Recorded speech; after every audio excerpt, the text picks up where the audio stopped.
Considerations on Representative Government. By John Stuart Mill. Preface. Those who have done me the honor of reading my previous writings will probably receive no strong impression of novelty from the present volume. For the principles are those to which I have been working up during the greater part of my life, and most of the practical suggestions have been anticipated by others or by myself. There is novelty, however, in the fact of bringing them together, and exhibiting them in their connection, and also, I believe, in much that is brought forward in their support. Several of the opinions at all events, if not new, are for the present as little likely to meet with general acceptance as if they were. It seems to me, however, from various indications, and from none more than the recent debates on reform of Parliament, that both Conservatives and Liberals, if I may continue to call them what they still call themselves, have lost confidence in the political creeds which they nominally profess. While neither side appears to have made any progress in providing itself with a better. Yet such a better doctrine must be possible. Not a mere compromise, by splitting the difference between the two, but something wider than either, which, in virtue of its superior comprehensiveness, might be adopted by either Liberal or Conservative without renouncing anything which he really feels to be valuable in his own creed. When so many feel obscurely the want of such a doctrine, and so few even flatter themselves that they have attained it, any one may without presumption, offer what his own thoughts, and the best that he knows of those of others, are able to contribute towards its formation. Chapter 1. To what extent forms of government are a matter of choice. All speculations concerning forms of government bear the impress, more or less exclusive, of two conflicting theories respecting political institutions. Or, to speak more properly, conflicting conceptions of what political institutions are. By some minds, government is conceived as strictly a practical art, giving rise to no questions but those of means and an end. Forms of government are assimilated to any other expedients for the attainment of human objects. They are regarded as wholly an affair of invention and contrivance. Being made by man, it is assumed that man has the choice either to make them or not, and how or on what pattern they shall be made. Government, according to this conception, is a problem, to be worked like any other question of business. The first step is to define the purposes which governments are required to promote. The next, is to inquire what form of government is best fitted to fulfill those purposes. Having satisfied ourselves on these 2 points, and ascertained the form of government which combines the greatest amount of good with the least of evil, what further remains is to obtain the concurrence of our countrymen, or those for whom the institutions are intended, in the opinion which we have privately arrived at.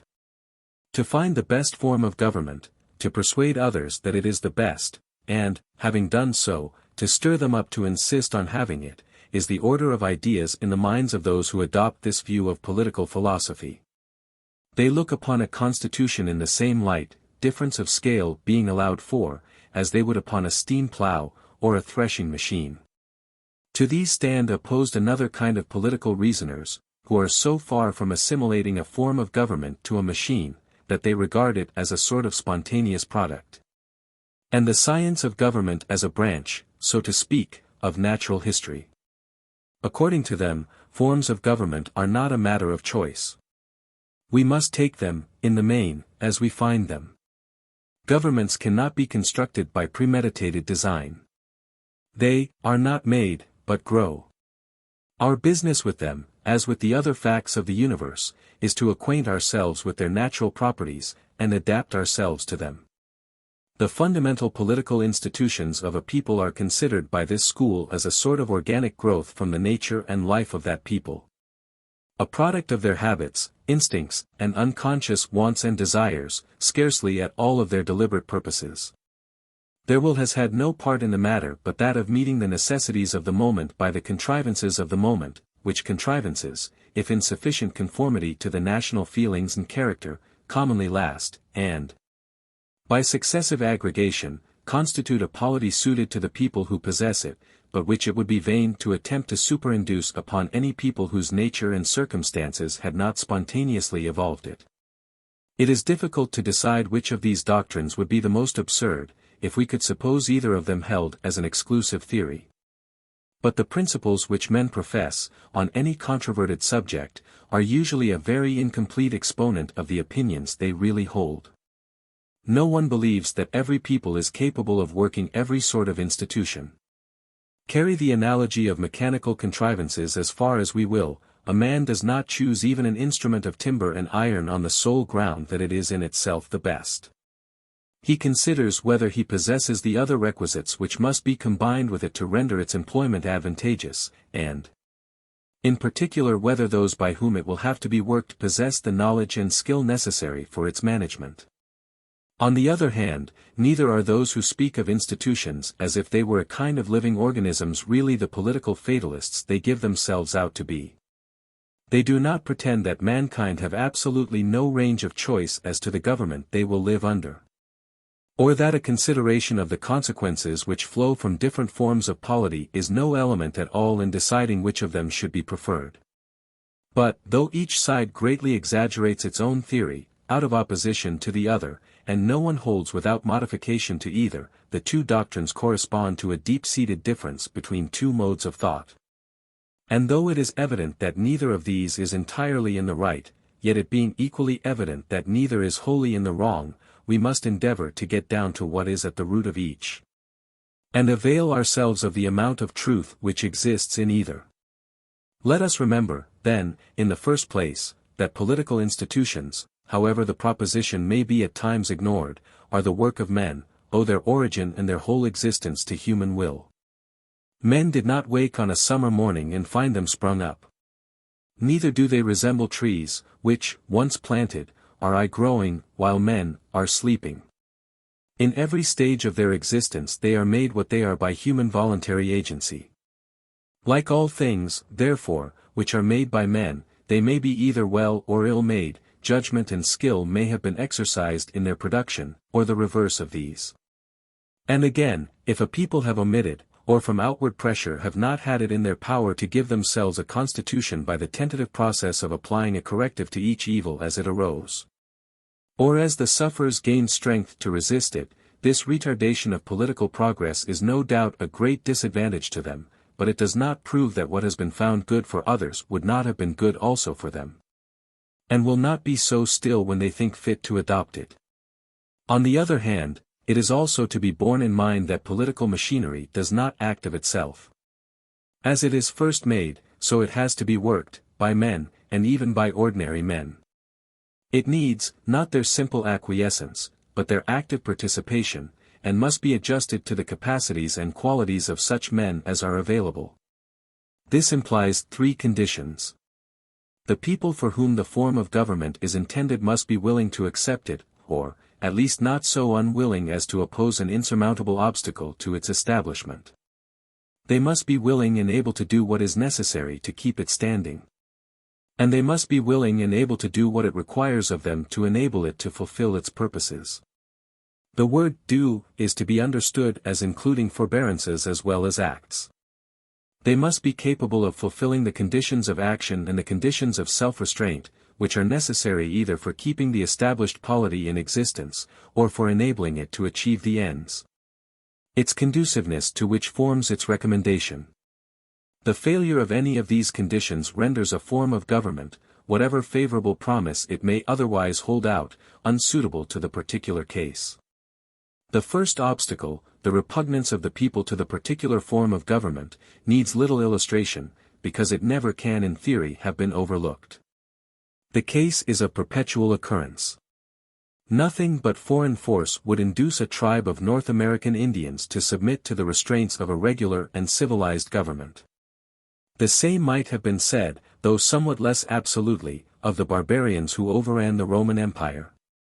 It required centuries of time, and an entire change of circumstances, to discipline them into regular obedience even to their own leaders, when not actually serving under their banner.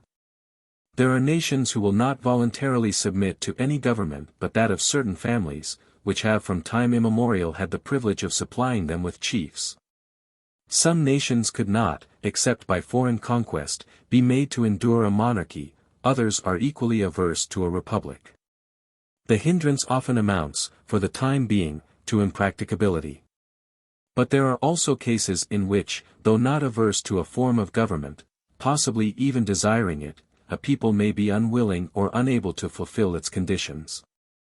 They may be incapable of fulfilling such of them as are necessary to keep the government even in nominal existence.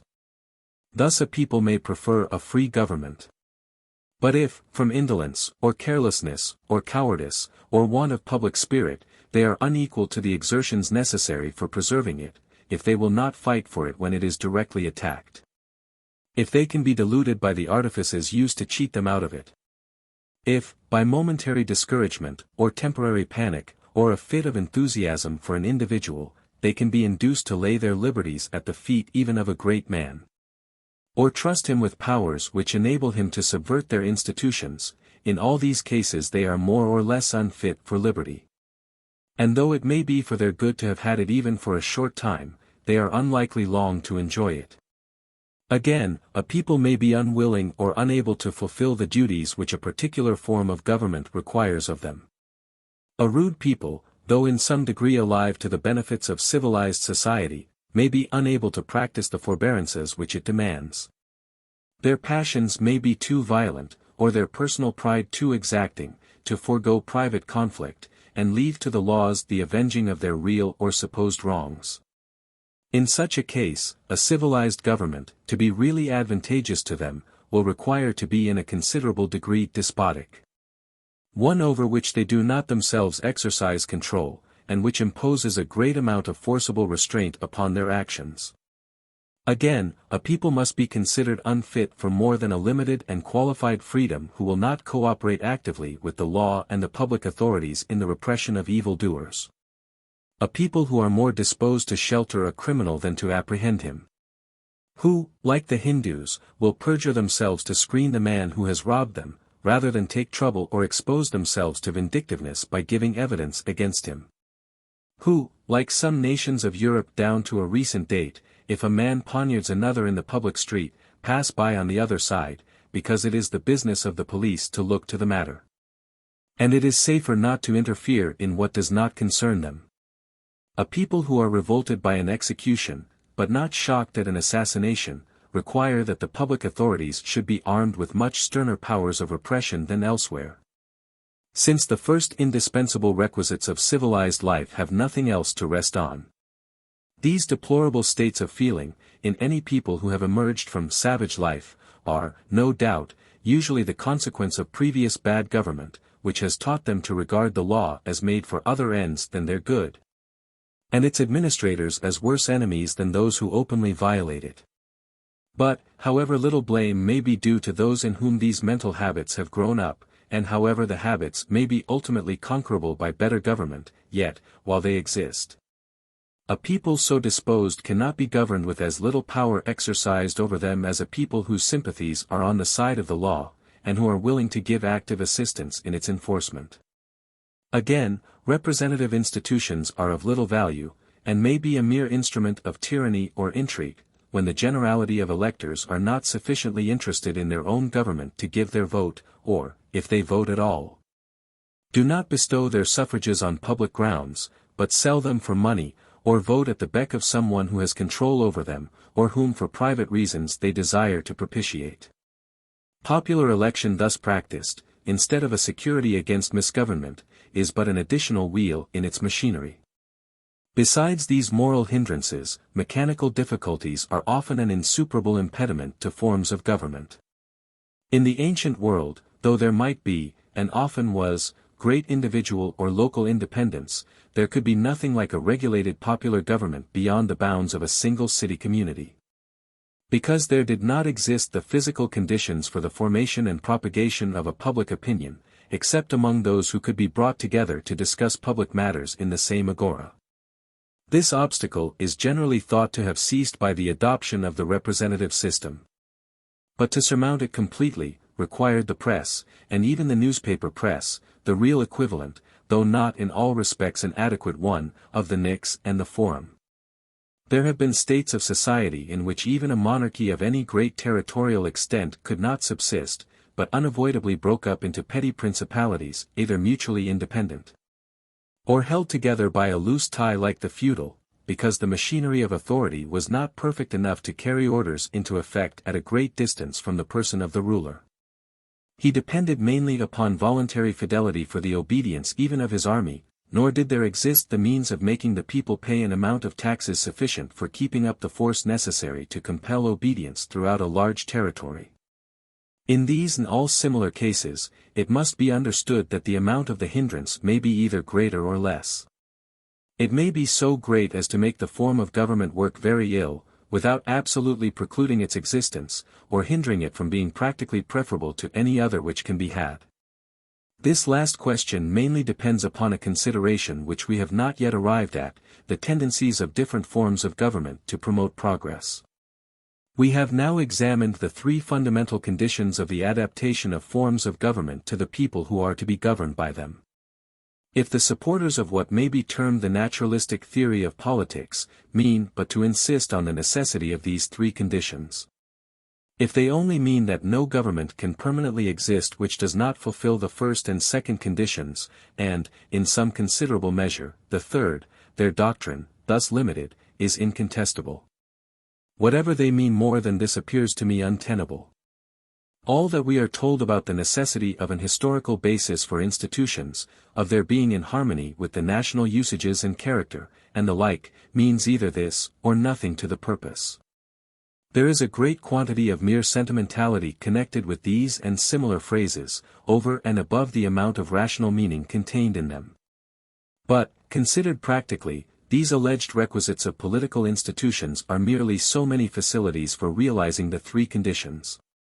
When an institution, or a set of institutions, has the way prepared for it by the opinions, tastes, and habits of the people, they are not only more easily induced to accept it, but will more easily learn, and will be, from the beginning, better disposed, to do what is required of them both for the preservation of the institutions, and for bringing them into such action as enables them to produce their best results.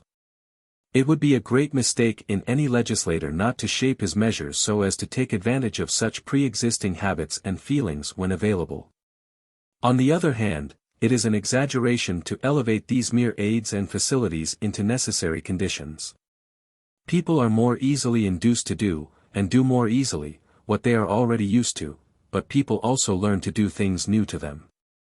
Familiarity is a great help, but much dwelling on an idea will make it familiar, even when strange at first. There are abundant instances in which a whole people have been eager for untried things. The amount of capacity which a people possess for doing new things, and adapting themselves to new circumstances, is itself one of the elements of the question. It is a quality in which different nations, and different stages of civilization, differ much from one another. The capability of any given people for fulfilling the conditions of a given form of government cannot be pronounced on by any sweeping rule. Knowledge of the particular people, and general practical judgment and sagacity, must be the guides. There is also another consideration not to be lost sight of. A people may be unprepared for good institutions, but to kindle a desire for them is a necessary part of the preparation. To recommend and advocate a particular institution or form of government, and set its advantages in the strongest light, is one of the modes, often the only mode within reach, of educating the mind of the nation not only for accepting or claiming, but also for working, the institution. What means had Italian patriots, during the last and present generation, of preparing the Italian people for freedom in unity, but by inciting them to demand it? Those, however, who undertake such a task, need to be duly impressed, not solely with the benefits of the institution or polity which they recommend, but also with the capacities, moral, intellectual, and active, required for working it. That they may avoid, if possible, stirring up a desire too much in advance of the capacity. The result of what has been said is, that, within the limits set by the three conditions so often adverted to, institutions and forms of government are a matter of choice.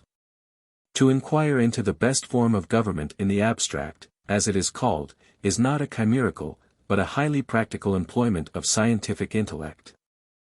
And to introduce into any country the best institutions which, in the existing state of that country, are capable of, in any tolerable degree, fulfilling the conditions. is one of the most rational objects to which practical effort can address itself. Everything which can be said by way of disparaging the efficacy of human will and purpose in matters of government might be said of it in every other of its applications. In all things there are very strict limits to human power. It can only act by wielding some one or more of the forces of nature. Forces, therefore, that can be applied to the desired use must exist, and will only act according to their own laws. We cannot make the river run backwards. But we do not therefore say that watermills are not made, but grow. In politics, as in mechanics, the power which is to keep the engine going must be sought for outside the machinery. And if it is not forthcoming, or is insufficient to surmount the obstacles which may reasonably be expected, the contrivance will fail. This is no peculiarity of the political art, and amounts only to saying that it is subject to the same limitations and conditions as all other arts. At this point we are met by another objection, or the same objection in a different form. The forces, it is contended, on which the greater political phenomena depend, are not amenable to the direction of politicians or philosophers. The government of a country, it is affirmed, is, in all substantial respects, fixed and determined beforehand by the state of the country in regard to the distribution of the elements of social power. Whatever is the strongest power in society will obtain the governing authority, and a change in the political constitution cannot be durable unless preceded or accompanied by an altered distribution of power in society itself. A nation, therefore, cannot choose its form of government. The mere details and practical organization, it may choose, but the essence of the whole, the seat of the supreme power, is determined for it by social circumstances. That there is a portion of truth in this doctrine I at once admit, but to make it of any use, it must be reduced to a distinct expression and proper limits. When it is said that the strongest power in society will make itself strongest in the government, what is meant by power? Not thews and sinews, otherwise pure democracy would be the only form of polity that could exist. To mere muscular strength, add two other elements, property and intelligence, and we are nearer the truth, but far from having yet reached it. Not only is a greater number often kept down by a less, but the greater number may have a preponderance in property, and individually in intelligence, and may yet be held in subjection, forcibly or otherwise, by a minority in both respects inferior to it. To make these various elements of power politically influential they must be organized, and the advantage in organization is necessarily with those who are in possession of the government.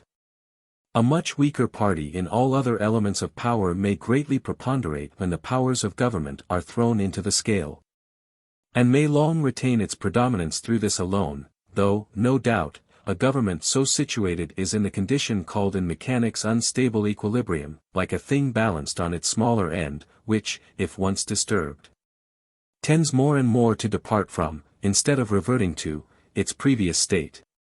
But there are still stronger objections to this theory of government in the terms in which it is usually stated. The power in society which has any tendency to convert itself into political power is not power quiescent, power merely passive, but active power, in other words, power actually exerted. That is to say, a very small portion of all the power in existence. Politically speaking, a great part of all power consists in will. How is it possible, then, to compute the elements of political power, while we omit from the computation anything which acts on the will? To think that, because those who wield the power in society wield in the end that of government, therefore it is of no use to attempt to influence the constitution of the government by acting on opinion, is to forget that opinion is itself one of the greatest active social forces. One person with a belief is a social power equal to 99 who have only interests. They who can succeed in creating a general persuasion that a certain form of government, or social fact of any kind, deserves to be preferred, have made nearly the most important step which can possibly be taken toward ranging the powers of society on its side. On the day when the protomartyr was stoned to death at Jerusalem, while he who was to be the apostle of the Gentiles stood by, consenting unto his death, would anyone have supposed that the party of that stoned man were then and there the strongest power in society? And has not the event proved that they were so?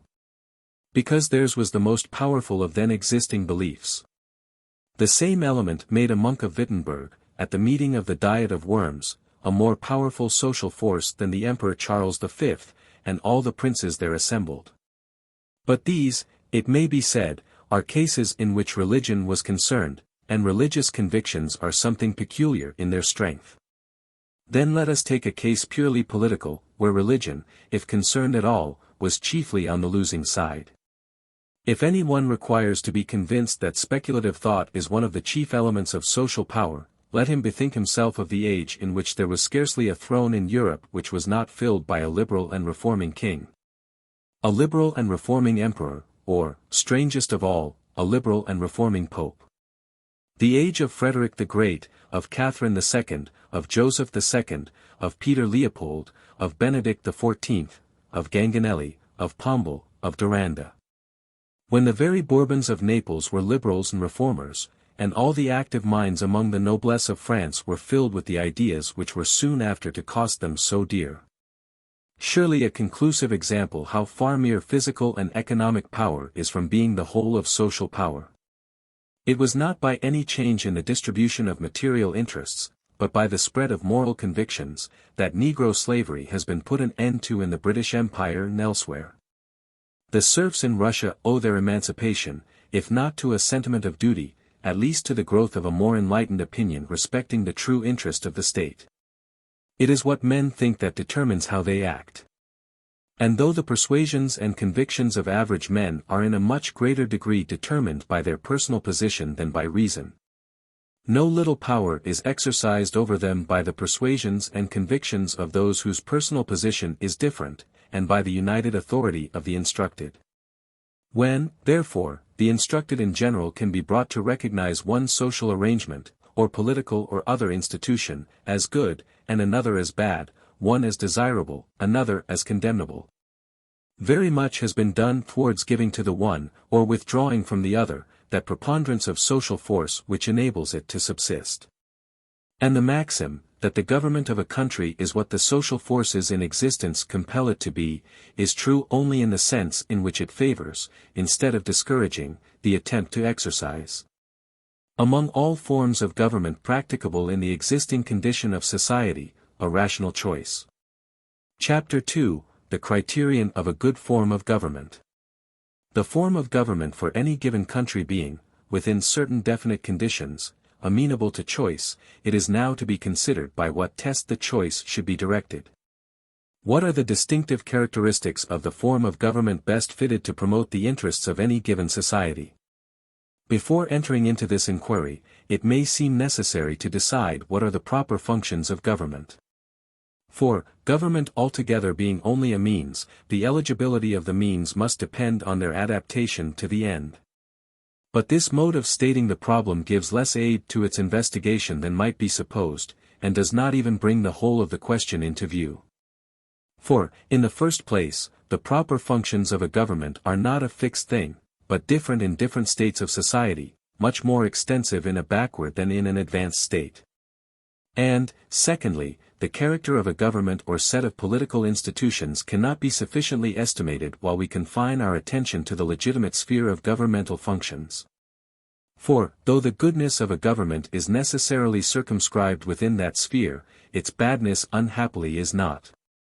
Every kind and degree of evil of which mankind are susceptible may be inflicted on them by their government. And none of the good which social existence is capable of can be any further realized than as the constitution of the government is compatible with, and allows scope for, its attainment.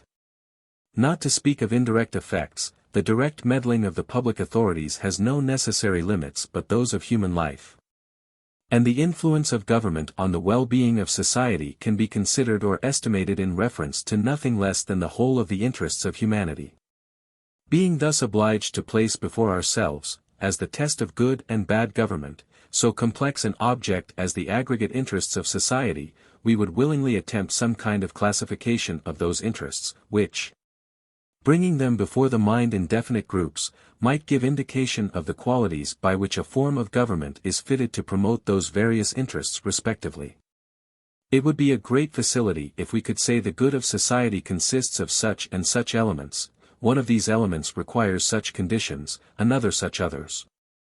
The government, then, which unites in the greatest degree all these conditions, must be the best. The theory of government would thus be built up from the separate theorems of the elements which compose a good state of society. Unfortunately, to enumerate and classify the constituents of social well-being, so as to admit of the formation of such theorems is no easy task. Most of those who, in the last or present generation, have applied themselves to the philosophy of politics in any comprehensive spirit, have felt the importance of such a classification. But the attempts which have been made toward it are as yet limited, so far as I am aware, to a single step. The classification begins and ends with a partition of the exigencies of society between the two heads of order and progress, in the phraseology of French thinkers, permanence and progression, in the words of Coleridge. This division is plausible and seductive, from the apparently clean-cut opposition between its two members, and the remarkable difference between the sentiments to which they appeal. But I apprehend that, however admissible for purposes of popular discourse, the distinction between order, or permanence and progress, employed to define the qualities necessary in a government, is unscientific and incorrect. For, first, what are order and progress? Concerning progress there is no difficulty, or none which is apparent at first sight. When progress is spoken of as one of the wants of human society, it may be supposed to mean improvement. That is a tolerably distinct idea. But what is order? Sometimes it means more, sometimes less, but hardly ever the whole of what human society needs except improvement. In its narrowest acceptation, order means obedience. A government is said to preserve order if it succeeds in getting itself obeyed. But there are different degrees of obedience, and it is not every degree that is commendable. Only an unmitigated despotism demands that the individual citizen shall obey unconditionally every mandate of persons in authority. We must at least limit the definition to such mandates as are general, and issued in the deliberate form of laws. Order, thus understood, expresses, doubtless, an indispensable attribute of government. Those who are unable to make their ordinances obeyed, cannot be said to govern. But, though a necessary condition, this is not the object of government. That it should make itself obeyed is requisite, in order that it may accomplish some other purpose. We are still to seek what is this other purpose, which government ought to fulfill abstractedly from the idea of improvement, and which has to be fulfilled in every society, whether stationary or progressive. In a sense somewhat more enlarged, order means the preservation of peace by the cessation of private violence. Order is said to exist where the people of the country have, as a general rule, ceased to prosecute their quarrels by private force, and acquired the habit of referring the decision of their disputes and the redress of their injuries to the public authorities. But in this larger use of the term, as well as in the former narrow one, order expresses rather one of the conditions of government, than either its purpose or the criterion of its excellence. For the habit may be well established of submitting to the government, and referring all disputed matters to its authority, and yet the manner in which the government deals with those disputed matters, and with the other things about which it concerns itself, may differ by the whole interval which divides the best from the worst possible. If we intend to comprise in the idea of order all that society requires from its government which is not included in the idea of progress, we must define order as the preservation of all kinds and amounts of good which already exist, and progress as consisting in the increase of them. This distinction does comprehend in one or the other section everything which a government can be required to promote. But, thus understood, it affords no basis for a philosophy of government. We cannot say that, in constituting a polity, certain provisions ought to be made for order and certain others for progress, since the conditions of order, in the sense now indicated, and those of progress, are not opposite, but the same. The agencies which tend to preserve the social good which already exists are the very same which promote the increase of it, and vice versa, the sole difference being that a greater degree of those agencies is required for the latter purpose than for the former. What, for example, are the qualities in the citizens individually which conduce most to keep up the amount of good conduct, of good management, of success and prosperity, which already exist in society? Everybody will agree that those qualities are industry, integrity, justice, and prudence. But are not these, of all qualities, the most conducive to improvement? And is not any growth of these virtues in the community in itself the greatest of improvements? If so, whatever qualities in the government are promotive of industry, integrity, justice, and prudence, conduce alike to permanence and to progression. Only there is needed more of those qualities to make the society decidedly progressive than merely to keep it permanent. What, again, are the particular attributes in human beings which seem to have a more especial reference to progress, and do not so directly suggest the ideas of order and preservation? They are chiefly the qualities of mental activity, enterprise, and courage. But are not all these qualities fully as much required for preserving the good we have as for adding to it? If there is anything certain in human affairs, it is that valuable acquisitions are only to be retained by the continuation of the same energies which gained them. Things left to take care of themselves inevitably decay. Those whom success induces to relax their habits of care and thoughtfulness, and their willingness to encounter disagreeables, seldom long retain their good fortune at its height. The mental attribute which seems exclusively dedicated to progress, and is the culmination of the tendencies to it, is originality, or invention. Yet this is no less necessary for permanence, since, in the inevitable changes of human affairs, new inconveniences and dangers continually grow up, which must be encountered by new resources and contrivances, in order to keep things going on even only as well as they did before. Whatever qualities, therefore, in a government, tend to encourage activity, energy, courage, originality, are requisites of permanence as well as of progress, only a somewhat less degree of them will, on the average, suffice for the former purpose than for the latter. To pass now from the mental to the outward and objective requisites of society, it is impossible to point out any contrivance in politics, or arrangement of social affairs, which conduces to order only, or to progress only. Whatever tends to either promotes both. Take, for instance, the common institution of a police. Order is the object which seems most immediately interested in the efficiency of this part of the social organization.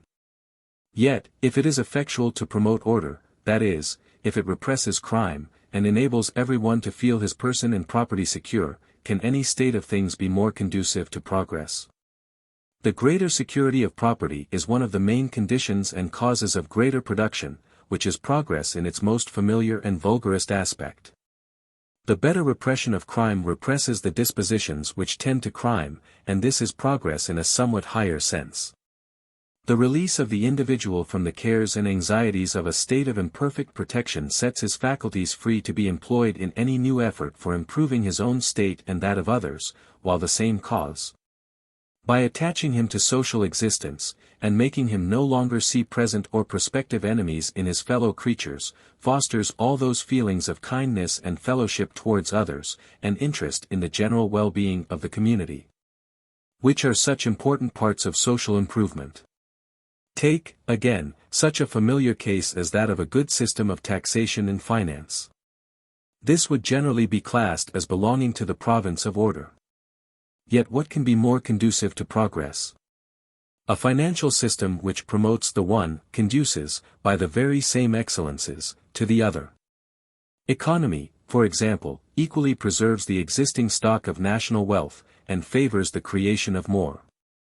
A just distribution of burdens, by holding up to every citizen an example of morality and good conscience applied to difficult adjustments, and an evidence of the value which the highest authorities attach to them, tends in an eminent degree to educate the moral sentiments of the community, both in respect of strength and of discrimination. Such a mode of levying the taxes as does not impede the industry, or unnecessarily interfere with the liberty of the citizen, promotes, not the preservation only, but the increase of the national wealth, and encourages a more active use of the individual faculties. And vice versa, all errors in finance and taxation which obstruct the improvement of the people in wealth and morals, tend also, if of sufficiently serious amount, positively to impoverish and demoralize them.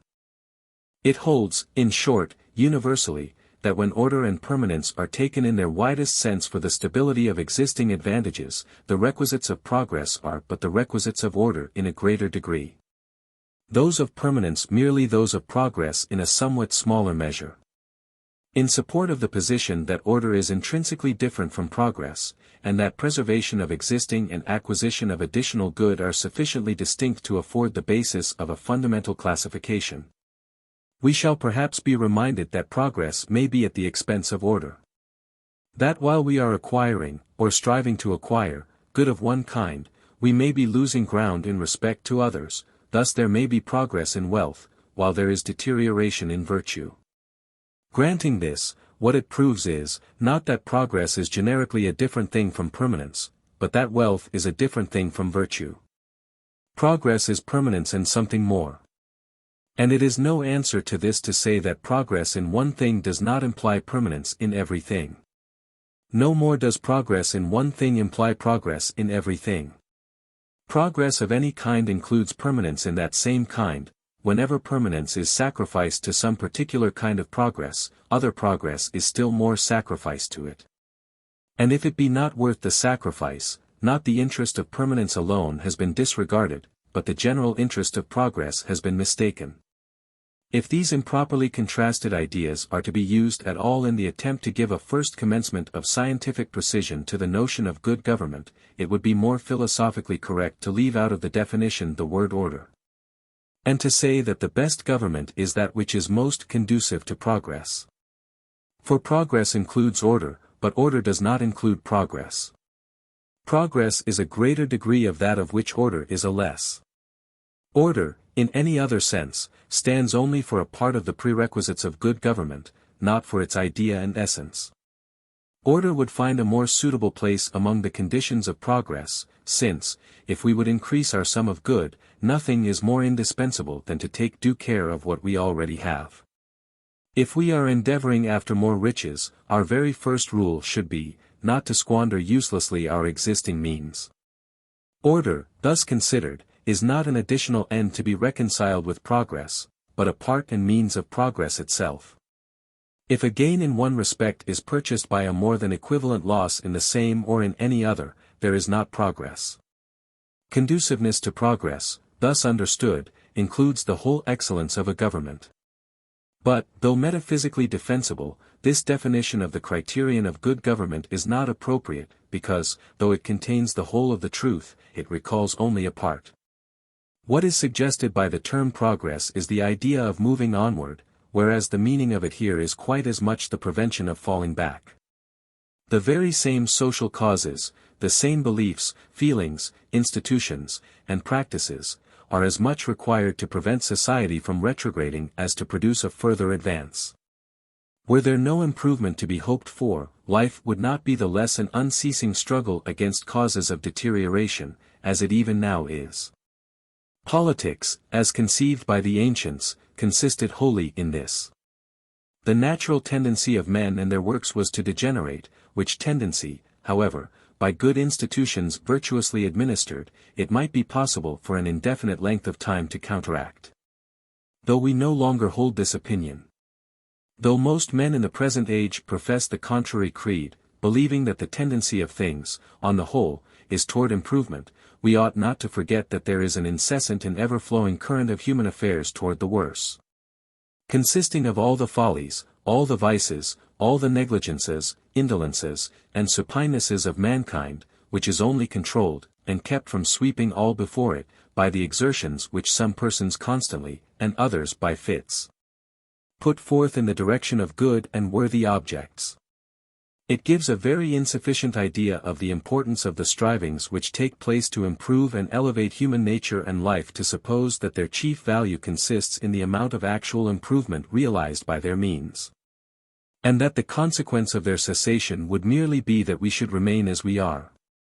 A very small diminution of those exertions would not only put a stop to improvement, but would turn the general tendency of things toward deterioration, which, once begun, would proceed with increasingly rapidity, and become more and more difficult to check, until it reached a state often seen in history, and in which many large portions of mankind even now grovel.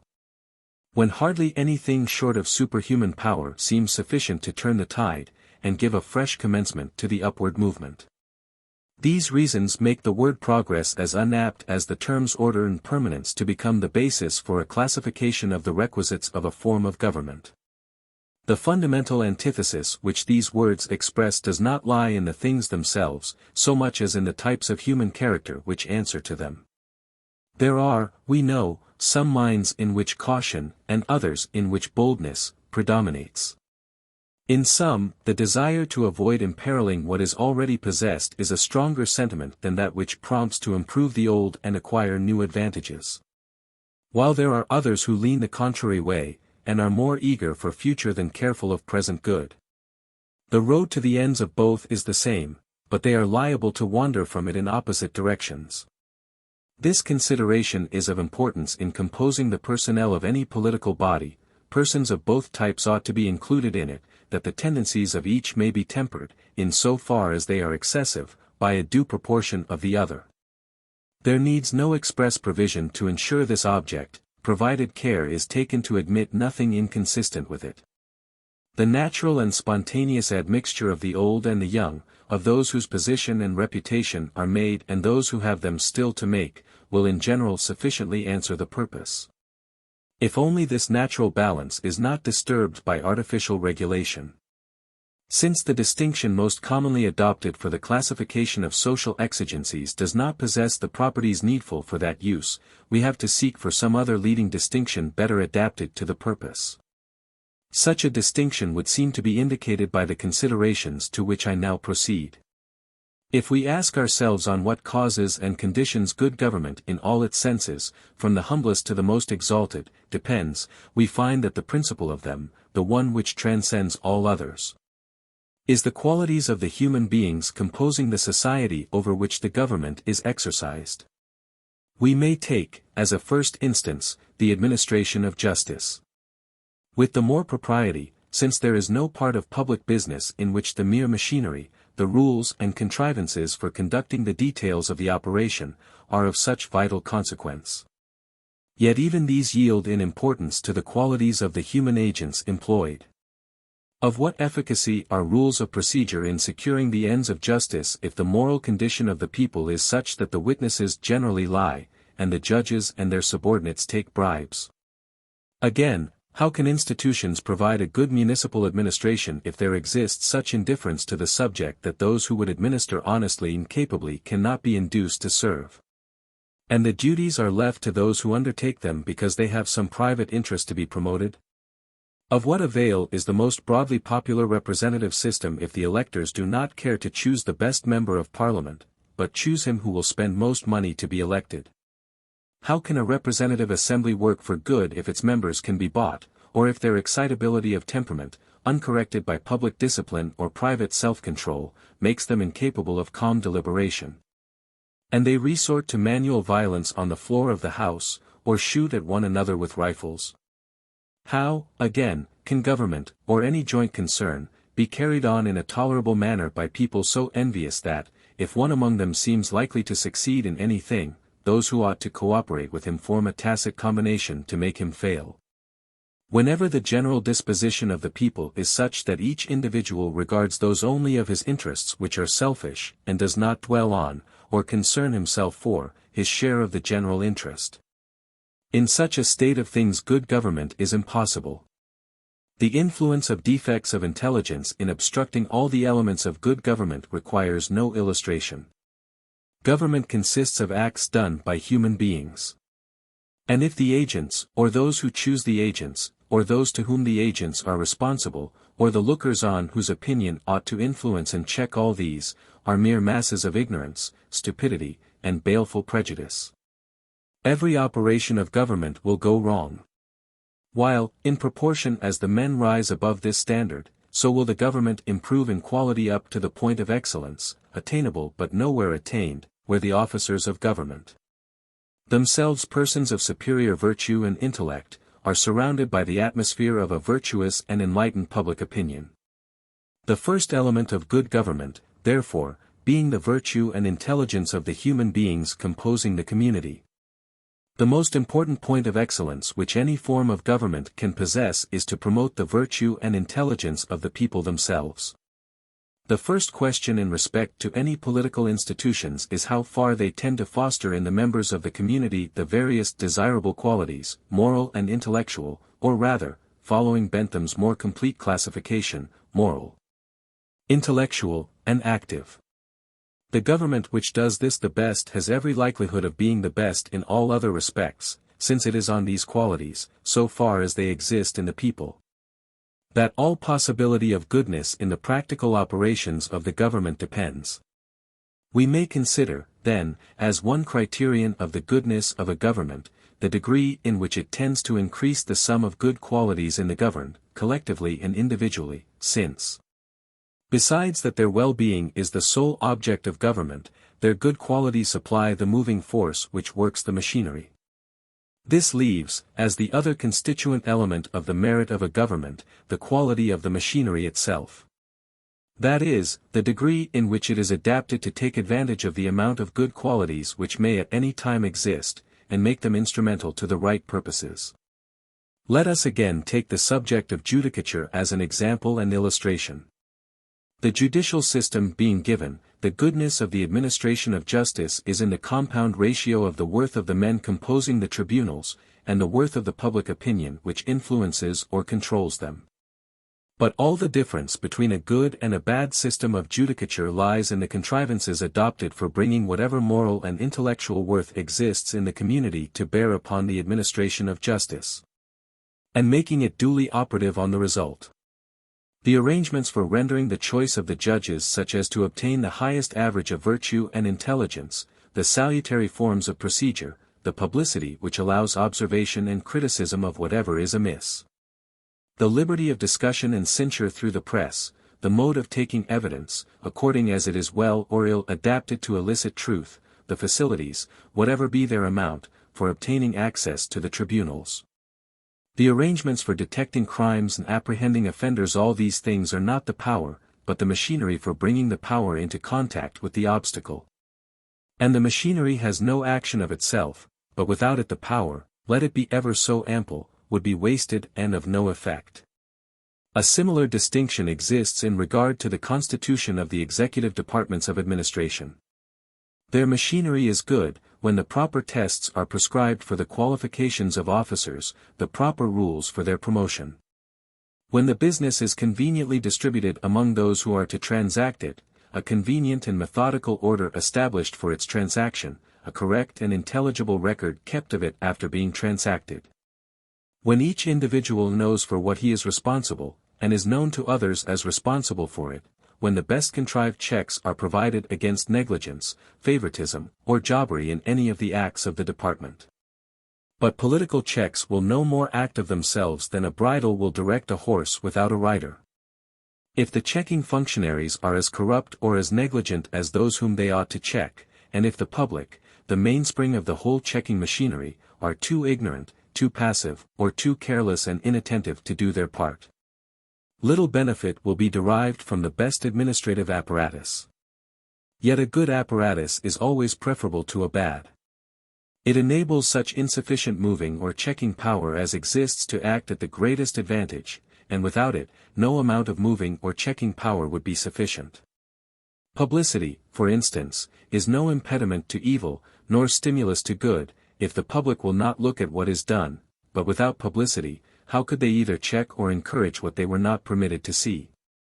The ideally perfect constitution of a public office is that in which the interest of the functionary is entirely coincident with his duty. No mere system will make it so, but still less can it be made so without a system, aptly devised for the purpose. What we have said of the arrangements for the detailed administration of the government is still more evidently true of its general constitution.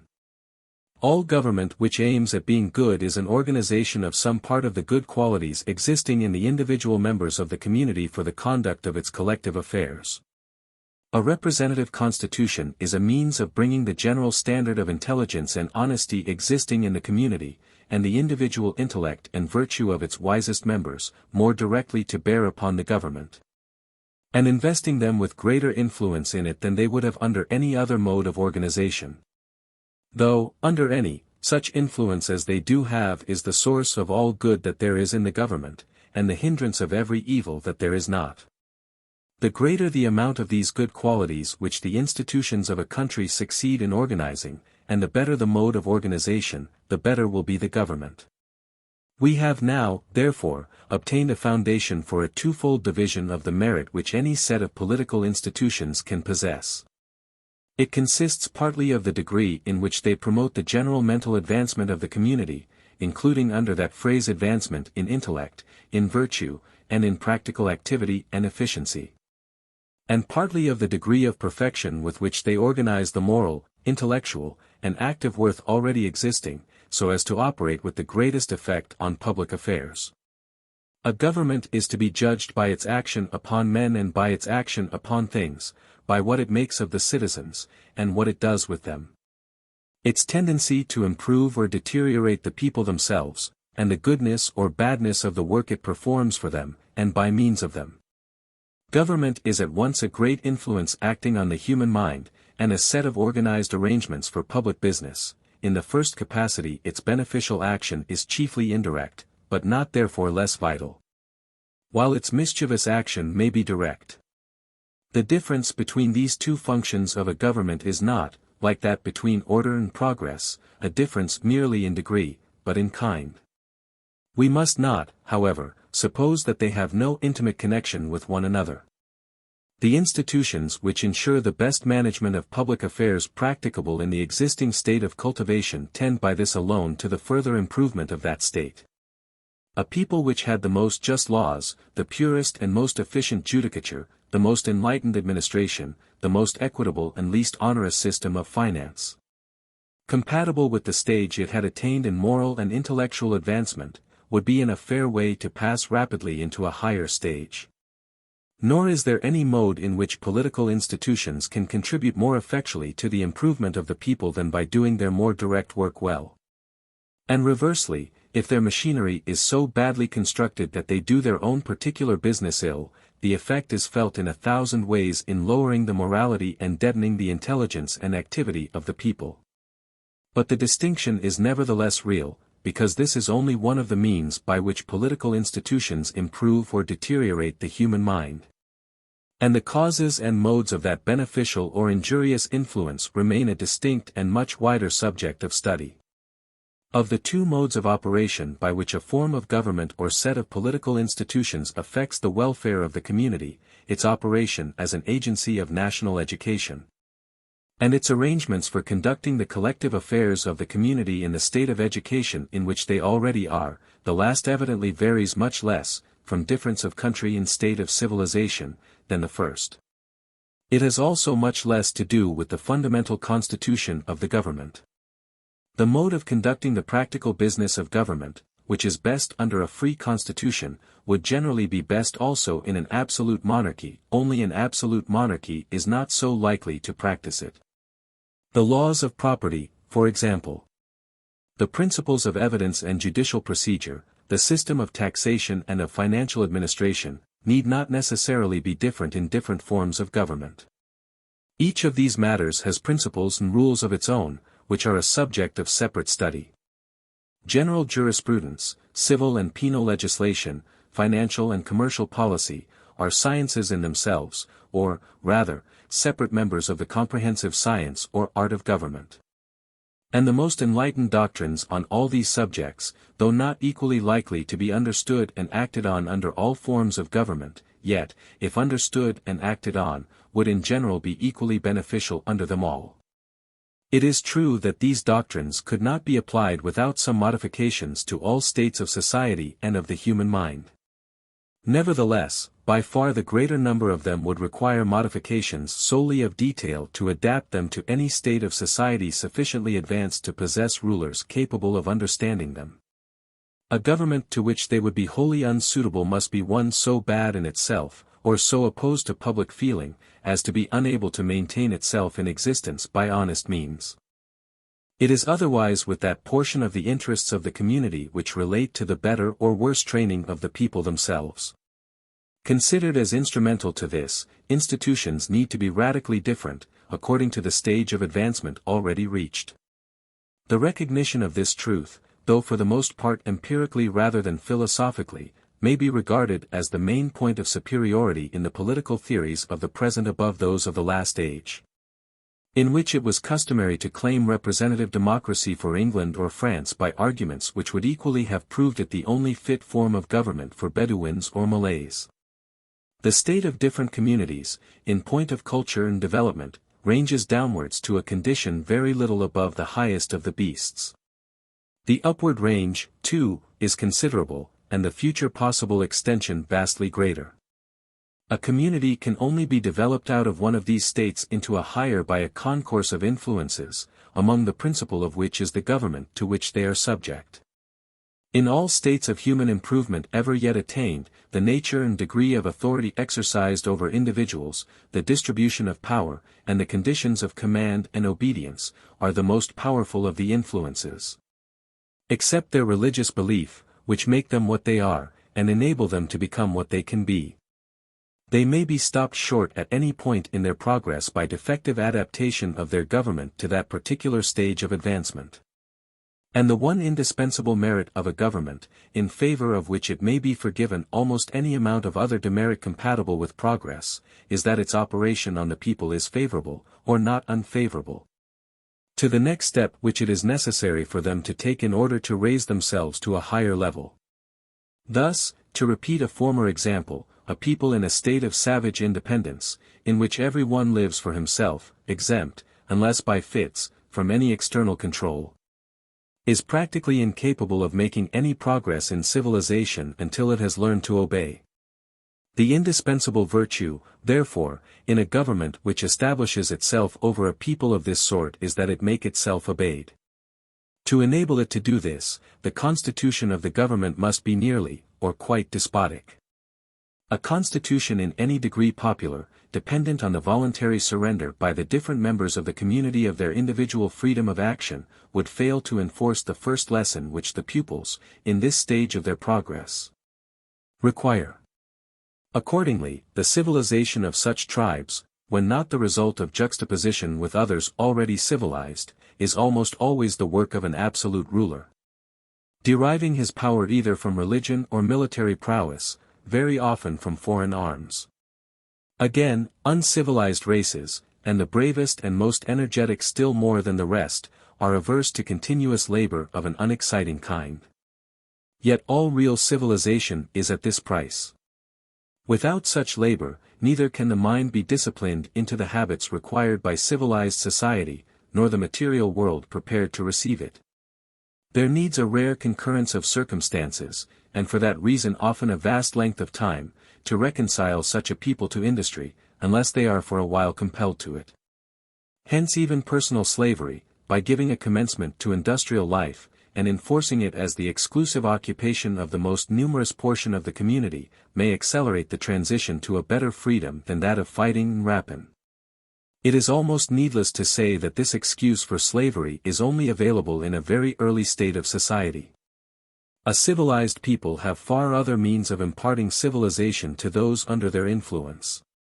And slavery is, in all its details, so repugnant to that government of law, which is the foundation of all modern life, and so corrupting to the master class when they have once come under civilized influences, that its adoption under any circumstances whatever in modern society is a relapse into worse than barbarism.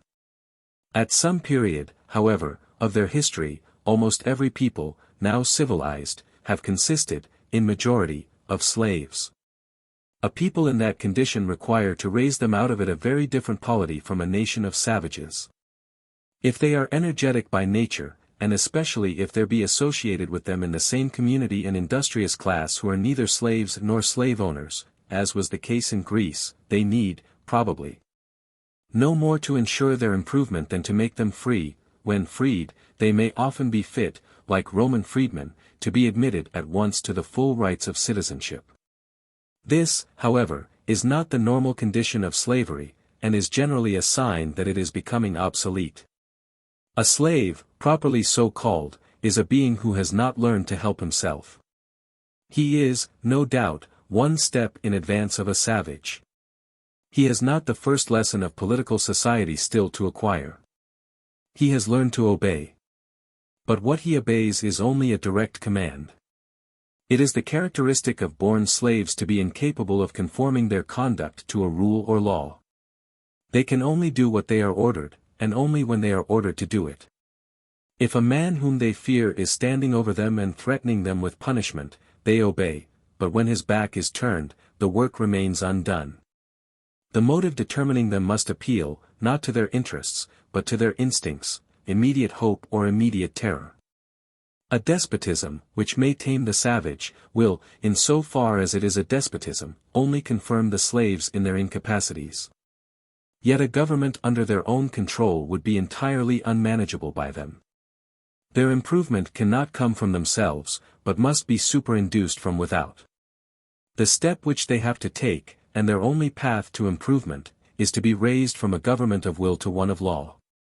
They have to be taught self-government, and this, in its initial stage, means the capacity to act on general instructions. What they require is not a government of force, but one of guidance. Being, however, in too low a state to yield to the guidance of any but those to whom they look up as the possessors of force, the sort of government fittest for them is one which possesses force, but seldom uses it. A parental despotism or aristocracy, resembling the Saint-Simonian form of socialism. Maintaining a general superintendence over all the operations of society, so as to keep before each the sense of a present force sufficient to compel his obedience to the rule laid down, but which, owing to the impossibility of descending to regulate all the minutiae of industry and life, necessarily leaves and induces individuals to do much of themselves. This, which may be termed the government of leading strings, seems to be the one required to carry such a people the most rapidly through the next necessary step in social progress. Such appears to have been the idea of the government of the Incas of Peru, and such was that of the Jesuits of Paraguay. I need scarcely remark that leading strings are only admissible as a means of gradually training the people to walk alone. It would be out of place to carry the illustration further. To attempt to investigate what kind of government is suited to every known state of society would be to compose a treatise, not on representative government, but on political science at large. For our more limited purpose we borrow from political philosophy only its general principles.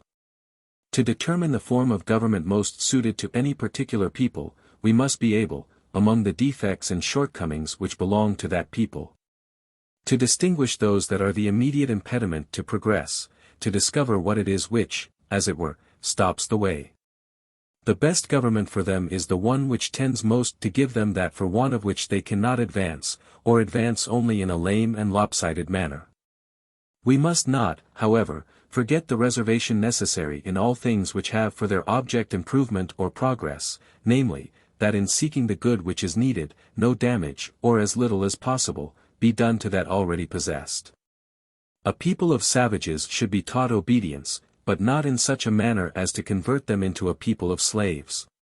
And, to give the observation a higher generality, the form of government which is most effectual for carrying a people through the next stage of progress will still be very improper for them if it does this in such a manner as to obstruct, or positively unfit them for, the step next beyond. Such cases are frequent, and are among the most melancholy facts in history.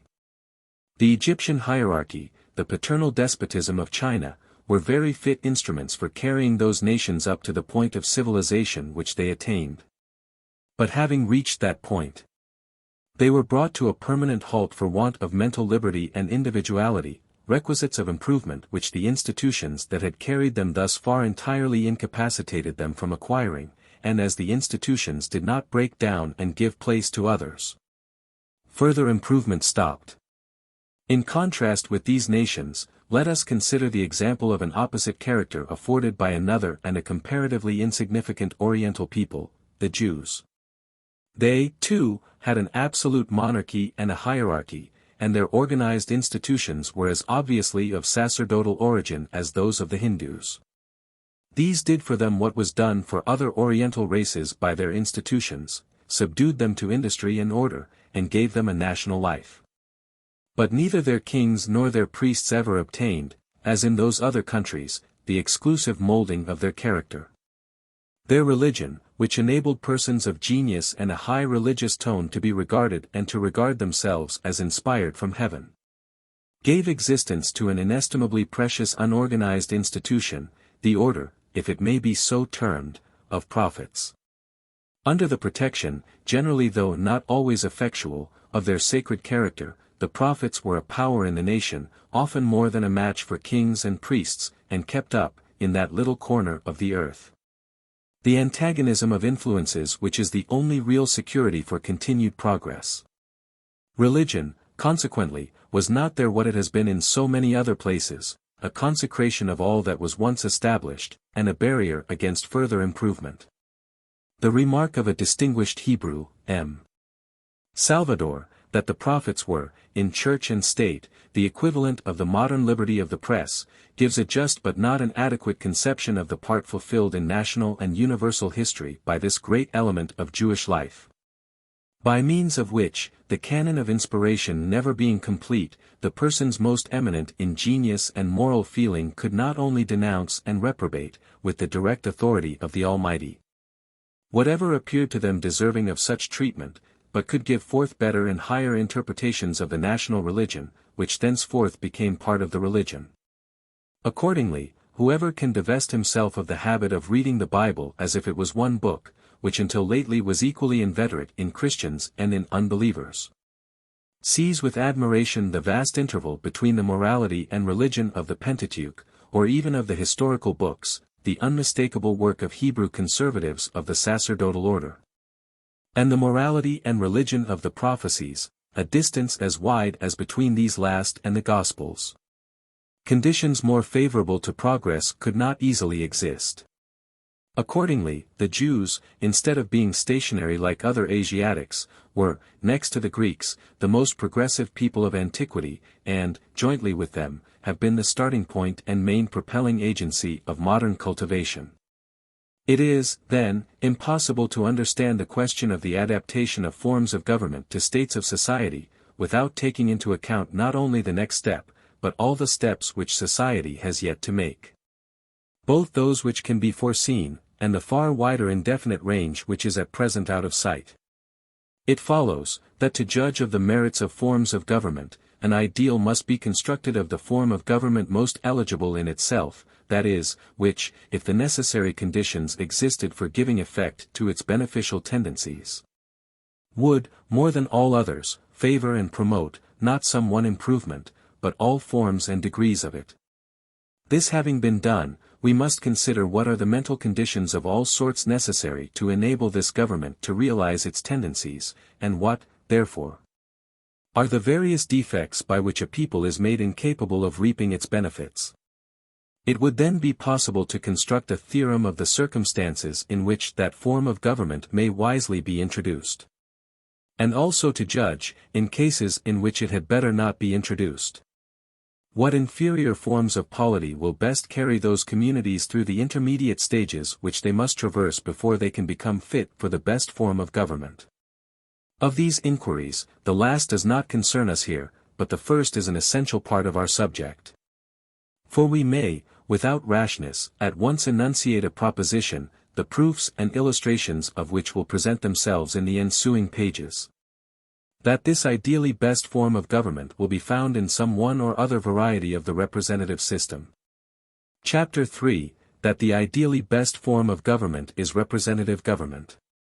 It has long, perhaps throughout the entire duration of British freedom, been a common form of speech, that if a good despot could be ensured, despotic monarchy would be the best form of government. I look upon this as a radical and most pernicious misconception of what good government is, which, until it can be got rid of, will fatally vitiate all our speculations on government. The supposition is, that absolute power, in the hands of an eminent individual, would ensure a virtuous and intelligent performance of all the duties of government. Good laws would be established and enforced, bad laws would be reformed. The best men would be placed in all situations of trust. Justice would be as well administered, the public burdens would be as light and as judiciously imposed. Every branch of administration would be as purely and as intelligently conducted as the circumstances of the country and its degree of intellectual and moral cultivation would admit. I am willing, for the sake of the argument, to concede all this, but I must point out how great the concession is, how much more is needed to produce even an approximation to these results than is conveyed in the simple expression, a good despot. Their realization would in fact imply, not merely a good monarch, but an all-seeing one. He must be at all times informed correctly, in considerable detail, of the conduct and working of every branch of administration, in every district of the country, and must be able, in the 24 hours per day, which are all that is granted to a king as to the humblest laborer, to give an effective share of attention and superintendence to all parts of this vast field. Or he must at least be capable of discerning and choosing out, from among the mass of his subjects, not only a large abundance of honest and able men, fit to conduct every branch of public administration under supervision and control, but also the small number of men of eminent virtues and talents who can be trusted not only to do without that supervision, but to exercise it themselves over others. So extraordinary are the faculties and energies required for performing this task in any supportable manner, that the good despot whom we are supposing can hardly be imagined as consenting to undertake it unless as a refuge from intolerable evils, and a transitional preparation for something beyond. But the argument can do without even this immense item in the account. Suppose the difficulty vanquished. What should we then have? One man of superhuman mental activity managing the entire affairs of a mentally passive people. Their passivity is implied in the very idea of absolute power. The nation as a whole, and every individual composing it, are without any potential voice in their own destiny. They exercise no will in respect to their collective interests. All is decided for them by a will not their own, which it is legally a crime for them to disobey. What sort of human beings can be formed under such a regimen? What development can either their thinking or their active faculties attain under it? On matters of pure theory they might perhaps be allowed to speculate, so long as their speculations either did not approach politics, or had not the remotest connection with its practice. On practical affairs they could at most be only suffered to suggest. And even under the most moderate of despots, none but persons of already admitted or reputed superiority could hope that their suggestions would be known to, much less regarded by, those who had the management of affairs. A person must have a very unusual taste for intellectual exercise in and for itself who will put himself to the trouble of thought when it is to have no outward effect, or qualify himself for functions which he has no chance of being allowed to exercise. The only sufficient incitement to mental exertion, in any but a few minds in a generation, is the prospect of some practical use to be made of its results. It does not follow that the nation will be wholly destitute of intellectual power. The common business of life, which must necessarily be performed by each individual or family for themselves, will call forth some amount of intelligence and practical ability, within a certain narrow range of ideas. There may be a select class of savants who cultivate science with a view to its physical uses or for the pleasure of the pursuit. There will be a bureaucracy, and persons in training for the bureaucracy, who will be taught at least some empirical maxims of government and public administration. There may be, and often has been, a systematic organization of the best mental power in the country in some special direction, commonly military, to promote the grandeur of the despot. But the public at large remain without information and without interest on all greater matters of practice. Or, if they have any knowledge of them, it is but a dilettante knowledge, like that which people have of the mechanical arts who have never handled a tool. Nor is it only in their intelligence that they suffer. Their moral capacities are equally stunted. Wherever the sphere of action of human beings is artificially circumscribed, their sentiments are narrowed and dwarfed in the same proportion. The food of feeling is action. Even domestic affection lives upon voluntary good offices. Let a person have nothing to do for his country, and he will not care for it.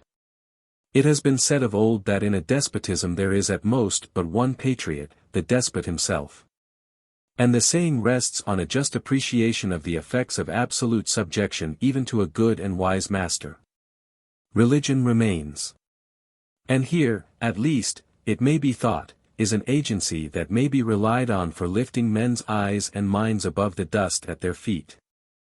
But religion, even supposing it to escape perversion for the purposes of despotism, ceases in these circumstances to be a social concern, and narrows into a personal affair between an individual and his Maker, in which the issue at stake is but his private salvation. Religion in this shape is quite consistent with the most selfish and contracted egoism, and identifies the votary as little in feeling with the rest of his kind as sensuality itself. A good despotism means a government in which, so far as depends on the despot, there is no positive oppression by officers of state, but in which all the collective interests of the people are managed for them.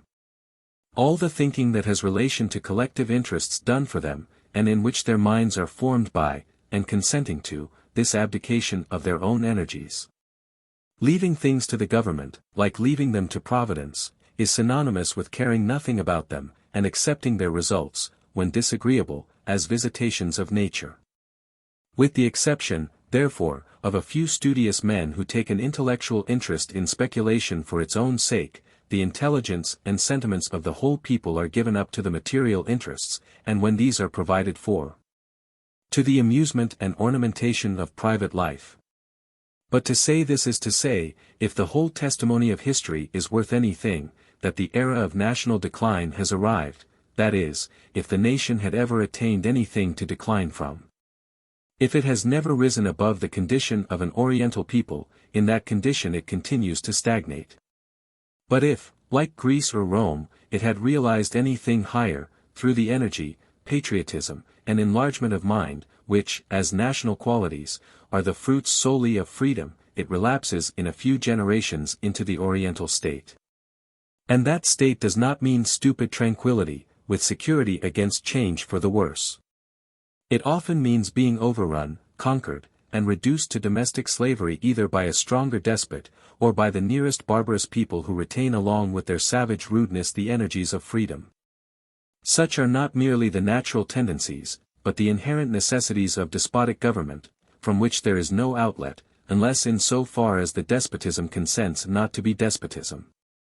In so far as the supposed good despot abstains from exercising his power, and, though holding it in reserve, allows the general business of government to go on as if the people really governed themselves.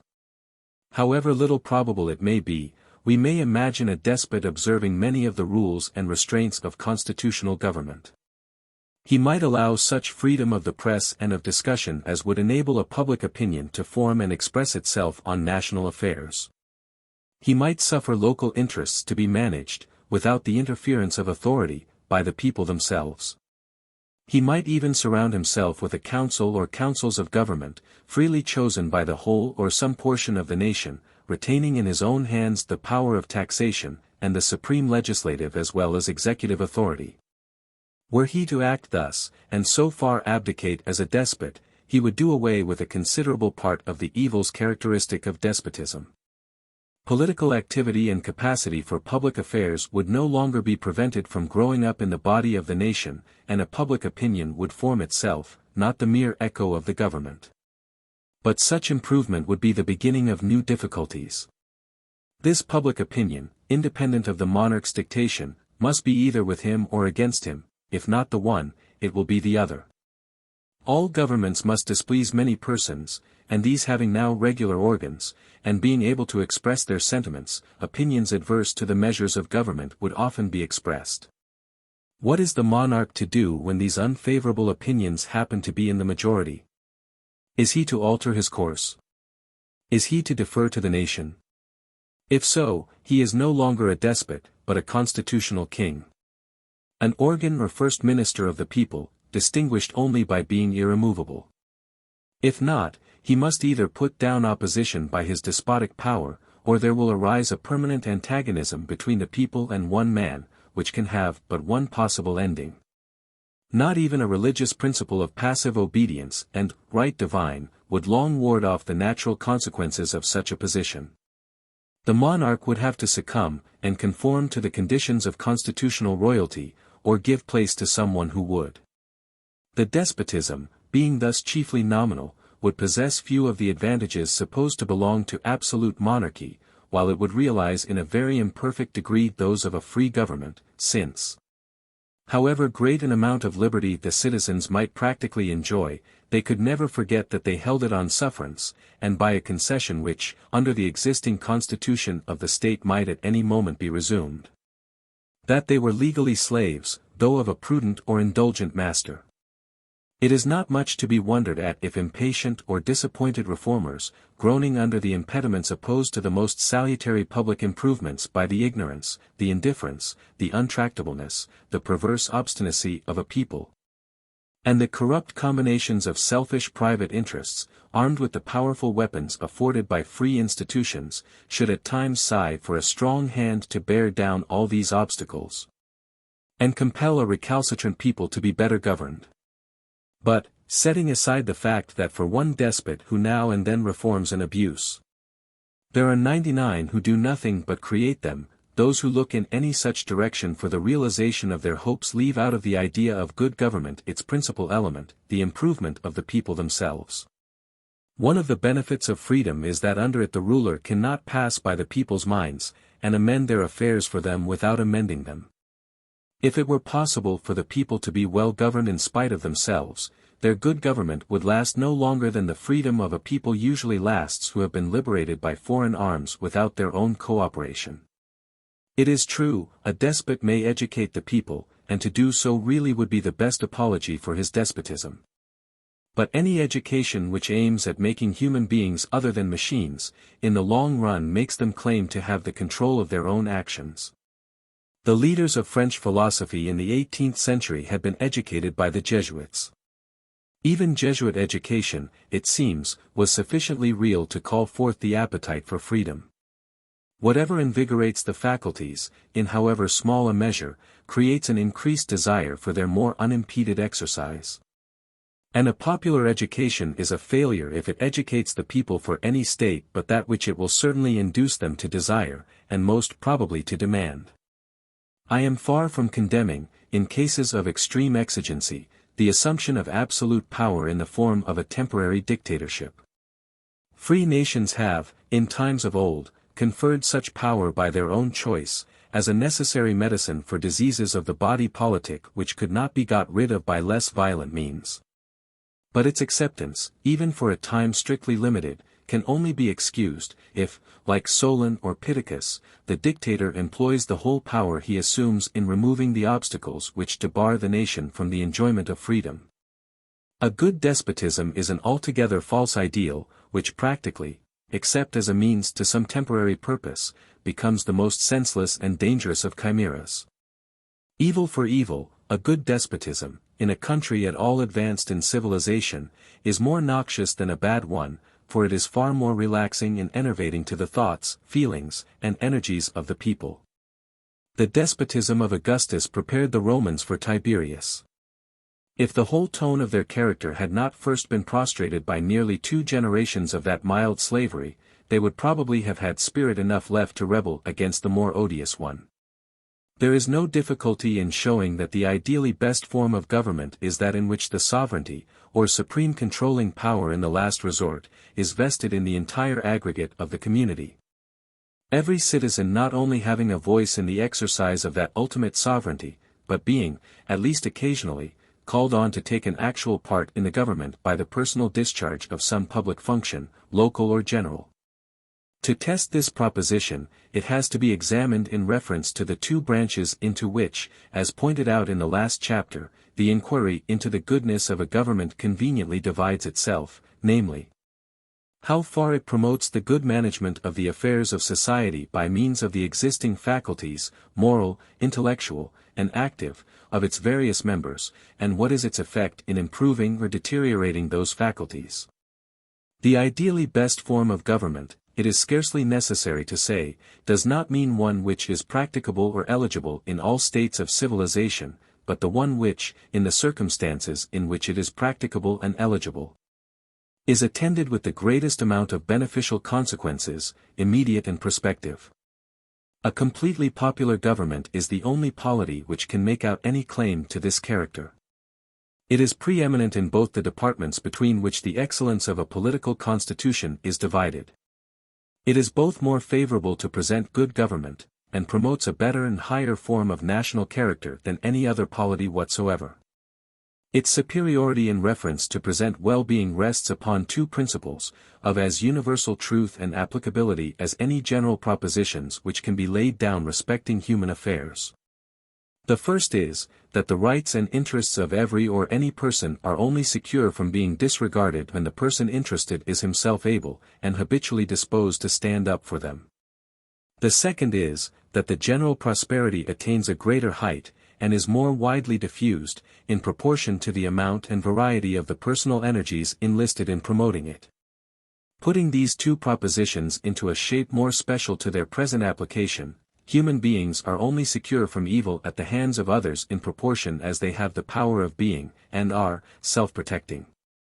And they only achieve a high degree of success in their struggle with nature in proportion as they are self-dependent, relying on what they themselves can do, either separately or in concert, rather than on what others do for them.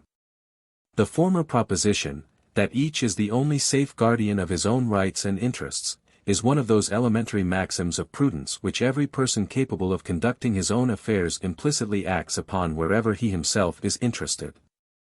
Many, indeed, have a great dislike to it as a political doctrine, and are fond of holding it up to obloquy as a doctrine of universal selfishness. To which we may answer, that whenever it ceases to be true that mankind, as a rule, prefer themselves to others, and those nearest to them to those more remote, from that moment communism is not only practicable, but the only defensible form of society, and will, when that time arrives, be assuredly carried into effect. For my own part, not believing in universal selfishness, I have no difficulty in admitting that communism would even now be practicable among the elite of mankind, and may become so among the rest.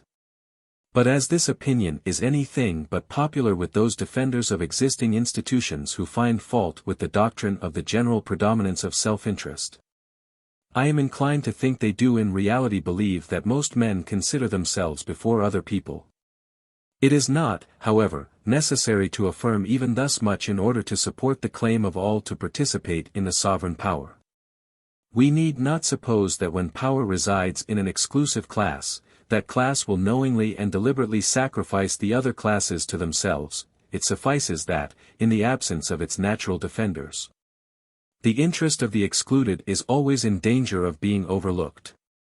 And, when looked at, is seen with very different eyes from those of the persons whom it directly concerns.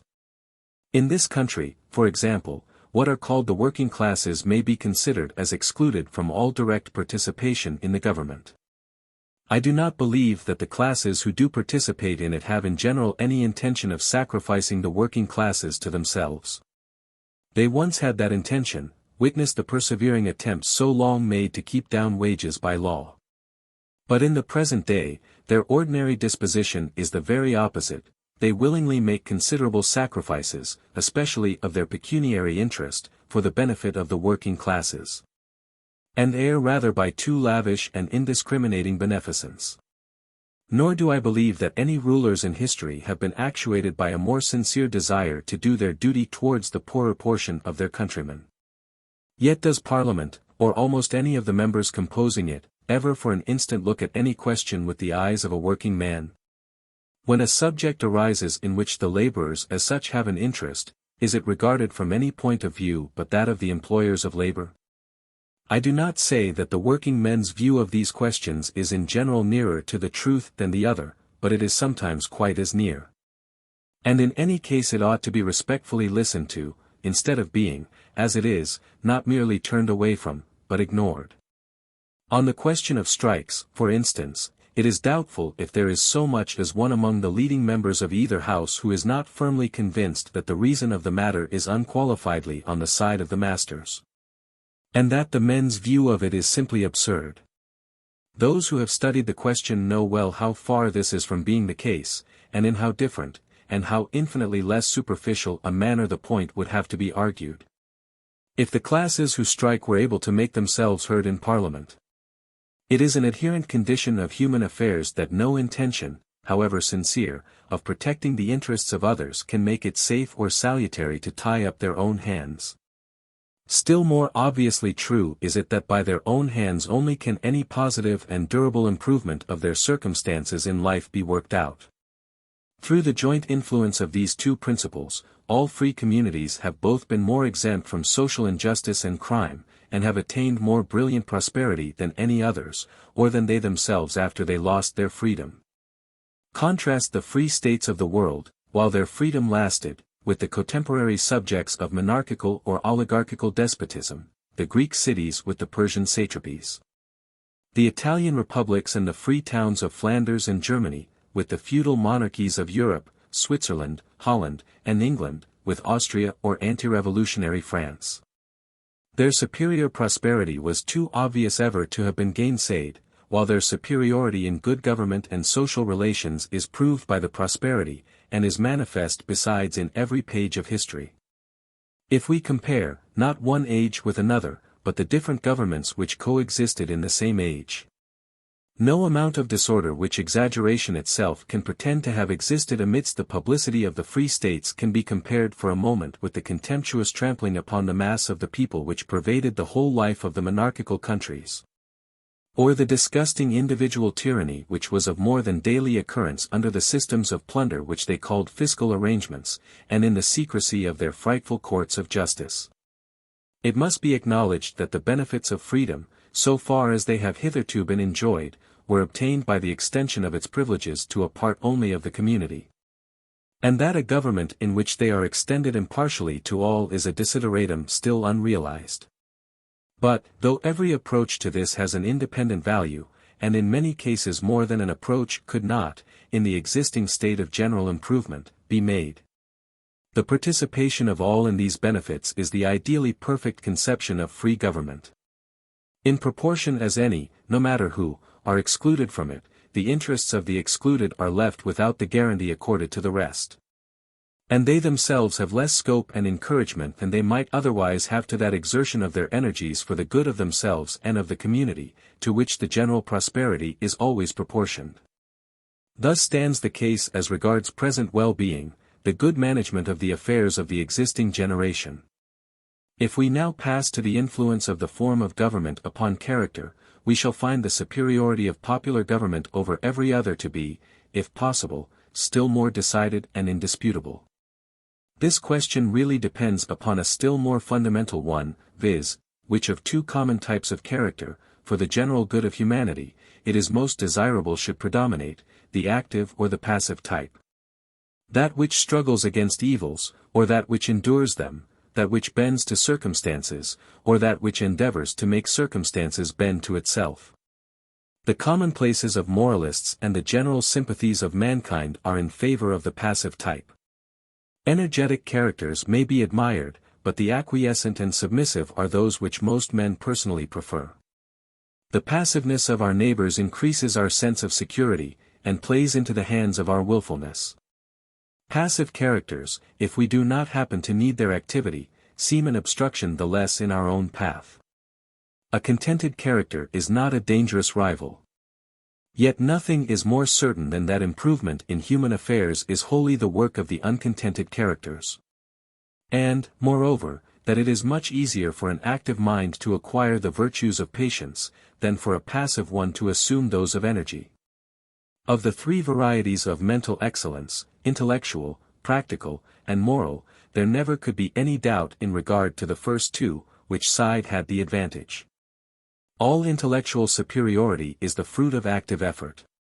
Enterprise, the desire to keep moving, to be trying and accomplishing new things for our own benefit or that of others, is the parent even of speculative, and much more of practical, talent.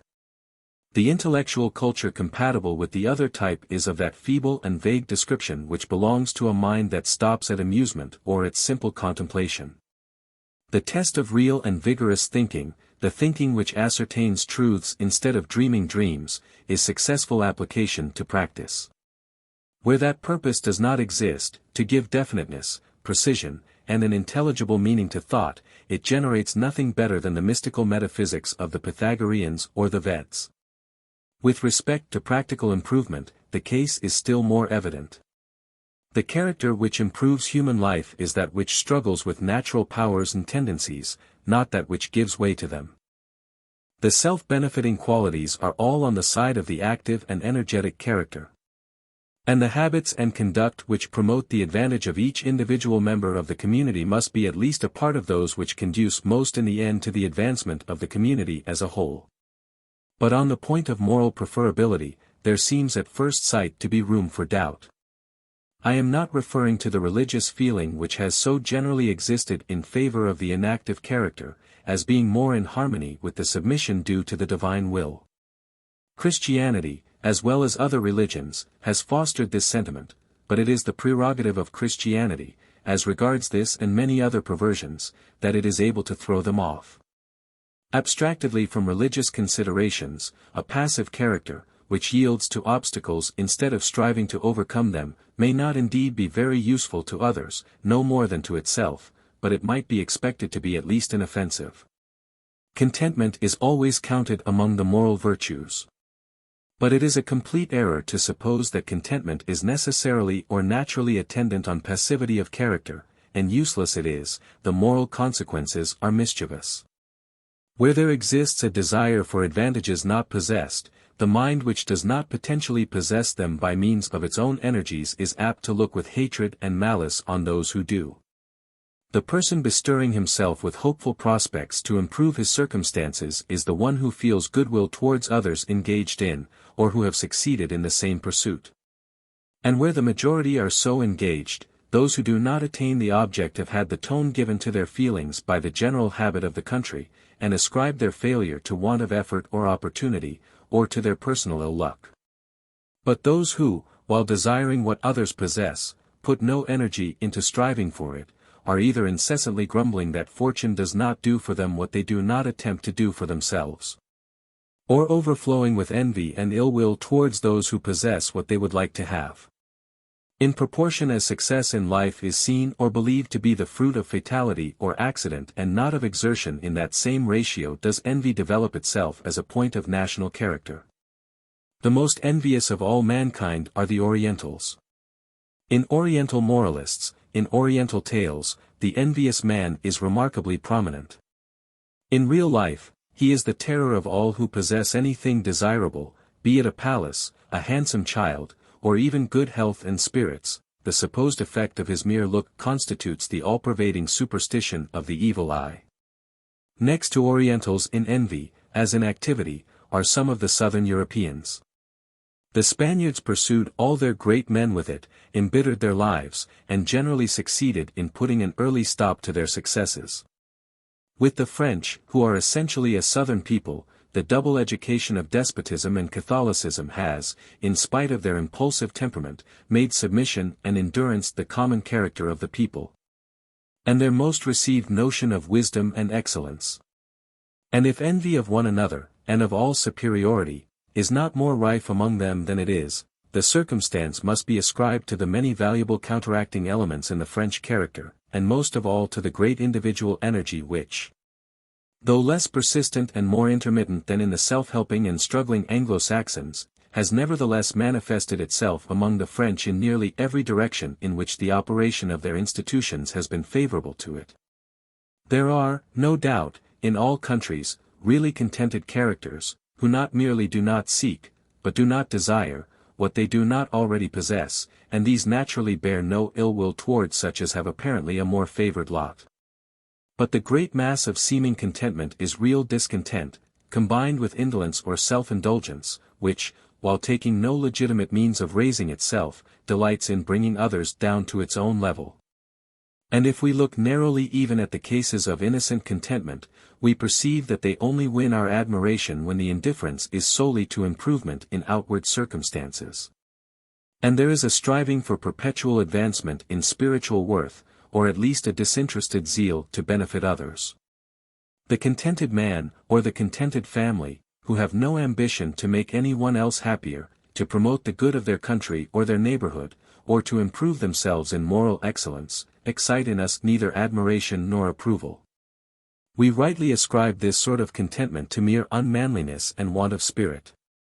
The content which we approve is an ability to do cheerfully without what cannot be had, a just appreciation of the comparative value of different objects of desire, and a willing renunciation of the less when incompatible with the greater. These, however, are excellences more natural to the character, in proportion as it is actively engaged in the attempt to improve its own or some other lot. He who is continually measuring his energy against difficulties, learns what are the difficulties insuperable to him, and what are those which, though he might overcome, the success is not worth the cost. He whose thoughts and activities are all needed for, and habitually employed in, practicable and useful enterprises, is the person of all others least likely to let his mind dwell with brooding discontent upon things either not worth attaining, or which are not so to him. Thus the active, self-helping character is not only intrinsically the best, but is the likeliest to acquire all that is really excellent or desirable in the opposite type. The striving, go-ahead character of England and the United States is only a fit subject of disapproving criticism on account of the very secondary objects on which it commonly expends its strength. In itself it is the foundation of the best hopes for the general improvement of mankind. It has been acutely remarked that whenever anything goes amiss, the habitual impulse of French people is to say, "Il faut de la patience." And of English people, "What a shame!" The people who think it a shame when anything goes wrong, who rush to the conclusion that the evil could and ought to have been prevented, are those who, in the long run, do most to make the world better. If the desires are low placed, if they extend to little beyond physical comfort, and the show of riches, the immediate results of the energy will not be much more than the continual extension of man's power over material objects. But even this makes room, and prepares the mechanical appliances for the greatest intellectual and social achievements. And while the energy is there, some persons will apply it, and it will be applied more and more, to the perfecting, not of outward circumstances alone, but of man's inward nature.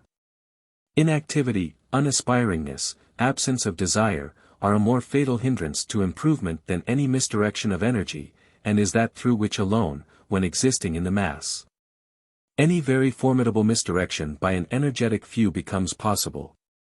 It is this, mainly, which retains in a savage or semi-savage state the great majority of the human race. Now there can be no kind of doubt that the passive type of character is favored by the government of one or a few, and the active self-helping type by that of the many. Irresponsible rulers need the quiescence of the ruled more than they need any activity but that which they can compel. Submissiveness to the prescriptions of men as necessities of nature is the lesson inculcated by all governments upon those who are wholly without participation in them. The will of superiors, and the law as the will of superiors, must be passively yielded to. But no men are mere instruments or materials in the hands of their rulers who have will, or spirit, or a spring of internal activity in the rest of their proceedings, and any manifestation of these qualities, instead of receiving encouragement from despots, has to get itself forgiven by them. Even when irresponsible rulers are not sufficiently conscious of danger from the mental activity of their subjects to be desirous of repressing it, the position itself is a repression. Endeavor is even more effectually restrained by the certainty of its impotence than by any positive discouragement. Between subjection to the will of others and the virtues of self-help and self-government there is a natural incompatibility. This is more or less complete according as the bondage is strained or relaxed. Rulers differ very much in the length to which they carry the control of the free agency of their subjects, or the supersession of it by managing their business for them. But the difference is in degree, not in principle, and the best despots often go the greatest lengths in chaining up the free agency of their subjects. A bad despot, when his own personal indulgences have been provided for, may sometimes be willing to let the people alone, but a good despot insists on doing them good by making them do their own business in a better way than they themselves know of. The regulations which restricted to fixed processes all the leading branches of French manufactures were the work of the great Colbert. Very different is the state of the human faculties where a human being feels himself under no other external restraint than the necessities of nature, or mandates of society which he has his share in imposing, and which it is open to him, if he thinks them wrong, publicly to dissent from, and exert himself actively to get altered. No doubt, under a government partially popular, this freedom may be exercised even by those who are not partakers in the full privileges of citizenship. But it is a great additional stimulus to anyone's self-help and self-reliance when he starts from even ground, and has not to feel that his success depends on the impression he can make upon the sentiments and dispositions of a body of whom he is not one. It is a great discouragement to an individual, and a still greater one to a class, to be left out of the Constitution, to be reduced to plead from outside the door to the arbiters of their destiny, not taken into consultation within. The maximum of the invigorating effect of freedom upon the character is only obtained when the person acted on either is, or is looking forward to becoming, a citizen as fully privileged as any other. What is still more important than even this matter of feeling is the practical discipline which the character obtains from the occasional demand made upon the citizens to exercise, for a time and in their turn, some social function. It is not sufficiently considered how little there is in most men's ordinary life to give any largeness either to their conceptions or to their sentiments. Their work is a routine. Not a labor of love, but of self-interest in the most elementary form, the satisfaction of daily wants. Neither the thing done, nor the process of doing it, introduces the mind to thoughts or feelings extending beyond individuals. If instructive books are within their reach, there is no stimulus to read them, and, in most cases, the individual has no access to any person of cultivation much superior to his own. Giving him something to do for the public supplies, in a measure, all these deficiencies. If circumstances allow the amount of public duty assigned him to be considerable, it makes him an educated man. Notwithstanding the defects of the social system and moral ideas of antiquity, the practice of the dicastery and the ecclesia raised the intellectual standard of an average Athenian citizen far beyond anything of which there is yet an example in any other mass of men, ancient or modern. The proofs of this are apparent in every page of our great historian of Greece. But we need scarcely look further than to the high quality of the addresses which their great orators deemed best calculated to act with effect on their understanding and will.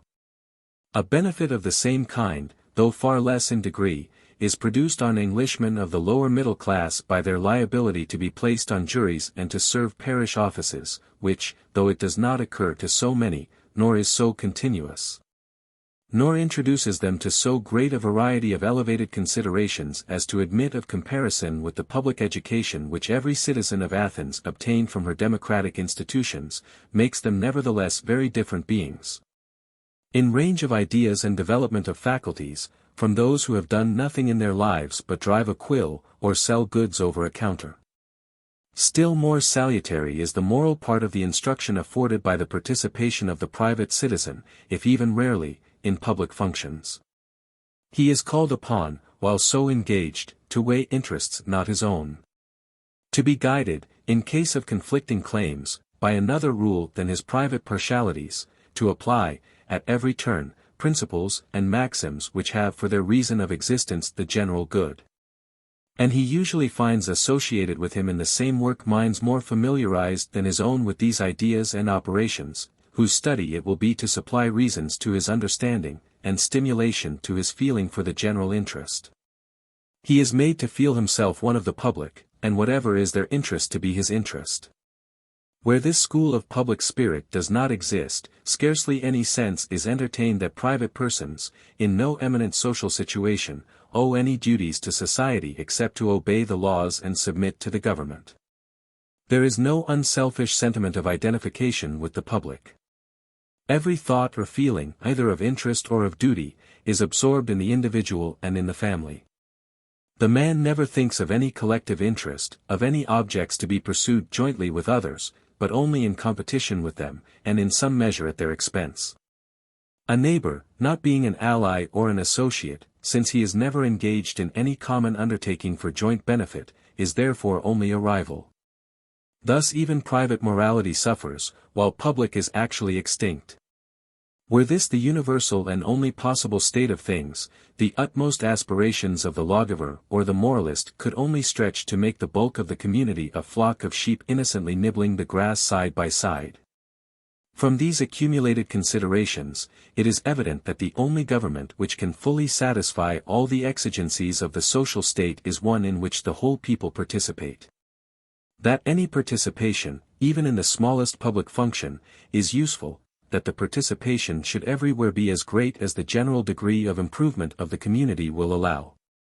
And that nothing less can be ultimately desirable than the admission of all to a share in the sovereign power of the state. But since all cannot, in a community exceeding a single small town, participate personally in any but some very minor portions of the public business, it follows that the ideal type of a perfect government must be representative. Chapter 4, Under what social conditions representative government is inapplicable. We have recognized in representative government the ideal type of the most perfect polity for which, in consequence, any portion of mankind are better adapted in proportion to their degree of general improvement.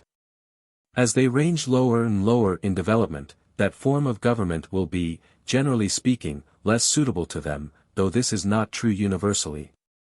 For the adaptation of a people to representative government does not depend so much upon the place they occupy in the general scale of humanity as upon the degree in which they possess certain special requisites. Requisites, however, so closely connected with their degree of general advancement, that any variation between the two is rather the exception than the rule. Let us examine at what point in the descending series representative government ceases altogether to be admissible, either through its own unfitness or the superior fitness of some other regimen. First, then, representative, like any other government, must be unsuitable in any case in which it cannot permanently subsist, i.e., in which it does not fulfill the three fundamental conditions enumerated in the first chapter. These were, 1. That the people should be willing to receive it. 2. That they should be willing and able to do what is necessary for its preservation. 3. That they should be willing and able to fulfill the duties and discharge the functions which it imposes on them. The willingness of the people to accept representative government only becomes a practical question when an enlightened ruler, or a foreign nation or nations who have gained power over the country, are disposed to offer it the boon. To individual reformers the question is almost irrelevant, since, if no other objection can be made to their enterprise than that the opinion of the nation is not yet on their side, they have the ready and proper answer. That to bring it over to their side is the very end they aim at. When opinion is really adverse, its hostility is usually to the fact of change rather than to representative government in itself. The contrary case is not indeed unexampled.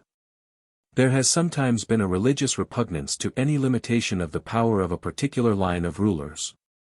But, in general, the doctrine of passive obedience meant only submission to the will of the powers that be, whether monarchical or popular. In any case in which the attempt to introduce representative government is at all likely to be made, indifference to it, and inability to understand its processes and requirements, rather than positive opposition, are the obstacles to be expected.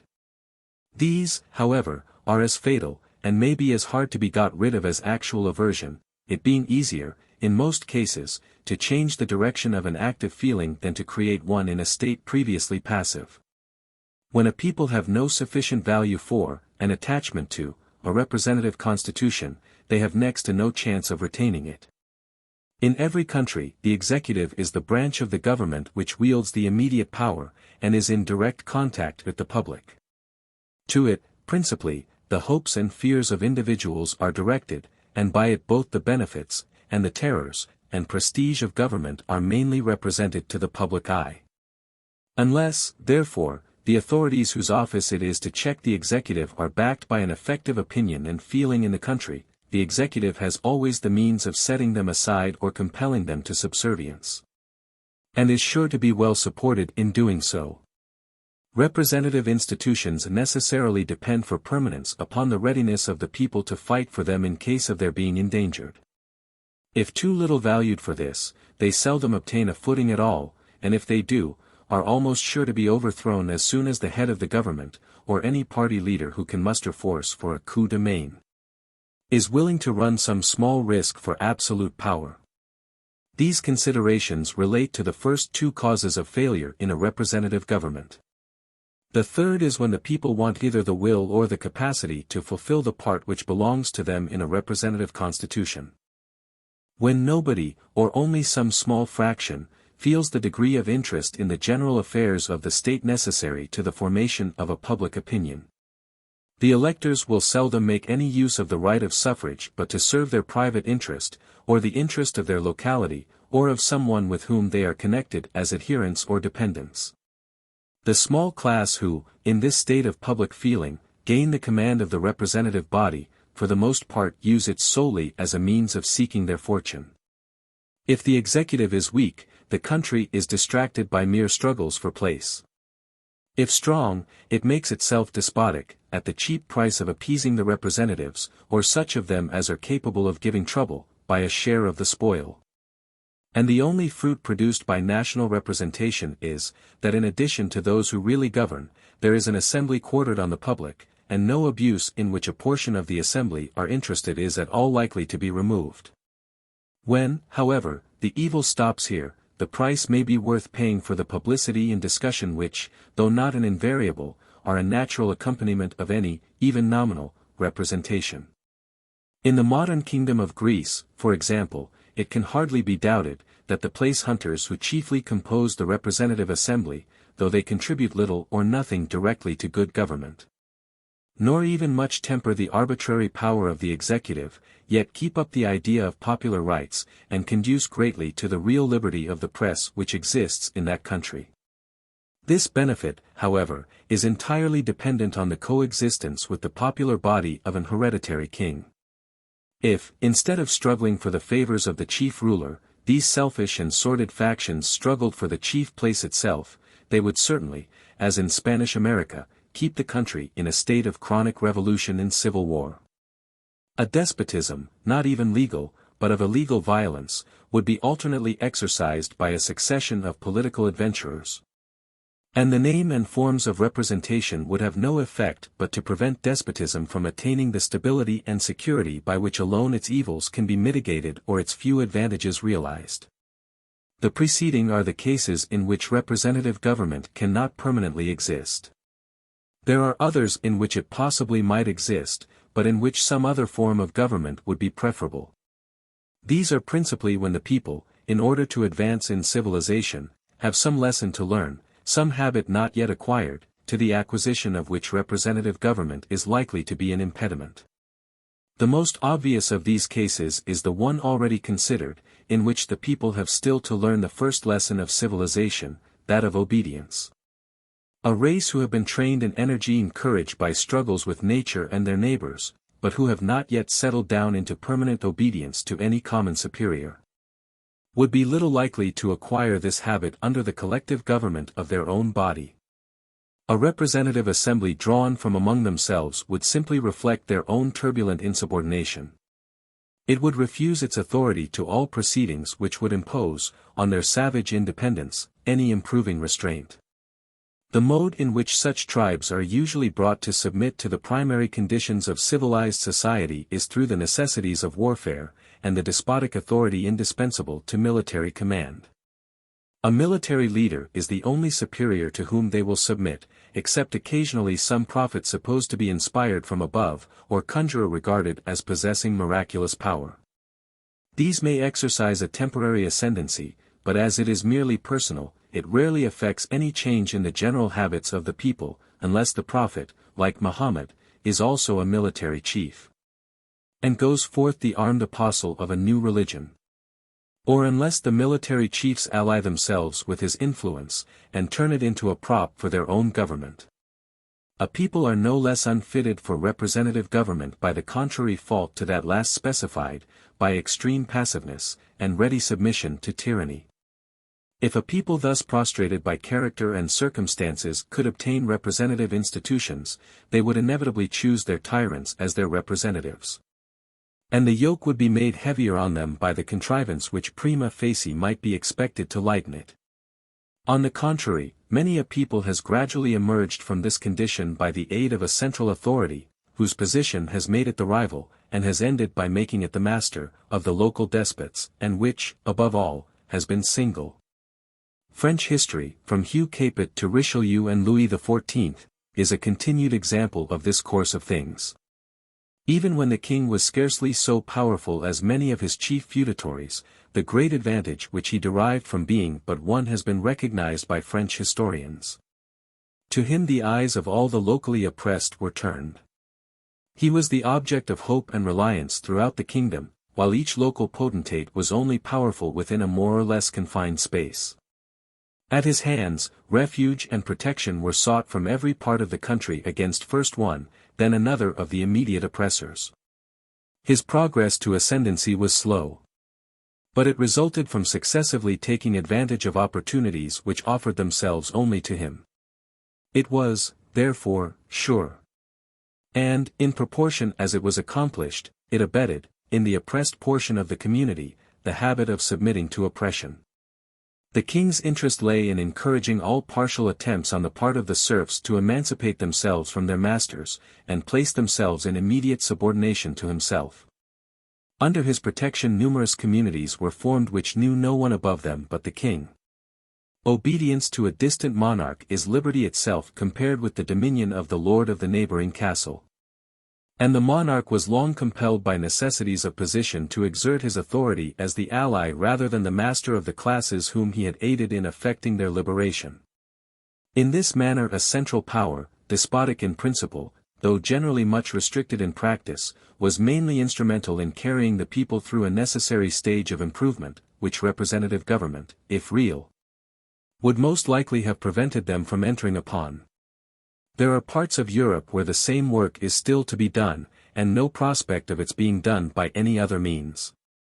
Nothing short of despotic rule or a general massacre could effect the emancipation of the serfs in the Russian Empire. The same passages of history forcibly illustrate another mode in which unlimited monarchy overcomes obstacles to the progress of civilization which representative government would have had a decided tendency to aggravate. One of the strongest hindrances to improvement, up to a rather advanced stage, is an inveterate spirit of locality. Portions of mankind, in many other respects capable of, and prepared for freedom, may be unqualified for amalgamating into even the smallest nation. Not only may jealousies and antipathies repel them from one another, and bar all possibility of voluntary union, but they may not yet have acquired any of the feelings or habits which would make the union real. Supposing it to be nominally accomplished, they may, like the citizens of an ancient community, or those of an Asiatic village, have had considerable practice in exercising their faculties on village or town interests, and have even realized a tolerably effective popular government on that restricted scale, and may yet have but slender sympathies with anything beyond, and no habit or capacity of dealing with interests common to many such communities. I am not aware that history furnishes any example in which a number of these political atoms or corpuscles have coalesced into a body, and learned to feel themselves one people, except through previous subjection to a central authority common to all. It is through the habit of deferring to that authority, entering into its plans and subserving its purposes, that a people such as we have supposed receive into their minds the conception of large interests common to a considerable geographical extent. Such interests, on the contrary, are necessarily the predominant consideration in the mind of the central ruler. And through the relations, more or less intimate, which he progressively establishes with the localities, they become familiar to the general mind. The most favorable concurrence of circumstances under which this step in improvement could be made would be one which should raise up representative institutions without representative government. A representative body or bodies, drawn from the localities, making itself the auxiliary and instrument of the central power, but seldom attempting to thwart or control it. The people being thus taken, as it were, into council, though not sharing the supreme power, the political education given by the central authority is carried home, much more effectually than it could otherwise be, to the local chiefs and to the population generally, while, at the same time, a tradition is kept up of government by general consent, or at least, the sanction of tradition is not given to government without it, which, when consecrated by custom, has so often put a bad end to a good beginning, and is one of the most frequent causes of the sad fatality which in most countries has stopped improvement in so early a stage. Because the work of some one period has been so done as to bar the needful work of the ages following. Meanwhile, it may be laid down as a political truth, that by irresponsible monarchy rather than by representative government can a multitude of insignificant political units be welded into a people, with common feelings of cohesion. Power enough to protect itself against conquest or foreign aggression, and affairs sufficiently various and considerable of its own to occupy worthily and expand to fit proportions the social and political intelligence of the population. For these several reasons, kingly government, free from the control, though perhaps strengthened by the support, of representative institutions, is the most suitable form of polity for the earliest stages of any community. Not excepting a city community like those of ancient Greece, where, accordingly, the government of kings, under some real, but no ostensible or constitutional control by public opinion, did historically precede by an unknown and probably great duration all free institutions, and gave place at last, during a considerable lapse of time, to oligarchies of a few families. 100 other infirmities or shortcomings in a people might be pointed out which pro tanto disqualify them from making the best use of representative government. But in regard to these it is not equally obvious that the government of one or a few would have any tendency to cure or alleviate the evil. Strong prejudices of any kind, obstinate adherence to old habits, positive defects of national character, or mere ignorance, and deficiency of mental cultivation, if prevalent in a people, will be in general faithfully reflected in their representative assemblies. And should it happen that the executive administration, the direct management of public affairs, is in the hands of persons comparatively free from these defects, more good would frequently be done by them when not hampered by the necessity of carrying with them the voluntary assent of such bodies. But the mere position of the rulers does not in these, as it does in the other cases which we have examined, of itself invest them with interests and tendencies operating in the beneficial direction. From the general weaknesses of the people or of the state of civilization, the one and his counselors, or the few, are not likely to be habitually exempt. Except in the case of their being foreigners, belonging to a superior people or a more advanced state of society. Then, indeed, the rulers may be, to almost any extent, superior in civilization to those over whom they rule.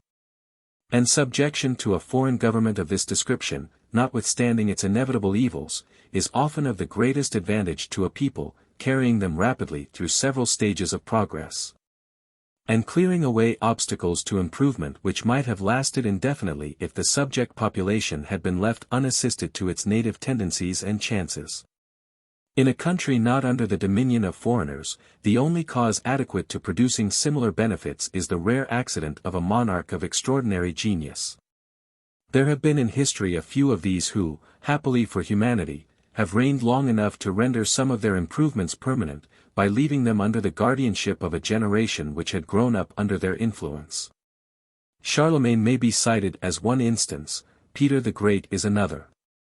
Such examples however are so unfrequent that they can only be classed with the happy accidents which have so often decided at a critical moment whether some leading portion of humanity should make a sudden start, or sink back towards barbarism, chances like the existence of Themistocles at the time of the Persian invasion, or of the first or third William of Orange. It would be absurd to construct institutions for the mere purpose of taking advantage of such possibilities, especially as men of this caliber, in any distinguished position, do not require despotic power to enable them to exert great influence, as is evidenced by the three last mentioned. The case most requiring consideration in reference to institutions is the not very uncommon one in which a small but leading portion of the population, from difference of race, more civilized origin, or other peculiarities of circumstance, are markedly superior in civilization and general character to the remainder. Under those conditions, government by the representatives of the mass would stand a chance of depriving them of much of the benefit they might derive from the greater civilization of the superior ranks, while government by the representatives of those ranks would probably rivet the degradation of the multitude, and leave them no hope of decent treatment except by ridding themselves of one of the most valuable elements of future advancement. The best prospect of improvement for a people thus composed lies in the existence of a constitutionally unlimited, or at least a practically preponderant authority in the chief ruler of the dominant class. He alone has by his position an interest in raising and improving the mass, of whom he is not jealous, as a counterpoise to his associates, of whom he is. And if fortunate circumstances place beside him, not as controllers but as subordinates, a body representative of the superior caste, which, by its objections and questionings, and by its occasional outbreaks of spirit, keeps alive habits of collective resistance, and may admit of being, in time and by degrees, expanded into a really national representation, which is in substance the history of the English Parliament. The nation has then the most favourable prospects of improvement which can well occur to a community thus circumstanced and constituted. Among the tendencies which, without absolutely rendering a people unfit for representative government, seriously incapacitate them from reaping the full benefit of it, one deserves particular notice. There are two states of the inclinations, intrinsically very different, but which have something in common, by virtue of which they often coincide in the direction they give to the efforts of individuals and of nations. One is, the desire to exercise power over others, the other is disinclination to have power exercised over themselves. The difference between different portions of mankind in the relative strength of these two dispositions is one of the most important elements in their history. There are nations in whom the passion for governing others is so much stronger than the desire of personal independence, that for the mere shadow of the one they are found ready to sacrifice the whole of the other. Each one of their number is willing, like the private soldier in an army, to abdicate his personal freedom of action into the hands of his general, provided the army is triumphant and victorious. And he is able to flatter himself that he is one of a conquering host, though the notion that he has himself any share in the domination exercised over the conquered is an illusion. A government strictly limited in its powers and attributions, required to hold its hands from over-meddling, and to let most things go on without its assuming the part of guardian or director, is not to the taste of such a people. In their eyes the possessors of authority can hardly take too much upon themselves, provided the authority itself is open to general competition. An average individual among them prefers the chance, however distant or improbable, of wielding some share of power over his fellow citizens, above the certainty, to himself and others, of having no unnecessary power exercised over them. These are the elements of a people of place hunters, in whom the course of politics is mainly determined by place hunting, where equality alone is cared for, but not liberty. Where the contests of political parties are but struggles to decide whether the power of meddling in everything shall belong to one class or another, perhaps merely to one knot of public men or another. Where the idea entertained of democracy is merely that of opening offices to the competition of all instead of a few. Where, the more popular the institutions, the more innumerable are the places created, and the more monstrous the over-government exercised by all over each, and by the executive over all. It would be as unjust as it would be ungenerous to offer this, or anything approaching to it, as an unexaggerated picture of the French people.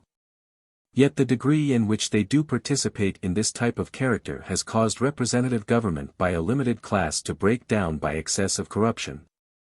And the attempt at representative government by the whole male population to end in giving one man the power of consigning any number of the rest, without trial, to Lambessa or Cayenne. Provided he allows all of them to think themselves not excluded from the possibility of sharing his favors. The point of character which, beyond any other, fits the people of this country for representative government, is that they have almost universally the contrary characteristic. They are very jealous of any attempt to exercise power over them not sanctioned by long usage and by their own opinion of right, but they in general care very little for the exercise of power over others. Not having the smallest sympathy with the passion for governing, while they are but too well acquainted with the motives of private interest from which that office is sought. They prefer that it should be performed by those to whom it comes without seeking, as a consequence of social position. If foreigners understood this, it would account to them for some of the apparent contradictions in the political feelings of Englishmen.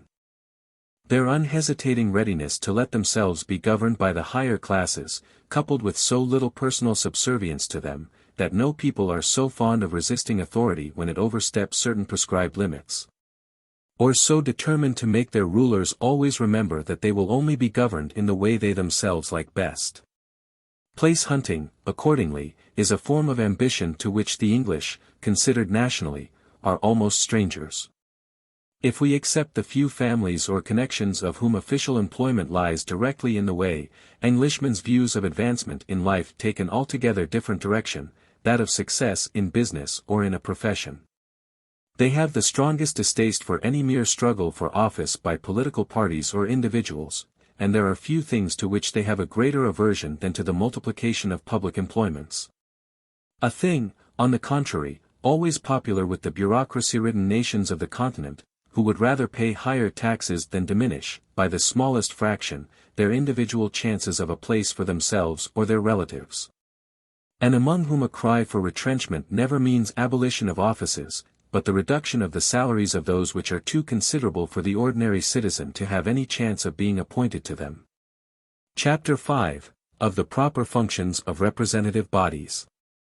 In treating of representative government, it is above all necessary to keep in view the distinction between its idea or essence, and the particular forms in which the idea has been clothed by accidental historical developments, or by the notions current at some particular period. The meaning of representative government is, that the whole people, or some numerous portion of them, exercise through deputies periodically elected by themselves the ultimate controlling power, which, in every constitution, must reside somewhere. This ultimate power they must possess in all its completeness. They must be masters, whenever they please, of all the operations of government. There is no need that the constitutional law should itself give them this mastery. It does not in the British Constitution. But what it does give practically amounts to this: the power of final control is as essentially single, in a mixed and balanced government, as in a pure monarchy or democracy. This is the portion of truth in the opinion of the ancients, revived by great authorities in our own time, that a balanced constitution is impossible. There is almost always a balance, but the scales never hang exactly even. Which of them preponderates is not always apparent on the face of the political institutions. In the British Constitution, each of the three coordinate members of the sovereignty is invested with powers which, if fully exercised, would enable it to stop all the machinery of government. Nominally, therefore, each is invested with equal power of thwarting and obstructing the others. And if, by exerting that power, any of the three could hope to better its position, the ordinary course of human affairs forbids us to doubt that the power would be exercised. There can be no question that the full powers of each would be employed defensively if it found itself assailed by one or both of the others. What, then, prevents the same powers from being exerted aggressively? The unwritten maxims of the Constitution, in other words, the positive political morality of the country, and this positive political morality is what we must look to if we would know in whom the really supreme power in the Constitution resides. By constitutional law, the Crown can refuse its assent to any Act of Parliament, and can appoint to office and maintain in it any minister, in opposition to the remonstrances of Parliament. But the constitutional morality of the country nullifies these powers, preventing them from being ever used. And, by requiring that the head of the administration should always be virtually appointed by the House of Commons, makes that body the real sovereign of the state. These unwritten rules, which limit the use of lawful powers, are, however, only effectual, and maintain themselves in existence on condition of harmonizing with the actual distribution of real political strength. There is in every constitution a strongest power, one which would gain the victory if the compromises by which the Constitution habitually works were suspended, and there came a trial of strength. Constitutional maxims are adhered to, and are practically operative, so long as they give the predominance in the Constitution to that one of the powers which has the preponderance of active power out of doors.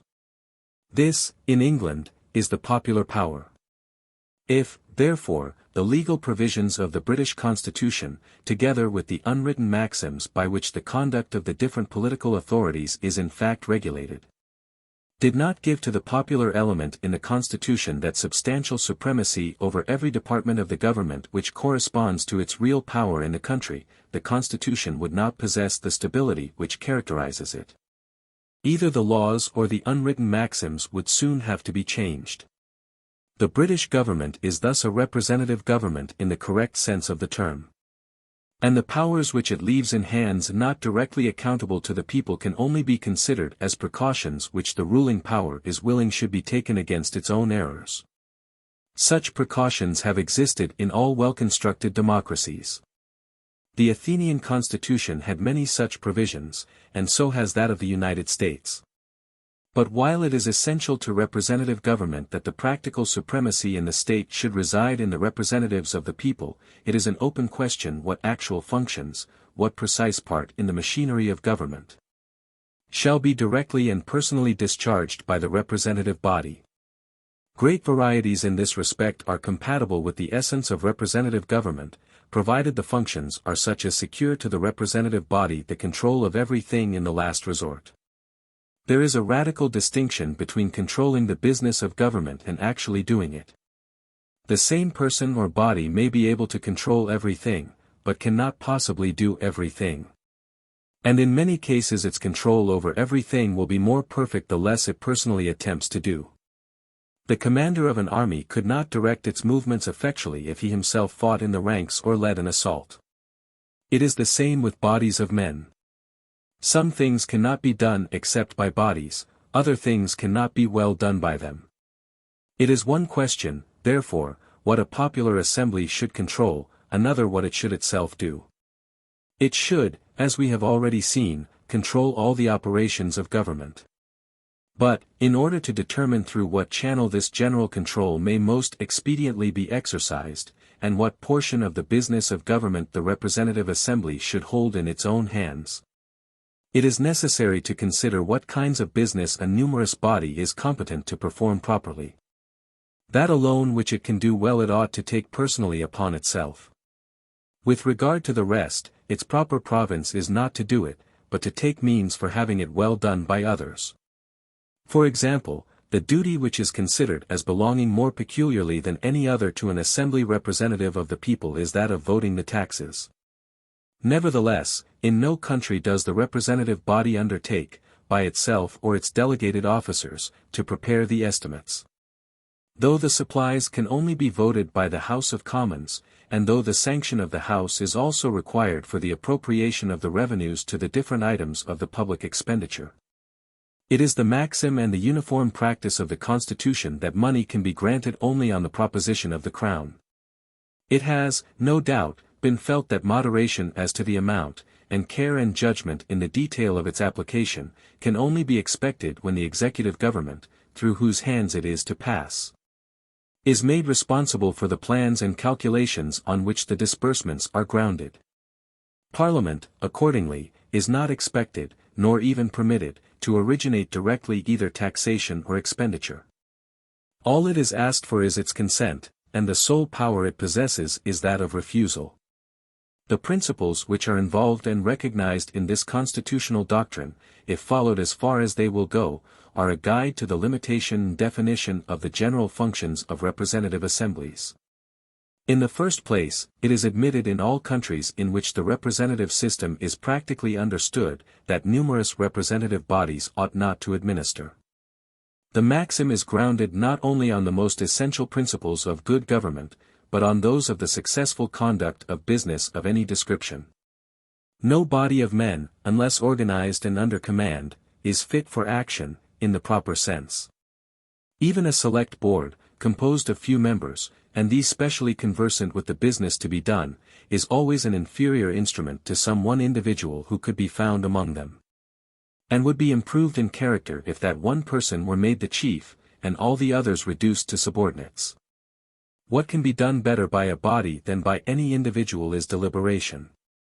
When it is necessary or important to secure hearing and consideration to many conflicting opinions, a deliberative body is indispensable. Those bodies, therefore, are frequently useful, even for administrative business, but in general only as advisers, such business being, as a rule, better conducted under the responsibility of one. Even a joint stock company has always in practice, if not in theory, a managing director. Its good or bad management depends essentially on some one person's qualifications, and the remaining directors, when of any use, are so by their suggestions to him, or by the power they possess of watching him, and restraining or removing him in case of misconduct. That they are ostensibly equal shares with him in the management is no advantage, but a considerable set-off against any good which they are capable of doing. It weakens greatly the sense in his own mind, and in those of other people, of that individual responsibility in which he should stand forth personally and undividedly. But a popular assembly is still less fitted to administer, or to dictate in detail to those who have the charge of administration. Even when honestly meant, the interference is almost always injurious. Every branch of public administration is a skilled business, which has its own peculiar principles and traditional rules, many of them not even known in any effectual way, except to those who have at some time had a hand in carrying on the business. And none of them likely to be duly appreciated by persons not practically acquainted with the department. I do not mean that the transaction of public business has esoteric mysteries, only to be understood by the initiated. Its principles are all intelligible to any person of good sense, who has in his mind a true picture of the circumstances and conditions to be dealt with, but to have this he must know those circumstances and conditions. And the knowledge does not come by intuition. There are many rules of the greatest importance in every branch of public business, as there are in every private occupation, of which a person fresh to the subject neither knows the reason or even suspects the existence. Because they are intended to meet dangers or provide against inconveniences which never entered into his thoughts. I have known public men, ministers of more than ordinary natural capacity, who, on their first introduction to a department of business new to them, have excited the mirth of their inferiors by the air with which they announced as a truth hitherto set at naught, and brought to light by themselves, something which was probably the first thought of everybody who ever looked at the subject, given up as soon as he had got on to a second. It is true that a great statesman is he who knows when to depart from traditions, as well as when to adhere to them, but it is a great mistake to suppose that he will do this better for being ignorant of the traditions. No one who does not thoroughly know the modes of action which common experience has sanctioned is capable of judging of the circumstances which require a departure from those ordinary modes of action. The interests dependent on the acts done by a public department, the consequences liable to follow from any particular mode of conducting it, require for weighing and estimating them a kind of knowledge, and of specially exercised judgment, almost as rarely found in those not bred to it, as the capacity to reform the law in those who have not professionally studied it. All these difficulties are sure to be ignored by a representative assembly which attempts to decide on special acts of administration. At its best, it is inexperience sitting in judgment on experience, ignorance on knowledge. Ignorance which, never suspecting the existence of what it does not know, is equally careless and supercilious, making light of, if not resenting, all pretensions to have a judgment better worth attending to than its own. Thus it is when no interested motives intervene, but when they do, the result is jobbery more unblushing and audacious than the worst corruption which can well take place in a public office under a government of publicity. It is not necessary that the interested bias should extend to the majority of the assembly. In any particular case it is of 10 enough that it affects 2 or 3 of their number. Those 2 or 3 will have a greater interest in misleading the body than any other of its members are likely to have in putting it right. The bulk of the assembly may keep their hands clean, but they cannot keep their minds vigilant or their judgments discerning in matters they know nothing about. And an indolent majority, like an indolent individual, belongs to the person who takes most pains with it. The bad measures or bad appointments of a minister may be checked by Parliament. And the interest of ministers in defending, and of rival partisans in attacking, secures a tolerably equal discussion, but cas custodiet custodes. Who shall check the Parliament? A minister, a head of an office, feels himself under some responsibility. An assembly in such cases feels under no responsibility at all, for when did any member of Parliament lose his seat for the vote he gave on any detail of administration? To a minister, or the head of an office, it is of more importance what will be thought of his proceedings some time hence, than what is thought of them at the instant. But an assembly, if the cry of the moment goes with it, however hastily raised or artificially stirred up, thinks itself and is thought by every body, to be completely exculpated, however disastrous may be the consequences. Besides, an assembly never personally experiences the inconveniences of its bad measures until they have reached the dimensions of national evils. Ministers and administrators see them approaching, and have to bear all the annoyance and trouble of attempting to ward them off. The proper duty of a representative assembly in regard to matters of administration is not to decide them by its own vote, but to take care that the persons who have to decide them shall be the proper persons. Even this they cannot advantageously do by nominating the individuals. There is no act which more imperatively requires to be performed under a strong sense of individual responsibility than the nomination to employments. The experience of every person conversant with public affairs bears out the assertion that there is scarcely any act respecting which the conscience of an average man is less sensitive. Scarcely any case in which less consideration is paid to qualifications, partly because men do not know, and partly because they do not care for, the difference in qualifications between one person and another. When a minister makes what is meant to be an honest appointment, that is, when he does not actually job it for his personal connections or his party, an ignorant person might suppose that he would try to give it to the person best qualified. No such thing. An ordinary minister thinks himself a miracle of virtue if he gives it to a person of merit, or who has a claim on the public on any account, though the claim or the merit may be of the most opposite description to that required.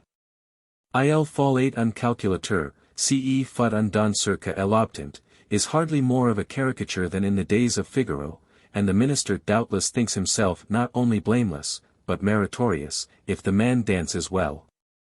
Besides, the qualifications which fit special individuals for special duties can only be recognized by those who know the individuals, or who make it their business to examine and judge of persons from what they have done, or from the evidence of those who are in a position to judge.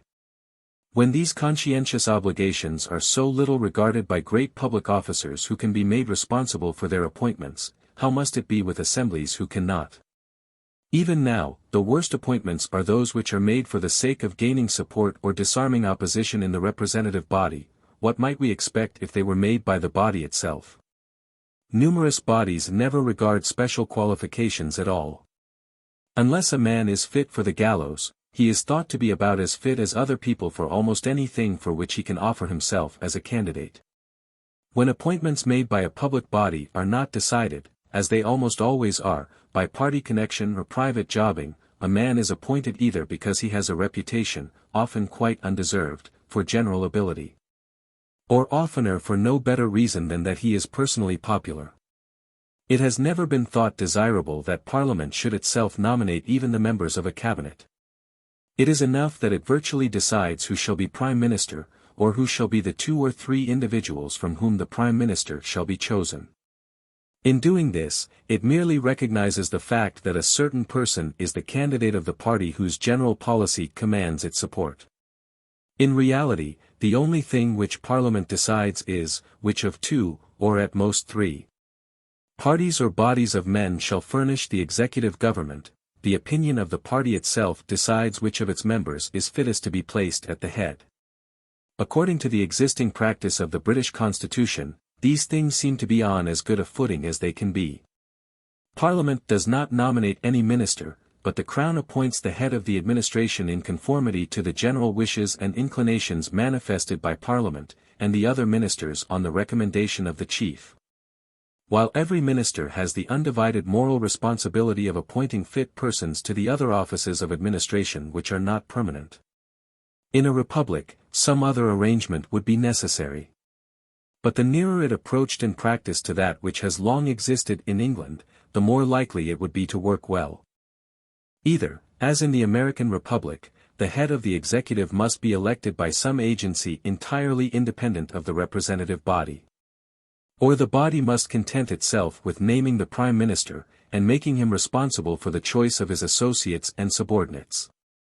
In all these considerations, at least theoretically, I fully anticipate a general assent. Though, practically, the tendency is strong in representative bodies to interfere more and more in the details of administration, by virtue of the general law, that whoever has the strongest power is more and more tempted to make an excessive use of it. And this is one of the practical dangers to which the futurity of representative governments will be exposed. But it is equally true, though only of late and slowly beginning to be acknowledged, that a numerous assembly is as little fitted for the direct business of legislation as for that of administration. There is hardly any kind of intellectual work which so much needs to be done not only by experienced and exercised minds, but by minds trained to the task through long and laborious study, as the business of making laws. This is a sufficient reason, were there no other, why they can never be well made but by a committee of very few persons. A reason no less conclusive is, that every provision of a law requires to be framed with the most accurate and long-sighted perception of its effect on all the other provisions. And the law when made should be capable of fitting into a consistent whole with the previously existing laws. It is impossible that these conditions should be in any degree fulfilled when laws are voted clause by clause in a miscellaneous assembly.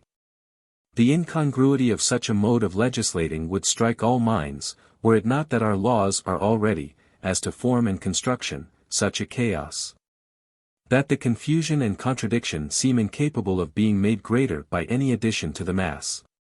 Yet even now, the utter unfitness of our legislative machinery for its purpose is making itself practically felt every year more and more. The mere time necessarily occupied in getting through bills, renders Parliament more and more incapable of passing any, except on detached and narrow points.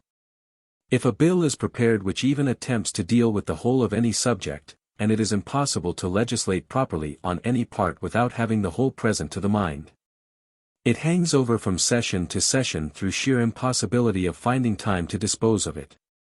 It matters not though the bill may have been deliberately drawn up by the authority deemed the best qualified, with all appliances and means to boot, or by a select commission, chosen for their conversancy with the subject, and having employed years in considering and digesting the particular measure, it cannot be passed. Because the House of Commons will not forego the precious privilege of tinkering it with their clumsy hands.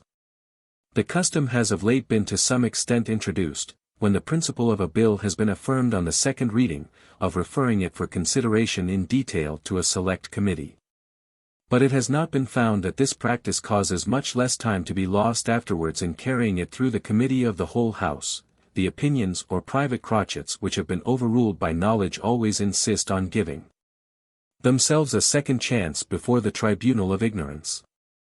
Indeed, the practice itself has been adopted principally by the House of Lords, the members of which are less busy and fond of meddling, and less jealous of the importance of their individual voices, than those of the elective House. And when a bill of many clauses does succeed in getting itself discussed in detail, what can depict the state in which it comes out of committee? Clauses omitted which are essential to the working of the rest. Incongruous ones inserted to conciliate some private interest, or some crotchety member who threatens to delay the bill. Articles foisted in on the motion of some sciolist with a mere smattering of the subject, leading to consequences which the member who introduced or those who supported the bill did not at the moment foresee, and which need an amending act in the next session to correct their mischiefs.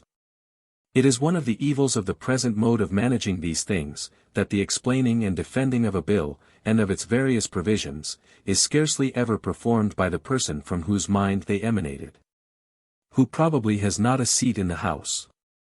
Their defense rests upon some minister or member of Parliament who did not frame them, who is dependent on cramming for all his arguments but those which are perfectly obvious, who does not know the full strength of his case, nor the best reasons by which to support it, and is wholly incapable of meeting unforeseen objections.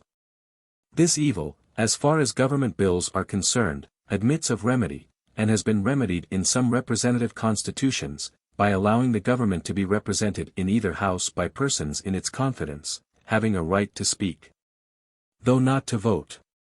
If that, as yet considerable, majority of the House of Commons who never desire to move an amendment or make a speech would no longer leave the whole regulation of business to those who do, if they would bethink themselves that better qualifications for legislation exist, and may be found if sought for, than a fluent tongue, and the faculty of getting elected by a constituency, it would soon be recognized that, in legislation as well as administration, the only task to which a representative assembly can possibly be competent is not that of doing the work, but of causing it to be done, of determining to whom or to what sort of people it shall be confided, and giving or withholding the national sanction to it when performed.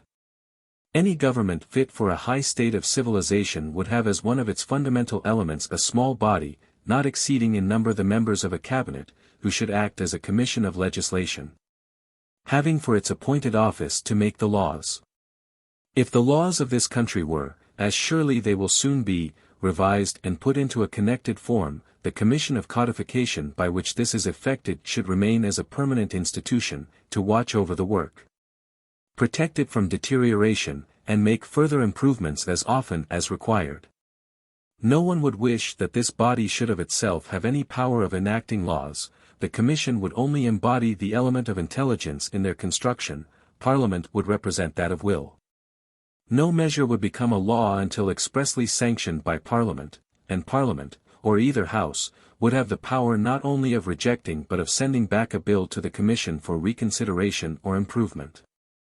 Either House might also exercise its initiative by referring any subject to the Commission, with directions to prepare a law. The Commission, of course, would have no power of refusing its instrumentality to any legislation which the country desired. Instructions, concurred in by both Houses, to draw up a bill which should effect a particular purpose, would be imperative on the Commissioners, unless they preferred to resign their office.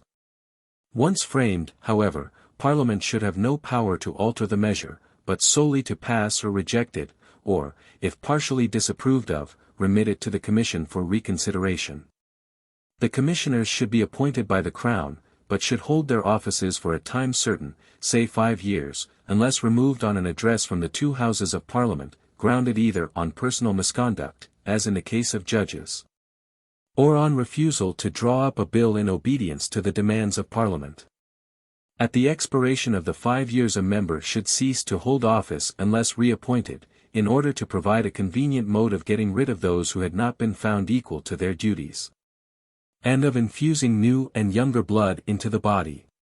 The necessity of some provision corresponding to this was felt even in the Athenian democracy, where, in the time of its most complete ascendancy, the popular ecclesia could pass cephisms, mostly decrees on single matters of policy, but laws, so called, could only be made or altered by a different and less numerous body, renewed annually, called the Nomotheti, whose duty it also was to revise the whole of the laws, and keep them consistent with one another. In the English Constitution there is great difficulty in introducing any arrangement which is new both in form and in substance. But comparatively little repugnance is felt to the attainment of new purposes by an adaptation of existing forms and traditions. It appears to me that the means might be devised of enriching the Constitution with this great improvement through the machinery of the House of Lords. A commission for preparing bills would in itself be no more an innovation on the Constitution than the Board for the Administration of the Poor Laws, or the Enclosure Commission. If, in consideration of the great importance and dignity of the trust, it were made a rule that every person appointed a member of the Legislative Commission, unless removed from office on an address from Parliament, should be a peer for life. It is probable that the same good sense and taste which leave the judicial functions of the peerage practically to the exclusive care of the law lords would leave the business of legislation, except on questions involving political principles and interests, to the professional legislators.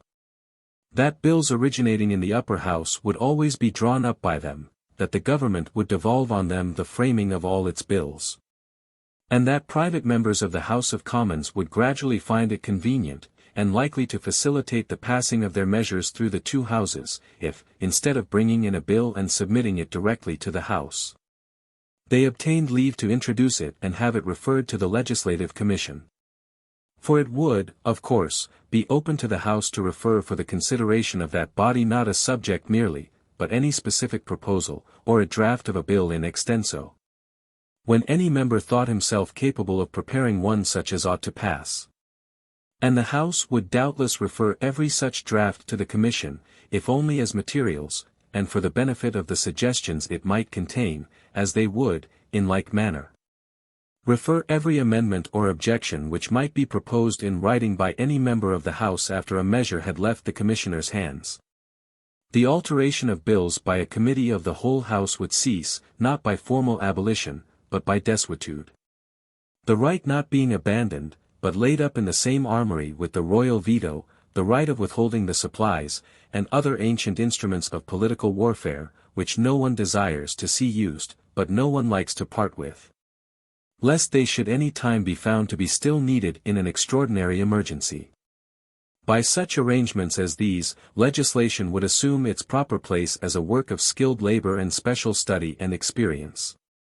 While the most important liberty of the nation, that of being governed only by laws assented to by its elected representatives, would be fully preserved, and made more valuable by being detached from the serious, but by no means unavoidable drawbacks which now accompany it in the form of ignorant and ill-considered legislation.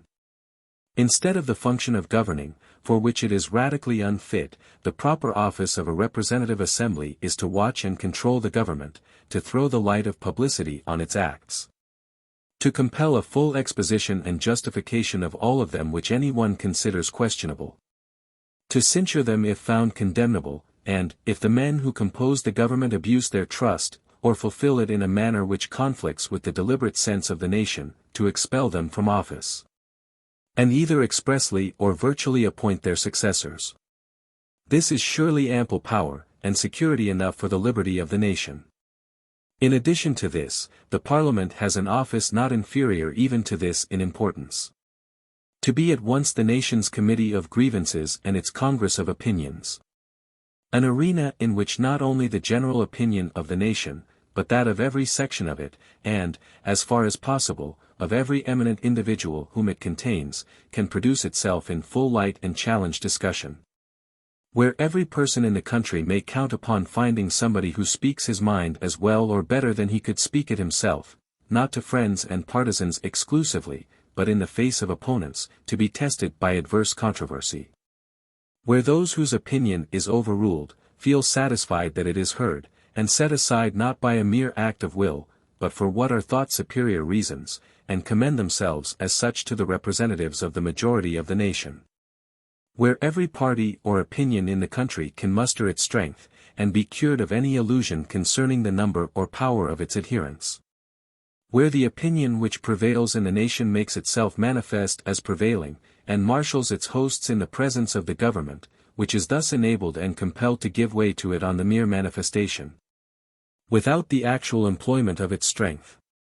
Where statesmen can assure themselves, far more certainly than by any other signs, what elements of opinion and power are growing and what declining, and are enabled to shape their measures with some regard not solely to present exigencies, but to tendencies in progress. Representative assemblies are often taunted by their enemies with being places of mere talk and bavardage. There has seldom been more misplaced derision. I know not how a representative assembly can more usefully employ itself than in talk, when the subject of talk is the great public interests of the country. And every sentence of it represents the opinion either of some important body of persons in the nation, or of an individual in whom some such body have reposed their confidence. A place where every interest and shade of opinion in the country can have its cause even passionately pleaded, in the face of the government and of all other interests and opinions, can compel them to listen, and either comply, or state clearly why they do not, is in itself, if it answered no other purpose, one of the most important political institutions that can exist anywhere, and one of the foremost benefits of free government. Such talking would never be looked upon with disparagement if it were not allowed to stop doing, which it never would, if assemblies knew and acknowledged that talking and discussion are their proper business, while doing, as the result of discussion, is the task not of a miscellaneous body, but of individuals specially trained to it. That the fit office of an assembly is to see that those individuals are honestly and intelligently chosen, and to interfere no further with them, except by unlimited latitude of suggestion and criticism, and by applying or withholding the final seal of national assent. It is for want of this judicious reserve that popular assemblies attempt to do what they cannot do well, to govern and legislate, and provide no machinery but their own for much of it. When of course every hour spent in talk is an hour withdrawn from actual business. But the very fact which most unfits such bodies for a council of legislation, qualifies them the more for their other office, namely, that they are not a selection of the greatest political minds in the country, from whose opinions little could with certainty be inferred concerning those of the nation, but are, when properly constituted, a fair sample of every grade of intellect among the people which is at all entitled to a voice in public affairs. Their part is to indicate wants, to be an organ for popular demands, and a place of adverse discussion for all opinions relating to public matters, both great and small.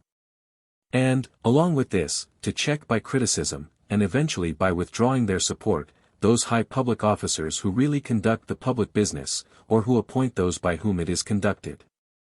Nothing but the restriction of the function of representative bodies within these rational limits will enable the benefits of popular control to be enjoyed in conjunction with the no less important requisites, growing ever more important as human affairs increase in scale and in complexity, of skilled legislation and administration. There are no means of combining these benefits except by separating the functions which guarantee the one from those which essentially require the other.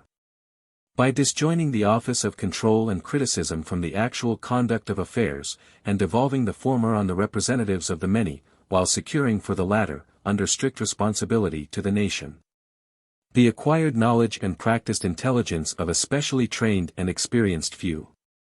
The preceding discussion of the functions which ought to devolve on the sovereign representative assembly of the nation would require to be followed by an inquiry into those properly vested in the minor representative bodies, which ought to exist for purposes that regard only localities. And such an inquiry forms an essential part of the present treatise. But many reasons require its postponement, until we have considered the most proper composition of the great representative body, destined to control as sovereign the enactment of laws and the administration of the general affairs of the nation. Chapter 6, of the infirmities and dangers to which representative government is liable. The defects of any form of government may be either negative or positive. It is negatively defective if it does not concentrate in the hands of the authorities power sufficient to fulfill the necessary offices of a government, or if it does not sufficiently develop by exercise the active capacities and social feelings of the individual citizens. On neither of these points is it necessary that much should be said at this stage of our inquiry. The want of an amount power in the government adequate to preserve order and allow of progress in the people is incident rather to a wild and rude state of society generally than to any particular form of political union. When the people are too much attached to savage independence to be tolerant of the amount of power to which it is for their good that they should be subject, the state of society, as already observed, is not yet ripe for representative government. When the time for that government has arrived, sufficient power for all needful purposes is sure to reside in the sovereign assembly. And if enough of it is not entrusted to the executive, this can only arise from a jealous feeling on the part of the assembly toward the administration, never likely to exist but where the constitutional power of the assembly to turn them out of office has not yet sufficiently established itself. Wherever that constitutional right is admitted in principle and fully operative in practice, there is no fear that the assembly will not be willing to trust its own ministers with any amount of power really desirable. The danger is, on the contrary, lest they should grant it too ungrudgingly, and too indefinite in extent, since the power of the minister is the power of the body who make and who keep him so. It is, however, very likely, and is one of the dangers of a controlling assembly, that it may be lavish of powers, but afterwards interfere with their exercise, may give power by wholesale, and take it back in detail, by multiplied single acts of interference in the business of administration. The evils arising from this assumption of the actual function of governing, in lieu of that of criticizing and checking those who govern, have been sufficiently dwelt upon in the preceding chapter. No safeguard can in the nature of things be provided against this improper meddling, except a strong and general conviction of its injurious character. The other negative defect which may reside in a government, that of not bringing into sufficient exercise the individual faculties, moral, intellectual, and active, of the people, has been exhibited generally in setting forth the distinctive mischiefs of despotism. As between one form of popular government and another, the advantage in this respect lies with that which most widely diffuses the exercise of public functions, on the one hand, by excluding fewest from the suffrage, on the other, by opening to all classes of private citizens, so far as is consistent with other equally important objects, the widest participation in the details of judicial and administrative business. as by jury trial, admission to municipal offices, and, above all, by the utmost possible publicity and liberty of discussion, whereby not merely a few individuals in succession, but the whole public, are made, to a certain extent, participants in the government, and sharers in the instruction and mental exercise derived from it. The further illustration of these benefits, as well as of the limitations under which they must be aimed at, will be better deferred until we come to speak of the details of administration. The positive evils and dangers of the representative, as of every other form of government, may be reduced to two heads: first, general ignorance and incapacity, or, to speak more moderately, insufficient mental qualifications in the controlling body. Secondly, the danger of its being under the influence of interests not identical with the general welfare of the community.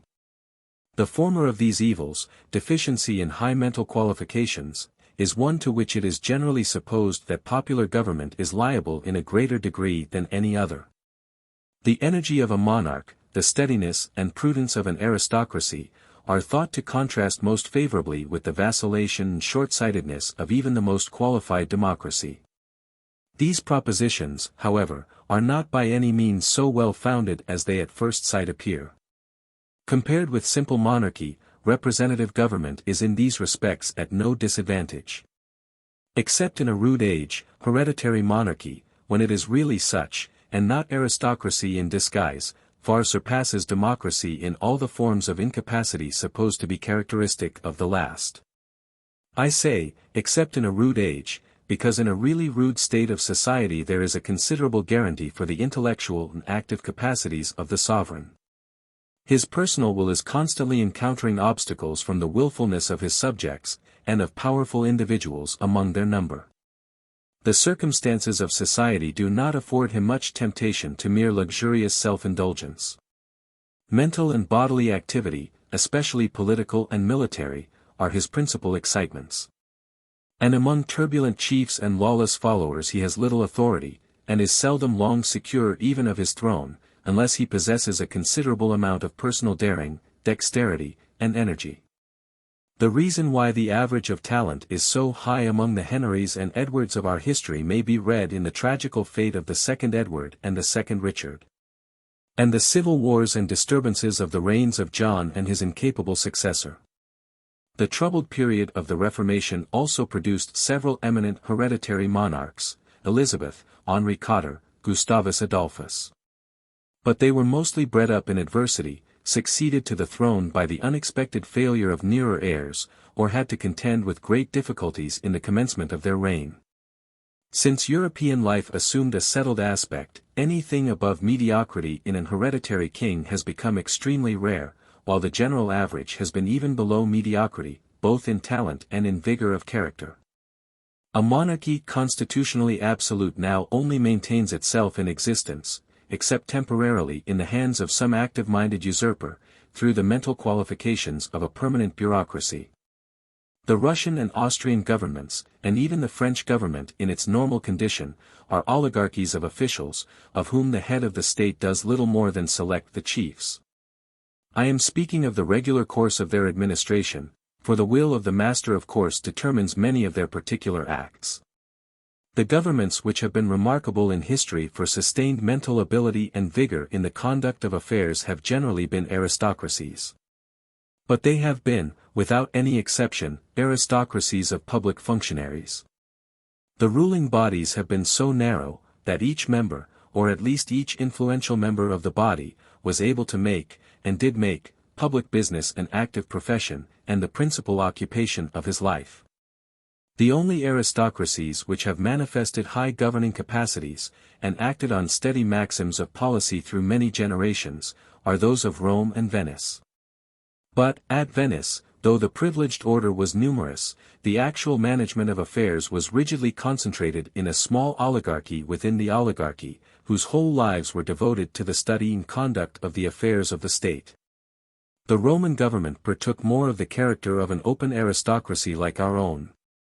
But the really governing body, the Senate, was exclusively composed of persons who had exercised public functions, and had either already filled, or were looking forward to fill the highest offices of the state. at the peril of a severe responsibility in case of incapacity and failure. When once members of the Senate, their lives were pledged to the conduct of public affairs, they were not permitted even to leave Italy except in the discharge of some public trust.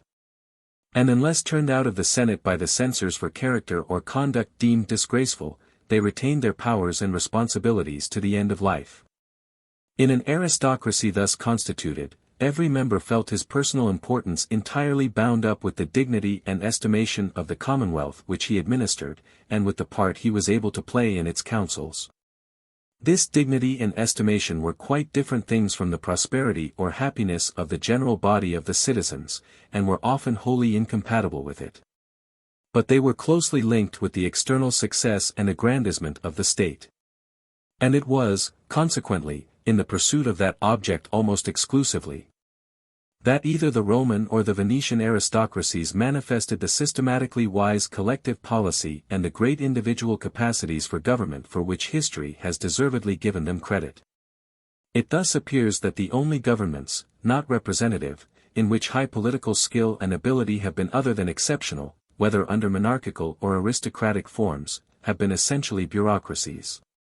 The work of government has been in the hands of governors by profession, which is the essence and meaning of bureaucracy. Whether the work is done by them because they have been trained to it, or they are trained to it because it is to be done by them, makes a great difference in many respects, but none at all as to the essential character of the rule.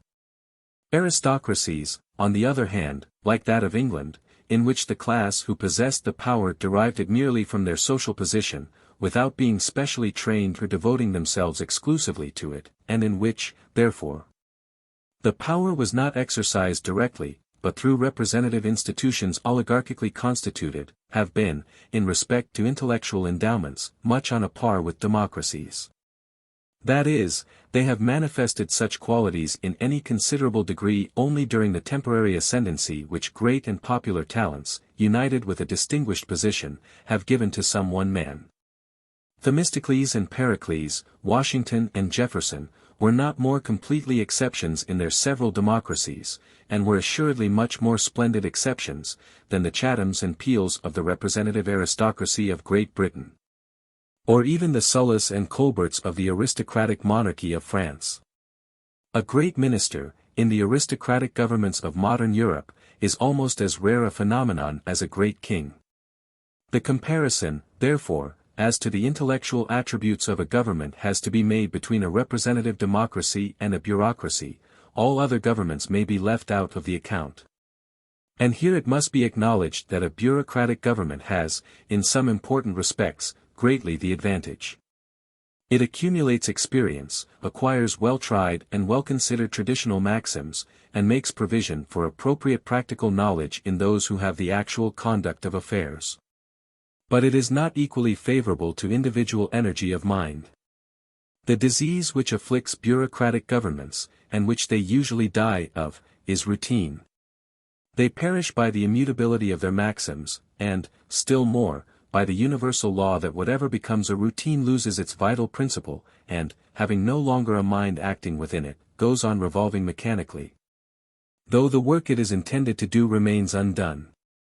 A bureaucracy always tends to become a pedantocracy. When the bureaucracy is the real government, the spirit of the corps, as with the Jesuits, bears down the individuality of its more distinguished members. In the profession of government, as in other professions, the sole idea of the majority is to do what they have been taught. And it requires a popular government to enable the conceptions of the man of original genius among them to prevail over the obstructive spirit of trained mediocrity. Only in a popular government, setting apart the accident of a highly intelligent despot, could Sir Rowland Hill have been victorious over the post office. A popular government installed him in the post office, and made the body, in spite of itself, obey the impulse given by the man who united special knowledge with individual vigor and originality. That the Roman aristocracy escaped this characteristic disease of a bureaucracy was evidently owing to its popular element. All special offices, both those which gave a seat in the Senate and those which were sought by senators, were conferred by popular election. The Russian government is a characteristic exemplification of both the good and bad side of bureaucracy, its fixed maxims, directed with Roman perseverance to the same unflinchingly pursued ends from age to age. The remarkable skill with which those ends are generally pursued. The frightful internal corruption, and the permanent organized hostility to improvements from without, which even the autocratic power of a vigorous-minded emperor is seldom or never sufficient to overcome. The patient obstructiveness of the body being in the long run more than a match for the fitful energy of one man. The Chinese government, a bureaucracy of mandarins, is, as far as known to us, another apparent example of the same qualities and defects. In all human affairs, conflicting influences are required to keep one another alive and efficient even for their own proper uses. And the exclusive pursuit of one good object, apart from some other which should accompany it, ends not in excess of one and defect of the other, but in the decay and loss even of that which has been exclusively cared for. Government by trained officials cannot do for a country the things which can be done by a free government, but it might be supposed capable of doing some things which free government of itself cannot do. We find, however, that an outside element of freedom is necessary to enable it to do effectually or permanently even its own business. And so, also, freedom cannot produce its best effects, and often breaks down altogether, unless means can be found of combining it with trained and skilled administration.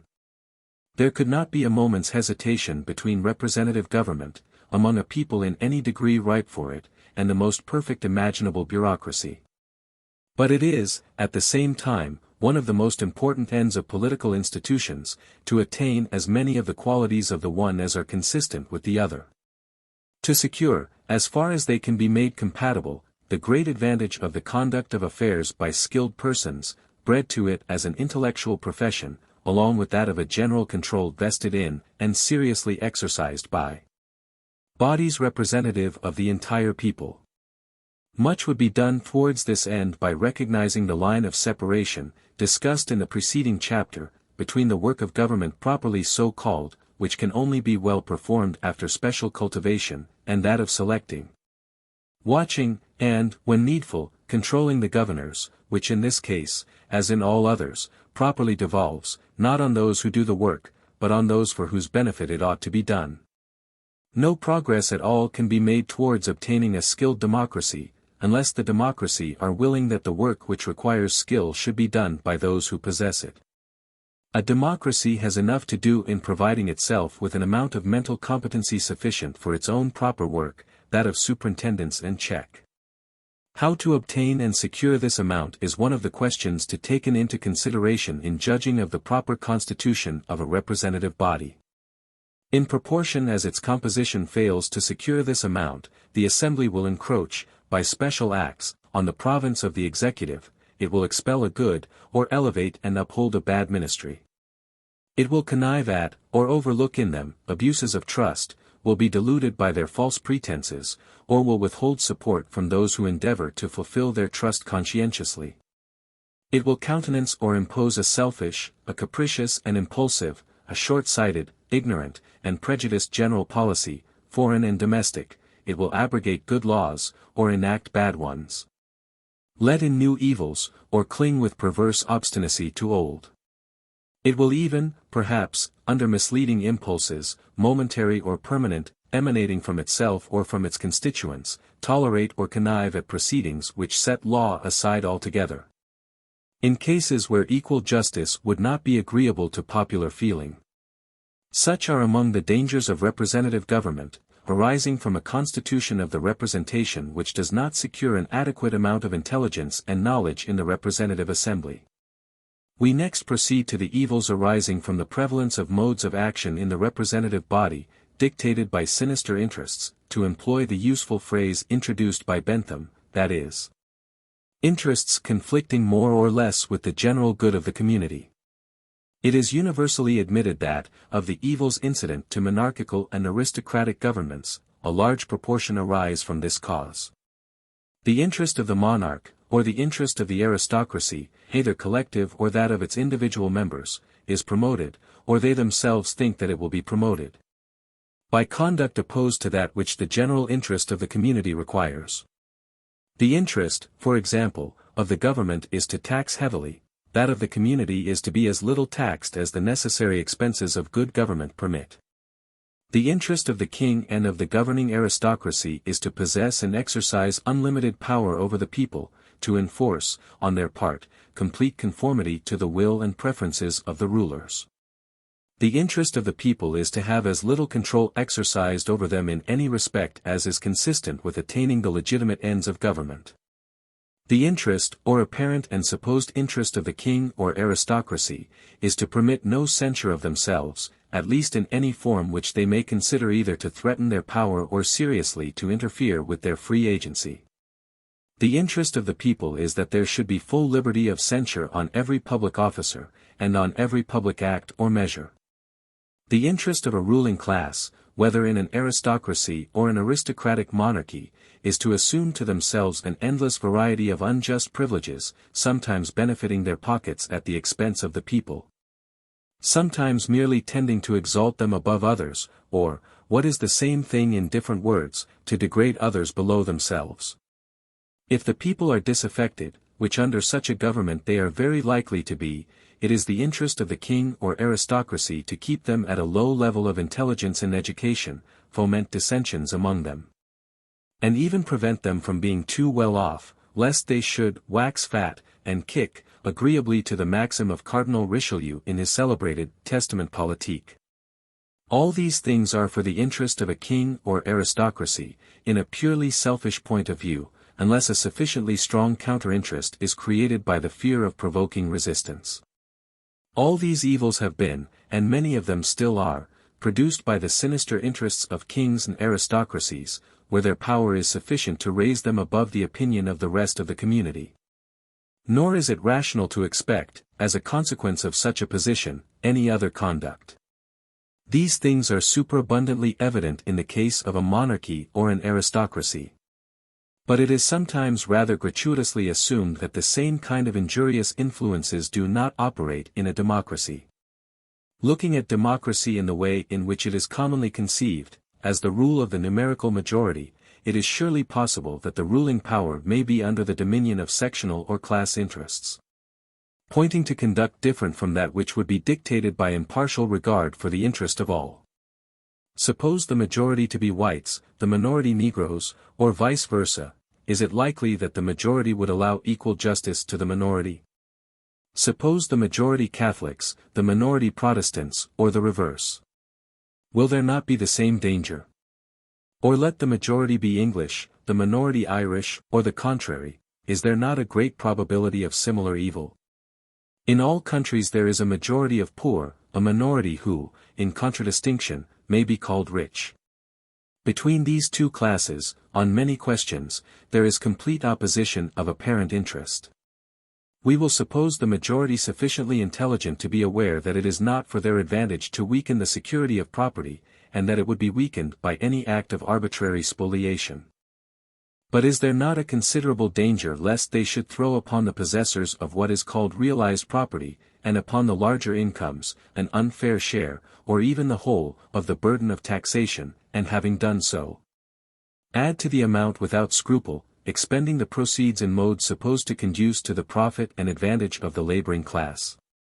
Suppose, again, a minority of skilled laborers, a majority of unskilled, the experience of many trade unions, unless they are greatly calumniated, justifies the apprehension that equality of earnings might be imposed as an obligation, and that piecework, and all practices which enable superior industry or abilities to gain a superior reward, might be put down. Legislative attempts to raise wages, limitation of competition in the labor market, taxes or restrictions on machinery, and on improvements of all kinds tending to dispense with any of the existing labor, even, perhaps, protection of the home producer against foreign industry, are very natural, I do not venture to say whether probable, results of a feeling of class interest in a governing majority of manual laborers. It will be said that none of these things are for the real interest of the most numerous class, to which I answer, that if the conduct of human beings was determined by no other interested considerations than those which constitute their real interest, neither monarchy or oligarchy would be such bad governments as they are.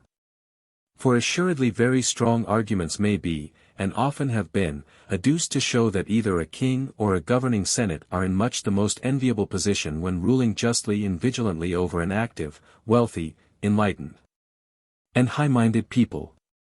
But a king only now and then, and an oligarchy in no known instance, have taken this exalted view of their self-interest, and why should we expect a loftier mode of thinking from the laboring classes? It is not what their interest is, but what they suppose it to be, that is the important consideration with respect to their conduct. And it is quite conclusive against any theory of government that it assumes the numerical majority to do habitually what is never done, nor expected to be done, save in very exceptional cases, by any other depositaries of power, namely, to direct their conduct by their real ultimate interest, in opposition to their immediate and apparent interest. No one, surely, can doubt that many of the pernicious measures above enumerated, and many others as bad, would be for the immediate interest of the general body of unskilled laborers. It is quite possible that they would be for the selfish interest of the whole existing generation of the class. The relaxation of industry and activity, and diminished encouragement to saving which would be their ultimate consequence, might perhaps be little felt by the class of unskilled laborers in the space of a single lifetime. Some of the most fatal changes in human affairs have been, as to their more manifest immediate effects, beneficial. The establishment of the despotism of the Caesars was a great benefit to the entire generation in which it took place. It put a stop to civil war, abetted a vast amount of malversation and tyranny by praetors and proconsuls, it fostered many of the graces of life, and intellectual cultivation in all departments not political.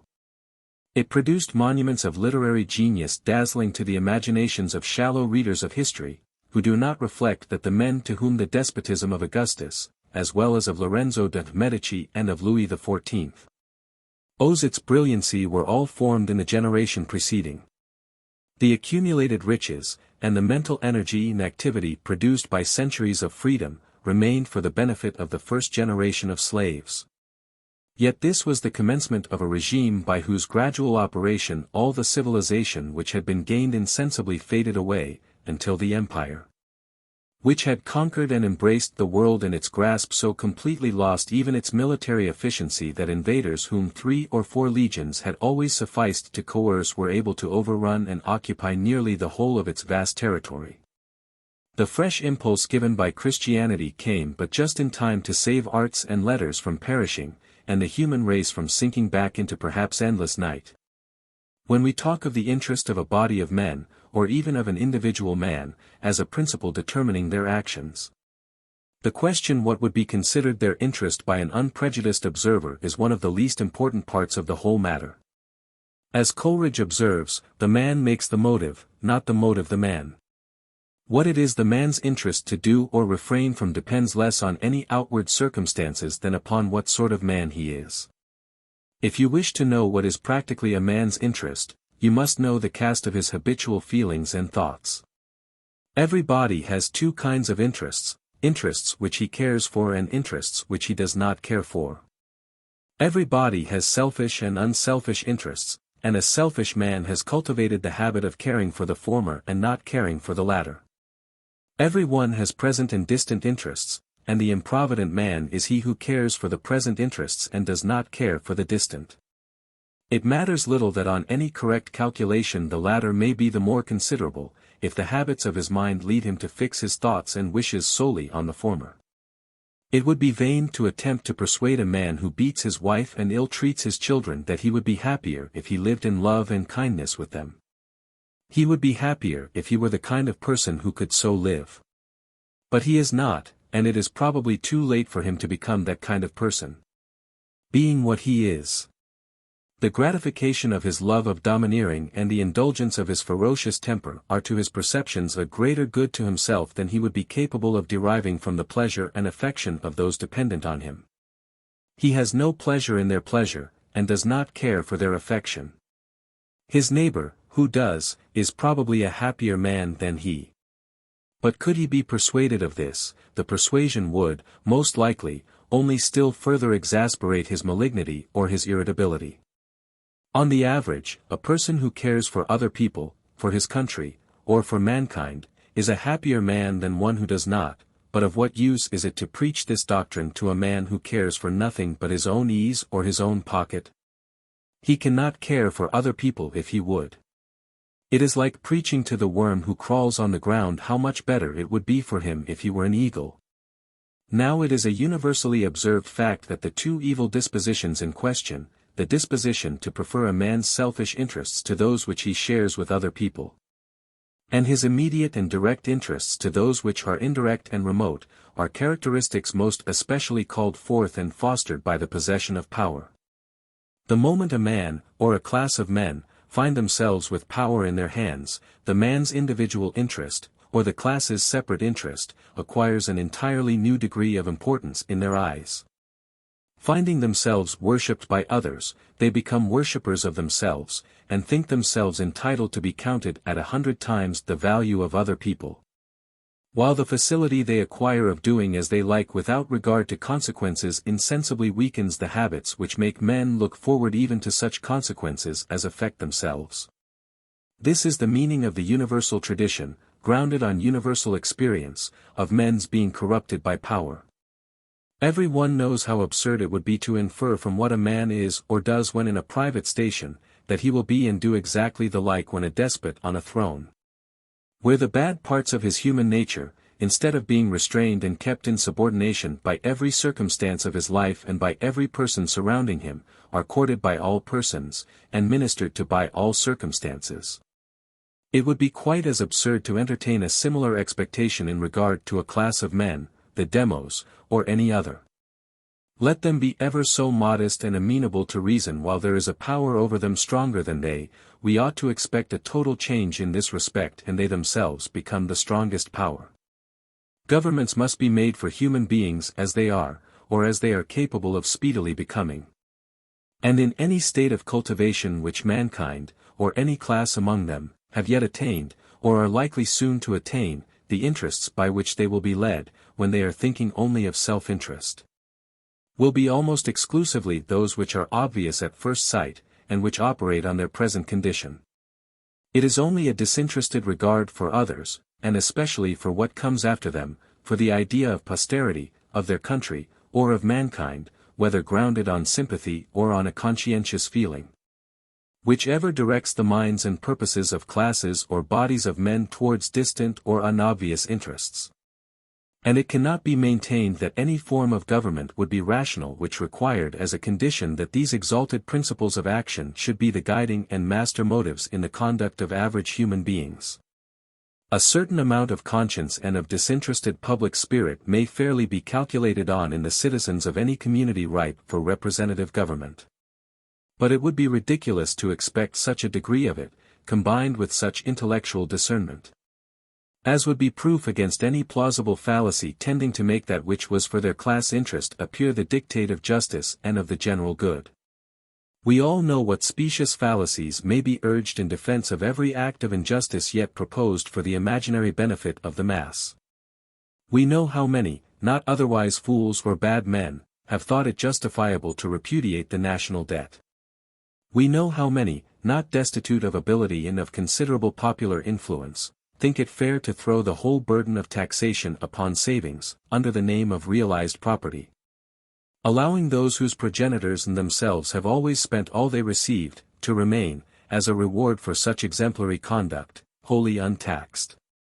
We know what powerful arguments, the more dangerous because there is a portion of truth in them, may be brought against all inheritance, against the power of bequest, against every advantage which one person seems to have over another.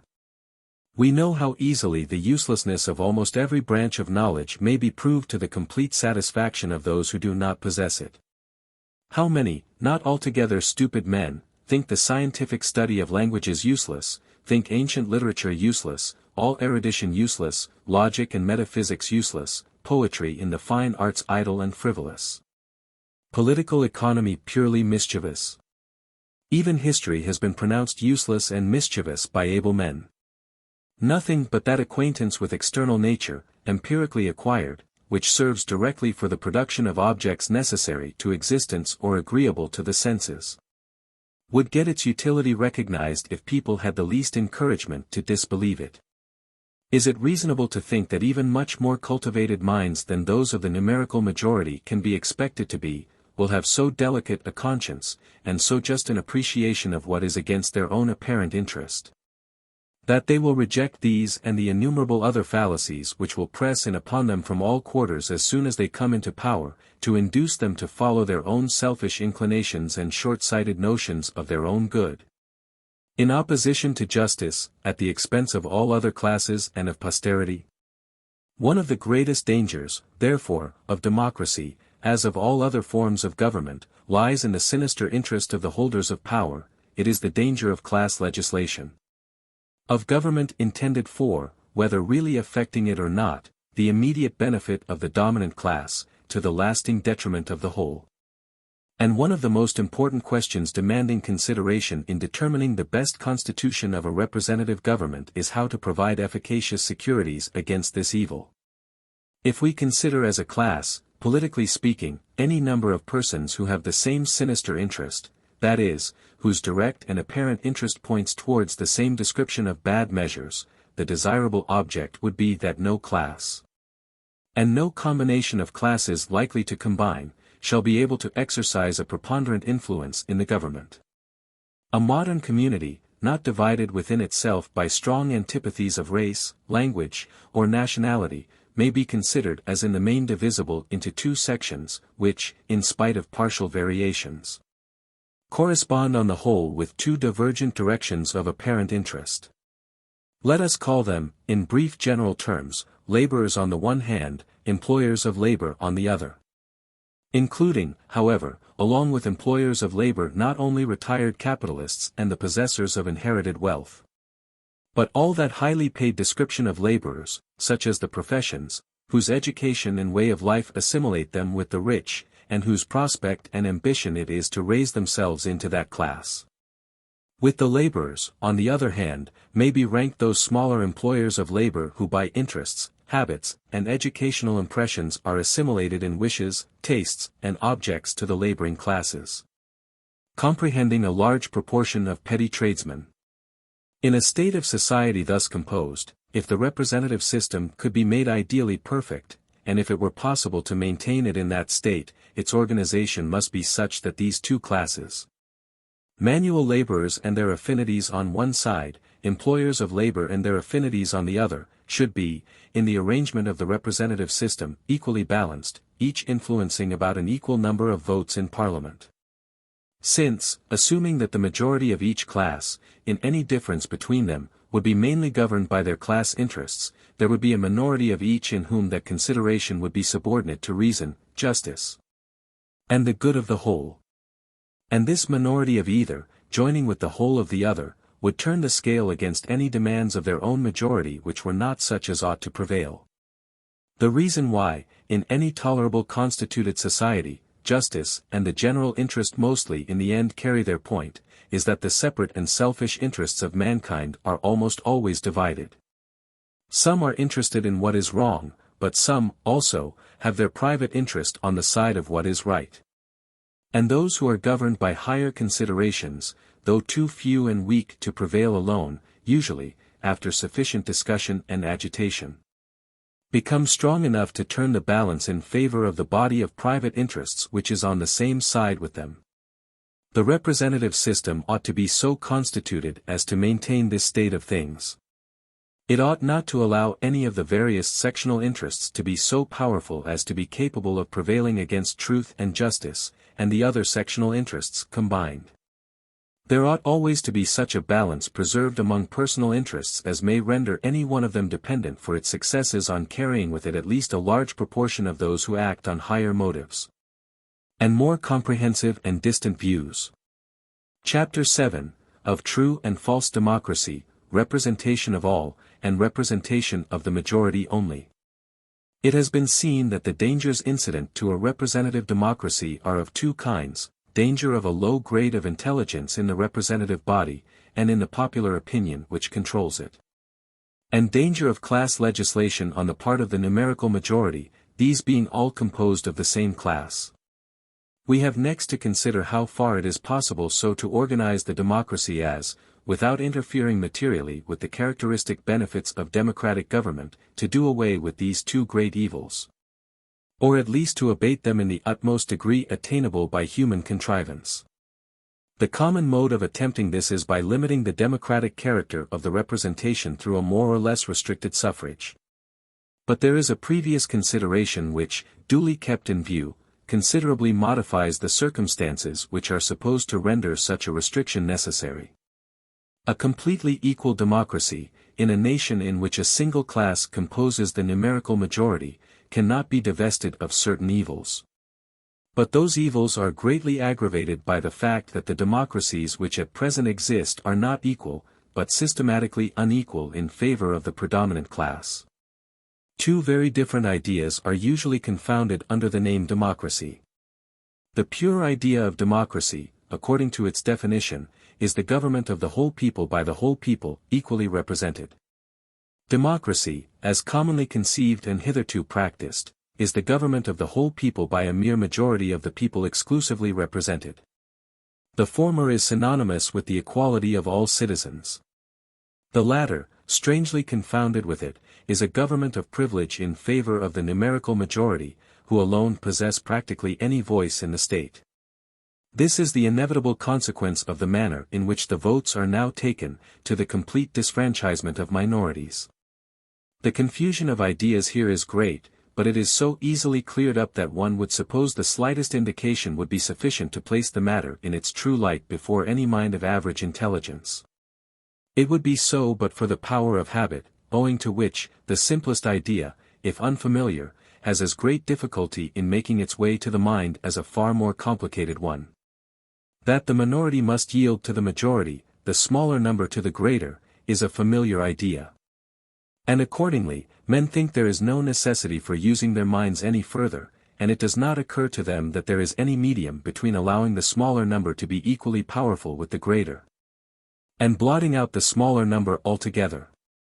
In a representative body actually deliberating, the minority must of course be overruled. And in an equal democracy, since the opinions of the constituents, when they insist on them, determine those of the representative body, the majority of the people, through their representatives, will outvote and prevail over the minority and their representatives.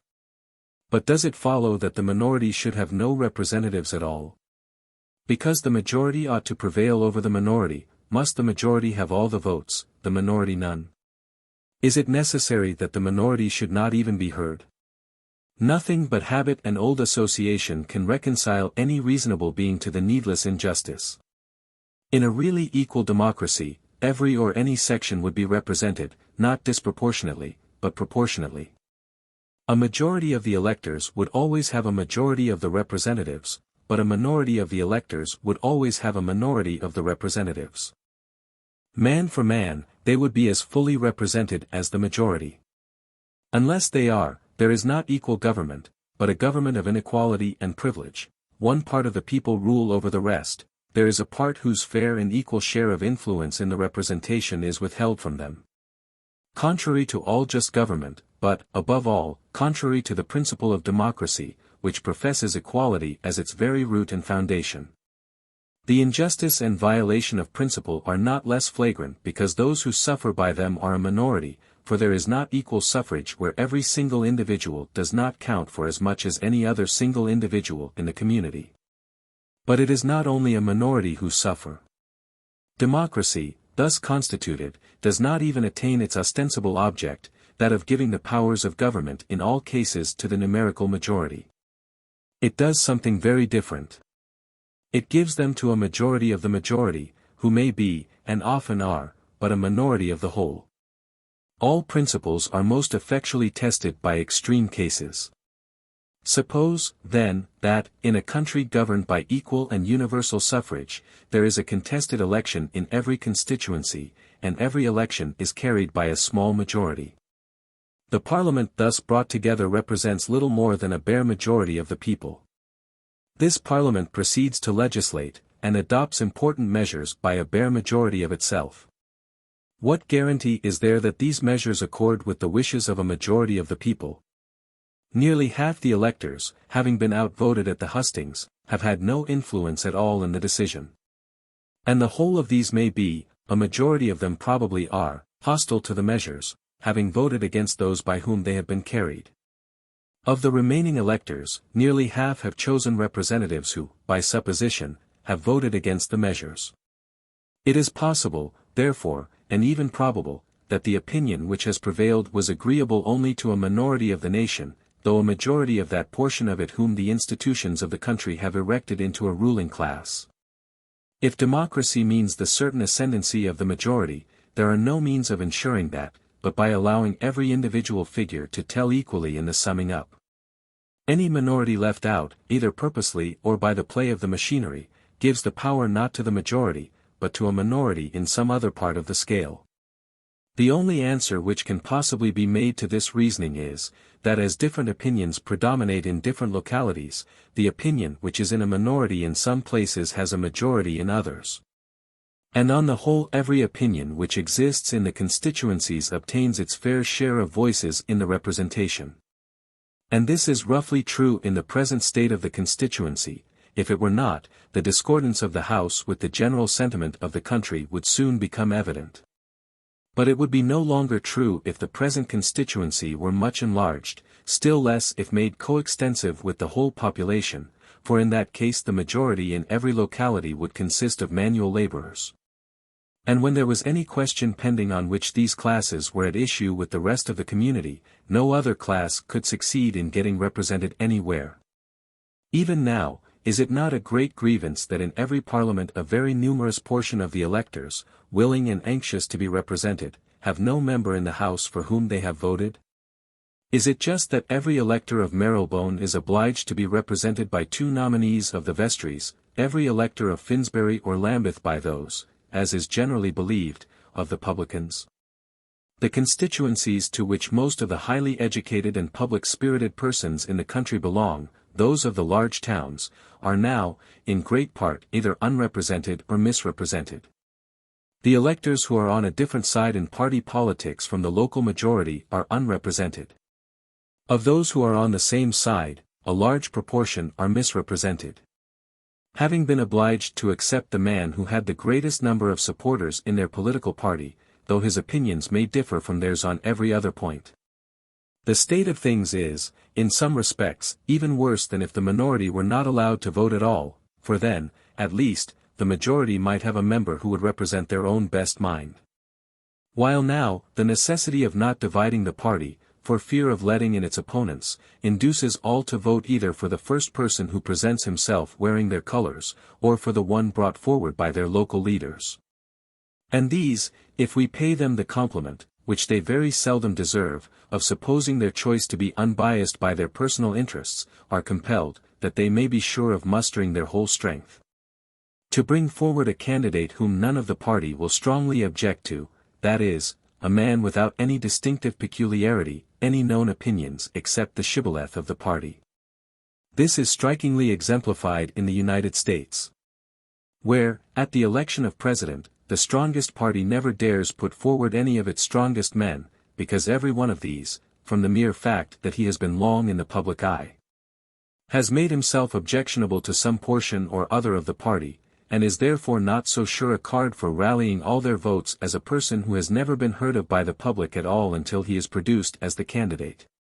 Thus, the man who is chosen, even by the strongest party, represents perhaps the real wishes only of the narrow margin by which that party outnumbers the other. Any section whose support is necessary to success possesses a veto on the candidate. Any section which holds out more obstinately than the rest can compel all the others to adopt its nominee. And this superior pertinacity is unhappily more likely to be found among those who are holding out for their own interest than for that of the public. Speaking generally, the choice of the majority is determined by that portion of the body who are the most timid, the most narrow-minded and prejudiced, or who cling most tenaciously to the exclusive class interest.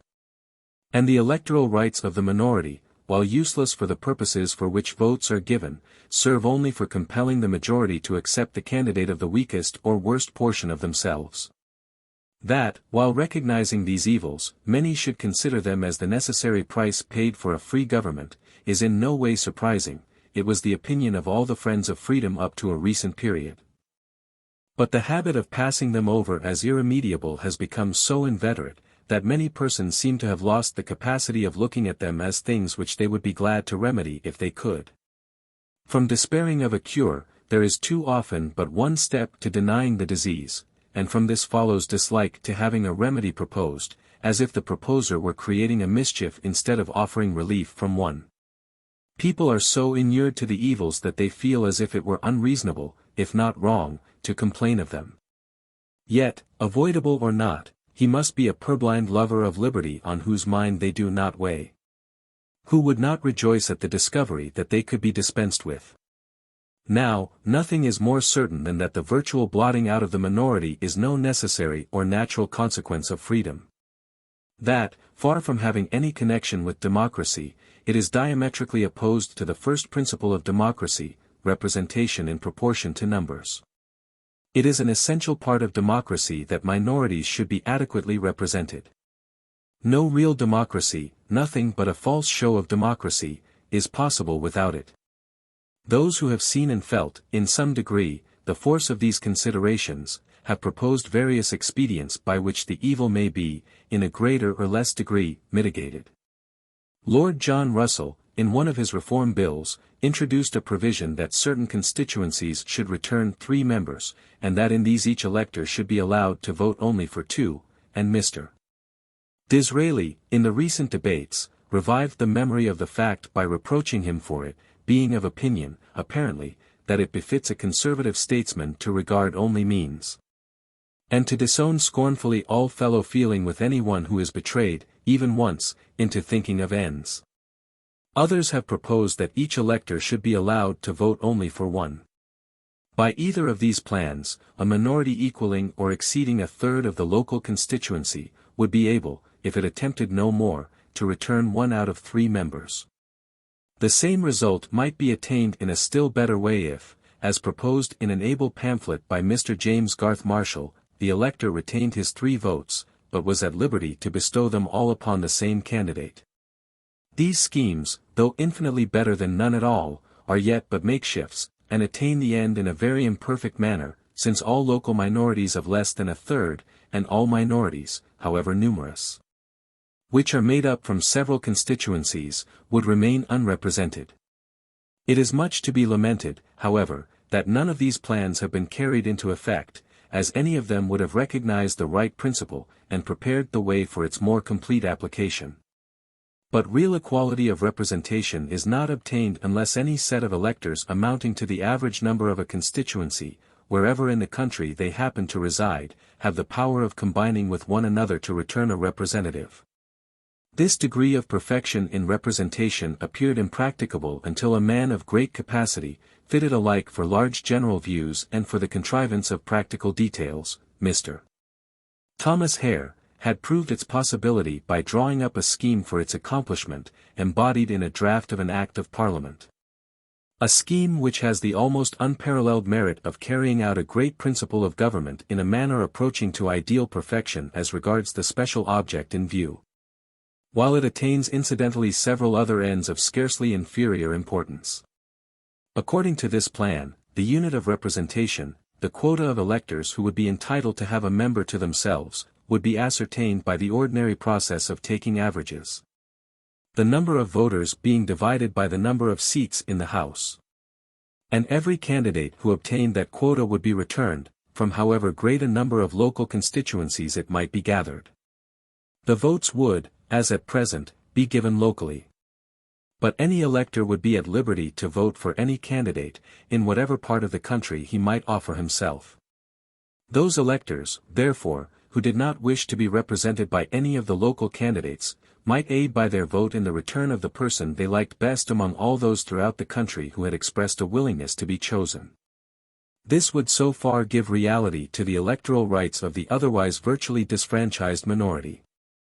But it is important that not those alone who refuse to vote for any of the local candidates, but those also who vote for one of them and are defeated, should be enabled to find elsewhere the representation which they have not succeeded in obtaining in their own district. It is therefore provided that an elector may deliver a voting paper containing other names in addition to the one which stands foremost in his preference. His vote would only be counted for one candidate. But if the object of his first choice failed to be returned, from not having obtained the quota, his second perhaps might be more fortunate.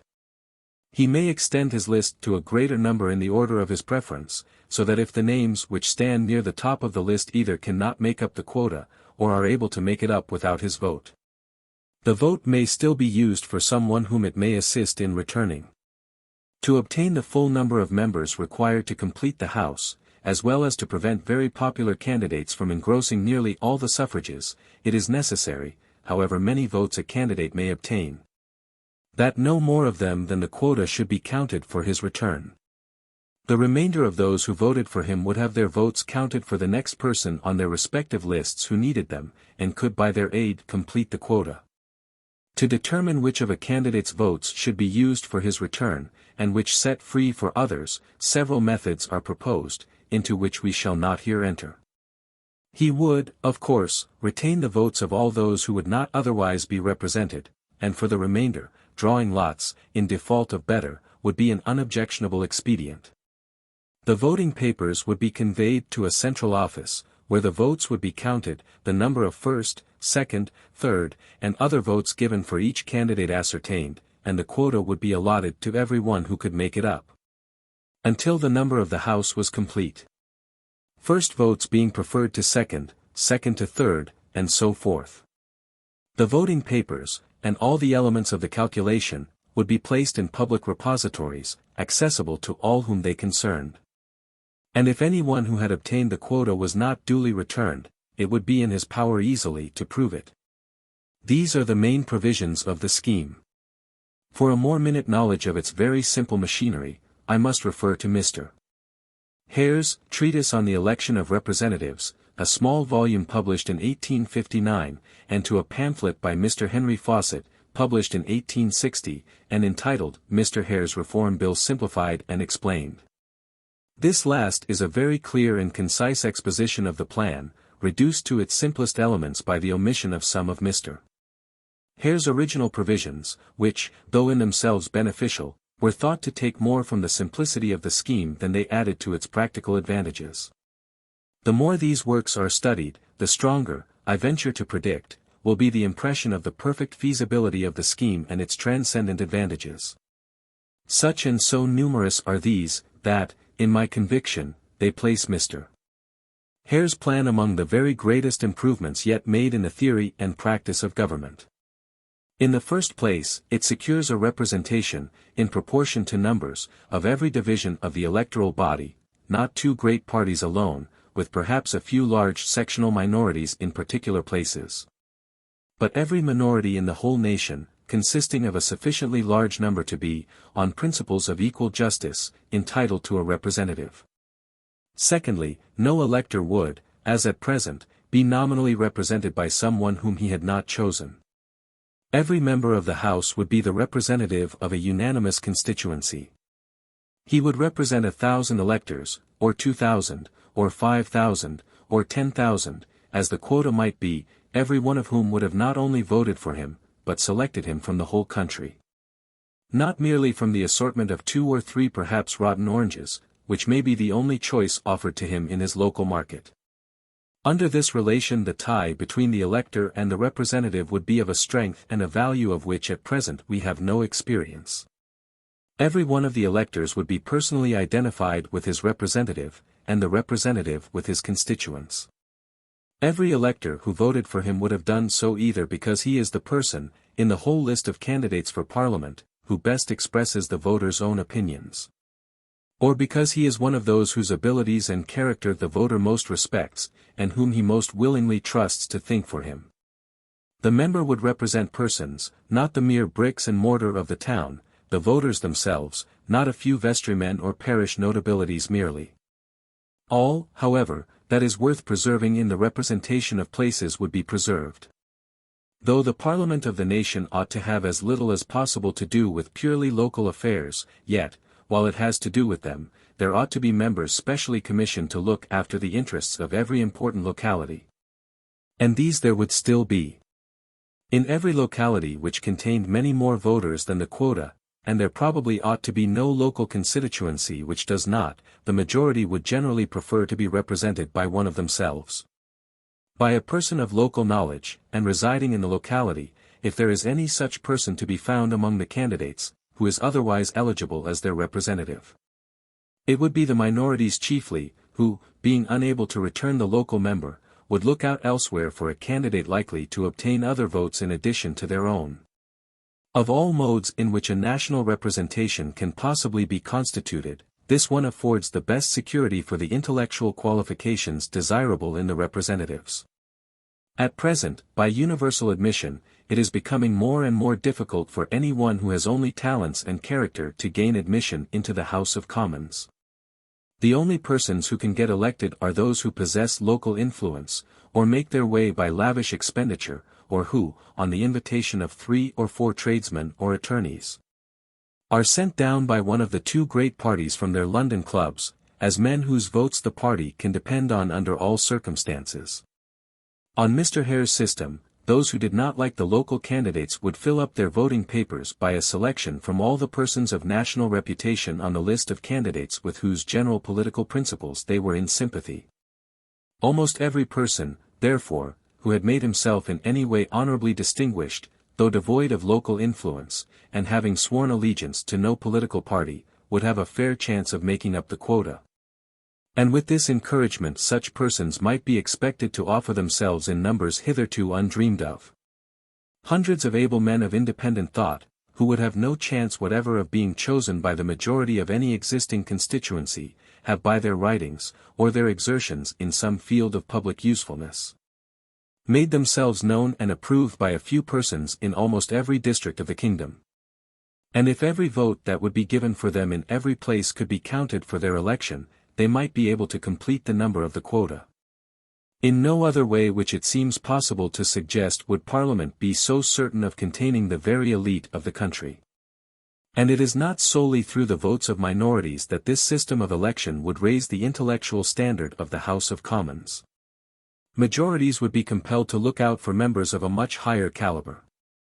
When the individuals composing the majority would no longer be reduced to Hobson's choice, of either voting for the person brought forward by their local leaders, or not voting at all. When the nominee of the leaders would have to encounter the competition not solely of the candidate of the minority, but of all the men of established reputation in the country who were willing to serve. It would be impossible any longer to foist upon the electors the first person who presents himself with the catchwords of the party in his mouth, and £3,000 or £4,000 in his pocket. The majority would insist on having a candidate worthy of their choice, or they would carry their vote somewhere else, and the minority would prevail. The slavery of the majority to the least estimable portion of their numbers would be at an end. The very best and most capable of the local notabilities would be put forward by preference. If possible, such as were known in some advantageous way beyond the locality, that their local strength might have a chance of being fortified by stray votes from elsewhere. Constituencies would become competitors for the best candidates, and would vie with one another in selecting from among the men of local knowledge and connections those who were most distinguished in every other respect. The natural tendency of representative government, as of modern civilization, is towards collective mediocrity, and this tendency is increased by all reductions and extensions of the franchise. Their effect being to place the principal power in the hands of classes more and more below the highest level of instruction in the community. But, though the superior intellects and characters will necessarily be outnumbered, it makes a great difference whether or not they are heard. In the false democracy which, instead of giving representation to all, gives it only to the local majorities, the voice of the instructed minority may have no organs at all in the representative body. It is an admitted fact that in the American democracy, which is constructed on this faulty model, the highly cultivated members of the community, except such of them as are willing to sacrifice their own opinions and modes of judgment, and become the servile mouthpieces of their inferiors in knowledge, do not even offer themselves for Congress or the state legislatures, so certain is it that they would have no chance of being returned. Had a plan like Mr. Hare's by good fortune suggested itself to the enlightened and disinterested founders of the American Republic, the federal and state assemblies would have contained many of these distinguished men. And democracy would have been spared its greatest reproach and one of its most formidable evils. Against this evil the system of personal representation proposed by Mr. Hare is almost a specific.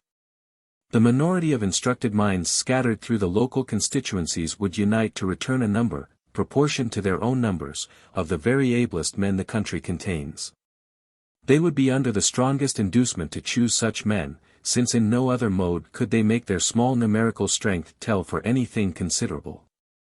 The representatives of the majority, besides that they would themselves be improved in quality by the operation of the system, would no longer have the whole field to themselves. They would indeed outnumber the others, as much as the one class of electors outnumbers the other in the country.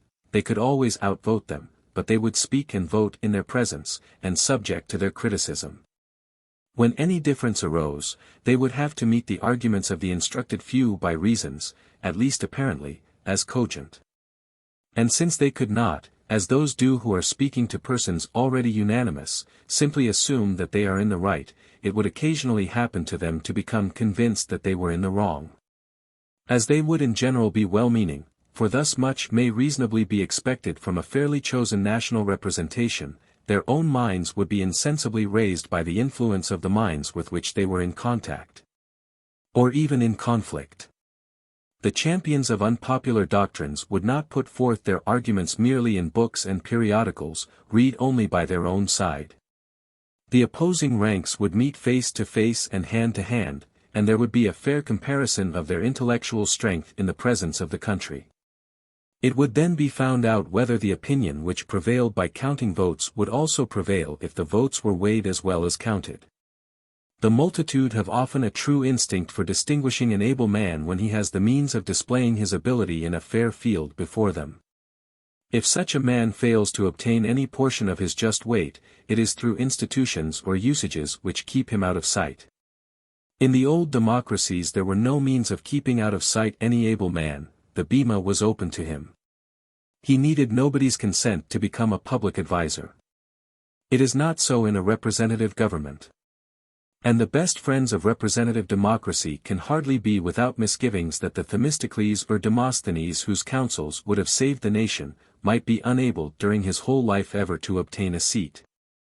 But if the presence in the representative assembly can be ensured of even a few of the first minds in the country, though the remainder consist only of average minds, the influence of these leading spirits is sure to make itself insensibly felt in the general deliberations, even though they be known to be, in many respects, opposed to the tone of popular opinion and feeling.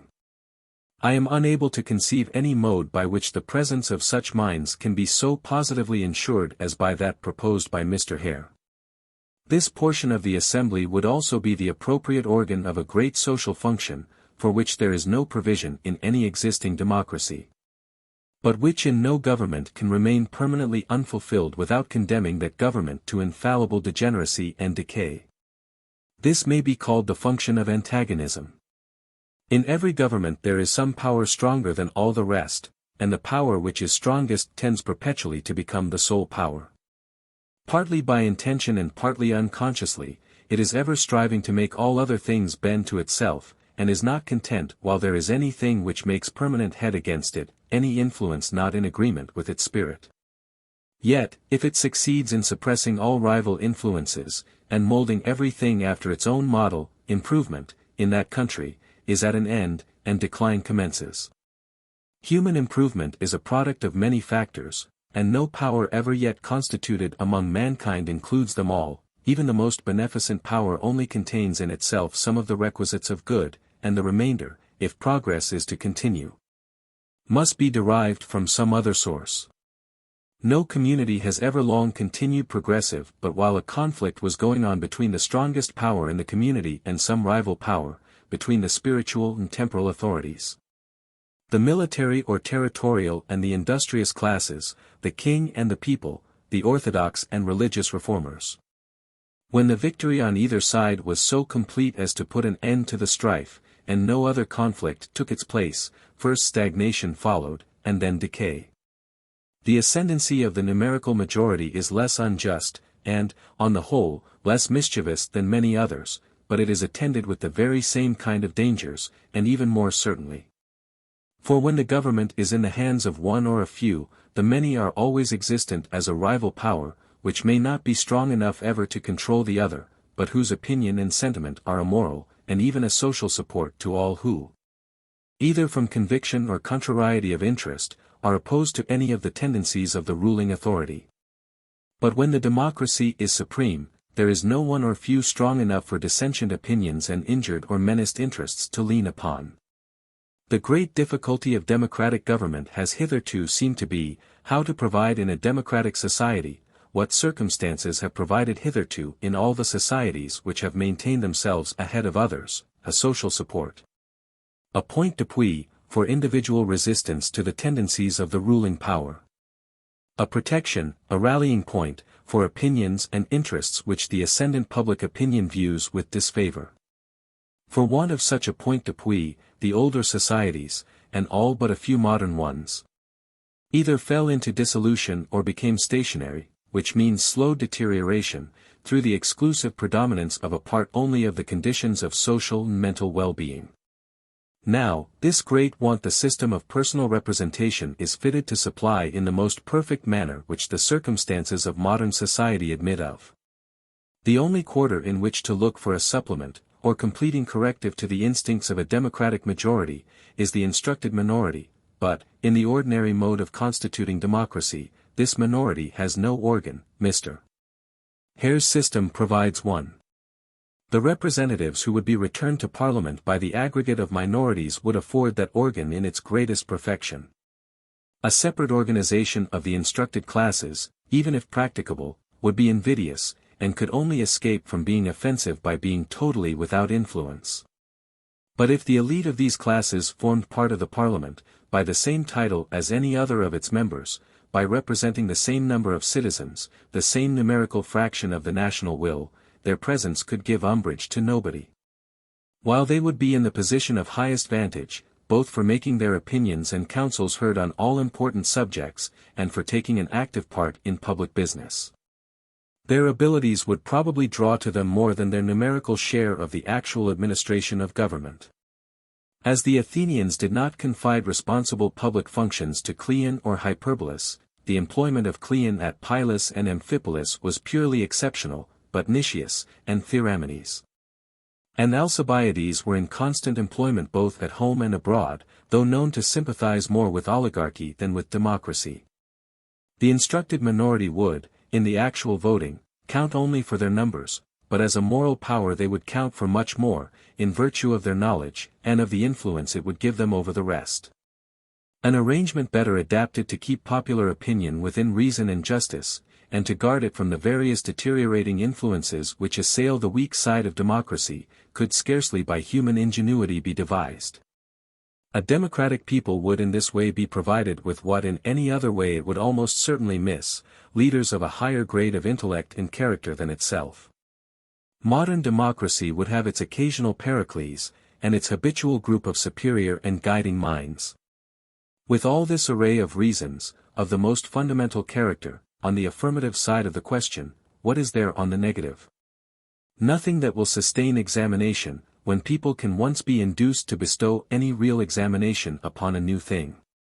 Those indeed, if any such there be, who, under pretense of equal justice, aim only at substituting the class ascendancy of the poor for that of the rich, will of course be unfavorable to a scheme which places both on a level.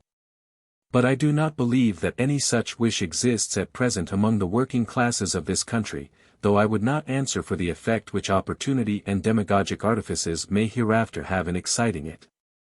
In the United States, where the numerical majority have long been in full possession of collective despotism, they would probably be as unwilling to part with it as a single despot or an aristocracy.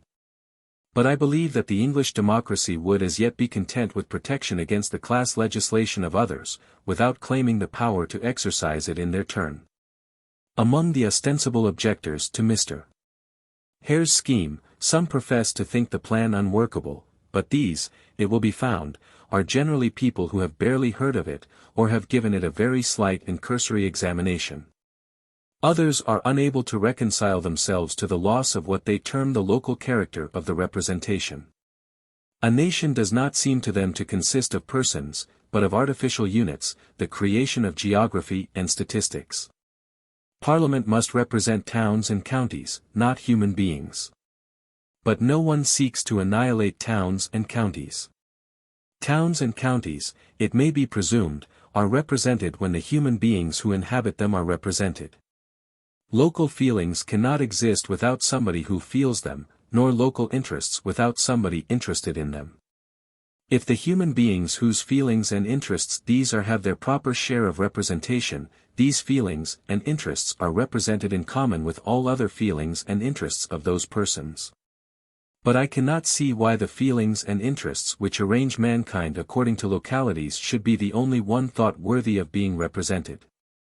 Or why people who have other feelings and interests, which they value more than they do their geographical ones, should be restricted to these as the sole principle of their political classification. The notion that Yorkshire and Middlesex have rights apart from those of their inhabitants, or that Liverpool and Exeter are the proper objects of the legislator's care, in contradistinction the population of those places, is a curious specimen of delusion produced by words. In general, however, objectors cut the matter short by affirming that the people of England will never consent to such a system. What the people of England are likely to think of those who pass such a summary sentence on their capacity of understanding and judgment? Deeming it superfluous to consider whether a thing is right or wrong before affirming that they are certain to reject it, I will not undertake to say. For my own part, I do not think that the people of England have deserved to be, without trial, stigmatized as insurmountably prejudiced against any thing which can be proved to be good either for themselves or for others. It also appears to me that when prejudices persist obstinately, it is the fault of nobody so much as of those who make a point of proclaiming them insuperable, as an excuse to themselves for never joining in an attempt to remove them. Any prejudice whatever will be insurmountable if those who do not share it themselves truckle to it, and flatter it, and accept it as a law of nature. I believe, however, that of prejudice, properly speaking, there is in this case none except on the lips of those who talk about it, and that there is in general, among those who have yet heard of the proposition, no other hostility to it than the natural and healthy distrust attaching to all novelties which have not been sufficiently canvassed to make generally manifest all the pros and cons of the question. The only serious obstacle is the unfamiliarity. This, indeed, is a formidable one, for the imagination much more easily reconciles itself to a great alteration in substance than to a very small one in names and forms. But unfamiliarity is a disadvantage which, when there is any real value in an idea, it only requires time to remove. And in these days of discussion and generally awakened interest in improvement, what formerly was the work of centuries often requires only years. Chapter 8, of the extension of the suffrage. Such a representative democracy as has now been sketched, representative of all, and not solely of the majority, in which the interests, the opinions, the grades of intellect which are outnumbered would nevertheless be heard, and would have a chance of obtaining by weight of character and strength of argument an influence which would not belong to their numerical force, this democracy, which is alone equal, alone impartial, alone the government of all by all. The only true type of democracy, would be free from the greatest evils of the falsely called democracies which now prevail, and from which the current idea of democracy is exclusively derived. But even in this democracy, absolute power, if they chose to exercise it, would rest with the numerical majority, and these would be composed exclusively of a single class, alike in biases, prepossessions, and general modes of thinking, and a class, to say no more, not the most highly cultivated. The Constitution would therefore still be liable to the characteristic evils of class government. In a far less degree, assuredly, than that exclusive government by a class which now usurps the name of democracy, but still under no effective restraint except what might be found in the good sense, moderation, and forbearance of the class itself. If checks of this description are sufficient, the philosophy of constitutional government is but solemn trifling. All trust in constitutions is grounded on the assurance they may afford, not that the depositaries of power will not, but that they cannot misemploy it. Democracy is not the ideally best form of government unless this weak side of it can be strengthened. Unless it can be so organized that no class, not even the most numerous, shall be able to reduce all but itself to political insignificance, and direct the course of legislation and administration by its exclusive class interest. The problem is to find the means of preventing this abuse without sacrificing the characteristic advantages of popular government. These twofold requisites are not fulfilled by the expedient of a limitation of the suffrage, involving the compulsory exclusion of any portion of the citizens from a voice in the representation. Among the foremost benefits of free government is that education of the intelligence and of the sentiments which is carried down to the very lowest ranks of the people when they are called to take a part in acts which directly affect the great interests of their country. On this topic I have already dwelt so emphatically that I only return to it because there are few who seem to attach to this effect of popular institutions all the importance to which it is entitled. People think it fanciful to expect so much from what seems so slight a cause, to recognize a potent instrument of mental improvement in the exercise of political franchises by manual laborers. Yet, unless substantial mental cultivation in the mass of mankind is to be a mere vision, this is the road by which it must come.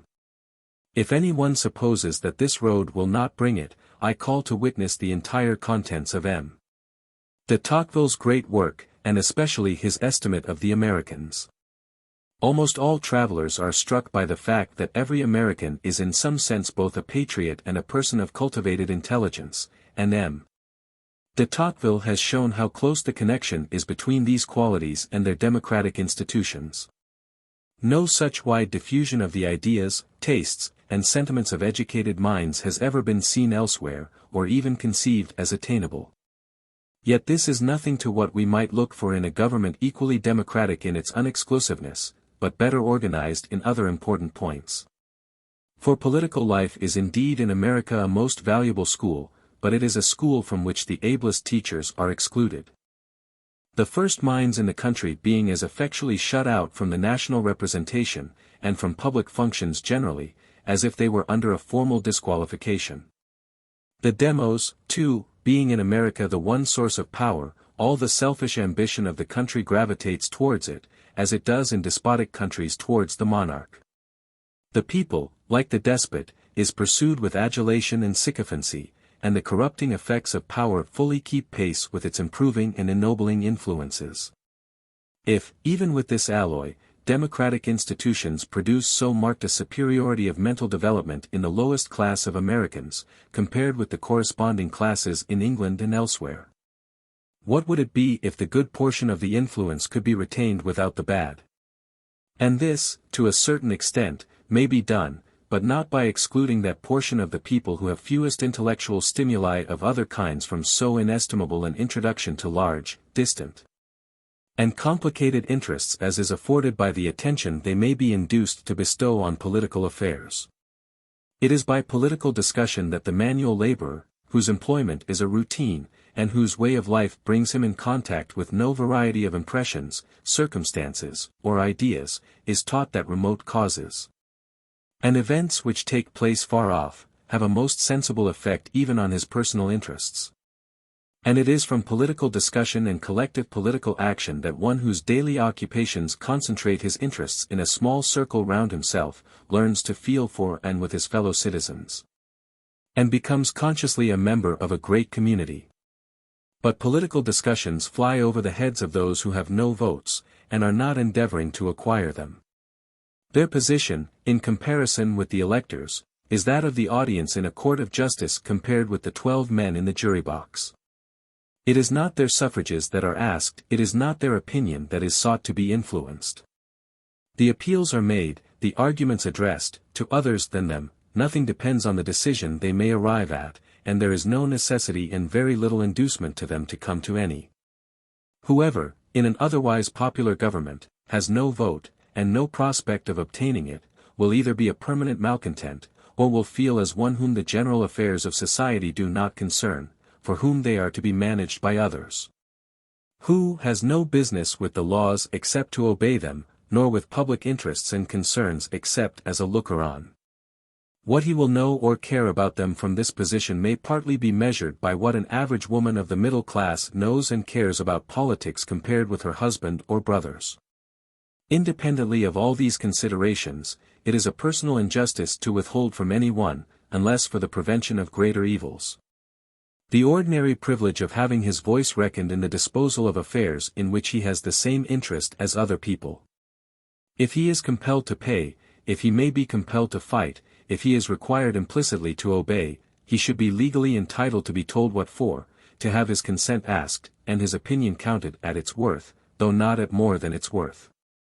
There ought to be no pariahs in a full-grown and civilized nation, no persons disqualified except through their own default. Every one is degraded, whether aware of it or not, when other people, without consulting him, take upon themselves unlimited power to regulate his destiny. And even in a much more improved state than the human mind has ever yet reached, it is not in nature that they who are thus disposed of should meet with as fair play as those who have a voice. Rulers and ruling classes are under a necessity of considering the interests and wishes of those who have the suffrage, but of those who are excluded, it is in their option whether they will do so or not. And, however honestly disposed, they are, in general, too fully occupied with things which they must attend to have much room in their thoughts for any thing which they can with impunity disregard. No arrangement of the suffrage, therefore, can be permanently satisfactory in which any person or class is peremptorily excluded, in which the electoral privilege is not open to all persons of full age who desire to obtain it. There are, however, certain exclusions, required by positive reasons, which do not conflict with this principle, and which, though an evil in themselves, are only to be got rid of by the cessation of the state of things which requires them. I regard it as wholly inadmissible that any person should participate in the suffrage without being able to read, write, and, I will add, perform the common operations of arithmetic. Justice demands, even when the suffrage does not depend on it, that the means of attaining these elementary acquirements should be within the reach of every person, either gratuitously, or at an expense not exceeding what the poorest, who can earn their own living, can afford. If this were really the case, people would no more think of giving the suffrage to a man who could not read, than of giving it to a child who could not speak, and it would not be society that would exclude him, but his own laziness. When society has not performed its duty by rendering this amount of instruction accessible to all, there is some hardship in the case, but it is a hardship that ought to be borne.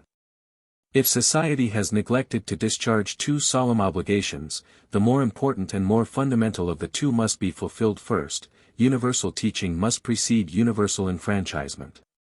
No one but those in whom an a priori theory has silenced common sense will maintain that power over others, over the whole community, should be imparted to people who have not acquired the commonest and most essential requisites for taking care of themselves, for pursuing intelligently their own interests, and those of the persons most nearly allied to them. This argument, doubtless, might be pressed further, and made to prove much more. It would be eminently desirable that other things besides reading, writing, and arithmetic could be made necessary to the suffrage.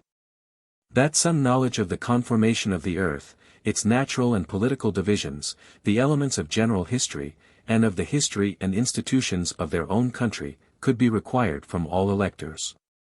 But these kinds of knowledge, however indispensable to an intelligent use of the suffrage, are not, in this country, nor probably anywhere save in the northern United States, accessible to the whole people.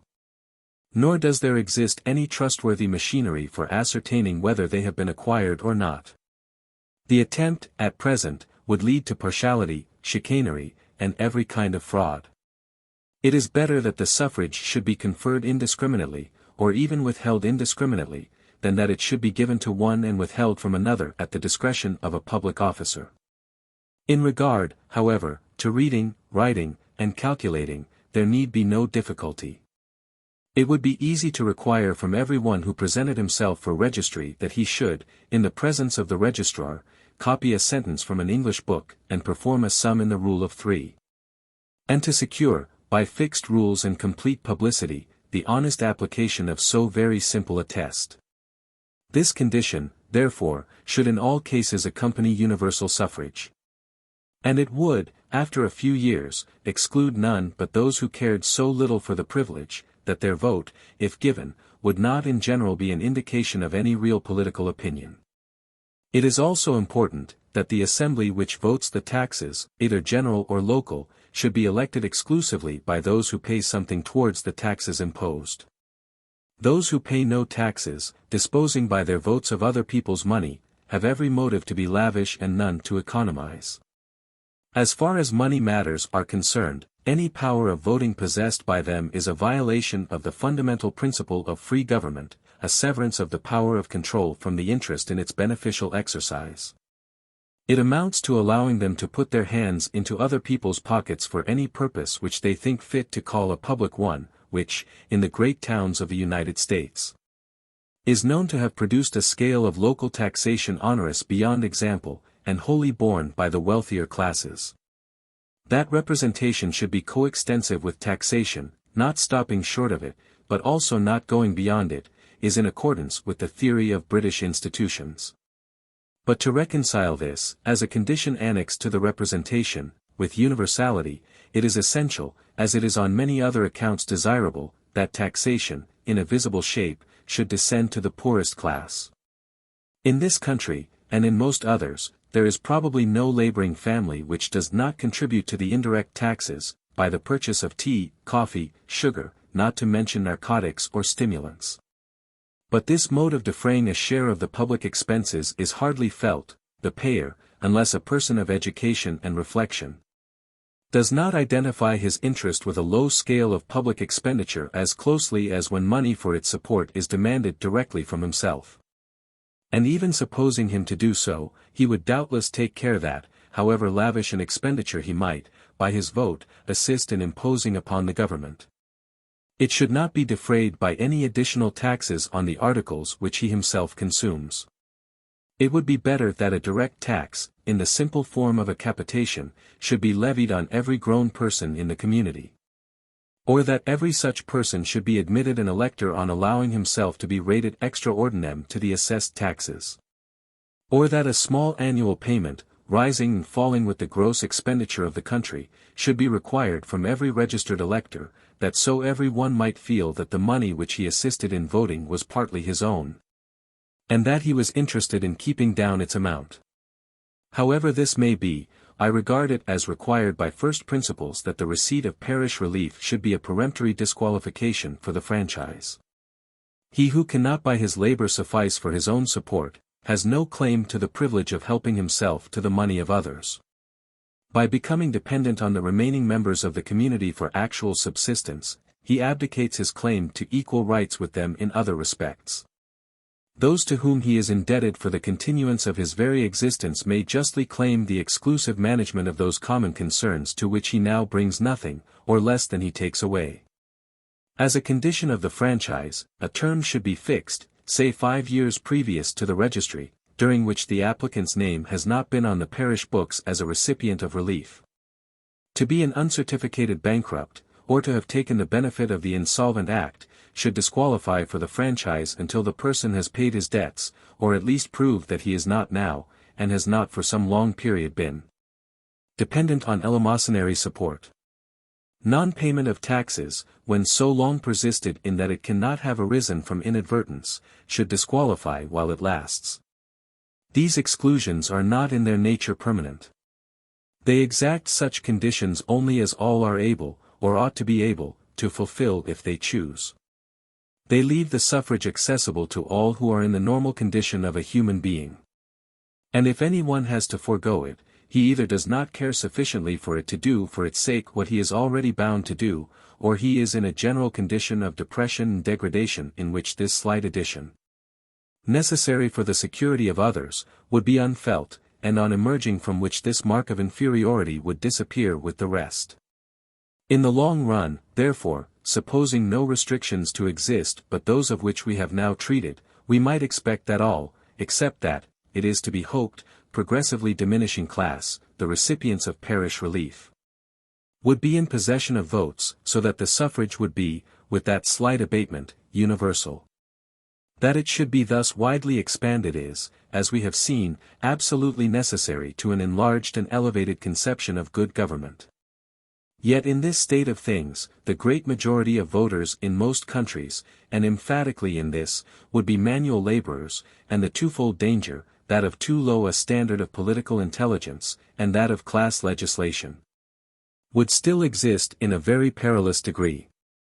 It remains to be seen whether any means exist by which these evils can be obviated. They are capable of being obviated if men sincerely wish it. Not by any artificial contrivance, but by carrying out the natural order of human life, which recommends itself to every one in things in which he has no interest or traditional opinion running counter to it. In all human affairs, every person directly interested, and not under positive tutelage, has an admitted claim to a voice, and when his exercise of it is not inconsistent with the safety of the whole, cannot justly be excluded from it. But, though every one ought to have a voice, that every one should have an equal voice is a totally different proposition. When two persons who have a joint interest in any business differ in opinion, does justice require that both opinions should be held of exactly equal value? If with equal virtue, one is superior to the other in knowledge and intelligence, or if with equal intelligence, one excels the other in virtue, the opinion, the judgment of the higher moral or intellectual being is worth more than that of the inferior. And if the institutions of the country virtually assert that they are of the same value, they assert a thing which is not. One of the two, as the wiser or better man, has a claim to superior weight, the difficulty is in ascertaining which of the two it is.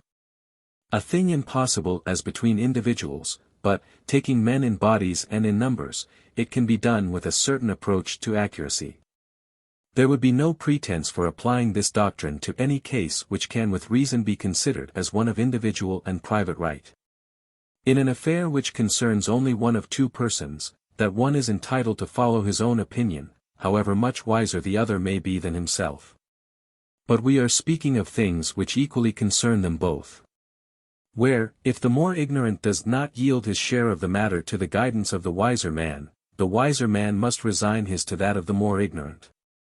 Which of these modes of getting over the difficulty is most for the interest of both, and most conformable to the general fitness of things? If it be deemed unjust that either should have to give way, which injustice is greatest? That the better judgment should give way to the worse, or the worse to the better?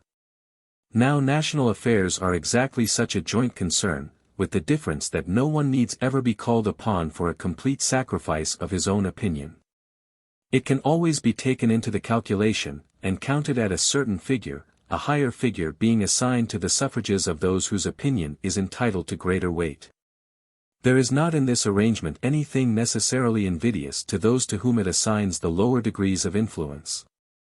Entire exclusion from a voice in the common concerns is one thing, the concession to others of a more potential voice, on the ground of greater capacity for the management of the joint interests, is another. The two things are not merely different, they are incommensurable. Every one has a right to feel insulted by being made a nobody, and stamped as of no account at all. No one but a fool, and only a fool of a peculiar description, feels offended by the acknowledgement that there are others whose opinion, and even whose wish, is entitled to a greater amount of consideration than his. To have no voice in what are partly his own concerns is a thing which nobody willingly submits to. But when what is partly his concern is also partly another's, and he feels the other to understand the subject better than himself, that the other's opinion should be counted for more than his own accords with his expectations, and with the course of things which in all other affairs of life he is accustomed to acquiesce in. It is only necessary that this superior influence should be assigned on grounds which he can comprehend, and of which he is able to perceive the justice. I hasten to say that I consider it entirely inadmissible, unless as a temporary makeshift, that the superiority of influence should be conferred in consideration of property. I do not deny that property is a kind of test. Education, in most countries, though anything but proportional to riches, is on the average better in the richer half of society than in the poorer. But the criterion is so imperfect. Accident has so much more to do than merit with enabling men to rise in the world. And it is so impossible for any one, by acquiring any amount of instruction, to make sure of the corresponding rise in station, that this foundation of electoral privilege is always, and will continue to be, supremely odious. To connect plurality of votes with any pecuniary qualification would be not only objectionable in itself, but a sure mode of compromising the principle, and making its permanent maintenance impracticable. The democracy, at least of this country, are not at present jealous of personal superiority, but they are naturally and must justly so of that which is grounded on mere pecuniary circumstances. The only thing which can justify reckoning one person's opinion as equivalent to more than one is individual mental superiority, and what is wanted is some approximate means of ascertaining that. If there existed such a thing as a really national education or a trustworthy system of general examination, education might be tested directly. In the absence of these, the nature of a person's occupation is some test. An employer of labor is on the average more intelligent than a laborer, for he must labor with his head, and not solely with his hands. A foreman is generally more intelligent than an ordinary laborer, and a laborer in the skilled trades than in the unskilled. A banker, merchant, or manufacturer is likely to be more intelligent than a tradesman, because he has larger and more complicated interests to manage. In all these cases it is not the having merely undertaken the superior function, but the successful performance of it, that tests the qualifications. For which reason, as well as to prevent persons from engaging nominally in an occupation for the sake of the vote, it would be proper to require that the occupation should have been persevered in for some length of time, say 3 years. Subject to some such condition, 2 or more votes might be allowed to every person who exercises any of these superior functions. The liberal professions, when really and not nominally practiced, imply, of course, a still higher degree of instruction.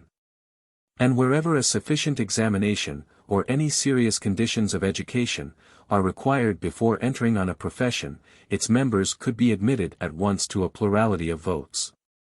The same rule might be applied to graduates of universities.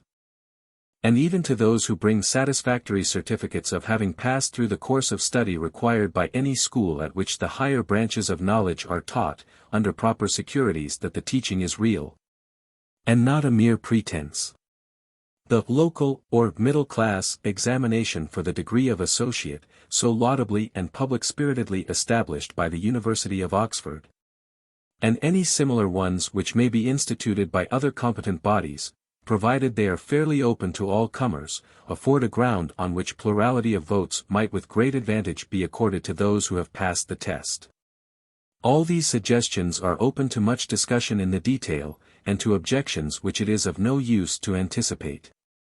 The time is not come for giving to such plans a practical shape, nor should I wish to be bound by the particular proposals which I have made. But it is to me evident that in this direction lies the true ideal of representative government, and that to work towards it by the best practical contrivances which can be found is the path of real political improvement. If it be asked to what length the principle admits of being carried, or how many votes might be accorded to an individual on the ground of superior qualifications, I answer, that this is not in itself very material. Provided the distinctions and gradations are not made arbitrarily, but are such as can be understood and accepted by the general conscience and understanding. But it is an absolute condition not to overpass the limit prescribed by the fundamental principle laid down in a former chapter as the condition of excellence in the constitution of a representative system. The plurality of votes must on no account be carried so far that those who are privileged by it, or the class, if any, to which they mainly belong, shall outweigh by means of it all the rest of the community. The distinction in favor of education, right in itself, is farther and strongly recommended by its preserving the educated from the class legislation of the uneducated. But it must stop short of enabling them to practice class legislation on their own account. Let me add, that I consider it an absolutely necessary part of the plurality scheme that it be open to the poorest individual in the community to claim its privileges, if he can prove that, in spite of all difficulties and obstacles, he is, in point of intelligence, entitled to them. There ought to be voluntary examinations at which any person whatever might present himself, might prove that he came up to the standard of knowledge and ability laid down as sufficient, and be admitted, in consequence, to the plurality of votes. A privilege which is not refused to anyone who can show that he has realized the conditions on which in theory and principle it is dependent, would not necessarily be repugnant to any one's sentiment of justice. But it would certainly be so if, while conferred on general presumptions not always infallible, it were denied to direct proof. Plural voting, though practiced in vestry elections and those of poor law guardians, is so unfamiliar in elections to Parliament that it is not likely to be soon or willingly adopted. But as the time will certainly arrive when the only choice will be between this and equal universal suffrage, whoever does not desire the last cannot too soon begin to reconcile himself to the former. In the meantime, though the suggestion, for the present, may not be a practical one, it will serve to mark what is best in principle, and enable us to judge of the eligibility of any indirect means, either existing or capable of being adopted, which may promote in a less perfect manner the same end. A person may have a double vote by other means than that of tendering 2 votes at the same hustings. He may have a vote in each of 2 different constituencies.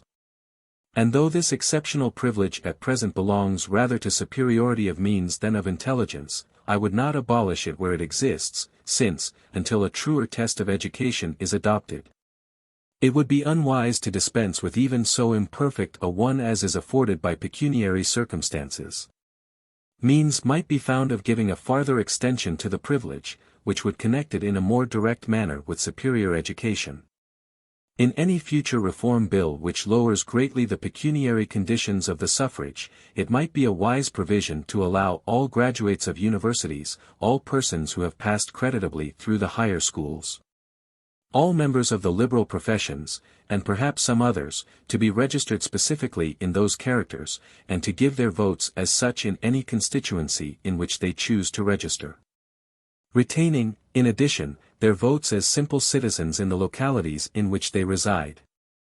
Until there shall have been devised, and until opinion is willing to accept, some mode of plural voting which may assign to education as such the degree of superior influence due to it, and sufficient as a counterpoise to the numerical weight of the least educated class, for so long the benefits of completely universal suffrage cannot be obtained without bringing with them, as it appears to me, more than equivalent evils.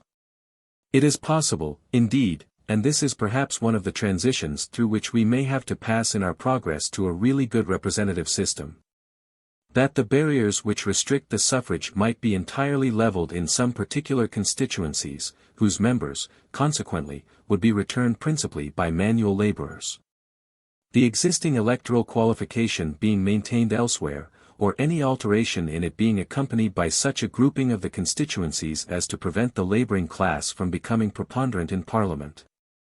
By such a compromise, the anomalies in the representation would not only be retained, but augmented. This, however, is not a conclusive objection.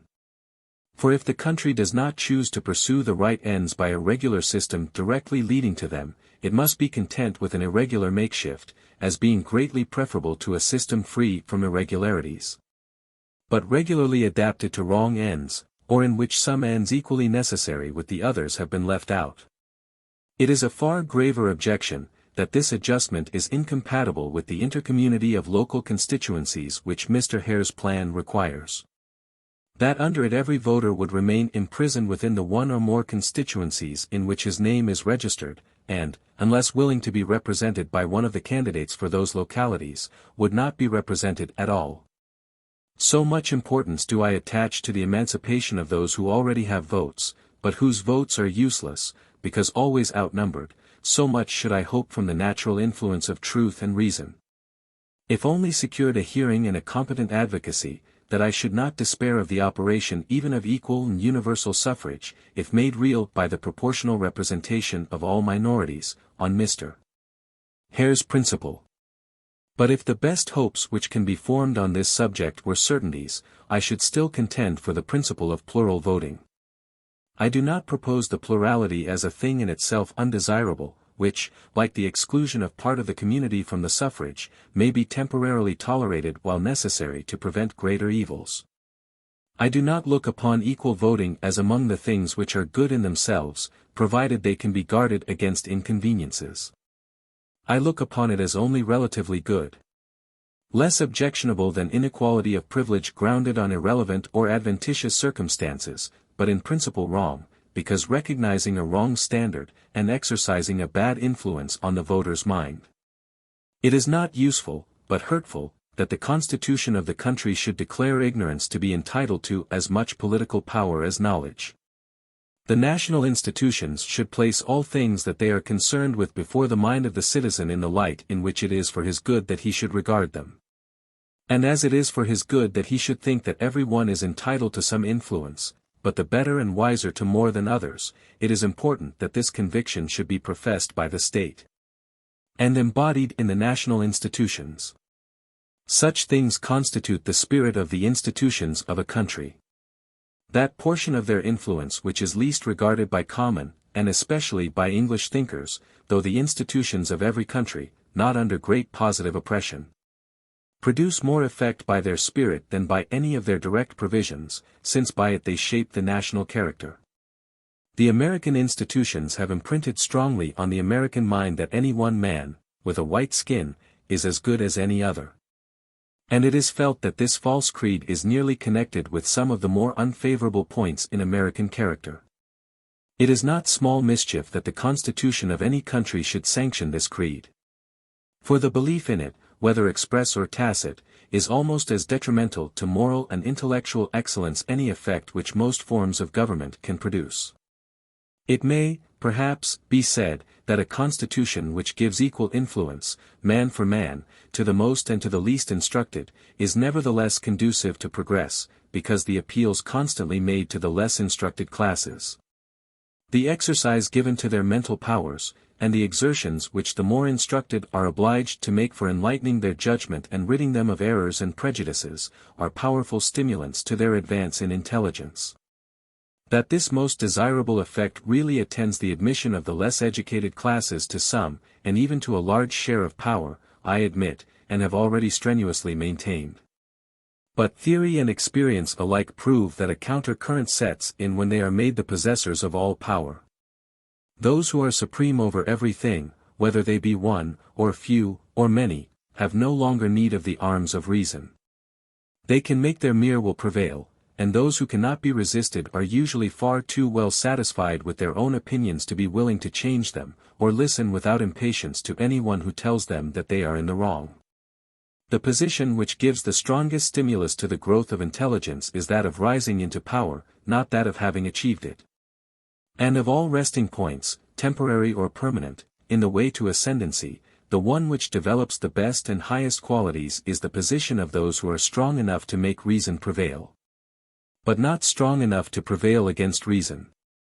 This is the position in which, according to the principles we have laid down, the rich and the poor, the much and the little educated, and all the other classes and denominations which divide society between them, ought as far as practicable to be placed. And by combining this principle with the otherwise just one of allowing superiority of weight to superiority of mental qualities, a political constitution would realize that kind of relative perfection which is alone compatible with the complicated nature of human affairs. In the preceding argument for universal but graduated suffrage, I have taken no account of difference of sex. I consider it to be as entirely irrelevant to political rights as difference in height or in the color of the hair.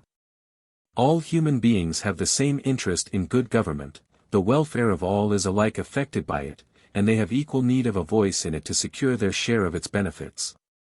If there be any difference, women require it more than men, since, being physically weaker, they are more dependent on law and society for protection. Mankind have long since abandoned the only premises which will support the conclusion that women ought not to have votes. No one now holds that women should be in personal servitude, that they should have no thought, wish, or occupation but to be the domestic drudges of husbands, fathers, or brothers. It is allowed to unmarried, and wants but little of being conceded to married women to hold property, and have pecuniary and business interests in the same manner as men. It is considered suitable and proper that women should think, and write, and be teachers. As soon as these things are admitted, the political disqualification has no principle to rest on. The whole mode of thought of the modern world is, with increasing emphasis, pronouncing against the claim of society to decide for individuals what they are and are not fit for, and what they shall and shall not be allowed to attempt. If the principles of modern politics and political economy are good for anything, it is for proving that these points can only be rightly judged of by the individuals themselves. And that, under complete freedom of choice, wherever there are real diversities of aptitude, the greater number will apply themselves to the things for which they are on the average fittest. And the exceptional course will only be taken by the exceptions. Either the whole tendency of modern social improvements has been wrong, or it ought to be carried out to the total abolition of all exclusions and disabilities which close any honest employment to a human being.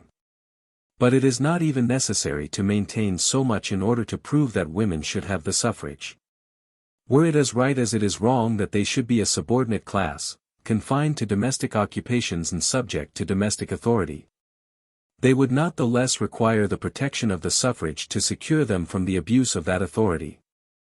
Men, as well as women, do not need political rights in order that they may govern, but in order that they may not be misgoverned.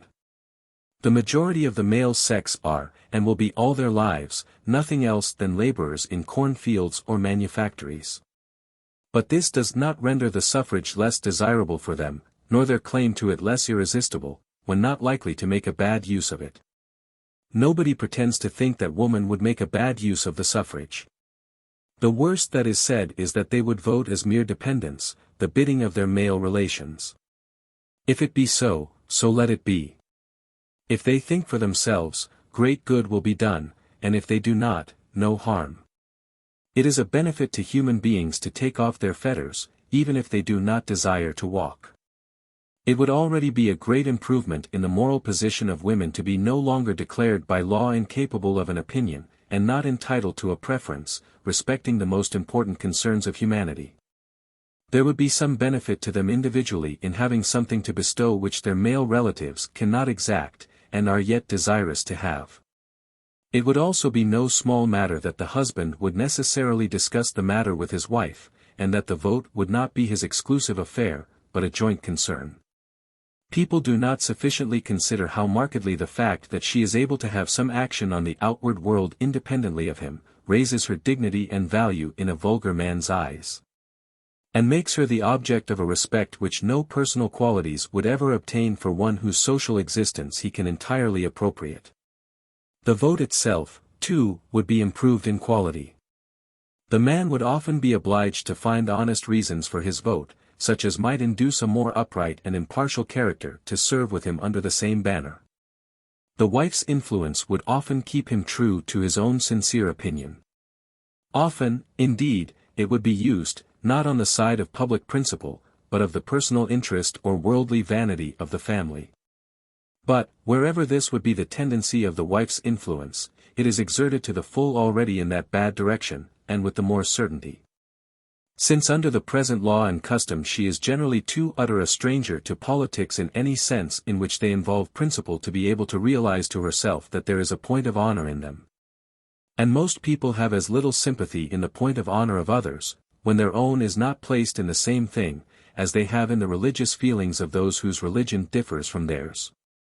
Give the woman a vote, and she comes under the operation of the political point of honor. She learns to look on politics as a thing on which she is allowed to have an opinion, and in which, if one has an opinion, it ought to be acted upon. She acquires a sense of personal accountability in the matter, and will no longer feel, as she does at present, that whatever amount of bad influence she may exercise, if the man can but be persuaded, all is right and his responsibility covers all. It is only by being herself encouraged to form an opinion, and obtain an intelligent comprehension of the reasons which ought to prevail with the conscience against the temptations of personal or family interest, that she can ever cease to act as a disturbing force on the political conscience of the man. Her indirect agency can only be prevented from being politically mischievous by being exchanged for direct. I have supposed the right of suffrage to depend, as in a good state of things it would, on personal conditions. Where it depends, as in this and most other countries, on conditions of property, the contradiction is even more flagrant. There's something more than ordinarily irrational in the fact that when a woman can give all the guarantees required from a male elector, independent circumstances, the position of a householder and head of a family, payment of taxes, Or whatever may be the conditions imposed, the very principle and system of a representation based on property is set aside, and an exceptionally personal disqualification is created for the mere purpose of excluding her. When it is added that in a country where this is done a woman now reigns, and that the most glorious ruler whom that country ever had was a woman, the picture of unreason and scarcely disguised injustice is complete. Let us hope that as the work proceeds of pulling down, one after another, the remains of the mouldering fabric of monopoly and tyranny, this one will not be the last to disappear, that the opinion of Bentham, of Mr. Samuel Bailey, of Mr. Hare, and many other of the most powerful political thinkers of this age and country, not to speak of others, will make its way to all minds not rendered obdurate by selfishness or inveterate prejudice. And that, before the lapse another generation, the accident of sex, no more than the accident of skin, will be deemed a sufficient justification for depriving its possessor of the equal protection and just privileges of a citizen. Chapter 9, Should there be two stages of election? In some representative constitutions, the plan has been adopted of choosing the members of the representative body by a double process, the primary electors only choosing other electors, and these electing the member of Parliament. This contrivance was probably intended as a slight impediment to the full sweep of popular feeling, giving the suffrage, and with it the complete ultimate power, to the many. But compelling them to exercise it through the agency of a comparatively few, who, it was supposed, would be less moved than the demos by the gusts of popular passion. And as the electors, being already a select body, might be expected to exceed in intellect and character the common level of their constituents, the choice made by them was thought likely to be more careful and enlightened, and would, in any case, be made under a greater feeling of responsibility than election by the masses themselves. This plan of filtering, as it were, the popular suffrage through an intermediate body admits of a very plausible defense. Since it may be said, with great appearance of reason, that less intellect and instruction are required for judging who among our neighbors can be most safely trusted to choose a member of Parliament than who is himself fittest to be one. In the first place, however, if the dangers incident to popular power may be thought to be in some degree lessened by this indirect management, so also are its benefits, and the latter effect is much more certain than the former. To enable the system to work as desired, it must be carried into effect in the spirit in which it is planned. The electors must use the suffrage in the manner supposed by the theory, that is, each of them must not ask himself who the member of Parliament should be, but only whom he would best like to choose one for him. It is evident that the advantages which indirect is supposed to have over direct election require this disposition of mind in the voter, and will only be realized by his taking the doctrine au sérieux. That his sole business is to choose the choosers, not the member himself. The supposition must be, that he will not occupy his thoughts with political opinions and measures or political men, but will be guided by his personal respect for some private individual, to whom he will give a general power of attorney to act for him. Now if the primary electors adopt this view of their position, one of the principal uses of giving them a vote at all is defeated. The political function to which they are called fails of developing public spirit and political intelligence, of making public affairs an object of interest to their feelings and of exercise to their faculties. The supposition, moreover, involves inconsistent conditions, for if the voter feels no interest in the final result, how or why can he be expected to feel any in the process which leads to it? To wish to have a particular individual for his representative in Parliament is possible to a person of a very moderate degree of virtue and intelligence, and to wish to choose an elector who will elect that individual is a natural consequence. But for a person who does not care who is elected, or feels bound to put that consideration in abeyance, to take any interest whatever in merely naming the worthiest person to elect another according to his own judgment, implies a zeal for what is right in the abstract, an habitual principle of duty for the sake of duty, which is possible only to persons of a rather high grade of cultivation, who, by the very possession of it, show that they may be, and deserve to be, trusted with political power in a more direct shape. Of all public functions which it is possible to confer on the poorer members of the community, this surely is the least calculated to kindle their feelings, and holds out least natural inducement to care for it. other than a virtuous determination to discharge conscientiously whatever duty one has to perform. And if the mass of electors cared enough about political affairs to set any value on so limited a participation in them, they would not be likely to be satisfied without one much more extensive.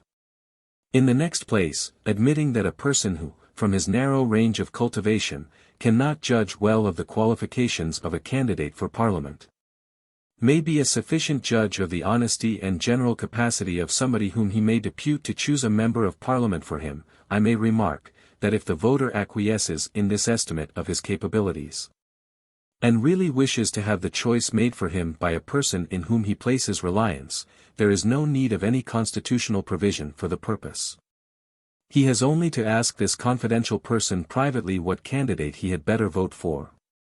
In that case the two modes of election coincide in their result, and every advantage of indirect election is obtained under direct. The systems only diverge in their operation if we suppose that the voter would prefer to use his own judgment in the choice of a representative, and only lets another choose for him because the law does not allow him a more direct mode of action. But if this be his state of mind, if his will does not go along with the limitation which the law imposes, and he desires to make a direct choice, he can do so notwithstanding the law. He has only to choose as elector a known partisan of the candidate he prefers, or someone who will pledge himself to vote for that candidate. And this is so much the natural working of election by two stages, that, except in a condition of complete political indifference, it can scarcely be expected to act otherwise. It is in this way that the election of the President of the United States practically operates. Nominally, the election is indirect. The population at large does not vote for the President, it votes for electors who choose the President.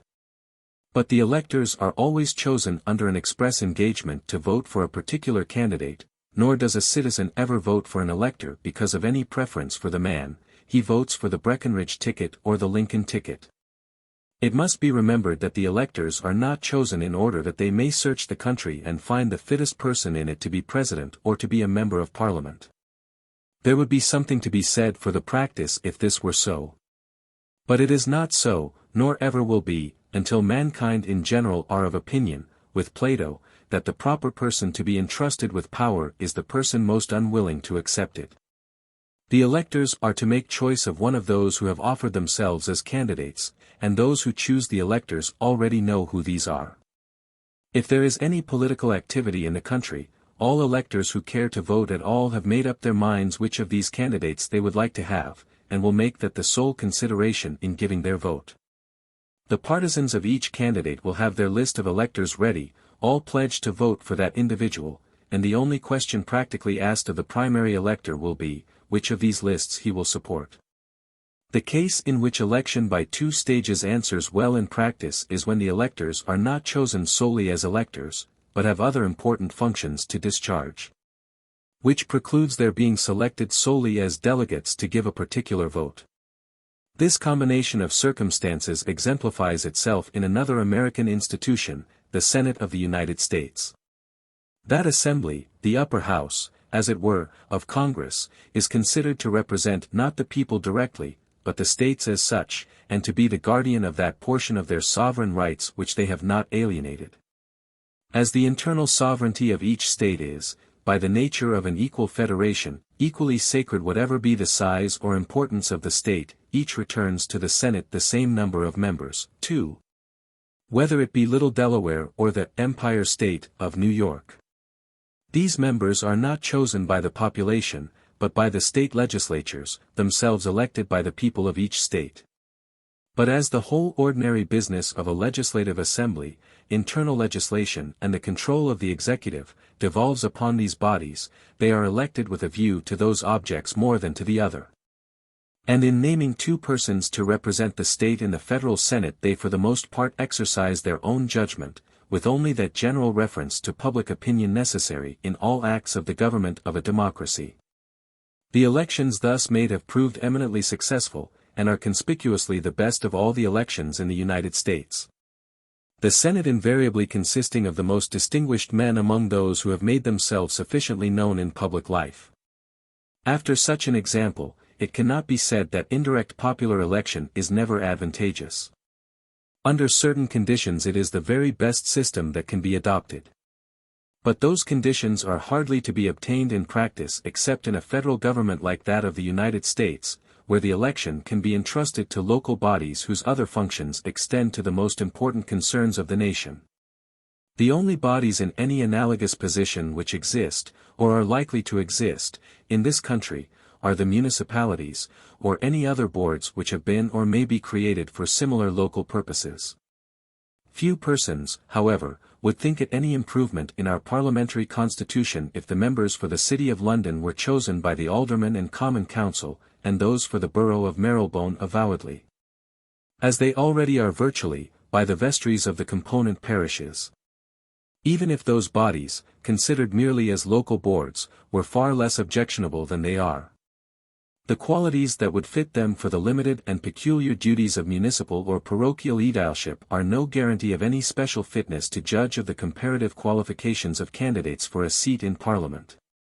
They probably would not fulfill this duty any better than it is fulfilled by the inhabitants voting directly. While, on the other hand, if fitness for electing members of Parliament had to be taken into consideration in selecting persons for the office of vestrymen or town councillors, many of those who are fittest for that more limited duty would inevitably be excluded from it, if only by the necessity there would be of choosing persons whose sentiments in general politics agreed with those of the voters who elected them.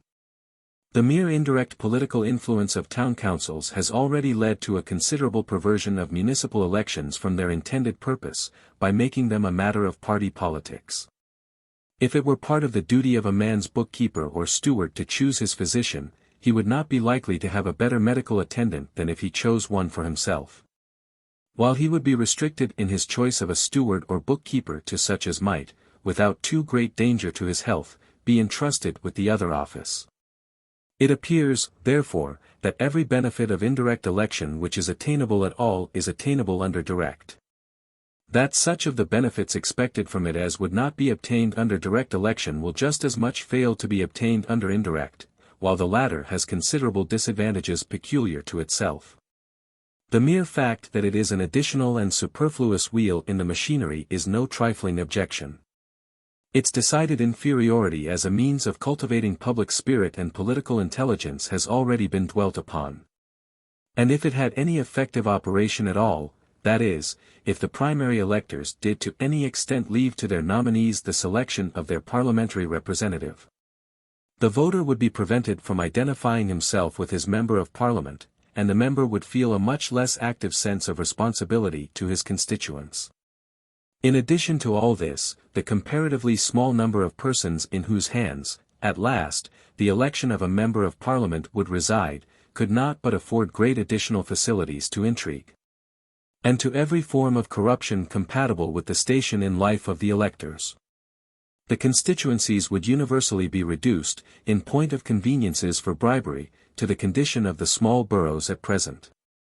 It would be sufficient to gain over a small number of persons to be certain of being returned. If it be said that the electors would be responsible to those who elected them, the answer is obvious, that, holding no permanent office or position in the public eye, they would risk nothing by a corrupt vote except what they would care little for. Not to be appointed electors again, and the main reliance must still be on the penalties for bribery, the insufficiency of which reliance, in small constituencies, experience has made notorious to all the world. The evil would be exactly proportional to the amount of discretion left to the chosen electors. The only case in which they would probably be afraid to employ their vote for the promotion of their personal interest would be when they were elected under an express pledge, as mere delegates, to carry, as it were, the votes of their constituents to the hustings. The moment the double stage of election began to have any effect, it would begin to have a bad effect. And this we shall find true of the principle of indirect election however applied, except in circumstances similar to those of the election of senators in the United States. It is unnecessary, as far as England is concerned, to say more in opposition to a scheme which has no foundation in any of the national traditions. An apology may even be expected for saying so much against a political expedient which perhaps could not, in this country, muster a single adherent. But a conception so plausible at the first glance, and for which there are so many precedents in history, might perhaps, in the general chaos of political opinions, rise again to the surface, and be brought forward on occasions when it might be seductive to some minds. And it could not, therefore, even if English readers were alone to be considered, be passed altogether in silence. Chapter 10, of the Mode of Voting. The question of greatest moment in regard to modes of voting is that of secrecy or publicity, and to this we will at once address ourselves. It would be a great mistake to make the discussion turn on sentimentalities about skulking or cowardice. Secrecy is justifiable in many cases, imperative in some, and it is not cowardice to seek protection against evils which are honestly avoidable. Nor can it be reasonably maintained that no cases are conceivable in which secret voting is preferable to public, but I must contend that these cases, in affairs of a political character, are the exception, not the rule. The present is one of the many instances in which, as I have already had occasion to remark, the spirit of an institution, the impression it makes on the mind of the citizen, is one of the most important parts of its operation. The spirit of vote by ballot, the interpretation likely to be put on it in the mind of an elector, is that the suffrage is given to him for himself, for his particular use and benefit, and not as a trust for the public. For if it is indeed a trust, if the public are entitled to his vote, are not they entitled to know his vote? This false and pernicious impression may well be made on the generality, since it has been made on most of those who of late years have been conspicuous advocates of the ballot. The doctrine was not so understood by its earlier promoters. But the effect of a doctrine on the mind is best shown, not in those who form it, but in those who are formed by it. Mr. Bright and his school of Democrats think themselves greatly concerned in maintaining that the franchise is what they term a right, not a trust. Now this one idea, taking root in the general mind, does a moral mischief outweighing all the good that the ballot could do, at the highest possible estimate of it. In whatever way we define or understand the idea of a right, no person can have a right, except in the purely legal sense, to power over others. Every such power, which he is allowed to possess is morally, in the fullest force of the term, a trust. But the exercise of any political function, either as an elector or as a representative, is power over others. Those who say that the suffrage is not a trust, but a right, will scarcely accept the conclusions to which their doctrine leads. If it is a right, if it belongs to the voter for his own sake, on what ground can we blame him for selling it, or using it to recommend himself to anyone whom it is his interest to please? A person is not expected to consult exclusively the public benefit in the use he makes of his house, or his 3% stock, or anything else to which he really has a right. The suffrage is indeed due to him, among other reasons, as a means to his own protection, but only against treatment from which he is equally bound, so far as depends on his vote, to protect every one of his fellow citizens. His vote is not a thing in which he has an option, it has no more to do with his personal wishes than the verdict of a juryman. It is strictly a matter of duty. He is bound to give it according to his best and most conscientious opinion of the public good. Whoever has any other idea of it is unfit to have the suffrage, its effect on him is to pervert, not to elevate his mind. Instead of opening his heart to an exalted patriotism and the obligation of public duty, it awakens and nourishes in him the disposition to use a public function for his own interest, pleasure, or caprice. The same feelings and purposes, on a humbler scale, which actuate a despot and oppressor. Now an ordinary citizen in any public position, or on whom there devolves any social function, is certain to think and feel, respecting the obligations it imposes on him, exactly what society appears to think and feel in conferring it. What seems to be expected from him by society forms a standard which he may fall below, but which he will seldom rise above. And the interpretation which he is almost sure to put upon secret voting is that he is not bound to give his vote with any reference to those who are not allowed to know how he gives it, but may bestow it simply as he feels inclined. This is the decisive reason why the argument does not hold, from the use of the ballot in clubs and private societies to its adoption in parliamentary elections. A member of a club is really, what the elector falsely believes himself to be, under no obligation to consider the wishes or interests of any one else. He declares nothing by his vote but that he is or is not willing to associate, in a manner more or less close, with a particular person. This is a matter on which, by universal admission, his own pleasure or inclination is entitled to decide. And that he should be able so to decide it without risking a quarrel is best for every body, the rejected person included. An additional reason rendering the ballot unobjectionable in these cases is that it does not necessarily or naturally lead to lying. The persons concerned are of the same class or rank, and it would be considered improper in one of them to press another with questions as to how he had voted. It is far otherwise in parliamentary elections, and is likely to remain so as long as the social relations exist which produce the demand for the ballot, as long as one person is sufficiently the superior of another to think himself entitled to dictate his vote. And while this is the case, silence or an evasive answer is certain to be construed as proof that the vote given has not been that which was desired. In any political election, even by universal suffrage, and still more obviously in the case of a restricted suffrage, the voter is under an absolute moral obligation to consider the interest of the public, not his private advantage, and give his vote, to the best of his judgment, exactly as he would be bound to do if he were the sole voter, and the election depended upon him alone. This being admitted, it is at least a prima facie consequence that the duty of voting, like any other public duty, should be performed under the eye and criticism of the public, every one of whom has not only an interest in its performance, but a good title to consider himself wronged if it is performed otherwise than honestly and carefully. Undoubtedly neither this nor any other maxim of political morality is absolutely inviolable, it may be overruled by still more cogent considerations. But its weight is such that the cases which admit of a departure from it must be of a strikingly exceptional character.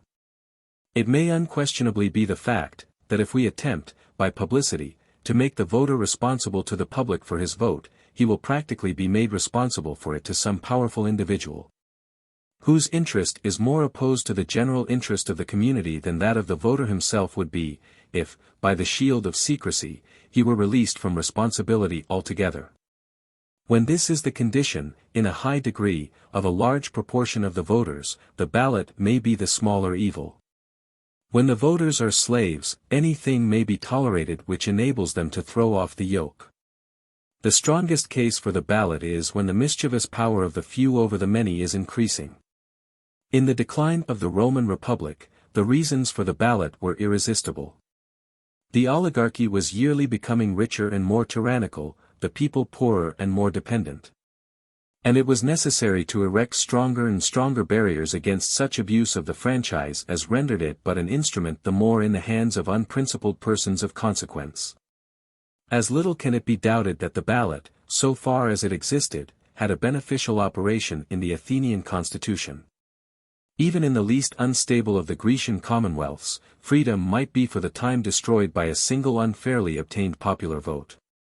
And though the Athenian voter was not sufficiently dependent to be habitually coerced, he might have been bribed or intimidated by the lawless outrages of some knot of individuals, such as were not uncommon even at Athens among the youth of rank and fortune. The ballot was in these cases a valuable instrument of order, and conduced to the eunomia by which Athens was distinguished among the ancient commonwealths. But in the more advanced states of modern Europe, and especially in this country, the power of coercing voters has declined and is declining. And bad voting is now less to be apprehended from the influences to which the voter is subject at the hands of others, than from the sinister interests and discreditable feelings which belong to himself, either individually or as a member of a class. To secure him against the first, at the cost of removing all restraint from the last, would be to exchange a smaller and a diminishing evil for a greater and increasing one. On this topic, and on the question generally as applicable to England at the present date, I have, in a pamphlet on parliamentary reform, expressed myself in terms which, as I do not feel that I can improve upon, I will venture here to transcribe. 30 years ago it was still true that in the election of members of Parliament the main evil to be guarded against was that which the ballot would exclude, coercion by landlords, employers, and customers. At present, I conceive, a much greater source of evil is the selfishness, or the selfish partialities of the voter himself. A base and mischievous vote is now, I am convinced, much oftener given from the voter's personal interest, or class interest, or some mean feeling in his own mind, than from any fear of consequences at the hands of others. And to these influences the ballot would enable him to yield himself up, free from all sense of shame or responsibility. In times not long gone by, the higher and richer classes were in complete possession of the government. Their power was the master grievance of the country. The habit of voting at the bidding of an employer or of a landlord was so firmly established that hardly anything was capable of shaking it but a strong popular enthusiasm, seldom known to exist but in a good cause. A vote given in opposition to those influences was therefore, in general, an honest, a public-spirited vote. But in any case, and by whatever motive dictated, it was almost sure to be a good vote, for it was a vote against the monster evil, the overruling influence of oligarchy. Could the voter at that time have been enabled, with safety to himself, to exercise his privilege freely, even though neither honestly nor intelligently, it would have been a great gain to reform. For it would have broken the yoke of the then ruling power in the country, the power which had created and which maintained all that was bad in the institutions and the administration of the state, the power of landlords and boroughmongers. The ballot was not adopted, but the progress of circumstances has done and is doing more and more, in this respect, the work of the ballot. Both the political and the social state of the country, as they affect this question, have greatly changed, and are changing every day. The higher classes are not now masters of the country. A person must be blind to all the signs of the times who could think that the middle classes are as subservient to the higher, or the working classes as dependent on the higher and middle, as they were a quarter of a century ago. The events of that quarter of a century have not only taught each class to know its own collective strength, but have put the individuals of a lower class in a condition to show a much bolder front to those of a higher.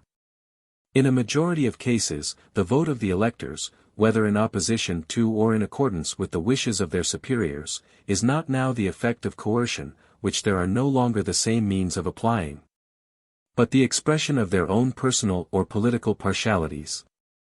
The very vices of the present electoral system are a proof of this. The growth of bribery, so loudly complained of, and the spread of the contagion to places formerly free from it, are evidence that the local influences are no longer paramount. That the electors now vote to please themselves, and not other people. There is, no doubt, in counties and in the smaller boroughs, a large amount of servile dependence still remaining. But the temper of the times is adverse to it, and the force of events is constantly tending to diminish it. A good tenant can now feel that he is as valuable to his landlord as his landlord is to him. A prosperous tradesman can afford to feel independent of any particular customer. At every election the votes are more and more the voters' own. It is their minds, far more than their personal circumstances, that now require to be emancipated. They are no longer passive instruments of other men's will, mere organs for putting power into the hands of a controlling oligarchy. The electors themselves are becoming the oligarchy. Exactly in proportion as the vote of the elector is determined by his own will, and not by that of somebody who is his master, his position is similar to that of a member of parliament, and publicity is indispensable. So long as any portion of the community are unrepresented, the argument of the Chartists against ballot in conjunction with a restricted suffrage is unassailable. The present electors, and the bulk of those whom any probable reform bill would add to the number, are the middle class, and have as much a class interest, distinct from the working classes, as landlords or great manufacturers. Were the suffrage extended to all skilled laborers, even these would, or might, still have a class interest distinct from the unskilled. Suppose it extended to all men, suppose that what was formerly called by the misapplied name of universal suffrage, and now by the silly title of manhood suffrage, became the law. The voters would still have a class interest as distinguished from women. Suppose that there were a question before the legislature specially affecting women, as whether women should be allowed to graduate at universities.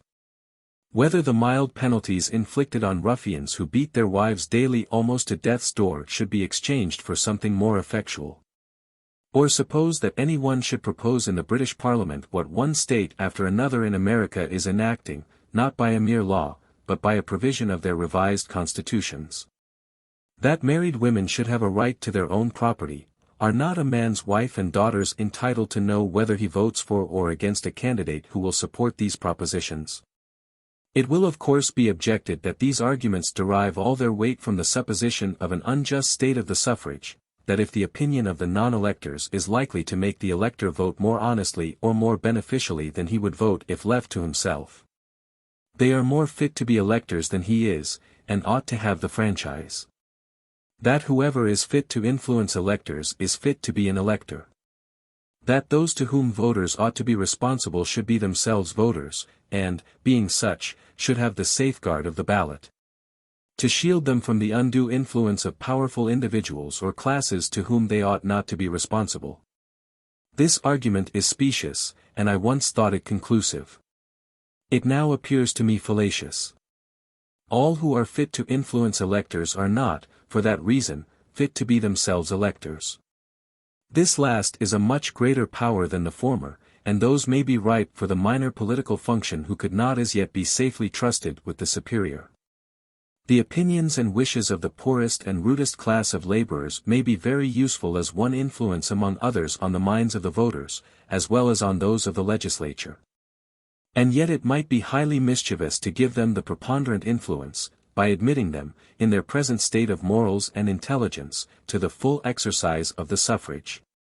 It is precisely this indirect influence of those who have not the suffrage over those who have, which, by its progressive growth, softens the transition to every fresh extension of the franchise, and is the means by which, when the time is ripe, the extension is peacefully brought about.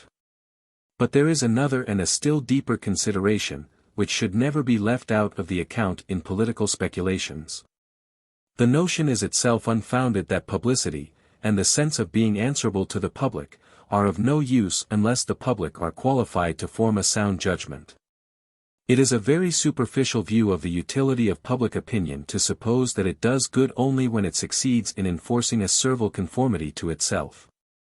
To be under the eyes of others, to have to defend oneself to others, is never more important than to those who act in opposition to the opinion of others, for it obliges them to have sure ground of their own. Nothing has so steadying an influence as working against pressure. Unless when under the temporary sway of passionate excitement, no one will do that which he expects to be greatly blamed for, unless from a preconceived and fixed purpose of his own, which is always evidence of a thoughtful and deliberate character. And, except in radically bad men, generally proceeds from sincere and strong personal convictions. Even the bare fact of having to give an account of their conduct is a powerful inducement to adhere to conduct of which at least some decent account can be given. If anyone thinks that the mere obligation of preserving decency is not a very considerable check on the abuse of power, he has never had his attention called to the conduct of those who do not feel under the necessity of observing that restraint. Publicity is inappreciable, even when it does no more than prevent that which can by no possibility be plausibly defended, than compel deliberation, and force everyone to determine, before he acts, what he shall say if called to account for his actions.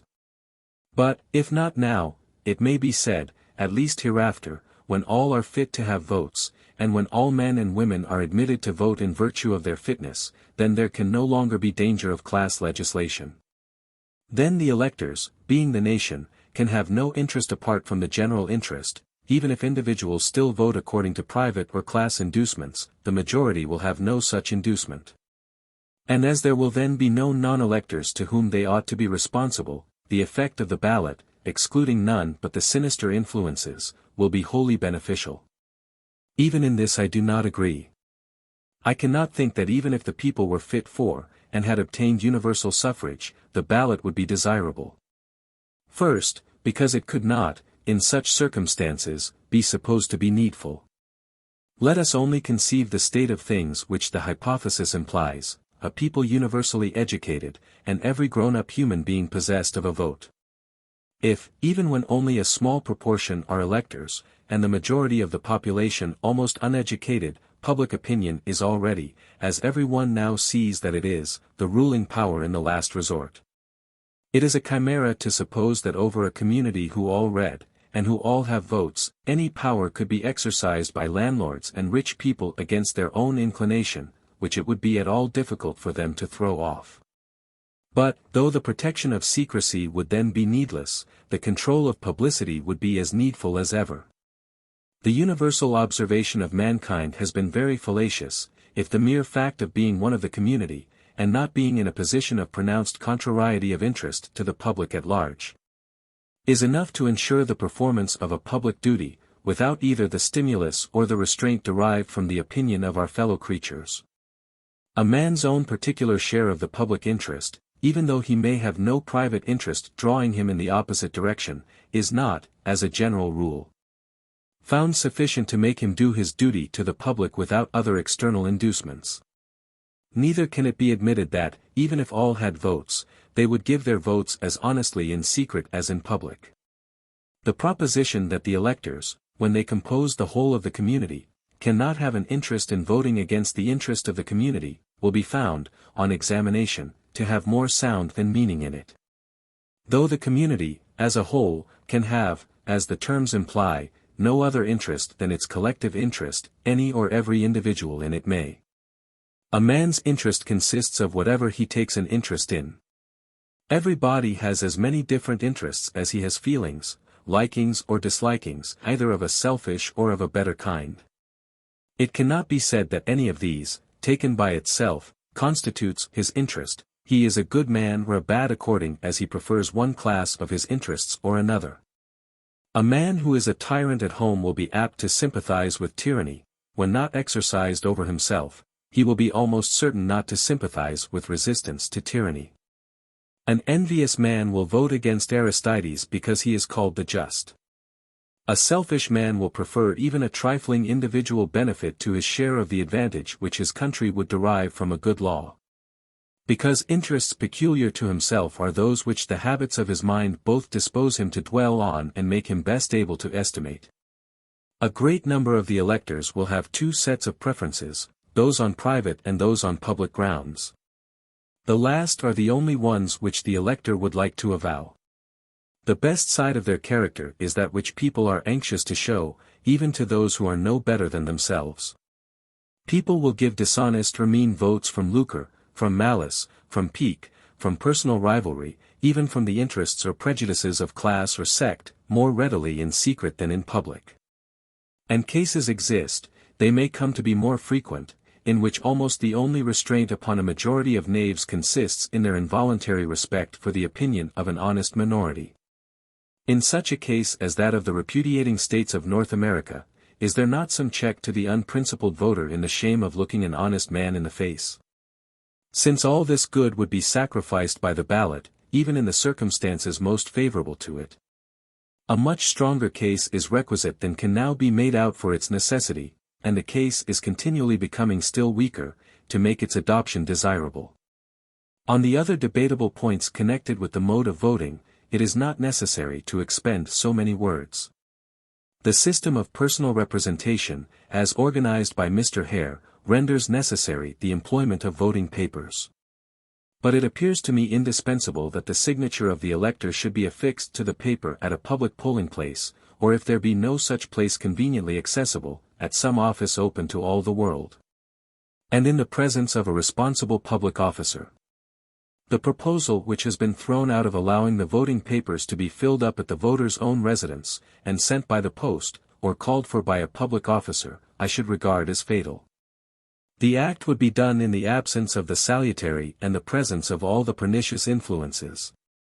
The briber might, in the shelter of privacy, behold with his own eyes his bargain fulfilled, and the intimidator could see the extorted obedience rendered irrevocably on the spot. While the beneficent counter-influence of the presence of those who knew the voter's real sentiments, and the inspiring effect of the sympathy of those of his own party or opinion, would be shut out. The polling places should be so numerous as to be within easy reach of every voter, and no expenses of conveyance, at the cost of the candidate, should be tolerated under any pretext. The infirm, and they only on medical certificate, should have the right of claiming suitable carriage conveyance at the cost of the state or of the locality. Hustings, poll clerks, and all the necessary machinery of elections, should be at the public charge. Not only the candidate should not be required, he should not be permitted to incur any but a limited and trifling expense for his election. Mr. Hare thinks it desirable that a sum of £50 should be required from every one who places his name on the list of candidates, to prevent persons who have no chance of success, and no real intention of attempting it, from becoming candidates in wantonness or from mere love of notoriety, and perhaps carrying off a few votes which are needed for the return of more serious aspirants. There is one expense which a candidate or his supporters cannot help incurring, and which it can hardly be expected that the public should defray for every one who may choose to demand it, that of making his claims known to the electors, by advertisements, placards, and circulars. For all necessary expenses of this kind the £50 proposed by Mr. Hare, if allowed to be drawn upon for these purposes, it might be made £100 if requisite, ought to be sufficient. If the friends of the candidate choose to go to expense for committees and canvassing, there are no means of preventing them. But such expenses out of the candidate's own pocket, or any expenses whatever beyond the deposit of £50, or £100, should be illegal and punishable. If there appeared any likelihood that opinion would refuse to connive at falsehood, a declaration on oath or honour should be required from every member, on taking his seat, that he had not expended, nor would expend, money or money's worth beyond the £50, directly or indirectly, for the purposes of his election. And if the assertion were proved to be false or the pledge to have been broken, he should be liable to the penalties of perjury.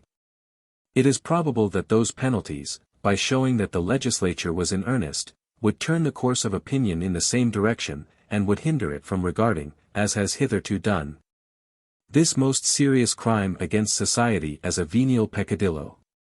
When once this effect has been produced, there need be no doubt that the declaration on oath or honor would be considered binding. Opinion tolerates a false disclaimer only when it already tolerates the thing disclaimed. This is notoriously the case with regard to electoral corruption. There has never yet been, among political men, any real and serious attempt to prevent bribery, because there has been no real desire that elections should not be costly. Their costliness is an advantage to those who can afford the expense by excluding a multitude of competitors, and anything, however noxious, is cherished as having a conservative tendency, if it limits the access to Parliament to rich men. This is a rooted feeling among our legislators of both political parties, and is almost the only point on which I believe them to be really ill-intentioned. They care comparatively little who votes, as long as they feel assured that none but persons of their own class can be voted for. They know that they can rely on the fellow feeling of one of their class with another, while the subservience of nouveaux enriquis who are knocking at the door of the class is a still surer reliance. And that nothing very hostile to the class interests or feelings of the rich need be apprehended under the most democratic suffrage, as long as democratic persons can be prevented from being elected to Parliament. But, even from their own point of view, this balancing of evil by evil, instead of combining good with good, is a wretched policy. The object should be to bring together the best members of both classes, under such a tenure as shall induce them to lay aside their class preferences, and pursue jointly the path traced by the common interest. Instead of allowing the class feelings of the many to have full swing in the constituencies, subject to the impediment of having to act through persons imbued with the class feelings of the few. There is scarcely any mode in which political institutions are more morally mischievous, work greater evil through their spirit, than by representing political functions as a favor to be conferred. A thing which the depositary is to ask for as desiring it for himself, and even pay for as if it were designed for his pecuniary benefit. Men are not fond of paying large sums for leave to perform a laborious duty. Plato had a much juster view of the conditions of good government when he asserted that the persons who should be sought out to be invested with political power are those who are personally most averse to it. And that the only motive which can be relied on for inducing the fittest men to take upon themselves the toils of government is the fear of being governed by worse men. What must an elector think when he sees 3 or 4 gentlemen, none of them previously observed to be lavish of their money on projects of disinterested beneficence, vying with one another in the sums they expend to be enabled to write MP after their names? Is it likely he will suppose that it is for his interest they incur all this cost? And if he form an uncomplimentary opinion of their part in the affair, what moral obligation is he likely to feel as to his own? Politicians are fond of treating it as the dream of enthusiasts that the electoral body will ever be uncorrupt, truly enough, until they are willing to become so themselves. For the electors, assuredly, will take their moral tone from the candidates. So long as the elected member, in any shape or manner, pays for his seat, all endeavors will fail to make the business of election anything but a selfish bargain on all sides.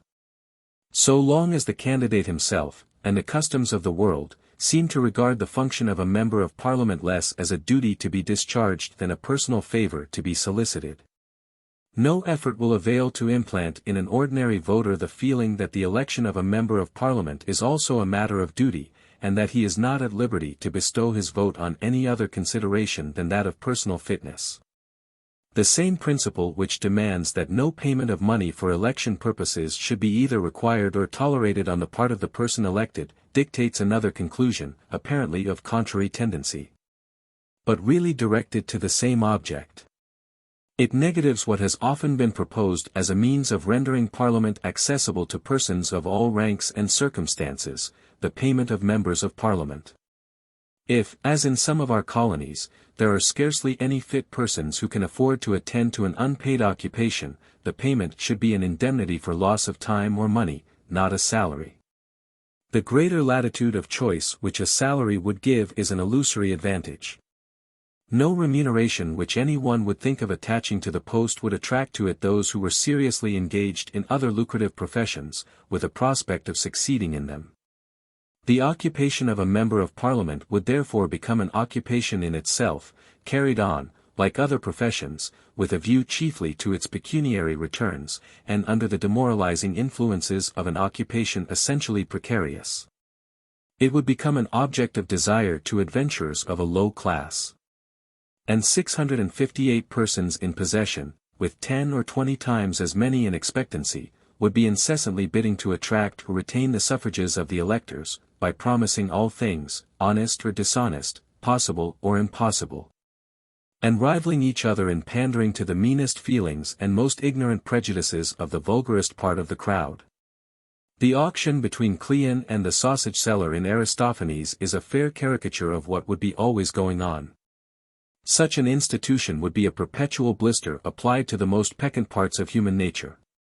It amounts to offering 658 prizes for the most successful flatterer, the most adroit misleader of a body of his fellow countrymen. Under no despotism has there been such an organized system of tillage for raising a rich crop of vicious courtiership. When, by reason of preeminent qualifications, as may at any time happen to be the case, it is desirable that a person entirely without independent means, either derived from property or from a trade or profession, should be brought into Parliament to render services which no other person accessible can render as well, there is the resource of a public subscription. He may be supported while in Parliament, like Andrew Marvell, by the contributions of his constituents. This mode is unobjectionable, for such an honour will never be paid to mere subserviency. Bodies of men do not care so much for the difference between one sycophant and another as to go to the expense of his maintenance in order to be flattered by that particular individual. Such a support will only be given in consideration of striking and impressive personal qualities, which, though no absolute proof of fitness to be a national representative, are some presumption of it, and, at all events, some guarantee for the possession of an independent opinion and will. Chapter 11, of the duration of Parliaments. After how long a term should members of Parliament be subject to re-election? The principles involved are here very obvious, the difficulty lies in their application. On the one hand, the member ought not to have so long a tenure of his seat as to make him forget his responsibility, take his duties easily, conduct them with a view to his own personal advantage, or neglect those free and public conferences with his constituents which, whether he agrees or differs with them, are one of the benefits of representative government. On the other hand, he should have such a term of office to look forward to as will enable him to be judged, not by a single act, but by his course of action. It is important that he should have the greatest latitude of individual opinion and discretion compatible with the popular control essential to free government. And for this purpose it is necessary that the control should be exercised, as in any case it is best exercised, after sufficient time has been given him to show all the qualities he possesses. And to prove that there is some other way than that of a mere obedient voter and advocate of their opinions, by which he can render himself, in the eyes of his constituents, a desirable and creditable representative. It is impossible to fix, by any universal rule, the boundary between these principles. Where the democratic power in the Constitution is weak or over-passive, and requires stimulation. Where the representative, on leaving his constituents, enters at once into a courtly or aristocratic atmosphere, whose influences all tend to deflect his course into a different direction from the popular one. To tone down any democratic feelings which he may have brought with him, and make him forget the wishes and grow cool to the interests of those who chose him. The obligation of a frequent return to them for a renewal of his commission is indispensable to keeping his temper and character up to the right mark. Even 3 years, in such circumstances, are almost too long a period, and any longer term is absolutely inadmissible. Where, on the contrary, democracy is the ascendant power, and still tends to increase, requiring rather to be moderated in its exercise than encouraged to any abnormal activity. Where unbounded publicity, and an ever-present newspaper press give the representative assurance that his every act will be immediately known, discussed, and judged by his constituents. And that he is always either gaining or losing ground in the estimation, while, by the same means, the influence of their sentiments, and all other democratic influences, are kept constantly alive and active in his own mind. Less than 5 years would hardly be a sufficient period to prevent timid subserviency. The change which has taken place in English politics as to all these features explains why annual parliaments, which 40 years ago stood prominently in front of the creed of the more advanced reformers, are so little cared for and so seldom heard of at present. It deserves consideration that, whether the term is short or long, during the last year of it the members are in position in which they would always be if parliaments were annual. So that, if the term were very brief, there would virtually be annual parliaments during a great proportion of all time. As things now are, the period of 7 years, though of unnecessary length, is hardly worth altering for any benefit likely to be produced, especially since the possibility, always impending, of an earlier dissolution keeps the motives for standing well with constituents always before the members' eyes. Whatever may be the term most eligible for the duration of the mandate, it might seem natural that the individual member should vacate his seat at the expiration of that term from the day of his election, and that there should be no general renewal of the whole House.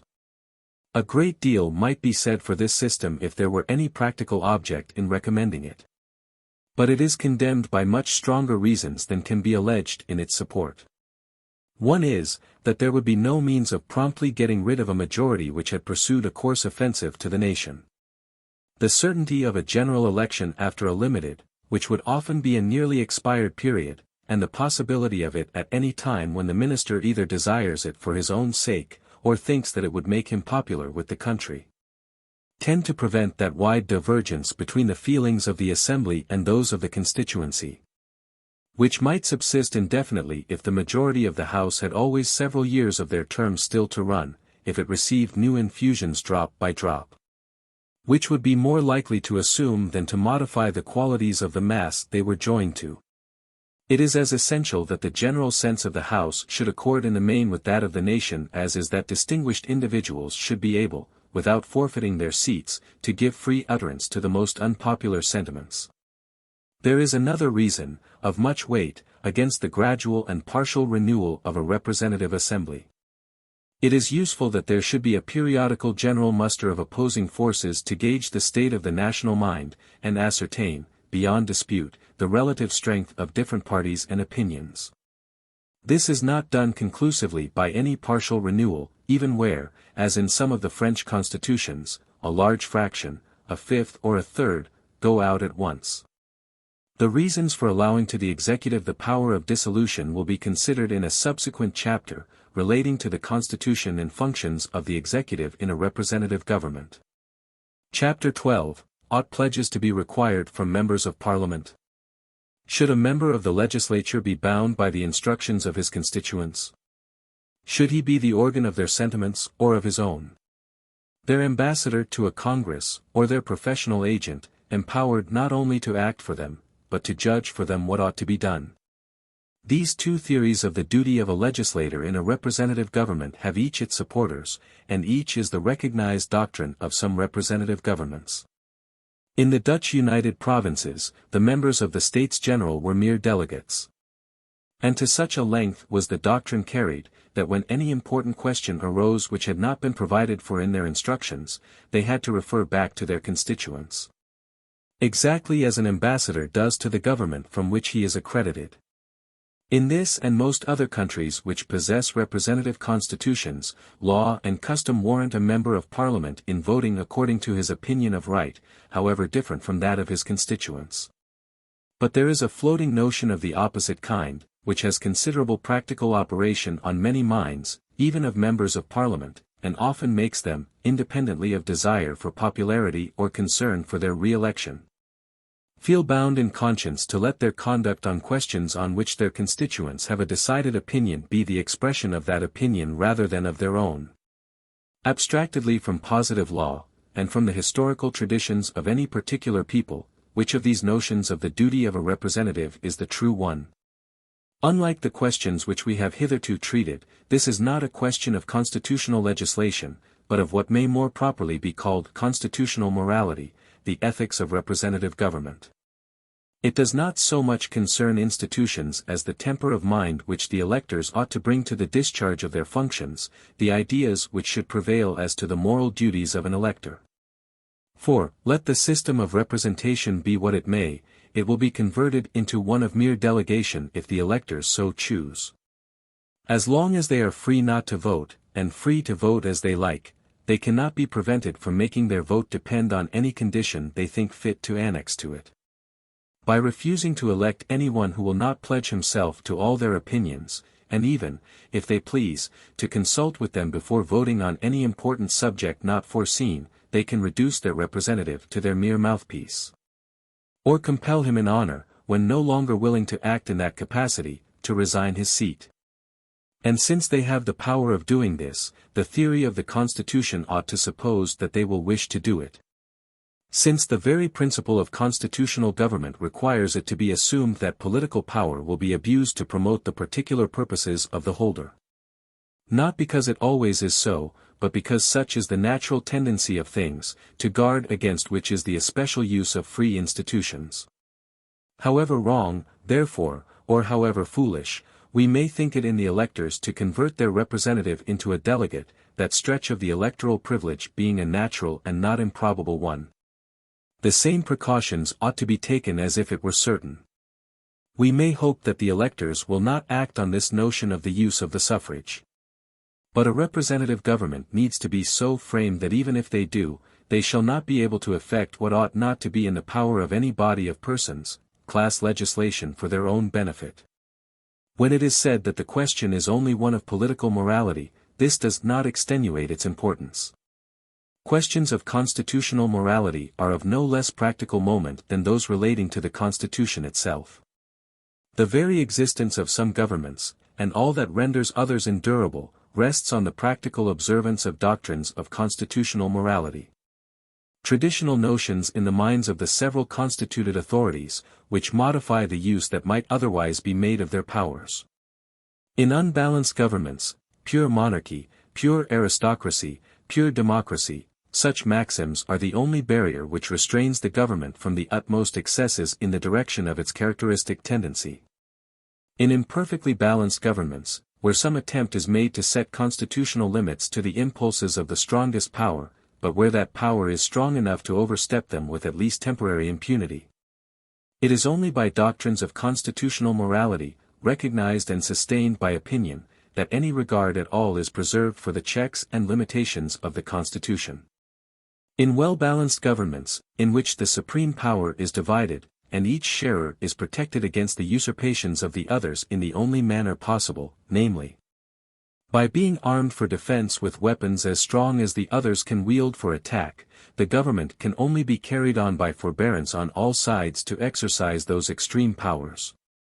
unless provoked by conduct equally extreme on the part of some other sharer of power. And in this case we may truly say that only by the regard paid to maxims of constitutional morality is the Constitution kept in existence.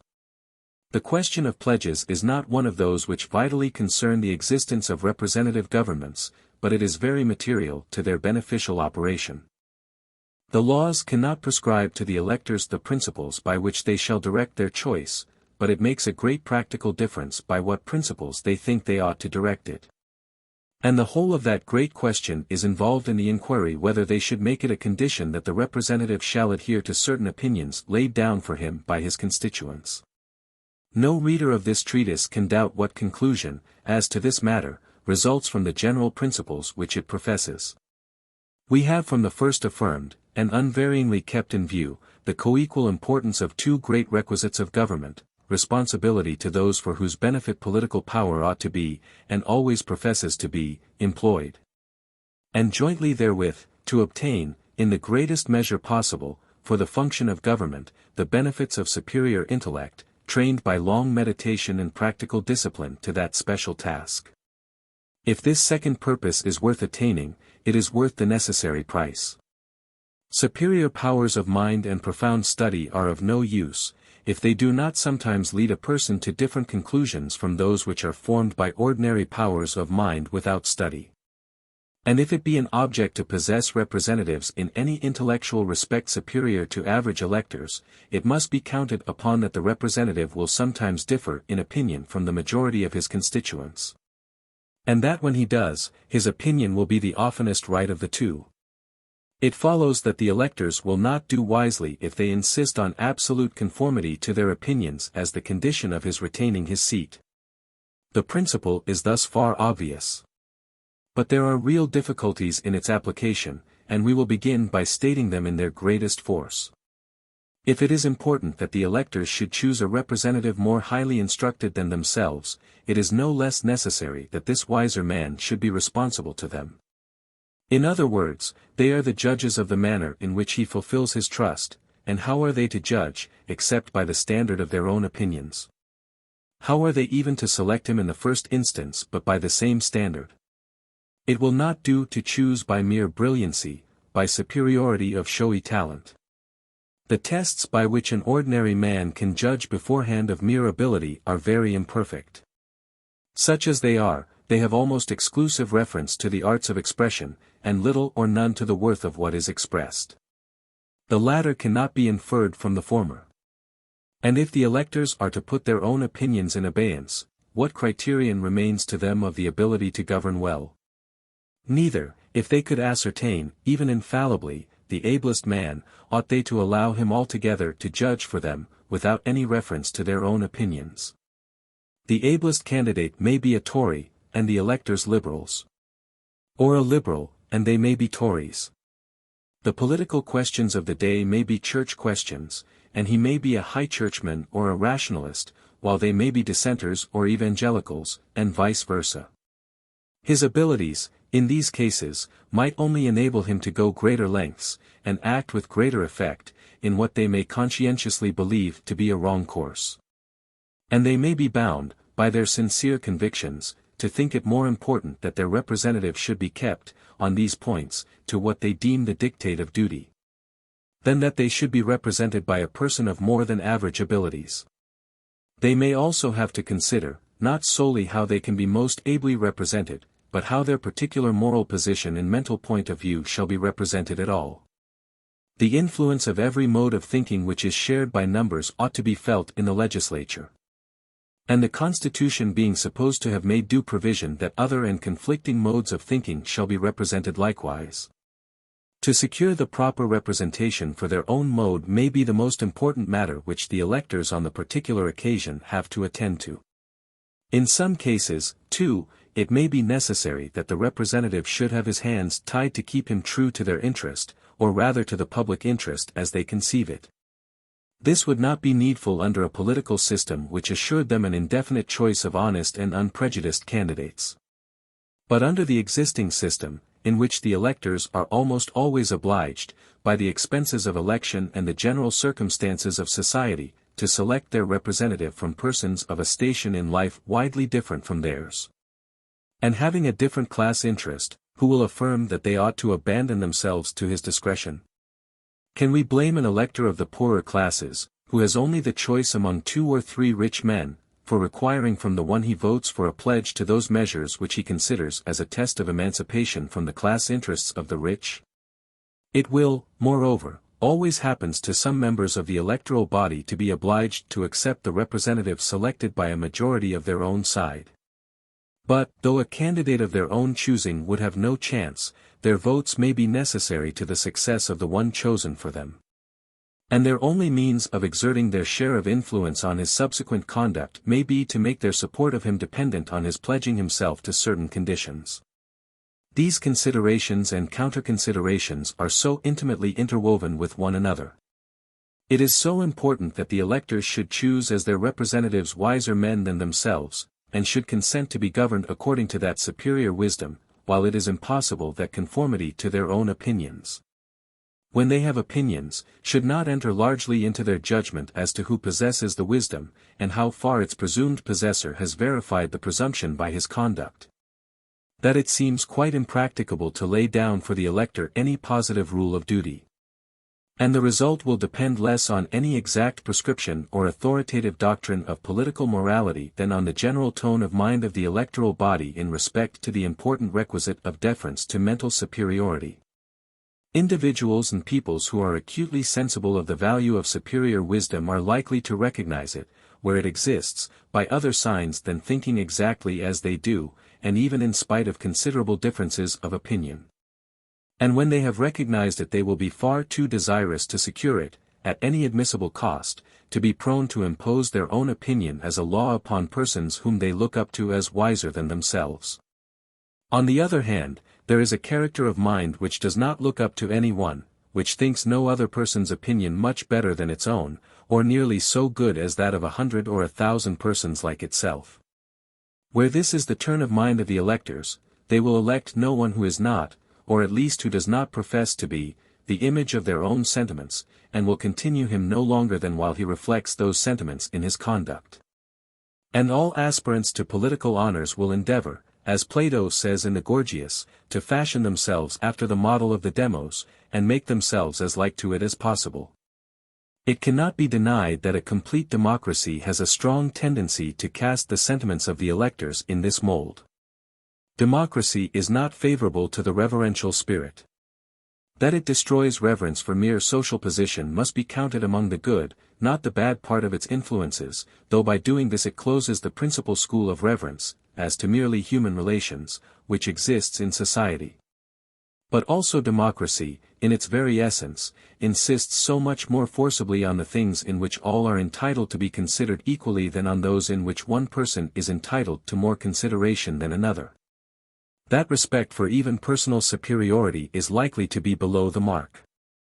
It is for this, among other reasons, I hold it of so much importance that the institutions of the country should stamp the opinions of persons of a more educated class as entitled to greater weight than those of the less educated. And I should still contend for assigning plurality of votes to authenticated superiority of education were it only to give the tone to public feeling, irrespective of any direct political consequences. When there does exist in the electoral body an adequate sense of the extraordinary difference in value between one person and another, they will not lack signs by which to distinguish the persons whose worth for their purposes is the greatest. Actual public services will naturally be the foremost indication, to have filled posts of magnitude, and done important things in them, of which the wisdom has been justified by the results. To have been the author of measures which appear from their effects to have been wisely planned, to have made predictions which have been verified by the event, seldom or never falsified by it. To have given advice, which when taken has been followed by good consequences, when neglected, by bad. There is doubtless a large portion of uncertainty in these signs of wisdom. But we are seeking for such as can be applied by persons of ordinary discernment. They will do well not to rely much on any one indication, unless corroborated by the rest, and, in their estimation of the success or merit of any practical effort, to lay great stress on the general opinion of disinterested persons conversant with the subject matter. The tests which I have spoken of are only applicable to tried men, among whom must be reckoned those who, though untried practically, have been tried speculatively. Who, in public speech or in print, have discussed public affairs in a manner which proves that they have given serious study to them. Such persons may, in the mere character of political thinkers, have exhibited a considerable amount of the same titles to confidence as those who have been proved in the position of practical statesmen. When it is necessary to choose persons wholly untried, the best criteria are, reputation for ability among those who personally know them, and the confidence placed and recommendations given by persons already looked up to. By tests like these, constituencies who sufficiently value mental ability, and eagerly seek for it, will generally succeed in obtaining men beyond mediocrity. And often men whom they can trust to carry on public affairs according to their unfettered judgment. To whom it would be an affront to require that they should give up that judgment at the behest of their inferiors in knowledge. If such persons, honestly sought, are not to be found, then indeed the electors are justified in taking other precautions, for they cannot be expected to postpone their particular opinions. Unless in order that they may be served by a person of superior knowledge to their own. They would do well, indeed, even then, to remember that when once chosen, the representative, if he devotes himself to his duty, has greater opportunities of correcting an original false judgment than fall to the lot of most of his constituents. A consideration which generally ought to prevent them, unless compelled by necessity to choose someone whose impartiality they do not fully trust, from exacting a pledge not to change his opinion, or, if he does, to resign his seat. But when an unknown person, not certified in unmistakable terms by some high authority, is elected for the first time, the elector cannot be expected not to make conformity to his own sentiments the primary requisite. It is enough if he does not regard a subsequent change of those sentiments, honestly avowed, with its grounds undisguisedly stated, as a peremptory reason for withdrawing his confidence. Even supposing the most tried ability and acknowledged eminence of character in the representative, the private opinions of the electors are not to be placed entirely in abeyance. Deference to mental superiority is not to go the length of self-annihilation, abnegation of any personal opinion.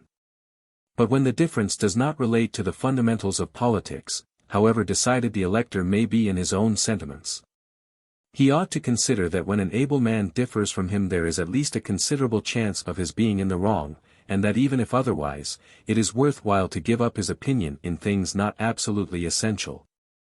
For the sake of the inestimable advantage of having an able man to act for him in the many matters in which he himself is not qualified to form a judgment. In such cases he often endeavors to reconcile both wishes by inducing the able man to sacrifice his own opinion on the points of difference. But for the able man to lend himself to this compromise is treason against his especial office, abdication of the peculiar duties of mental supremacy, of which it is one of the most sacred not to desert the cause which has the clamor against it, nor to deprive of his services those of his opinions which need them the most. A man of conscience and known ability should insist on full freedom to act as he in his own judgment deems best, and should not consent to serve on any other terms. But the electors are entitled to know how he means to act. What opinions, on all things which concern his public duty, he intends should guide his conduct. If some of these are unacceptable to them, it is for him to satisfy them that he nevertheless deserves to be their representative. And if they are wise, they will overlook, in favor of his general value, many and great differences between his opinions and their own. There are some differences, however, which they cannot be expected to overlook. Whoever feels the amount of interest in the government of his country which befits a freeman, has some convictions on national affairs which are like his lifeblood.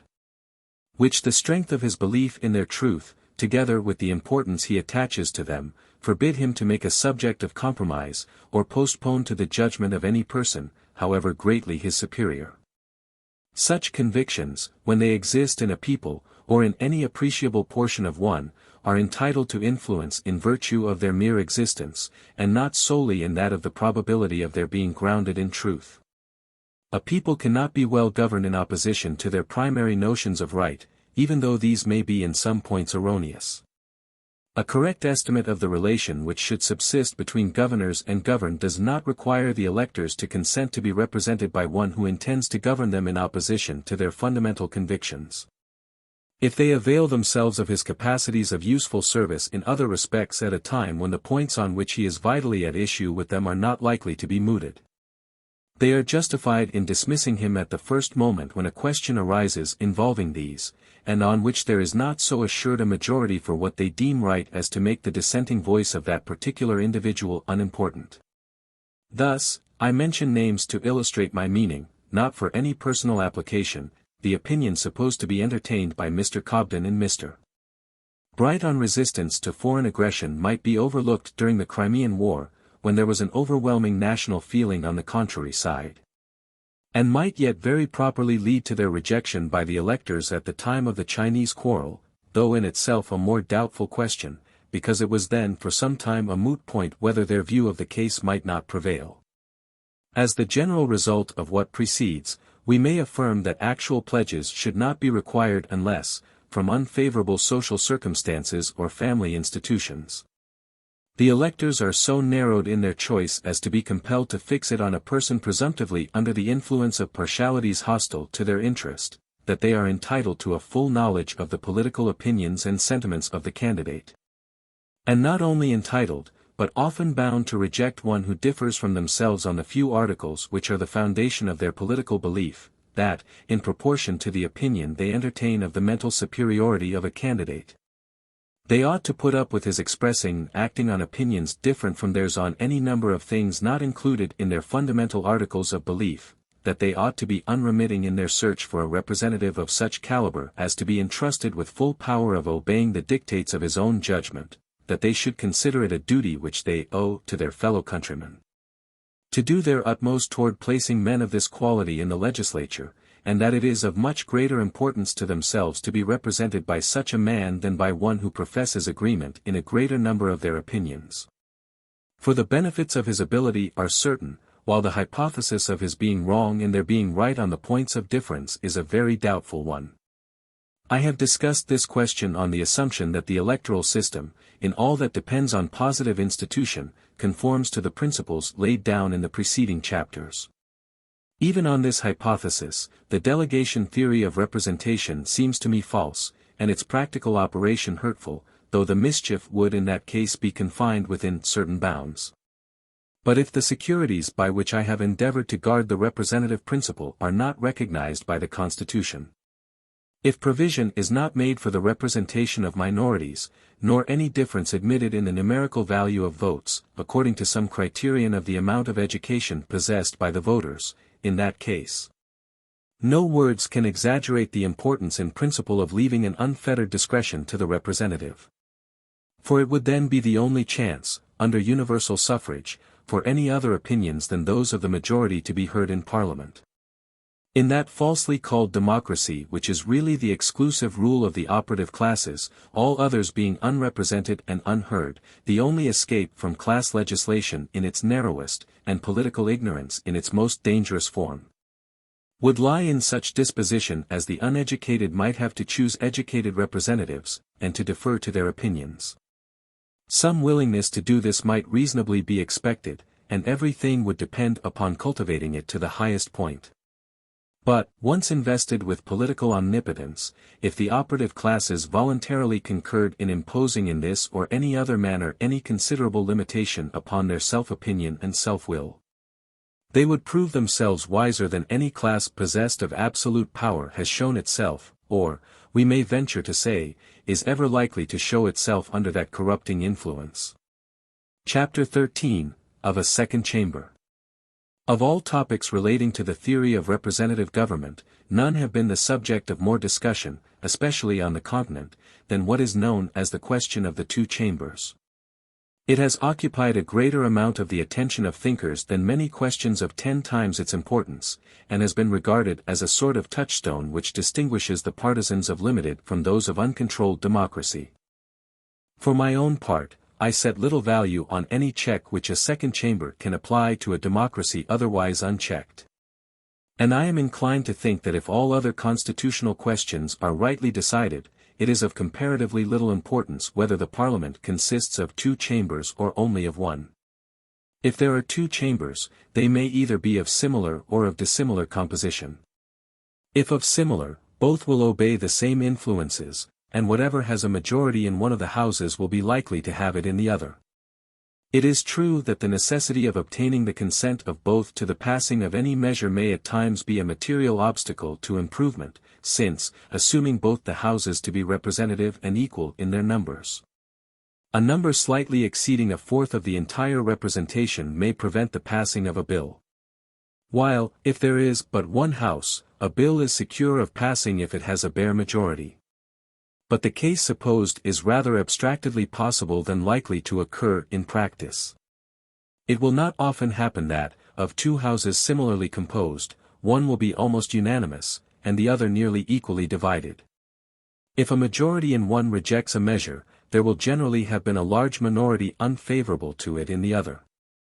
Any improvement, therefore, which could be thus impeded, would in almost all cases be one which had not much more than a simple majority in the entire body.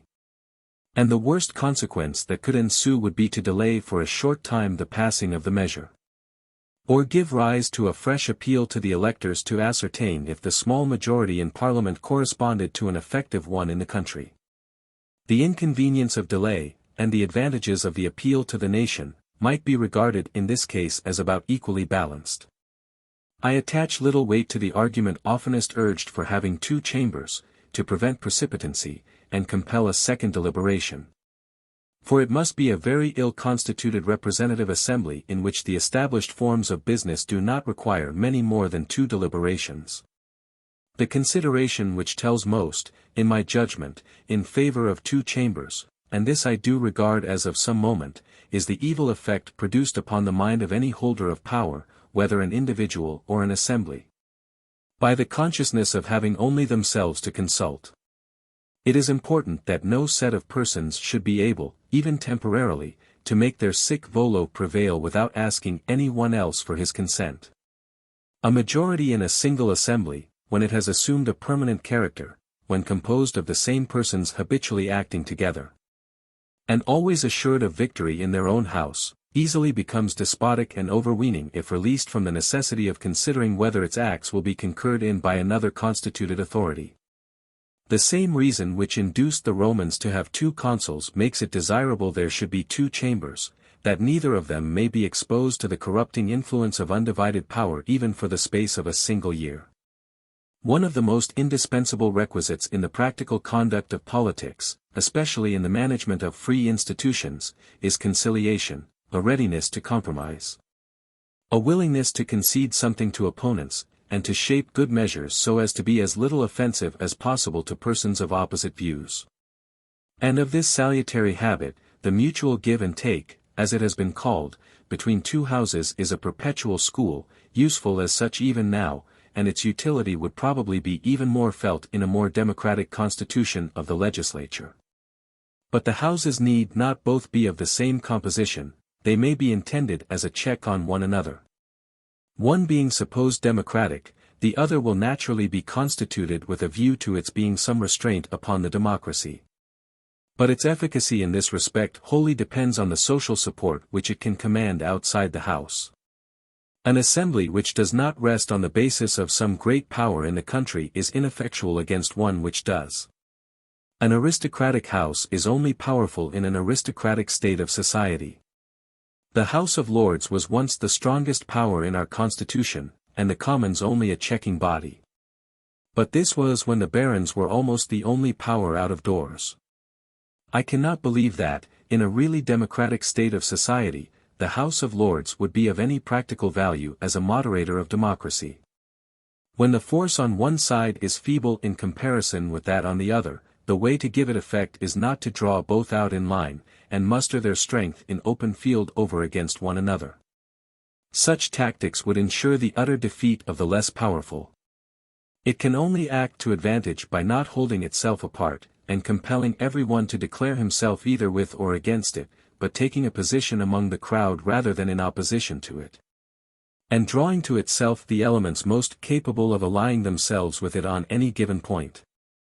Not appearing at all as an antagonist body, to provoke a general rally against it, but working as one of the elements in a mixed mass, infusing its leaven, and often making what would be the weaker part the stronger, by the addition of its influence. The really moderating power in a democratic constitution must act in and through the democratic house. That there should be, in every polity, a center of resistance to the predominant power in the constitution, and in a democratic constitution, therefore, a nucleus of resistance to the democracy, I have already maintained. And I regard it as a fundamental maxim of government. If any people who possess a democratic representation are, from their historical antecedents, more willing to tolerate such a center of resistance in the form of a second chamber or House of Lords than in any other shape, this constitutes a stronger reason for having it in that shape. But it does not appear to me the best shape in itself, nor by any means the most efficacious for its object. If there are two houses, one considered to represent the people, the other to represent only a class, or not to be representative at all, I cannot think that, where democracy is the ruling power in society, the second house would have any real ability to resist even the aberrations of the first. It might be suffered to exist in deference to habit and association, but not as an effective check. If it exercised an independent will, it would be required to do so in the same general spirit as the other house. To be equally democratic with it, and to content itself with correcting the accidental oversights of the more popular branch of the legislature, or competing with it in popular measures. The practicability of any real check to the ascendancy of the majority depends henceforth on the distribution of strength in the most popular branch of the governing body. And I have indicated the mode in which, to the best of my judgment, a balance of forces might most advantageously be established there. I have also pointed out that, even if the numerical majority were allowed to exercise complete predominance by means of a corresponding majority in Parliament, yet if minorities also are permitted to enjoy the equal right due to them on strictly democratic principles, of being represented proportionally to their numbers, this provision will ensure the perpetual presence in the House, by the same popular title as its other members, of so many of the first intellects in the country, that without being in any way banded apart, or invested with any invidious prerogative, this portion of the national representation will have a personal weight much more than in proportion to its numerical strength, and will afford, in a most effective form, the moral center of resistance which is needed. A second chamber, therefore, is not required for this purpose, and would not contribute to it, but might even, in some degree, tend to compromise it. If, however, for the other reasons already mentioned, the decision were taken that there should be such a chamber, it is desirable that it should be composed of elements which, without being open to the imputation of class interests adverse to the majority, would incline it to oppose itself to the class interests of the majority, and qualify it to raise its voice with authority against their errors and weaknesses. These conditions evidently are not found in a body constituted in the manner of our House of Lords. So soon as conventional rank and individual riches no longer overawe the democracy, a House of Lords becomes insignificant. Of all principles on which a wisely conservative body, destined to moderate and regulate democratic ascendancy, could possibly be constructed, the best seems to be that exemplified in the Roman Senate.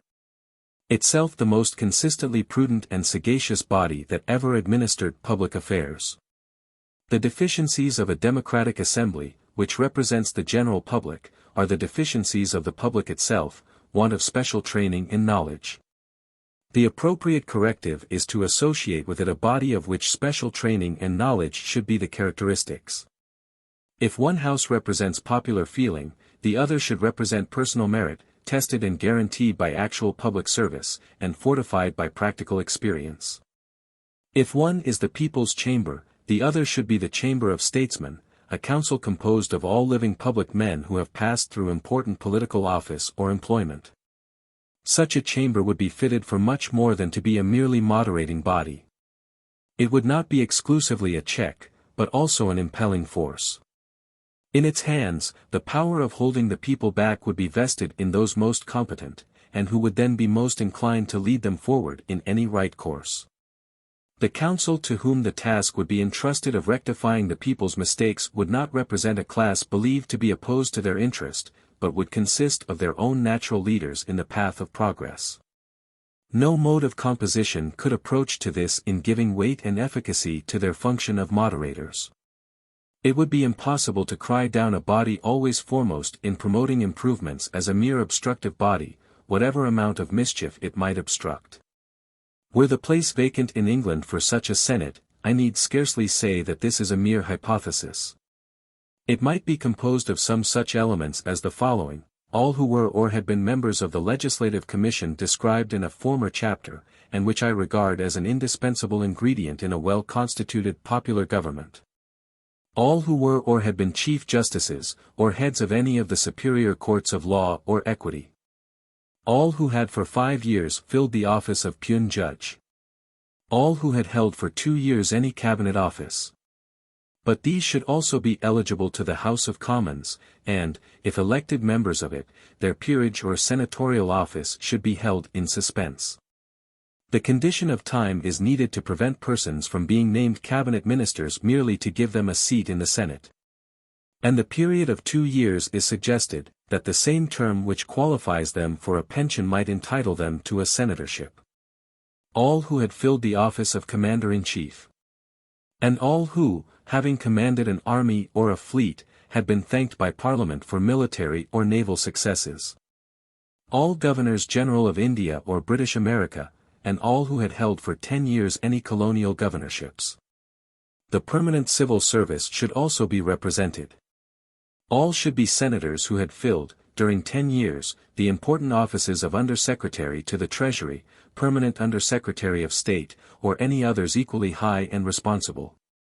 The functions conferring the senatorial dignity should be limited to those of a legal, political, or military or naval character. Scientific and literary eminence are too indefinite and disputable, they imply a power of selection, whereas the other qualifications speak for themselves.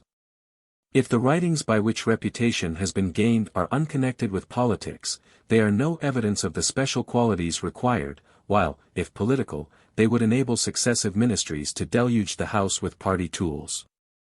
The historical antecedents of England render it all but certain that, unless in the improbable case of a violent subversion of the existing constitution, any second chamber which could possibly exist would have to be built on the foundation of the House of Lords.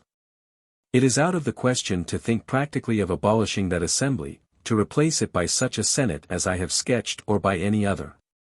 But there might not be the same insuperable difficulty in aggregating the classes or categories just spoken of to the existing body in the character of peers for life.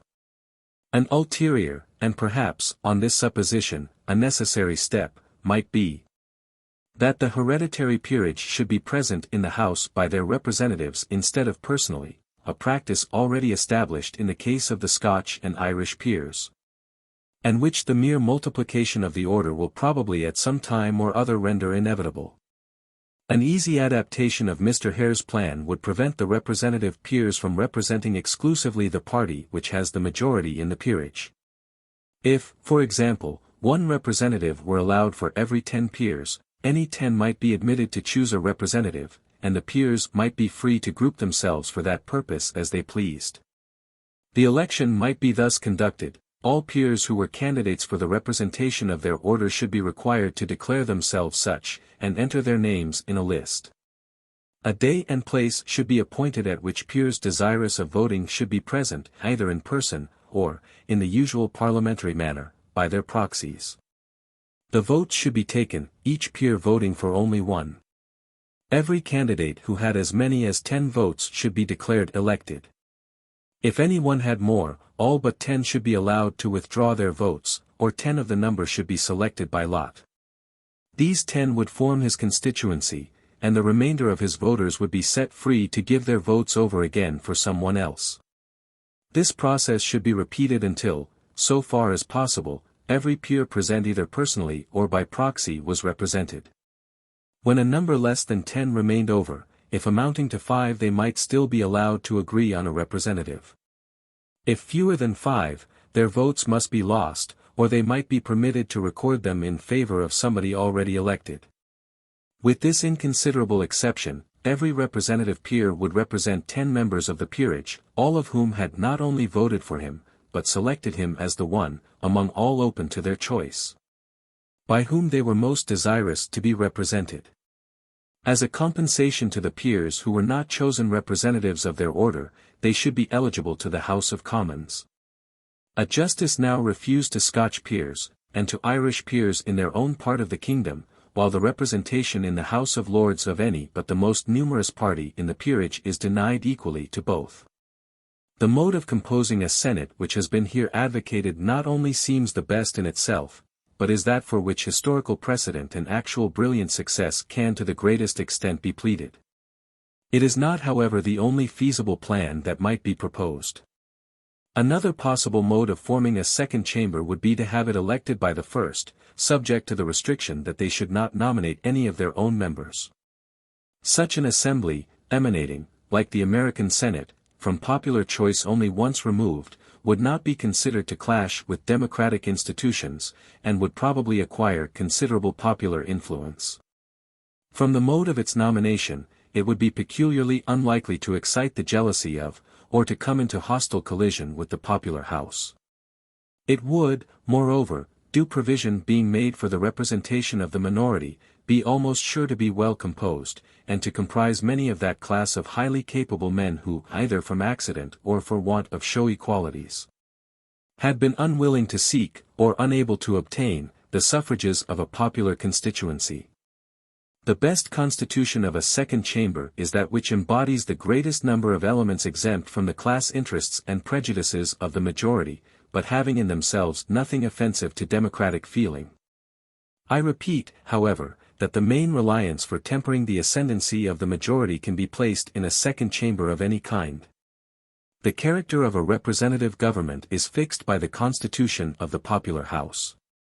Compared with this, all other questions relating to the form of government are insignificant. Chapter 14, of the Executive in a Representative Government. It would be out of place in this treatise to discuss the question into what departments or branches the executive business of government may most conveniently be divided. In this respect the exigencies of different governments are different. And there is little probability that any great mistake will be made in the classification of the duties when men are willing to begin at the beginning, and do not hold themselves bound by the series of accidents which, in an old government like ours, has produced the existing division of the public business. It may be sufficient to say that the classification of functionaries should correspond to that of subjects, and that there should not be several departments independent of one another, to superintend different parts of the same natural whole. As in our own military administration down to a recent period, and in a less degree even at present. Where the object to be attained is single, such as that of having an efficient army, the authority commissioned to attend to it should be single likewise. The entire aggregate of means provided for one end should be under one and the same control and responsibility. If they are divided among independent authorities, the means with each of those authorities become ends, and it is the business of nobody except the head of the government, who has probably no departmental experience, to take care of the real end. The different classes of means are not combined and adapted to one another under the guidance of any leading idea. And while every department pushes forward its own requirements, regardless of those of the rest, the purpose of the work is perpetually sacrificed to the work itself. As a general rule, every executive function, whether superior or subordinate, should be the appointed duty of some given individual.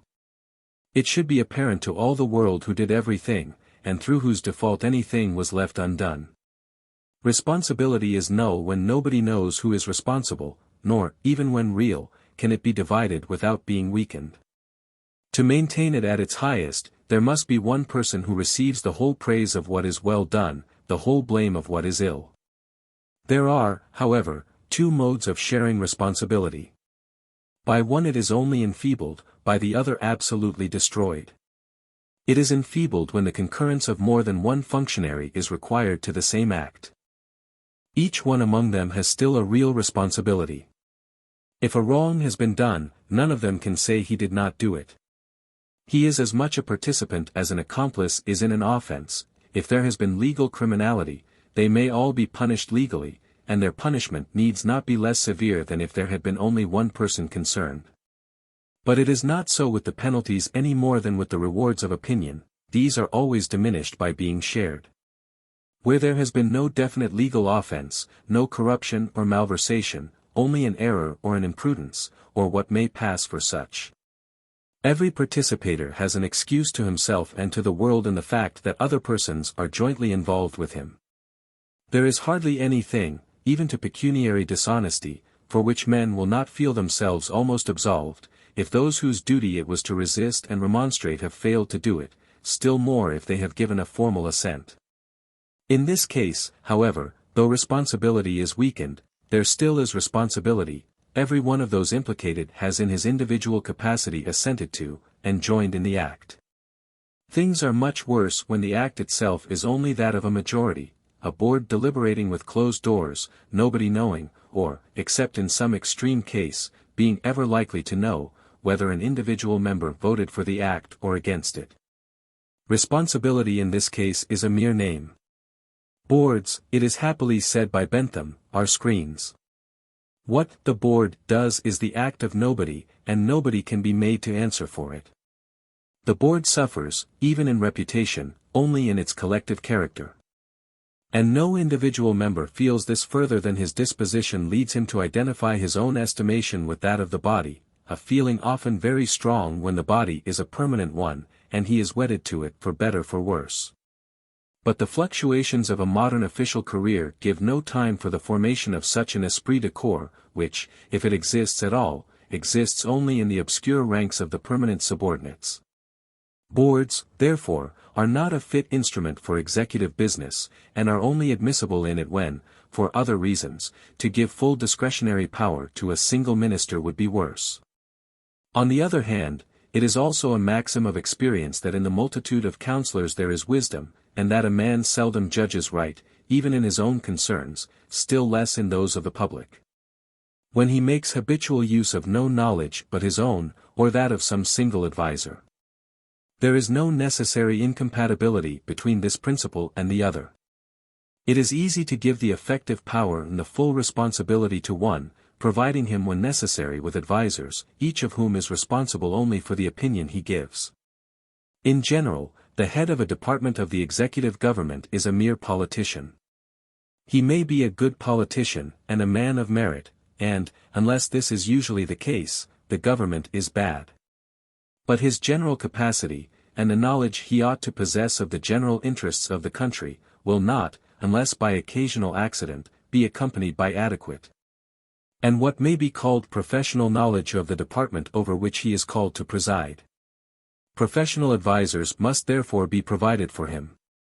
Wherever mere experience and attainments are sufficient, wherever the qualities required in a professional adviser may possibly be united in a single well-selected individual, as in the case, for example, of a law officer. One such person for general purposes, and a staff of clerks to supply knowledge of details, meet the demands of the case. But, more frequently, it is not sufficient that the minister should consult some one competent person, and, when himself not conversant with the subject, act implicitly on that person's advice. It is often necessary that he should, not only occasionally, but habitually, listen to a variety of opinions, and inform his judgment by the discussions among a body of advisers.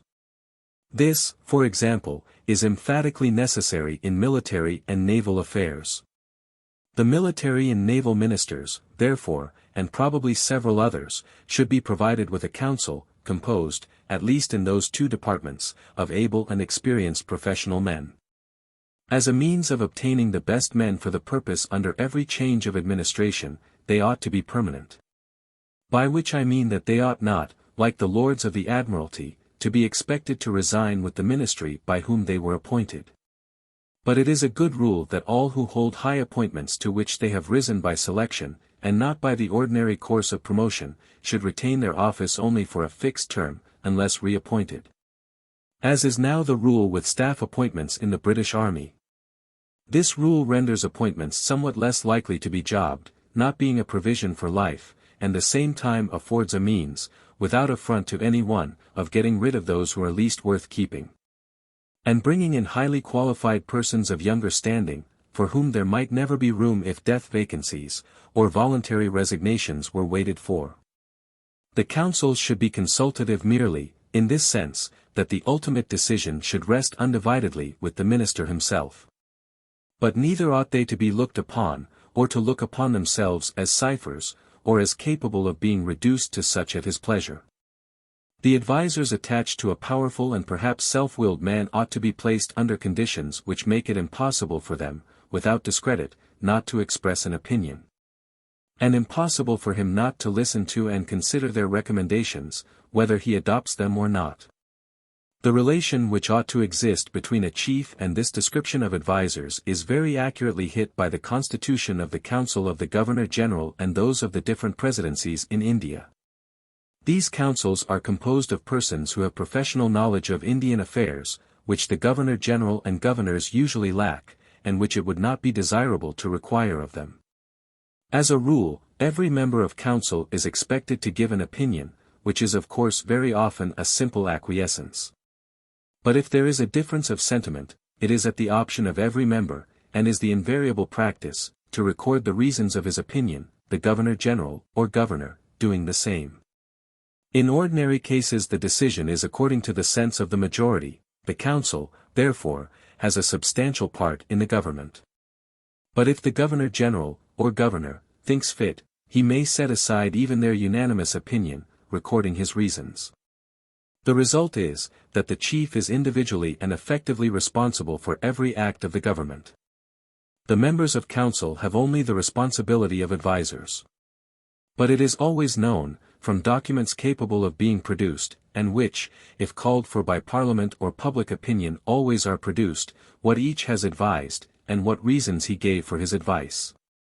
While, from their dignified position, and ostensible participation in all acts of government, they have nearly as strong motives to apply themselves to the public business, and to form and express a well-considered opinion on every part of it, as if the whole responsibility rested with themselves.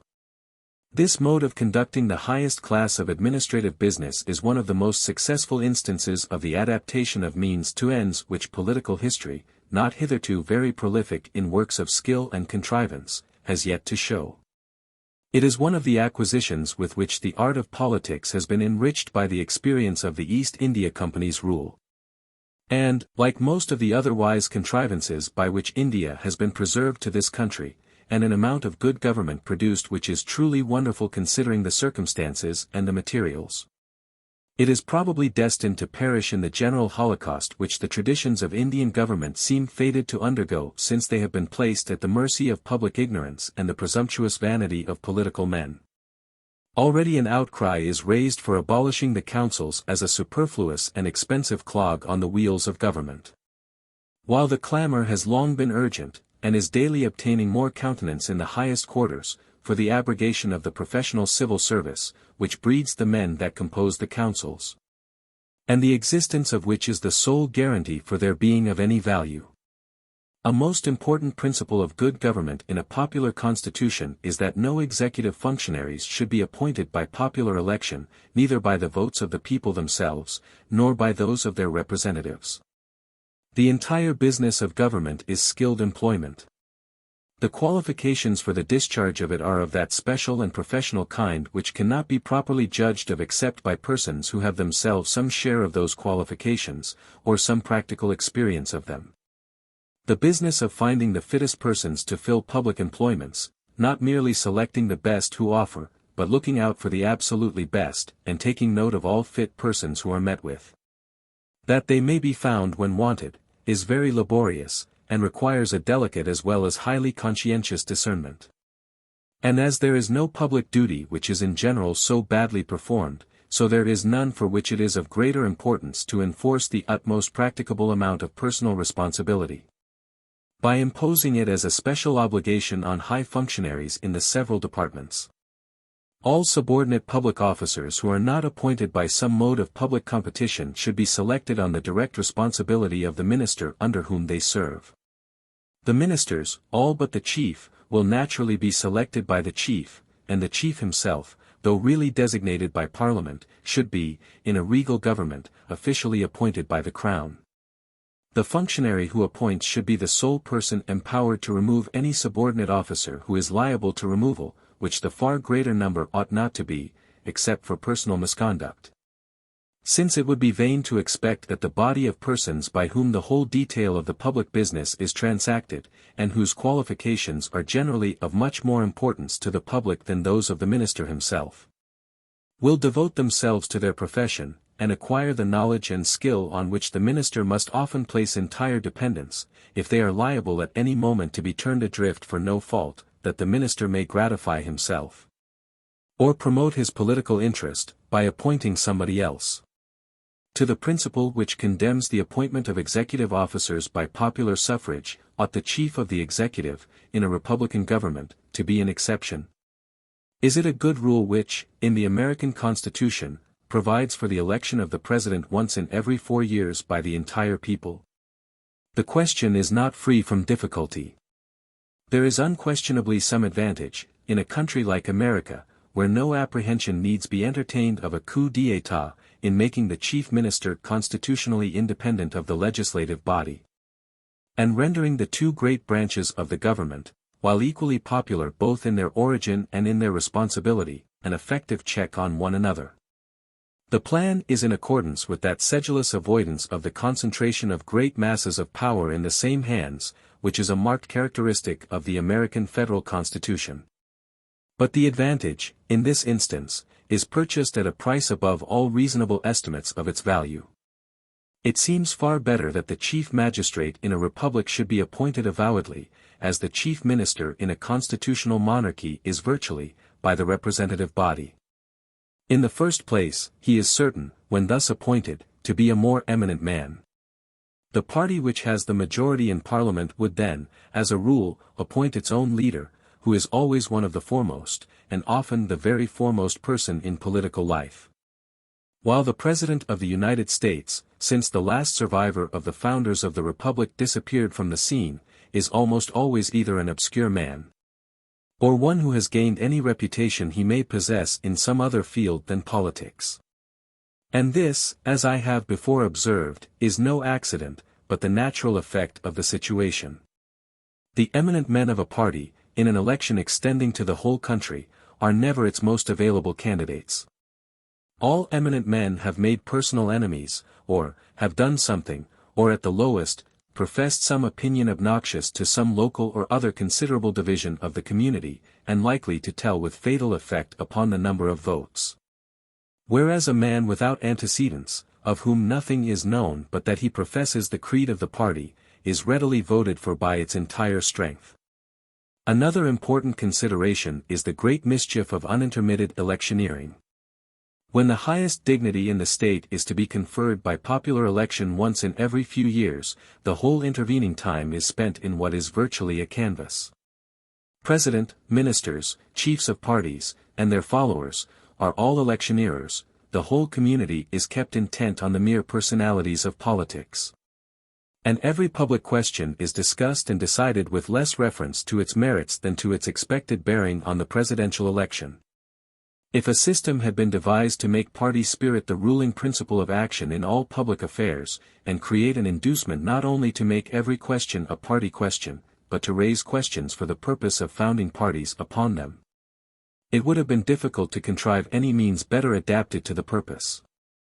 I will not affirm that it would at all times and places be desirable that the head of the executive should be so completely dependent upon the votes of a representative assembly as the Prime Minister is in England, and is without inconvenience. If it were thought best to avoid this, he might, though appointed by Parliament, hold his office for a fixed period, independent of a parliamentary vote, which would be the American system minus the popular election and its evils.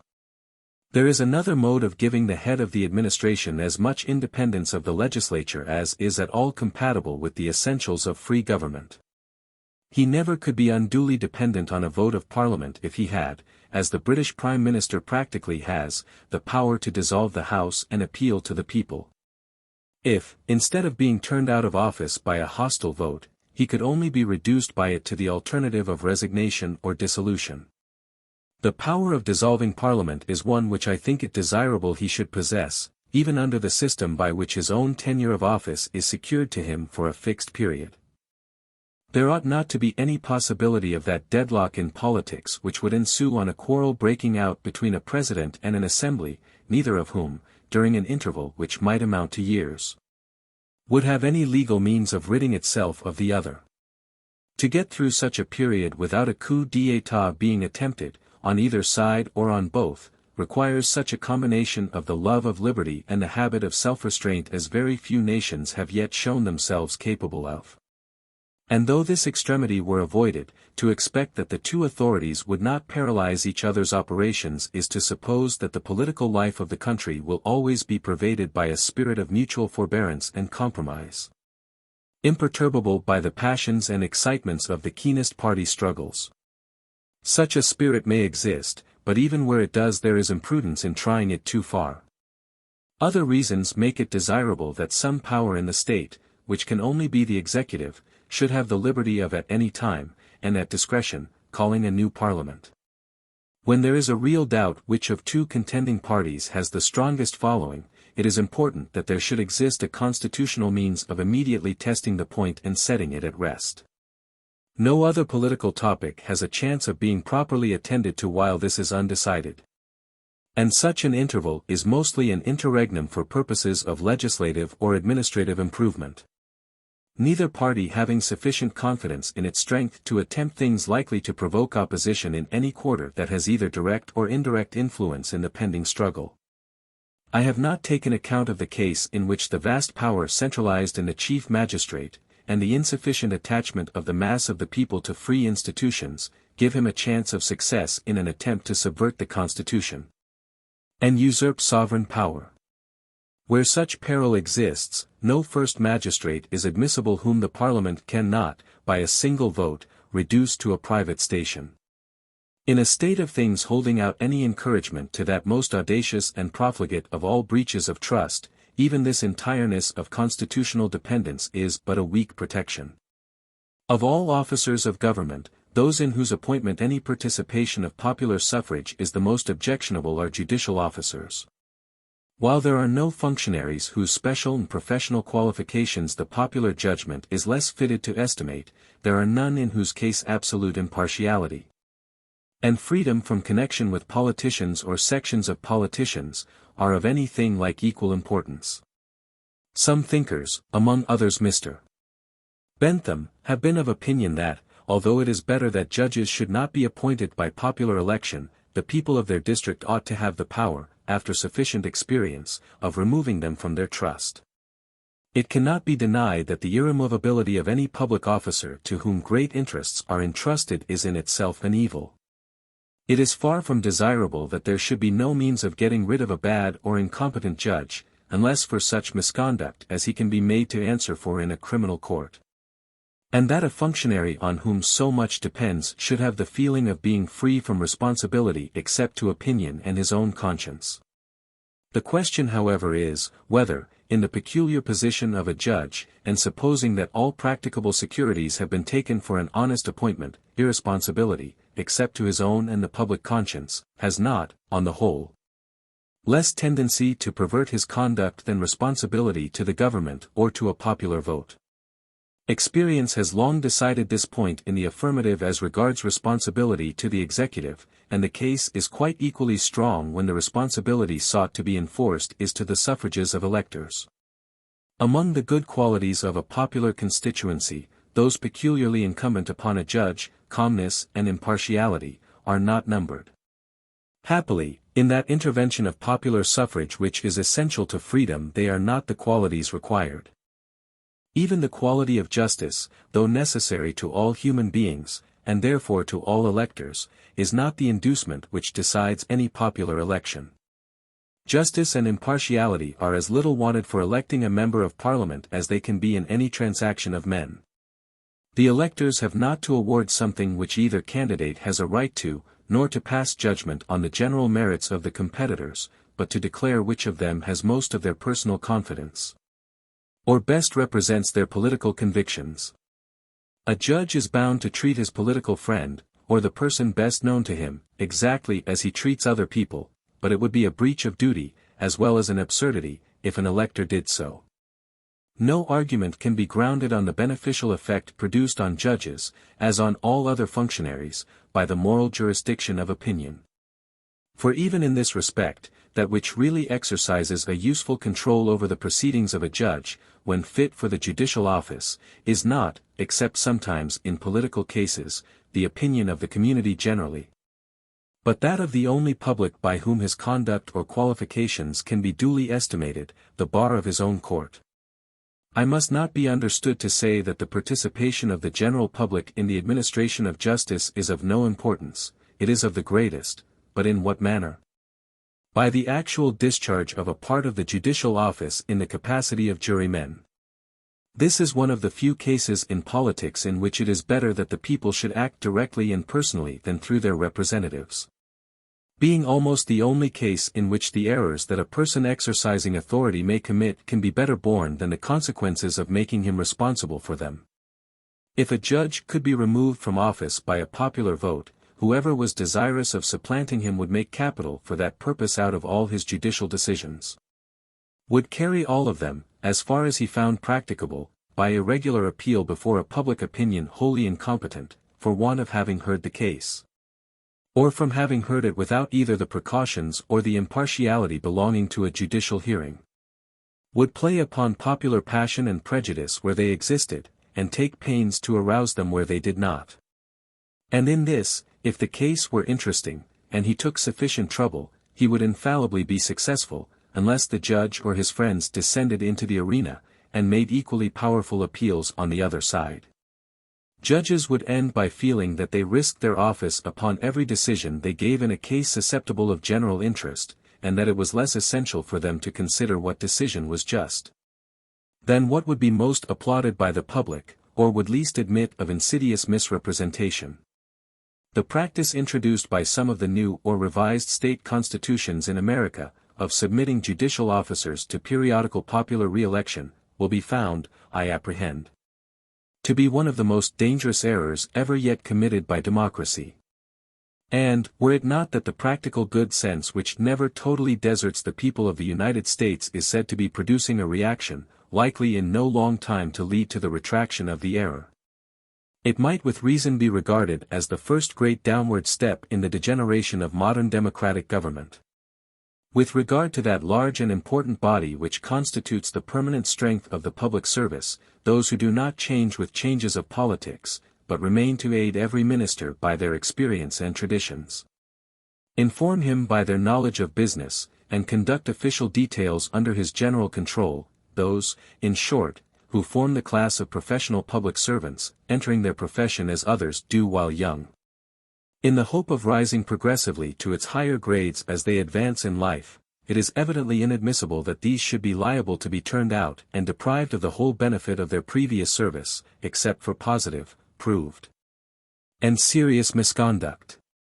Not, of course, such delinquency only as makes them amenable to the law, but voluntary neglect of duty, or conduct implying untrustworthiness for the purposes for which their trust is given them. Since, therefore, unless in case of personal culpability, there is no way of getting rid of them except by quartering them on the public as pensioners, it is of the greatest importance that the appointments should be well made in the first instance. And it remains to be considered by what mode of appointment this purpose can best be attained. In making first appointments, little danger is to be apprehended from want of special skill and knowledge in the choosers, but much from partiality, and private or political interest. Being all appointed at the commencement of manhood, not as having learned, but in order that they may learn, their profession. The only thing by which the best candidates can be discriminated is proficiency in the ordinary branches of liberal education. And this can be ascertained without difficulty, provided there be the requisite pains and the requisite impartiality in those who are appointed to inquire into it. Neither the one nor the other can reasonably be expected from a minister, who must rely wholly on recommendations, and, however disinterested as to his personal wishes, never will be proof against the solicitations of persons who have the power of influencing his own election, or whose political adherence is important to the ministry to which he belongs. These considerations have introduced the practice of submitting all candidates for first appointments to a public examination, conducted by persons not engaged in politics, and of the same class and quality with the examiners for honors at the universities. This would probably be the best plan under any system. And under our parliamentary government it is the only one which affords a chance, I do not say of honest appointment, but even of abstinence from such as are manifestly and flagrantly profligate. It is also absolutely necessary that the examinations should be competitive, and the appointments given to those who are most successful. A mere pass examination never, in the long run, does more than exclude absolute dunces. When the question, in the mind of an examiner, lies between blighting the prospects of an individual and performing a duty to the public which, in the particular instance, seldom appears of first-rate importance. And when he is sure to be bitterly reproached for doing the first, while in general no one will either know or care whether he has done the latter, the balance, unless he is a man of very unusual stamp, inclines to the side of good nature. A relaxation in one instance establishes a claim to it in others, which every repetition of indulgence makes it more difficult to resist. Each of these, in succession, becomes a precedent for more, until the standard of proficiency sinks gradually to something almost contemptible. Examinations for degrees at the two great universities have generally been as slender in their requirements as those for honors are trying and serious. Where there is no inducement to exceed a certain minimum, the minimum comes to be the maximum. It becomes the general practice not to aim at more.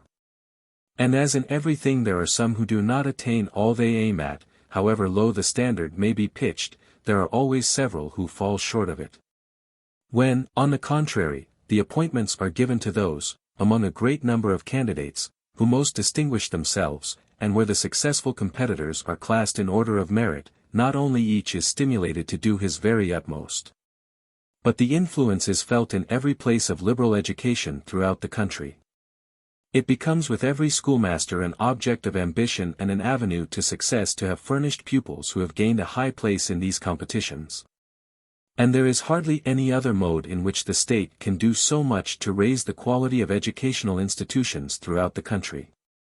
Though the principle of competitive examinations for public employment is of such recent introduction in this country, and is still so imperfectly carried out, the Indian service being as yet nearly the only case in which it exists in its completeness, a sensible effect has already begun to be produced on the places of middle-class education.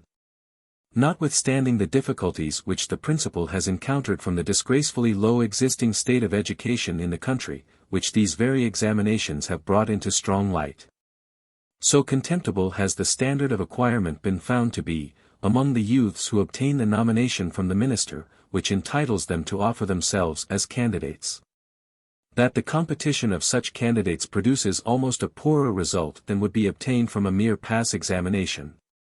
For no one would think of fixing the conditions of a pass examination so low as is actually found sufficient to enable a young man to surpass his fellow candidates.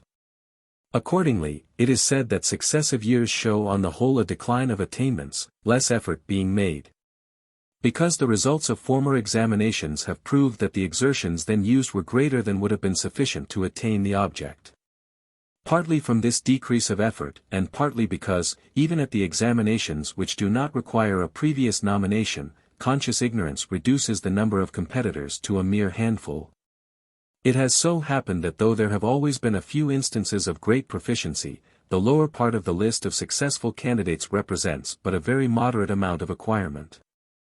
And we have it on the word of the commissioners that nearly all who have been unsuccessful have owed their failure to ignorance, not of the higher branches of instruction, but of its very humblest elements, spelling and arithmetic.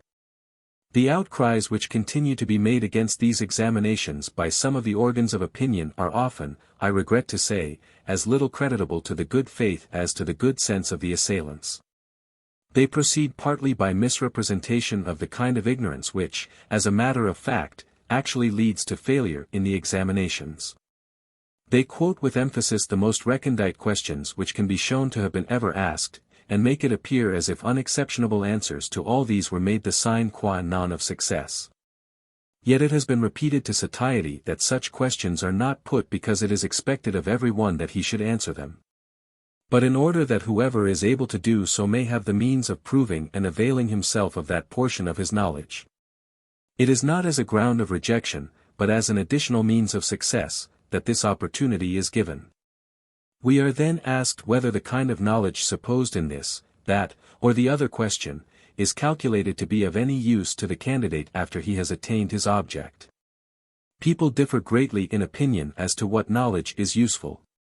There are persons in existence, and a late Foreign Secretary of State is one of them, who think English spelling a useless accomplishment in a diplomatic attaché or a clerk in a government office. About one thing the objectors seem to be unanimous, that general mental cultivation is not useful in these employments, whatever else may be so. If, however, as I presume to think, it is useful, or if any education at all is useful, it must be tested by the tests most likely to show whether the candidate possesses it or not. To ascertain whether he has been well educated, he must be interrogated in the things which he is likely to know if he has been well educated, even though not directly pertinent to the work to which he is to be appointed. Will those who object to his being questioned in classics and mathematics, tell us what they would have him questioned in? There seems, however, to be equal objection to examining him in these, and to examining him in anything but these. If the commissioners, anxious to open a door of admission to those who have not gone through the routine of a grammar school, or who make up for the smallness of their knowledge of what is there taught by greater knowledge of something else, allow marks to be gained by proficiency in any other subject of real utility, they are reproached for that too. Nothing will satisfy the objectors but free admission of total ignorance. We are triumphantly told that neither Clive nor Wellington could have passed the test which is prescribed for an aspirant to an engineer cadetship. As if, because Clive and Wellington did not do what was not required of them, they could not have done it if it had been required. If it be only meant to inform us that it is possible to be a great general without these things, so it is without many other things which are very useful to great generals. Alexander the Great had never heard of Vauban's rules, nor could Julius Caesar speak French. We are next informed that bookworms, a term which seems to be held applicable to whoever has the smallest tincture of book knowledge, may not be good at bodily exercises, or have the habits of gentlemen. This is a very common line of remark with dunces of condition, but, whatever the dunces may think, they have no monopoly of either gentlemanly habits or bodily activity. Wherever these are needed, let them be inquired into and separately provided for, not to the exclusion of mental qualifications, but in addition. Meanwhile, I am credibly informed that in the military academy at Woolwich the competition cadets are as superior to those admitted on the old system of nomination in these respects as in all others. That they learn even their drill more quickly, as indeed might be expected, for an intelligent person learns all things sooner than a stupid one. And that in general demeanor they contrast so favorably with their predecessors, that the authorities of the institutions are impatient for the day to arrive when the last remains of the old leaven shall have disappeared from the place. If this be so, and it is easy to ascertain whether it is so, it is to be hoped we shall soon have heard for the last time that ignorance is a better qualification than knowledge for the military, and, a fortiori, for every other profession. Or that any one good quality, however little apparently connected with liberal education, is at all likely to be promoted by going without it. Though the first admission to government employment be decided by competitive examination, it would in most cases be impossible that subsequent promotion should be so decided. And it seems proper that this should take place, as it usually does at present, on a mixed system of seniority in selection. Those whose duties are of a routine character should rise by seniority to the highest point to which duties merely of that description can carry them, while those to whom functions of particular trust, and requiring special capacity, are confided, should be selected from the body on the discretion of the chief of the office. And this selection will generally be made honestly by him if the original appointments take place by open competition, for under that system his establishment will generally consist of individuals to whom, but for the official connection, he would have been a stranger. If among them there be any in whom he, or his political friends and supporters, take an interest, it will be but occasionally, and only when to this advantage of connection is added, as far as the initiatory examination could test it, at least equality of real merit. And, except when there is a very strong motive to job these appointments, there is always a strong one to appoint the fittest person, being the one who gives to his chief the most useful assistance, saves him most trouble, and helps most to build up that reputation for good management of public business which necessarily and properly redound to the credit of the minister, however much the qualities to which it is immediately owing may be those of his subordinates. Chapter 15, of Local Representative Bodies. It is but a small portion of the public business of a country which can be well done or safely attempted by the central authorities. And even in our own government, the least centralized in Europe, the legislative portion at least of the governing body busies itself far too much with local affairs, employing the supreme power of the state in cutting small knots which there ought to be other and better means of untying.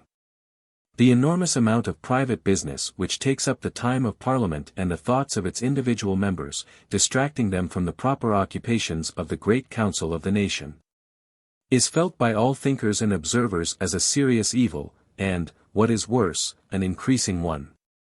It would not be appropriate to the limited design of this treatise to discuss at large the great question, in no way peculiar to representative government, of the proper limits of governmental action. I have said elsewhere what seemed to me most essential respecting the principles by which the extent of that action ought to be determined.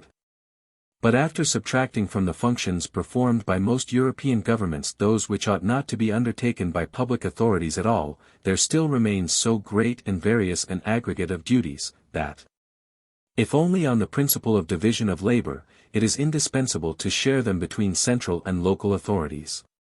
Not solely are separate executive officers required for purely local duties, an amount of separation which exists under all governments, but the popular control over those officers can only be advantageously exerted through a separate organ. Their original appointment, the function of watching and checking them, the duty of providing or the discretion of withholding the supplies necessary for their operations, should rest, not with the national parliament or the national executive, but with the people of the locality. That the people should exercise these functions directly and personally is evidently inadmissible. Administration by the assembled people is a relic of barbarism opposed to the whole spirit of modern life.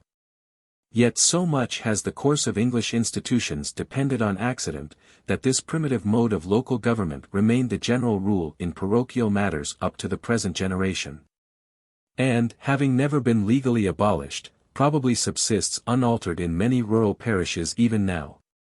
There remains the plan of representative sub-parliaments for local affairs, and these must henceforth be considered as one of the fundamental institutions of a free government.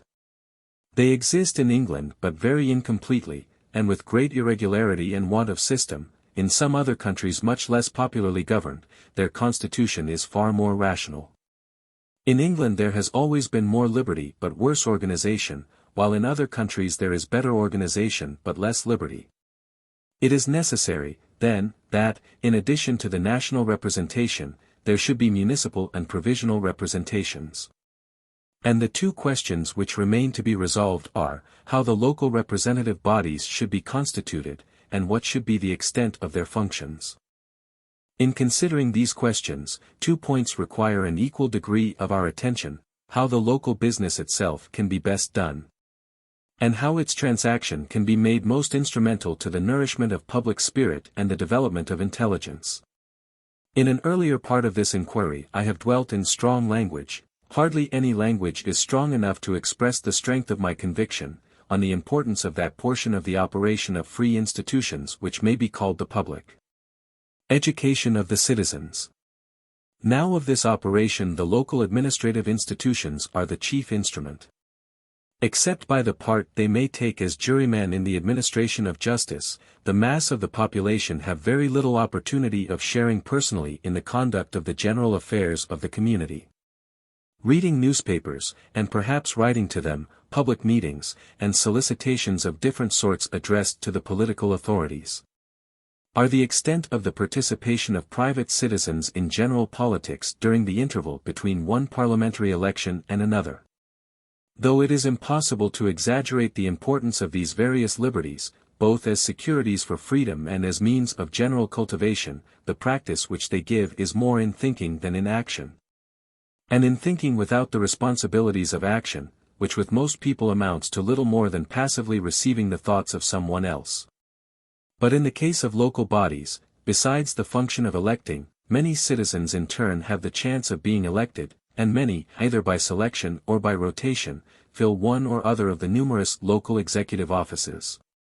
In these positions they have to act for public interests, as well as to think and to speak, and the thinking cannot all be done by proxy. It may be added that these local functions, not being in general sought by the higher ranks, carry down the important political education which they are the means of conferring to a much lower grade in society. The mental discipline being thus a more important feature in local concerns than in the general affairs of the state, while there are not such vital interests dependent on the quality of the administration. A greater weight may be given to the former consideration, and the latter admits much more frequently of being postponed to it than in matters of general legislation and the conduct of imperial affairs. The proper constitution of local representative bodies does not present much difficulty. The principles which apply to it do not differ in any respect from those applicable to the national representation. The same obligation exists, as in the case of the more important function, for making the bodies elective, and the same reasons operate as in that case, but with still greater force, for giving them a widely democratic basis. The dangers being less, and the advantages, in point of popular education and cultivation, in some respects even greater. As the principal duty of the local bodies consists of the imposition and expenditure of local taxation, the electoral franchise should vest in all who contribute to the local rates, to the exclusion of all who do not. I assume that there is no indirect taxation, no octroi duties, or that, if there are, they are supplementary only, those on whom their burden falls being also rated to a direct assessment. The representation of minorities should be provided for in the same manner as in the national parliament, and there are the same strong reasons for plurality of votes. Only there is not so decisive an objection, in the inferior as in the higher body, to making the plural voting depend, as in some of the local elections of our own country, on a mere money qualification. For the honest and frugal dispensation of money forms so much larger a part of the business of the local than of the national body, that there is more justice as well as policy in allowing a greater proportional influence to those who have a larger money interest at stake. In the most recently established of our local representative institutions, the boards of guardians, the justices of peace of the district sit ex officio along with the elected members, in number limited by law to a third of the whole. In the peculiar constitution of English society, I have no doubt of the beneficial effect of this provision. It secures the presence in these bodies of a more educated class than it would perhaps be practicable to attract thither on any other terms. And while the limitation in number of the ex officio members precludes them from acquiring predominance by mere numerical strength, they, as a virtual representation of another class, having sometimes a different interest from the rest, are a check upon the class interests of the farmers or petty shopkeepers who form the bulk of the elected guardians.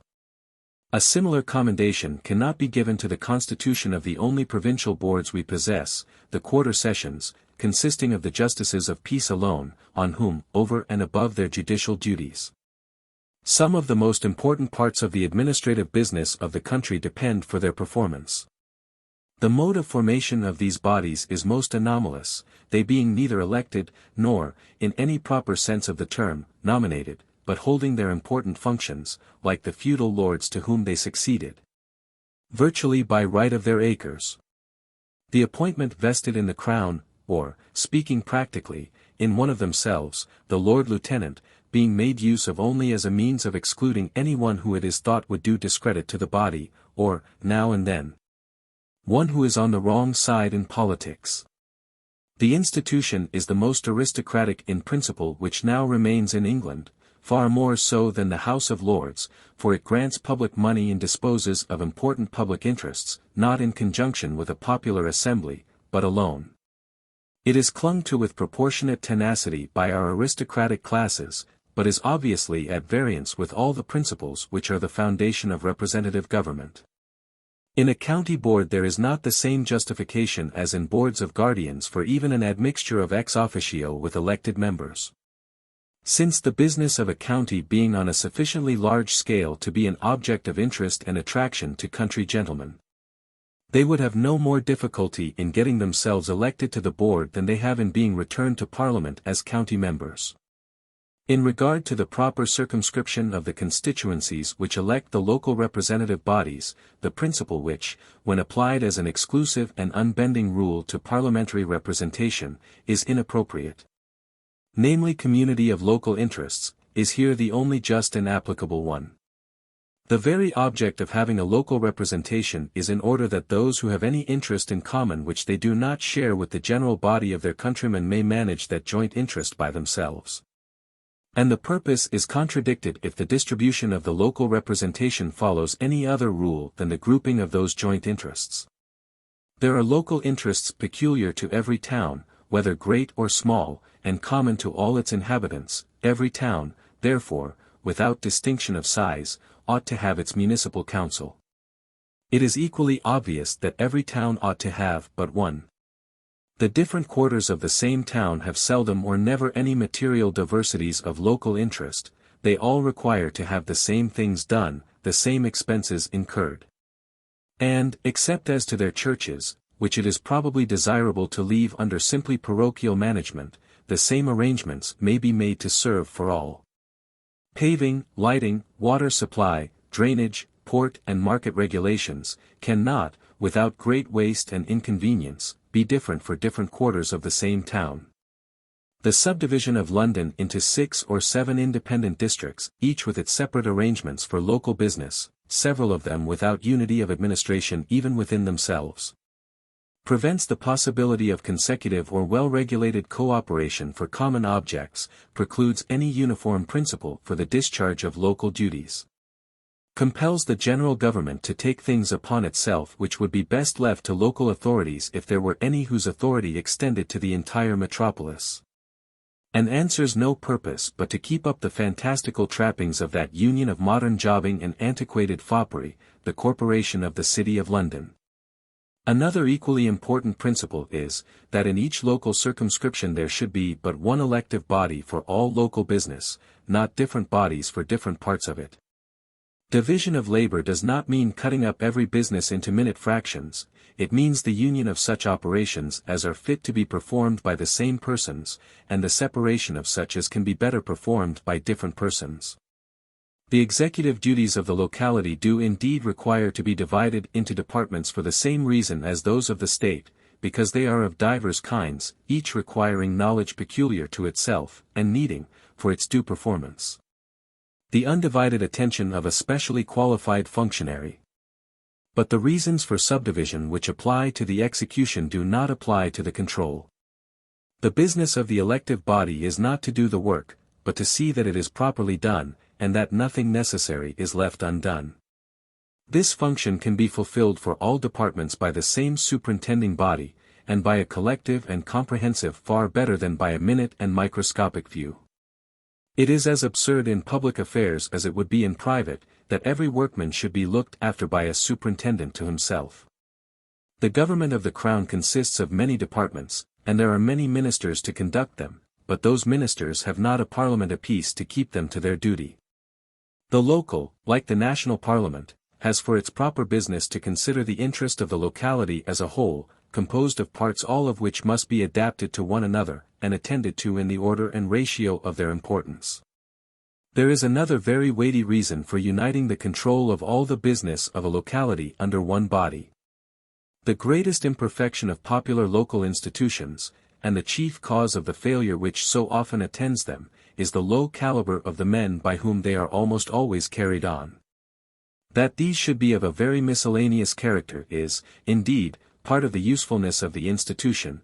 It is that circumstance chiefly which renders it a school of political capacity and general intelligence. But a school supposes teachers as well as scholars. The utility of the instruction greatly depends on its bringing inferior minds into contact with superior, a contact which in the ordinary course of life is altogether exceptional, and the want of which contributes more than anything else to keep the generality of mankind on one level of contented ignorance. The school, moreover, is worthless, and a school of evil instead of good, if, through the want of due surveillance, and of the presence within itself of a higher order of characters, the action of the body is allowed, as it so often is, to degenerate into an equally unscrupulous and stupid pursuit of the self-interest of its members. Now it is quite hopeless to induce persons of a high class, either socially or intellectually, to take a share of local administration in a corner by piecemeal, as members of a paving board or a drainage commission. The entire local business of their town is not more than a sufficient object to induce men whose tastes incline them, and whose knowledge qualifies them for national affairs, to become members of a mere local body, and devote to it the time and study which are necessary to render their presence anything more than a screen for the jobbing of inferior persons, under the shelter of their responsibility.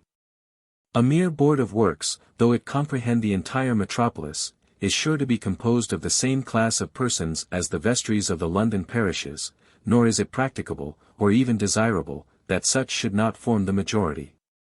But it is important for every purpose which local bodies are designed to serve, whether it be the enlightened and honest performance of their special duties, or the cultivation of the political intelligence of the nation, that every such body should contain a portion of the very best minds of the locality, who are thus brought into perpetual contact, of the most useful kind, with minds of a lower grade, receiving from them what local or professional knowledge they have to give, and, in return, inspiring them with a portion of their own more enlarged ideas, and higher and more enlightened purposes.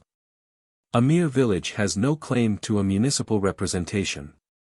By a village I mean a place whose inhabitants are not markedly distinguished by occupation or social relations from those of the rural districts adjoining, and for whose local wants the arrangements made for the surrounding territory will suffice. Such small places have rarely a sufficient public to furnish a tolerable municipal council. If they contain any talent or knowledge applicable to public business, it is apt to be all concentrated in some one man, who thereby becomes the dominator of the place. It is better that such places should be merged in a larger circumscription. The local representation of rural districts will naturally be determined by geographical considerations, with due regard to those sympathies of feeling by which human beings are so much aided to act in concert, and which partly follow historical boundaries, such as those of counties or provinces, and partly community of interest and occupation, as in agriculture, maritime, manufacturing, or mining districts. Different kinds of local business require different areas of representation. The unions of parishes have been fixed on as the most appropriate basis for the representative bodies which superintend the relief of indigents, while, for the proper regulation of highways, or prisons, or police, a large extent, like that of an average county, is not more than sufficient. In these large districts, therefore, the maxim, that an elective body constituted in any locality should have authority over all the local concerns common to the locality, requires modification from another principle, as well as from the competing consideration of the importance of obtaining for the discharge of the local duties the highest qualifications possible. For example, if it be necessary, as I believe it to be, for the proper administration of the poor laws that the area of rating should not be more extensive than most of the present unions, a principle which requires a board of guardians for each union, yet, as a much more highly qualified class of persons is likely to be obtainable for a county board than those who compose an average board of guardians, it may, on that ground, be expedient to reserve for the county board some higher descriptions of local business, which might otherwise have been conveniently managed within itself by each separate union. Besides the controlling council or local sub-parliament, local business has its executive department.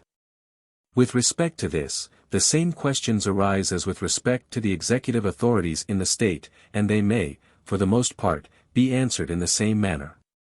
The principles applicable to all public trusts are in substance the same. In the first place, each executive officer should be single, and singly responsible for the whole of the duty committed to his charge. In the next place, he should be nominated, not elected. It is ridiculous that a surveyor, or a health officer, or even a collector of rates should be appointed by popular suffrage. The popular choice usually depends on interest with a few local leaders, who, as they are not supposed to make the appointment, are not responsible for it.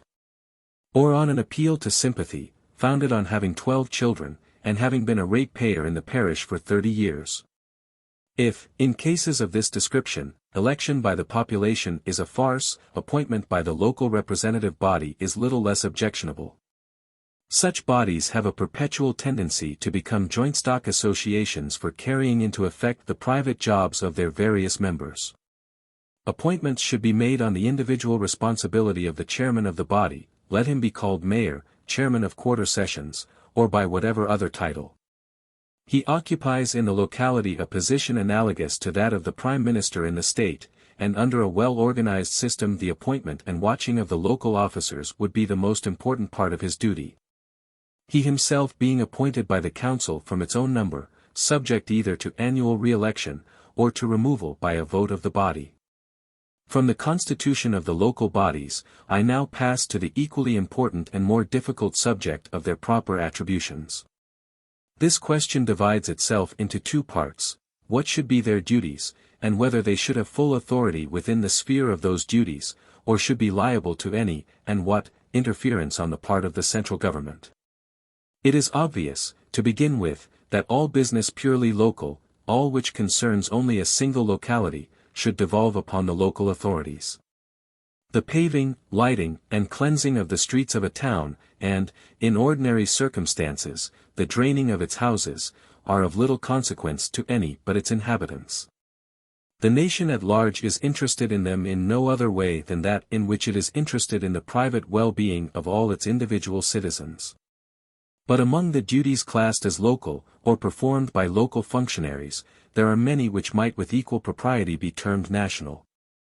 Being the share belonging to the locality of some branch of the public administration in the efficiency of which the whole nation is alike interested, the jails, for instance, most of which in this country are under county management. The local police, the local administration of justice, much of which, especially in corporate towns, is performed by officers elected by the locality, and paid from local funds. None of these can be said to be matters of local, as distinguished from national importance.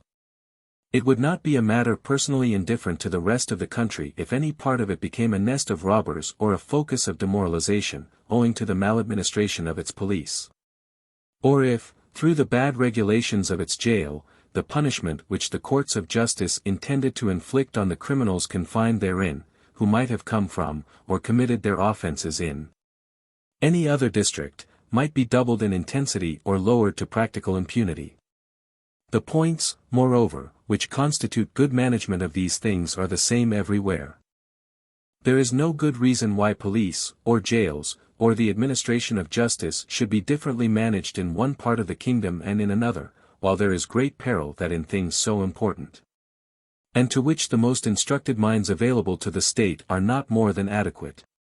The lower average of capacities which alone can be counted on for the service of the localities might commit errors of such magnitude as to be a serious blot upon the general administration of the country. Security of person and property, and equal justice between individuals, are the first needs of society and the primary ends of government, if these things can be left to any responsibility below the highest. There is nothing except war and treaties which requires a general government at all. Whatever are the best arrangements for securing these primary objects should be made universally obligatory, and, to secure their enforcement, should be placed under central superintendence.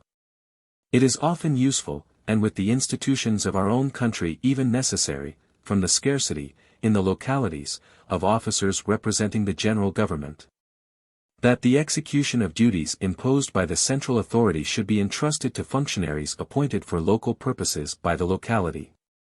But experience is daily forcing upon the public a conviction of the necessity of having at least inspectors appointed by the general government to see that the local officers do their duty. If prisons are under local management, the central government appoints inspectors of prisons, to take care that the rules laid down by Parliament are observed, and to suggest others if the state of the jails shows them to be requisite. As there are inspectors of factories and inspectors of schools, to watch over the observance of the Acts of Parliament relating to the first, and the fulfilment of the conditions on which state assistance is granted to the latter. But if the administration of justice, police and jails included, is both so universal a concern, and so much a matter of general science, independent of local peculiarities, that it may be, and ought to be, uniformly regulated throughout the country, and its regulation enforced by more trained and skillful hands than those of purely local authorities, there is also business, such as the administration of the poor laws, sanitary regulation, and others, which, while really interesting to the whole country, cannot, consistently with the very purposes of local administration, be managed otherwise than by the localities. In regard to such duties, the question arises how far the local authorities ought to be trusted with discretionary power, free from any superintendence or control of the state. To decide this question, it is essential to consider what is the comparative position of the central and the local authorities as capacity for the work, and security against negligence or abuse.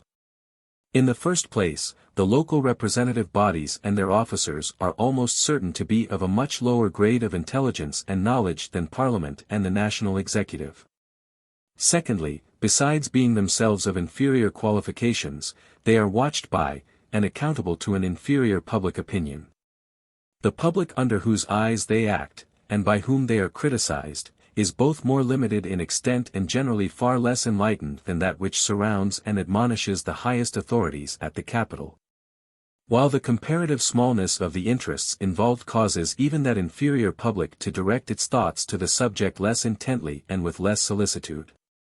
Far less interference is exercised by the press and by public discussion, and that which is exercised may with much more impunity be disregarded in the proceedings of local than in those of national authorities.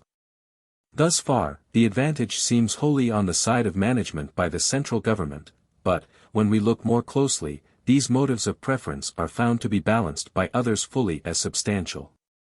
If the local authorities and public are inferior to the central ones in knowledge of the principles of administration, they have the compensatory advantage of a far more direct interest in the result. A man's neighbors or his landlord may be much cleverer than himself, and not without an indirect interest in his prosperity, but, for all that, his interests will be better attended to in his own keeping than in theirs. It is further to be remembered that, even supposing the central government to administer through its own officers, its officers do not act at the center, but in the locality. And however inferior the local public may be to the central, it is the local public alone which has any opportunity of watching them, and it is the local opinion alone which either acts directly upon their own conduct, or calls the attention of the government to the points in which they may require correction. It is but in extreme cases that the general opinion of the country is brought to bear at all upon details of local administration, and still more rarely has it the means of deciding upon them with any just appreciation of the case. Now the local opinion necessarily acts far more forcibly upon purely local administrators. They, in the natural course of things, are permanent residents, not expecting to be withdrawn from the place when they cease to exercise authority in it. And their authority itself depends, by supposition, on the will of the local public. I need not dwell on the deficiencies of the central authority in detailed knowledge of local persons and things, and the too great engrossment of its time and thoughts by other concerns to admit of its acquiring the quantity and quality of local knowledge necessary even for deciding on complaints, and enforcing responsibility from so great a number of local agents. In the details of management, therefore, the local bodies will generally have the advantage, but in comprehension of the principles even of purely local management, the superiority of the central government, when rightly constituted, ought to be prodigious, not only by reason of the probably great personal superiority of the individuals composing it, and the multitude of thinkers and writers who are at all times engaged in pressing useful ideas upon their notice, but also because the knowledge and experience of any local authority is but local knowledge and experience, confined to their own part of the country and its modes of management. Whereas the central government has the means of knowing all that is to be learned from the united experience of the whole kingdom, with the addition of easy access to that of foreign countries. The practical conclusion from these premises is not difficult to draw. The authority which is most conversant with principles should be supreme over principles, while that which is most competent in details should have the details left to it. The principal business of the central authority should be to give instruction, of the local authority to apply it. Power may be localized, but knowledge, to be most useful, must be centralized.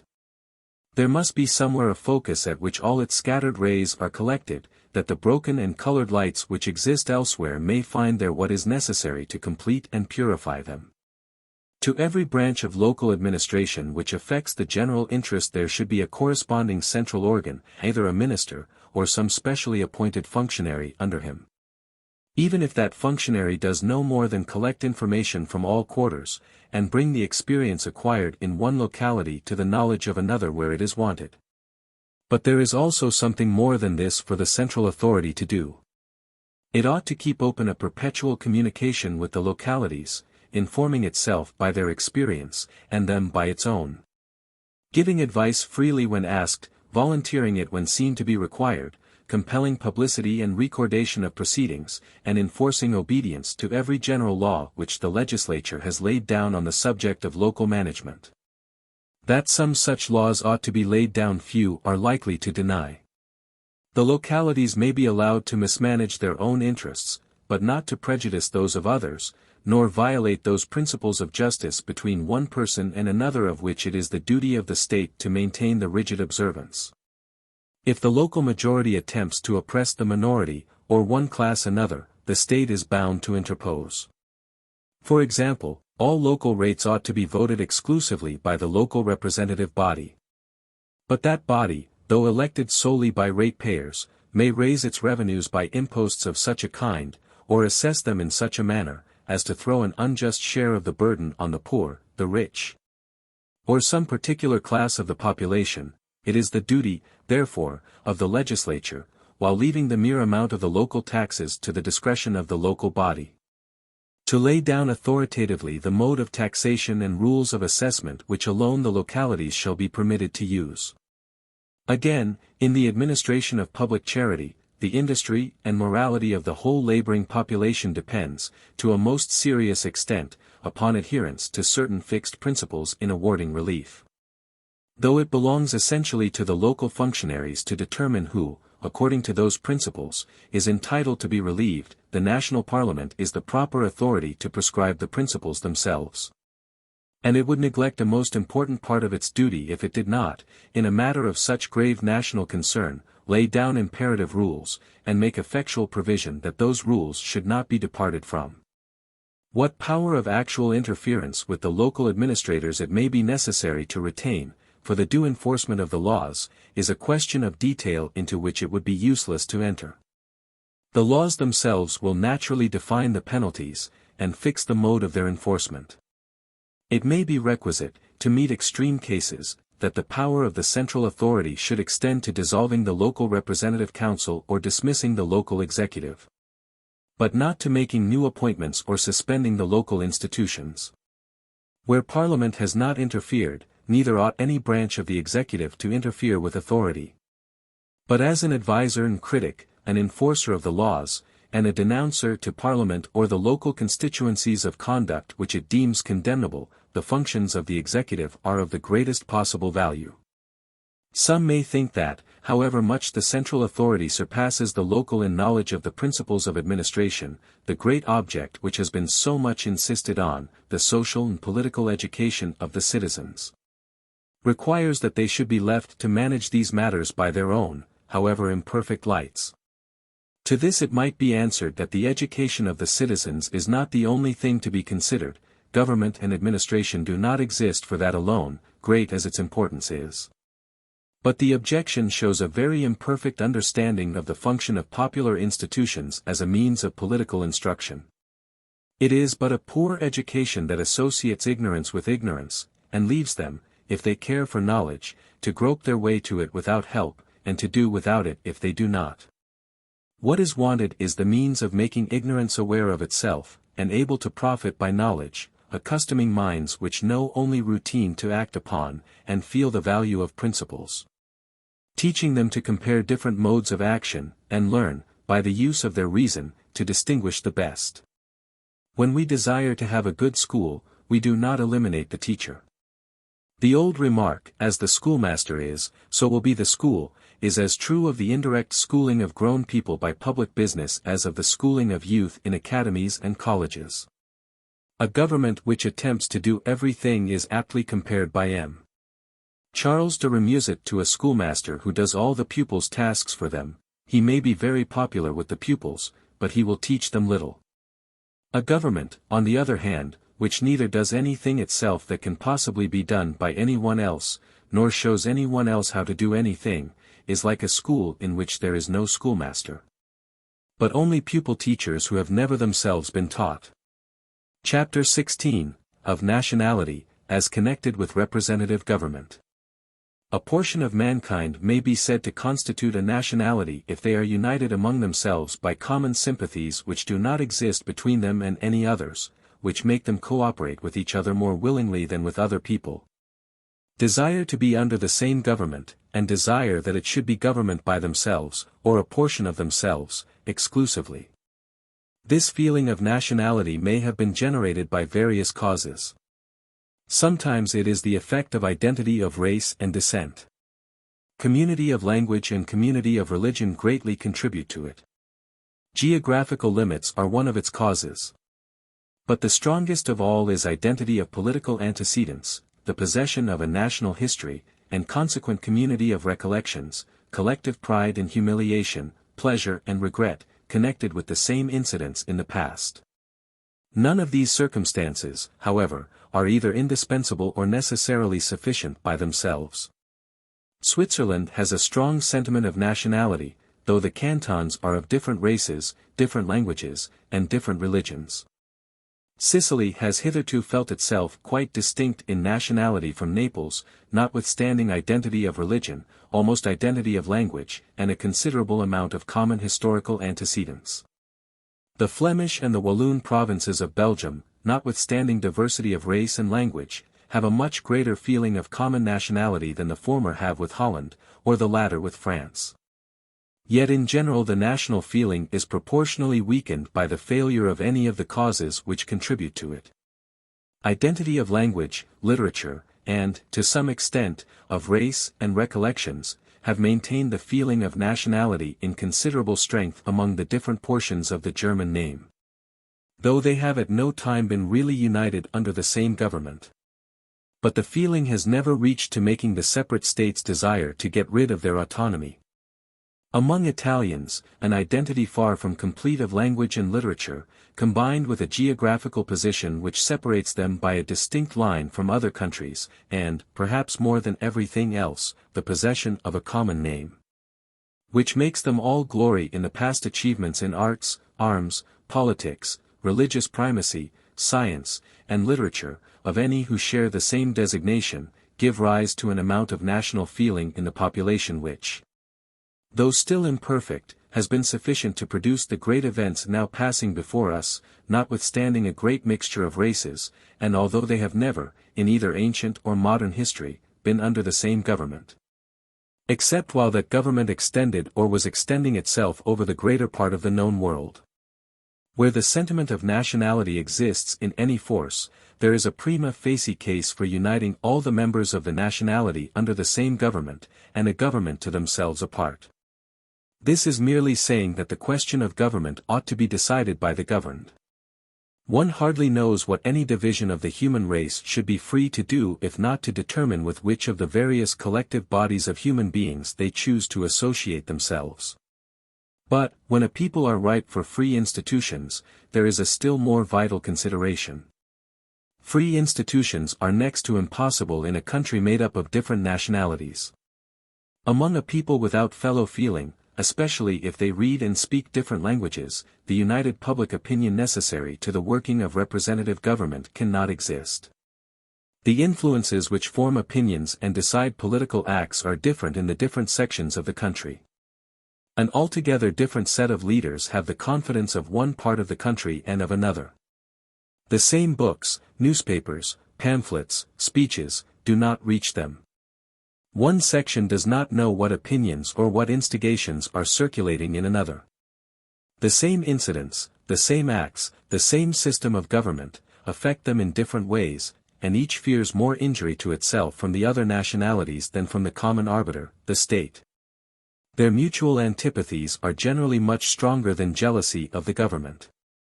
That any one of them feels aggrieved by the policy of the common ruler is sufficient to determine another to support that policy. Even if all are aggrieved, none feel that they can rely on the others for fidelity in a joint resistance.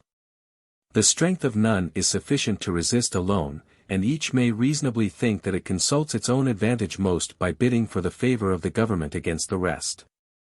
Above all, the grand and only reliable security in the last resort against the despotism of the government is in that case wanting, the sympathy of the army with the people. The military are the part of every community in whom, from the nature of the case, the distinction between their fellow countrymen and foreigners is the deepest and strongest. To the rest of the people foreigners are merely strangers. To the soldier, they are men against whom he may be called, at a week's notice, to fight for life or death. The difference to him is that between friends and enemies, we may almost say between fellow men and another kind of animals. For, as respects the enemy, the only law is that of force, and the only mitigation the same as in the case of other animals, that of simple humanity. Soldiers to whose feelings half or three-fourths of the subjects of the same government are foreigners will have no more scruple in mowing them down, and no more desire to ask the reason why, than they would have in doing the same thing against declared enemies. An army composed of various nationalities has no other patriotism than devotion to the flag.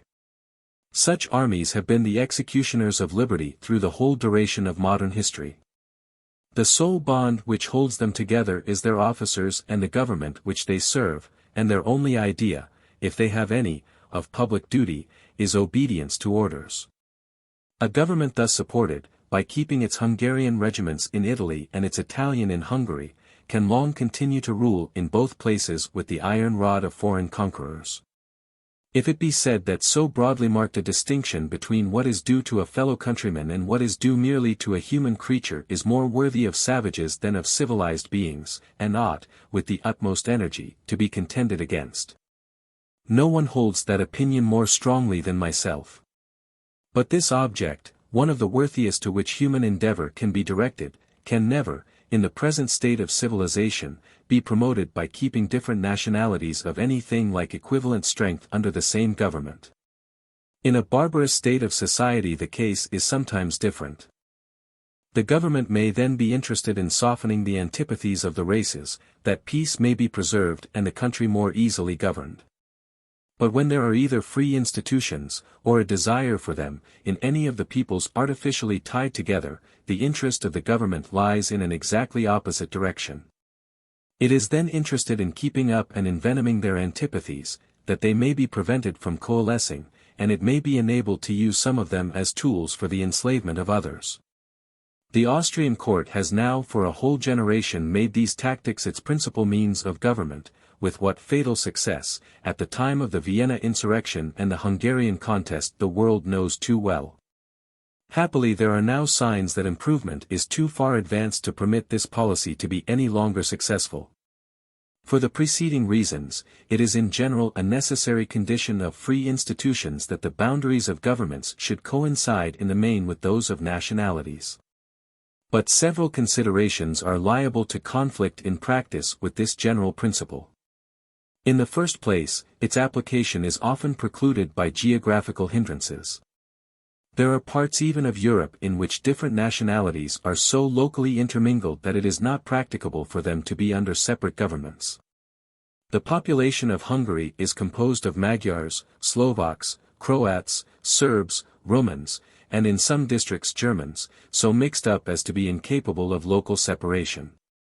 And there is no course open to them but to make a virtue of necessity, and reconcile themselves to living together under equal rights and laws. Their community of servitude, which dates only from the destruction of Hungarian independence in 1849, seems to be ripening and disposing them for such an equal union. The German colony of East Prussia is cut off from Germany by part of the ancient Poland, and being too weak to maintain separate independence, must, if geographical continuity is to be maintained, be either under a non-German government, or the intervening Polish territory must be under a German one.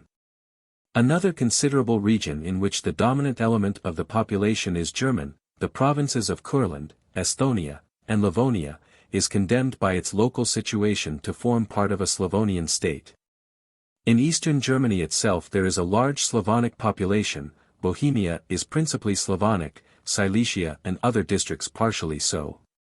The most united country in Europe, France, is far from being homogeneous. Independently of the fragments of foreign nationalities at its remote extremities, it consists, as language and history prove, of two portions. One occupied almost exclusively by a Gallo-Roman population, while in the other the Frankish, Burgundian, and other Teutonic races form a considerable ingredient. When proper allowance has been made for geographical exigencies, another more purely moral and social consideration offers itself.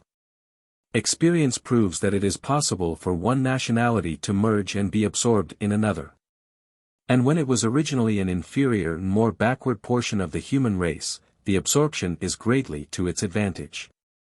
Nobody can suppose that it is not more beneficial to a Breton, or a Basque of French Navarre, to be brought into the current of the ideas and feelings of a highly civilized and cultivated people, to be a member of the French nationality.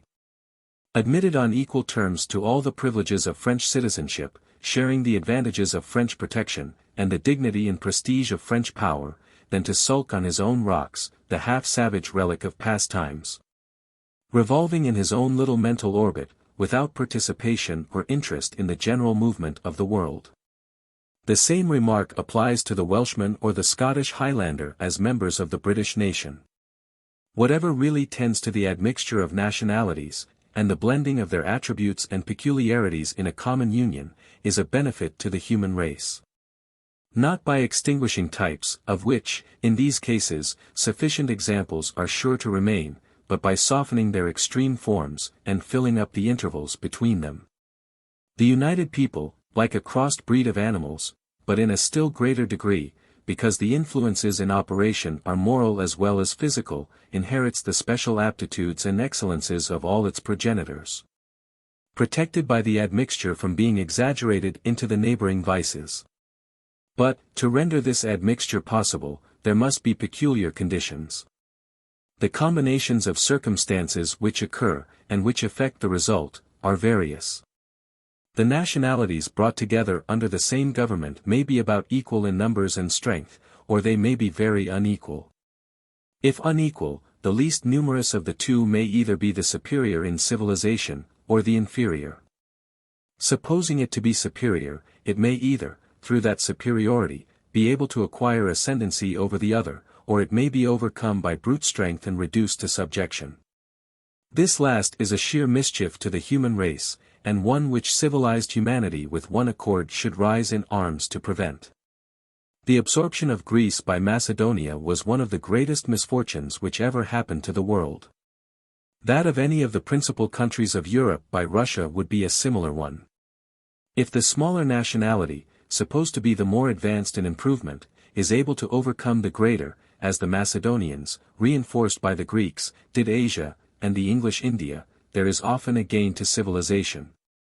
But the conquerors and the conquered cannot in this case live together under the same free institutions.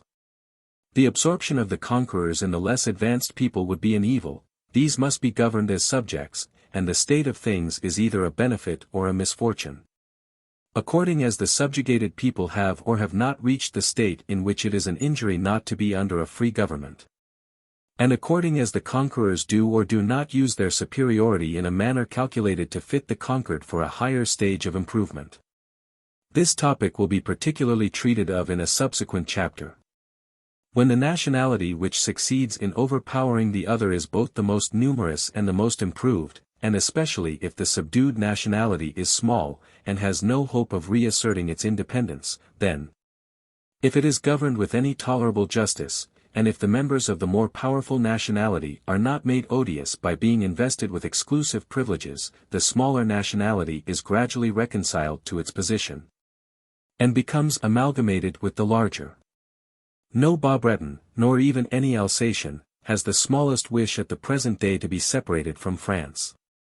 If all Irishmen have not yet arrived at the same disposition towards England, it is partly because they are sufficiently numerous to be capable of constituting a respectable nationality by themselves, but principally because, until of late years, they had been so atrociously governed that all their best feelings combined with their bad ones in rousing bitter resentment against the Saxon rule.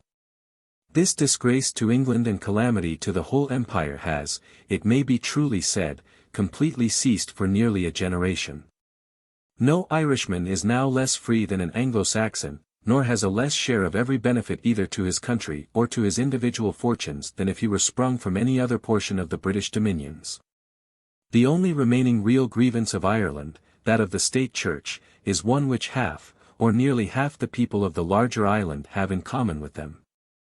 There is now next to nothing, except the memory of the past, and the difference in the predominant religion, to keep apart two races perhaps the most fitted of any two in the world to be the completing counterpart of one another.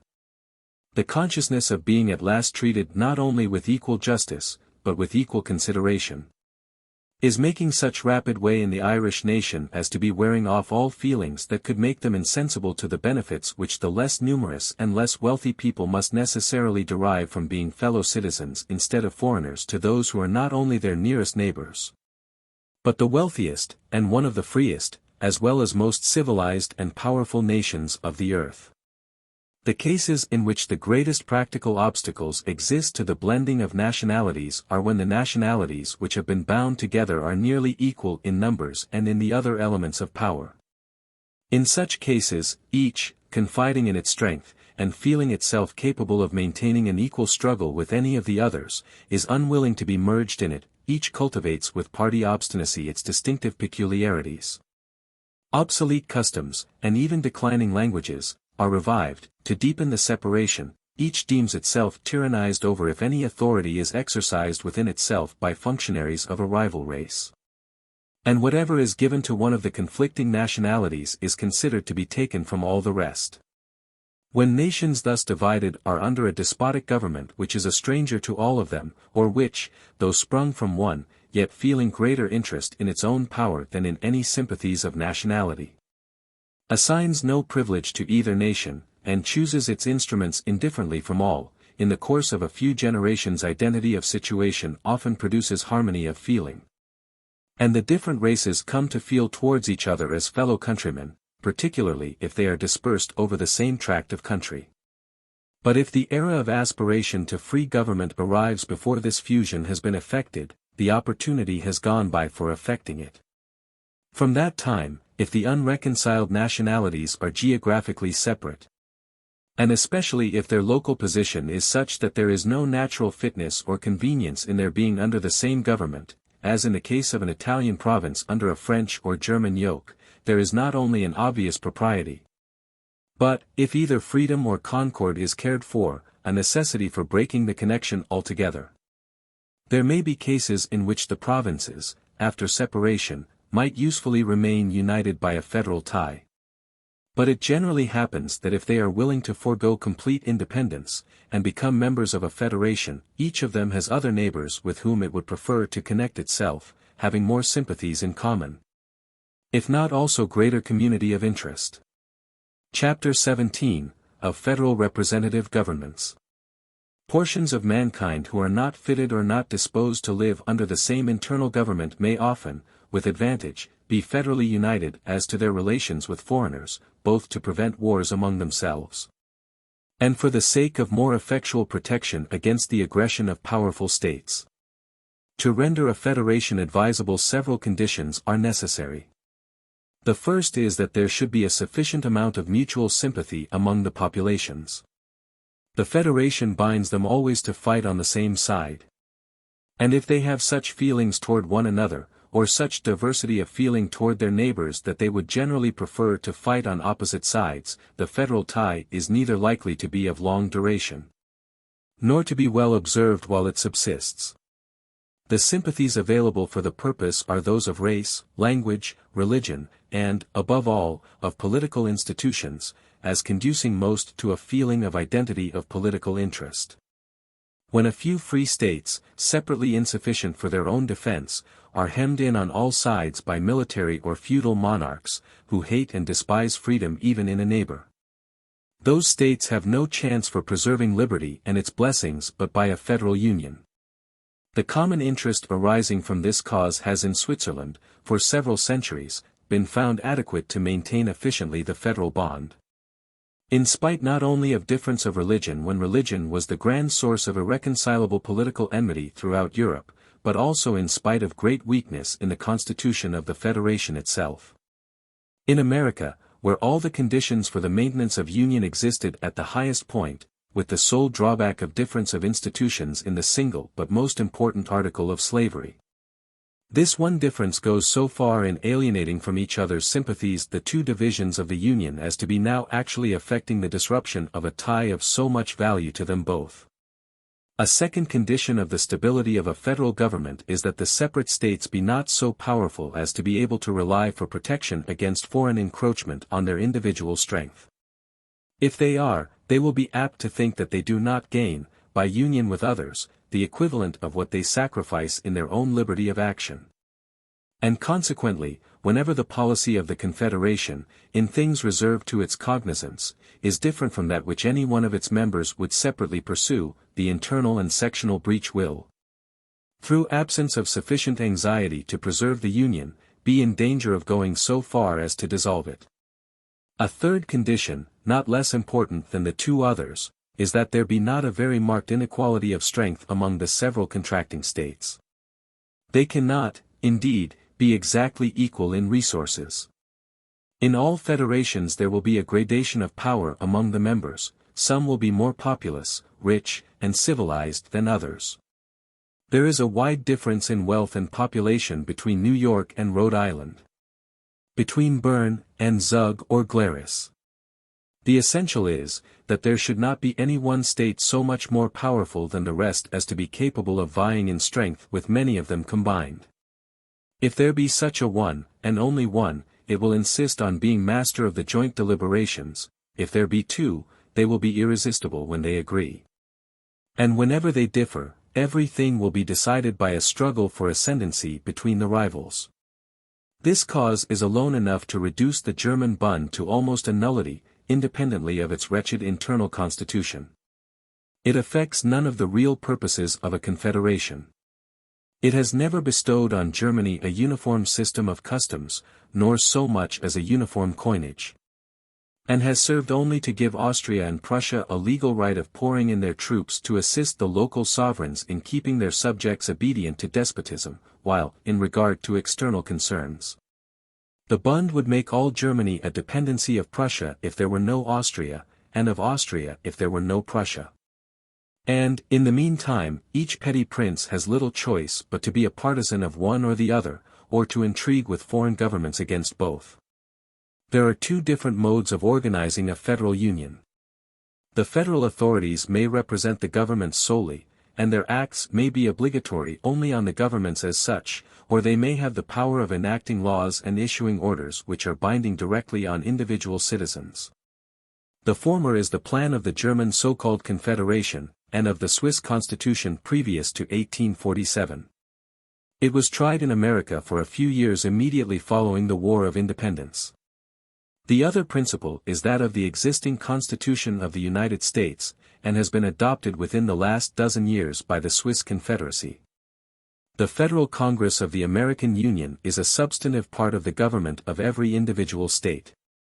Within the limits of its attributions, it makes laws which are obeyed by every citizen individually, executes them through its own officers, and enforces them by its own tribunals.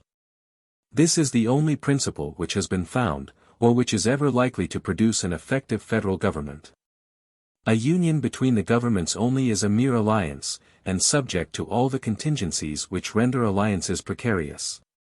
If the acts of the President and of Congress were binding solely on the governments of New York, Virginia, or Pennsylvania, and could only be carried into effect through orders issued by those governments to officers appointed by them, under responsibility to their own courts of justice, no mandates of the federal government which were disagreeable to a local majority would ever be executed. Requisitions issued to a government have no other sanction or means of enforcement than war, and a federal army would have to be always in readiness to enforce the decrees of the Federation against any recalcitrant state. Subject to the probability that other states, sympathizing with the recusant, and perhaps sharing its sentiments on the particular point in dispute, would withhold their contingents, if not send them to fight in the ranks of the disobedient state. Such a federation is more likely to be a cause than a preventive of internal wars. And if such was not its effect in Switzerland until the events of the years immediately preceding 1847, it was only because the federal government felt its weakness so strongly that it hardly ever attempted to exercise any real authority. In America, the experiment of a federation on this principle broke down in the first few years of its existence. Happily, while the men of enlarged knowledge and acquired ascendancy who founded the independence of the Republic were still alive to guide it through the difficult transition.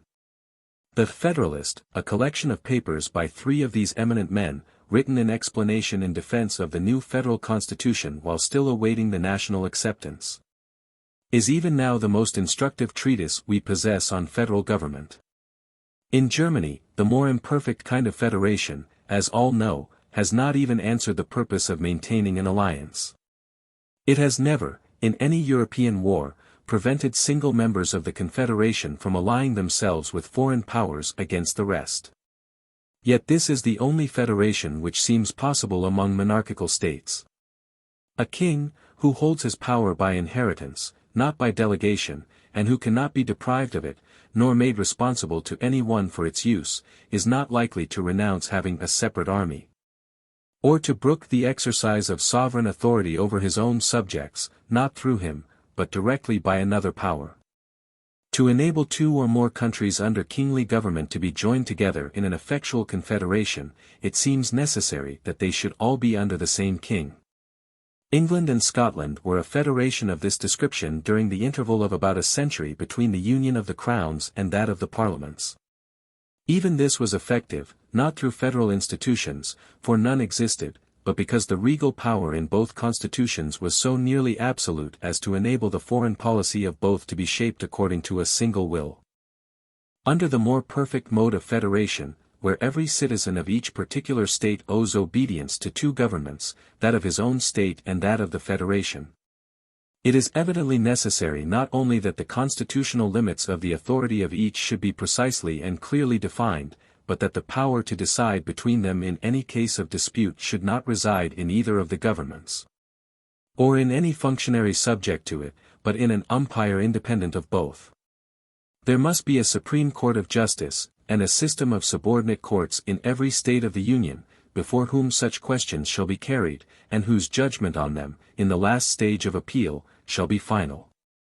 Every state of the Union, and the federal government itself, as well as every functionary of each, must be liable to be sued in those courts for exceeding their powers, or for non-performance of their federal duties, and must in general be obliged to employ those courts as the instrument for enforcing their federal rights.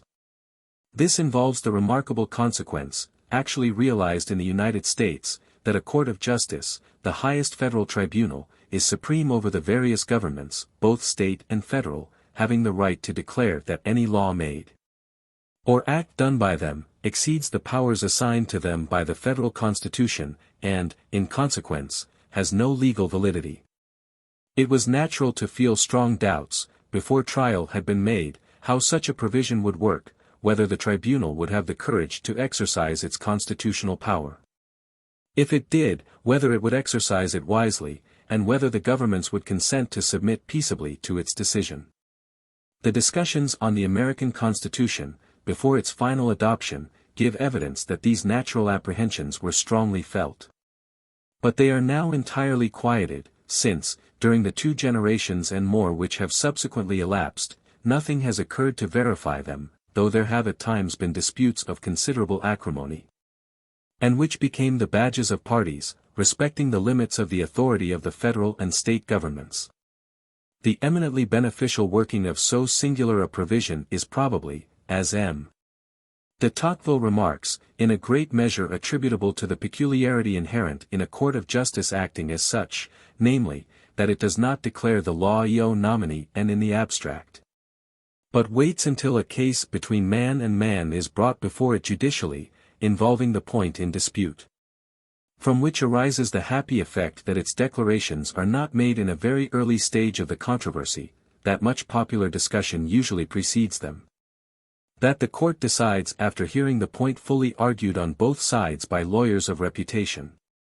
Decides only as much of the question at a time as is required by the case before it, and its decision, instead of being volunteered for political purposes, is drawn from it by the duty which it cannot refuse to fulfill, of dispensing justice impartially between adverse litigants. Even these grounds of confidence would not have sufficed to produce the respectful submission with which all authorities have yielded to the decisions of the Supreme Court on the interpretation of the Constitution. Were it not that complete reliance has been felt, not only on the intellectual preeminence of the judges composing that exalted tribunal, but on their entire superiority over either private or sectional partialities. This reliance has been in the main justified. But there is nothing which more vitally imports the American people than to guard with the most watchful solicitude against everything which has the remotest tendency to produce deterioration in the quality of this great national institution. The confidence on which depends the stability of federal institutions has been for the first time impaired by the judgment declaring slavery to be of common right, and consequently lawful in the territories while not yet constituted as states, even against the will of a majority of their inhabitants. The main pillar of the American Constitution is scarcely strong enough to bear many more such shocks. The tribunals which act as umpires between the federal and the state governments naturally also decide all disputes between two states, or between a citizen of one state and the government of another. The usual remedies between nations, war and diplomacy, being precluded by the federal union, it is necessary that a judicial remedy should supply their place. The Supreme Court of the Federation dispenses international law, and is the first great example of what is now one of the most prominent wants of civilized society, a real international tribunal. The powers of a federal government naturally extend not only to peace and war, and all questions which arise between the country and foreign governments, but to making any other arrangements which are, in the opinion of the states, necessary to their enjoyment of the full benefits of union. For example, it is a great advantage to them that their mutual commerce should be free, without the impediment of frontier duties and custom houses. But this internal freedom cannot exist if each state has the power of fixing the duties on interchange of commodities between itself and foreign countries, since every foreign product let in by one state would be let into all the rest. And hence all custom duties and trade regulations in the United States are made or repealed by the federal government exclusively. Again, it is a great convenience to the states to have but one coinage, and but one system of weights and measures, which can only be ensured if the regulation of these matters is entrusted to the federal government.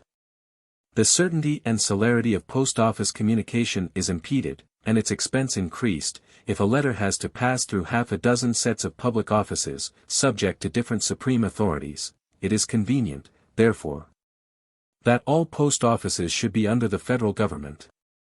But on such questions the feelings of different communities are liable to be different. One of the American states, under the guidance of a man who has displayed powers as a speculative political thinker superior to any who has appeared in American politics since the authors of the Federalist, claimed a veto for each state on the custom laws of the federal Congress. And that statesman, in a posthumous work of great ability, which has been printed and widely circulated by the legislature of South Carolina, vindicated this pretension on the general principle of limiting the tyranny of the majority, and protecting minorities by admitting them to a substantial participation in political power. One of the most disputed topics in American politics during the early part of this century was whether the power of the federal government ought to extend, and whether by the Constitution it did extend, to making roads and canals at the cost of the Union. It is only in transactions with foreign powers that the authority of the federal government is of necessity complete. On every other subject the question depends on how closely the people in general wish to draw the federal tie. What portion of their local freedom of action they are willing to surrender, in order to enjoy more fully the benefit of being one nation. Respecting the fitting constitution of a federal government within itself, much need not be said. It of course consists of a legislative branch and an executive, and the constitution of each is amenable to the same principles as that of representative governments generally. As regards the mode of adapting these general principles to a federal government, the provision of the American Constitution seems exceedingly judicious, that Congress should consist of two houses. And that while one of them is constituted according to population, each state being entitled to representatives in the ratio of the number of its inhabitants, the other should represent not the citizens, but the state governments, and every state, whether large or small, should be represented in it by the same number of members. This provision precludes any undue power from being exercised by the more powerful states over the rest, and guarantees the reserved rights of the state governments by making it impossible, as far as the mode of representation can prevent, that any measure should pass Congress unless approved not only by a majority of the citizens, but by a majority of the states. I have before adverted to the further incidental advantage obtained of raising the standard of qualifications in one of the houses. Being nominated by select bodies, the legislatures of the various states, whose choice, for reasons already indicated, is more likely to fall on eminent men than any popular election, who have not only the power of electing such, but a strong motive to do so, because the influence of their state in the general deliberations must be materially affected by the personal weight and abilities of its representatives. The Senate of the United States, thus chosen, has always contained nearly all the political men of established and high reputation in the Union, while the lower house of Congress has, in the opinion of competent observers, been generally as remarkable for the absence of conspicuous personal merit, as the upper house for its presence. When the conditions exist for the formation of efficient and durable federal unions, the multiplication of them is always a benefit to the world. It has the same salutary effect as any other extension of the practice of cooperation, through which the weak, by uniting, can meet on equal terms with the strong. By diminishing the number of those petty states which are not equal to their own defense, it weakens the temptations to an aggressive policy, whether working directly by arms, or through the prestige of superior power. It of course puts an end to war and diplomatic quarrels, and usually also to restrictions on commerce, between the states composing the Union. While, in reference to neighboring nations, the increased military strength conferred by it is of a kind to be almost exclusively available for defensive, scarcely at all for aggressive purposes. A federal government has not a sufficiently concentrated authority to conduct with much efficiency any war but one of self-defense, in which it can rely on the voluntary cooperation of every citizen. Nor is there anything very flattering to national vanity or ambition in acquiring, by a successful war, not subjects, nor even fellow citizens, but only new, and perhaps troublesome independent members of the Confederation. The warlike proceedings of the Americans in Mexico was purely exceptional, having been carried on principally by volunteers, under the influence of the migratory propensity which prompts individual Americans to possess themselves of unoccupied land, and stimulated, if by any public motive, not by that of national aggrandizement, but by the purely sectional purpose of extending slavery. There are few signs in the proceedings of Americans, nationally or individually, that the desire of territorial acquisition for their country as such has any considerable power over them. Their hankering after Cuba is, in the same manner, merely sectional, and the northern states, those opposed to slavery, have never in any way favored it. The question may present itself, as in Italy at its present uprising, whether a country which is determined to be united should form a complete or a merely federal union. The point is sometimes necessarily decided by the mere territorial magnitude of the united whole. There is a limit to the extent of country which can advantageously be governed, or even whose government can be conveniently superintended from a single center. There are vast countries so governed. But they, or at least their distant provinces, are in general deplorably ill-administered, and it is only when the inhabitants are almost savages that they could not manage their affairs better separately. This obstacle does not exist in the case of Italy, the size of which does not come up to that of several very efficiently governed single states in past and present times. The question then is, whether the different parts of the nation require to be governed in a way so essentially different that it is not probable the same legislature, and the same ministry or administrative body, will give satisfaction to them all. Unless this be the case, which is a question of fact, it is better for them to be completely united. That a totally different system of laws and very different administrative institutions may exist in two portions of a country without being any obstacle to legislative unity, is proved by the case of England and Scotland. Perhaps, however, this undisturbed coexistence of two legal systems under one united legislature, making different laws for the two sections of the country in adaptation to the previous differences, might not be so well preserved. Or the same confidence might not be felt in its preservation, in a country whose legislators are more possessed, as is apt to be the case on the continent, with the mania for uniformity. A people having that unbounded toleration which is characteristic of this country for every description of anomaly, so long as those whose interests it concerns do not feel aggrieved by it, afforded an exceptionally advantageous field for trying this difficult experiment. In most countries, if it was an object to retain different systems of law, it might probably be necessary to retain distinct legislatures as guardians of them, which is perfectly compatible with a national parliament and king. Or a national parliament without a king, supreme over the external relations of all the members of the body. Whenever it is not deemed necessary to maintain permanently, in the different provinces, different systems of jurisprudence, and fundamental institutions grounded on different principles. It is always practicable to reconcile minor diversities with the maintenance of unity of government. All that is needful is to give a sufficiently large sphere of action to the local authorities. Under one and the same central government there may be local governors, and provincial assemblies for local purposes. It may happen, for instance, that the people of different provinces may have preferences in favor of different modes of taxation. If the general legislature could not be depended on for being guided by the members for each province in modifying the general system of taxation to suit that province, the Constitution might provide that as many of the expenses of the government as could by any possibility be made local should be defrayed by local rates imposed by the provincial assemblies, and that those which must of necessity be general, such as the support of an army and navy, should, in the estimates for the year, be apportioned among the different provinces according to some general estimate of their resources, the amount assigned to each being levied by the local assembly on the principles most acceptable to the locality, and paid en bloc into the national treasury. A practice approaching to this existed even in the old French monarchy, so far as regarded the pays d'etats, each of which, having consented or been required to furnish a fixed sum, was left to assess it upon the inhabitants by its own officers, thus escaping the grinding despotism of the royal intendants and subdelegates. And this privilege is always mentioned as one of the advantages which mainly contributed to render them, as some of them were, the most flourishing provinces of France. Identity of central government is compatible with many different degrees of centralization, not only administrative, but even legislative.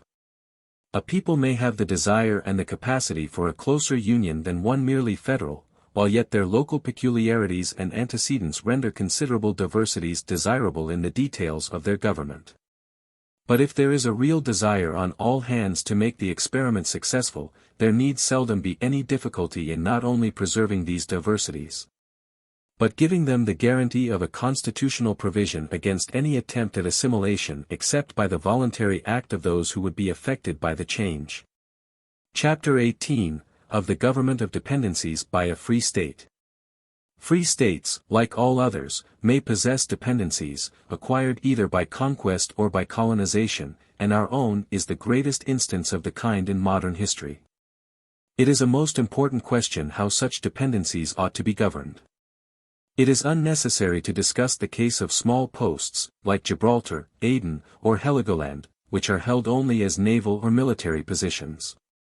The military or naval object is in this case paramount, and the inhabitants cannot, consistently with it, be admitted to the government of the place, though they ought to be allowed all liberties and privileges compatible with that restriction, including the free management of municipal affairs, and, as a compensation for being locally sacrificed to the convenience of the governing state, should be admitted to equal rights with its native subjects in all other parts of the empire. Outlying territories of some size and population, which are held as dependencies, that is, which are subject, more or less, to acts of sovereign power on the part of the paramount country, without being equally represented, if represented at all, in its legislature, may be divided into two classes. Some are composed of people of similar civilization to the ruling country, capable of, and ripe for, representative government, such as the British possessions in America and Australia. Others, like India, are still at a great distance from that state. In the case of dependencies of the former class, this country has at length realized, in rare completeness, the true principle of government. England has always felt under a certain degree of obligation to bestow on such of her outlying populations as were of her own blood and language, and on some who were not, representative institutions formed in imitation of her own. But, until the present generation, she has been on the same bad level with other countries as to the amount of self-government which she allowed them to exercise through the representative institutions that she conceded to them. She claimed to be the supreme arbiter even of their purely internal concerns, according to her own, not their ideas of how those concerns could be best regulated. This practice was a natural corollary from the vicious theory of colonial policy, once common to all Europe, and not yet completely relinquished by any other people, which regarded colonies as valuable by affording markets for our commodities that could be kept entirely to ourselves. A privilege we valued so highly that we thought it worth purchasing by allowing to the colonies the same monopoly of our market for their own productions which we claimed for our commodities in theirs. This notable plan for enriching them and ourselves by making each pay enormous sums to the other, dropping the greatest part by the way, has been for some time abandoned. But the bad habit of meddling in the internal government of the colonies did not at once die out when we relinquished the idea of making any profit by it. We continued to torment them, not for any benefit to ourselves, but for that of a section or faction among the colonists. And this persistence in domineering cost us a Canadian rebellion before we had the happy thought of giving it up. England was like an ill-brought-up elder brother, who persists in tyrannizing over the younger ones from mere habit, till one of them, by a spirited resistance, though with unequal strength, gives him notice to desist. We were wise enough not to require a second warning. A new era in the colonial policy of nations began with Lord Durham's report. The imperishable memorial of that nobleman's courage, patriotism, and enlightened liberality, and of the intellect and practical sagacity of its joint authors, Mr. Wakefield and the lamented Charles Buller. It is now a fixed principle of the policy of Great Britain, professed in theory and faithfully adhered to in practice, that her colonies of European race, equally with the parent country, possess the fullest measure of internal self-government. They have been allowed to make their own free representative constitutions by altering in any manner they thought fit the already very popular constitutions which we had given them. Each is governed by its own legislature and executive, constituted on highly democratic principles. The veto of the Crown and of Parliament, though nominally reserved, is only exercised, and that very rarely, on questions which concern the Empire, and not solely the particular colony. How liberal a construction has been given to the distinction between imperial and colonial questions is shown by the fact that the whole of the unappropriated lands in the regions behind our American and Australian colonies have been given up to the uncontrolled disposal of the colonial communities. Though they might, without injustice, have been kept in the hands of the imperial government, to be administered for the greatest advantage of future emigrants from all parts of the empire. Every colony has thus as full power over its own affairs as it could have if it were a member of even the loosest federation, and much fuller than would belong to it under the Constitution of the United States. Being free even to tax at its pleasure the commodities imported from the mother country. Their union with Great Britain is the slightest kind of federal union, but not a strictly equal federation, the mother country retaining to itself the powers of a federal government, though reduced in practice to their very narrowest limits. This inequality is, of course, as far as it goes, a disadvantage to the dependencies, which have no voice in foreign policy, but are bound by the decisions of the superior country. They are compelled to join England in war without being in any way consulted previous to engaging in it. Those, now happily not a few, who think that justice is as binding on communities as it is on individuals, and that men are not warranted in doing to other countries, for the supposed benefit of their own country what they would not be justified in doing to other men for their own benefit, feel even this limited amount of constitutional subordination on the part of the colonies to be a violation of principle, and have often occupied themselves in looking out for means by which it may be avoided. With this view it has been proposed by some that the colonies should return representatives to the British legislature, and by others that the powers of our own, as well as of their parliaments, should be confined to internal policy. And that there should be another representative body for foreign and imperial concerns, in which last the dependencies of Great Britain should be represented in the same manner, and with the same completeness as Great Britain itself. On this system there would be a perfectly equal federation between the mother country and her colonies, then no longer dependencies. The feelings of equity and conceptions of public morality from which these suggestions emanate are worthy of all praise. But the suggestions themselves are so inconsistent with rational principles of government that it is doubtful if they have been seriously accepted as a possibility by any reasonable thinker. Countries separated by half the globe do not present the natural conditions for being under one government, or even members of one federation. If they had sufficiently the same interests, they have not, and never can have, a sufficient habit of taking counsel together. They are not part of the same public. They do not discuss and deliberate in the same arena, but apart, and have only a most imperfect knowledge of what passes in the minds of one another. They neither know each other's objects, nor have confidence in each other's principles of conduct. Let any Englishman ask himself how he should like his destinies to depend on an assembly of which 1/3 was British American, and another third South African and Australian. Yet to this it must come if there were anything like fair or equal representation. And would not every one feel that the representatives of Canada and Australia, even in matters of an imperial character, could not know or feel any sufficient concern for the interests, opinions, or wishes of English, Irish, and Scotch? Even for strictly federative purposes the conditions do not exist which we have seen to be essential to a federation. England is sufficient for her own protection without the colonies, and would be in a much stronger, as well as more dignified position, if separated from them, than when reduced to be a single member of an American, African, and Australian confederation.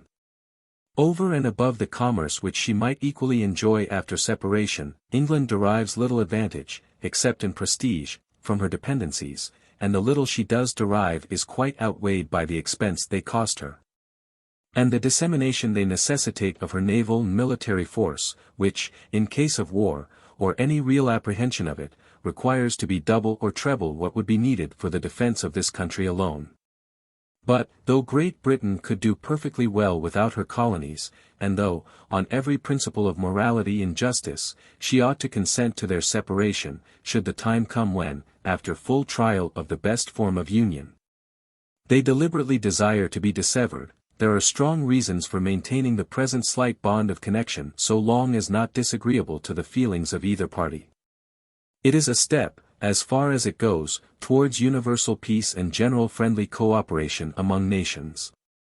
It renders war impossible among a large number of otherwise independent communities, and, moreover, hinders any of them from being absorbed into a foreign state, and becoming a source of additional aggressive strength to some rival power, either more despotic or closer at hand, which might not always be so unambitious or so pacific as Great Britain.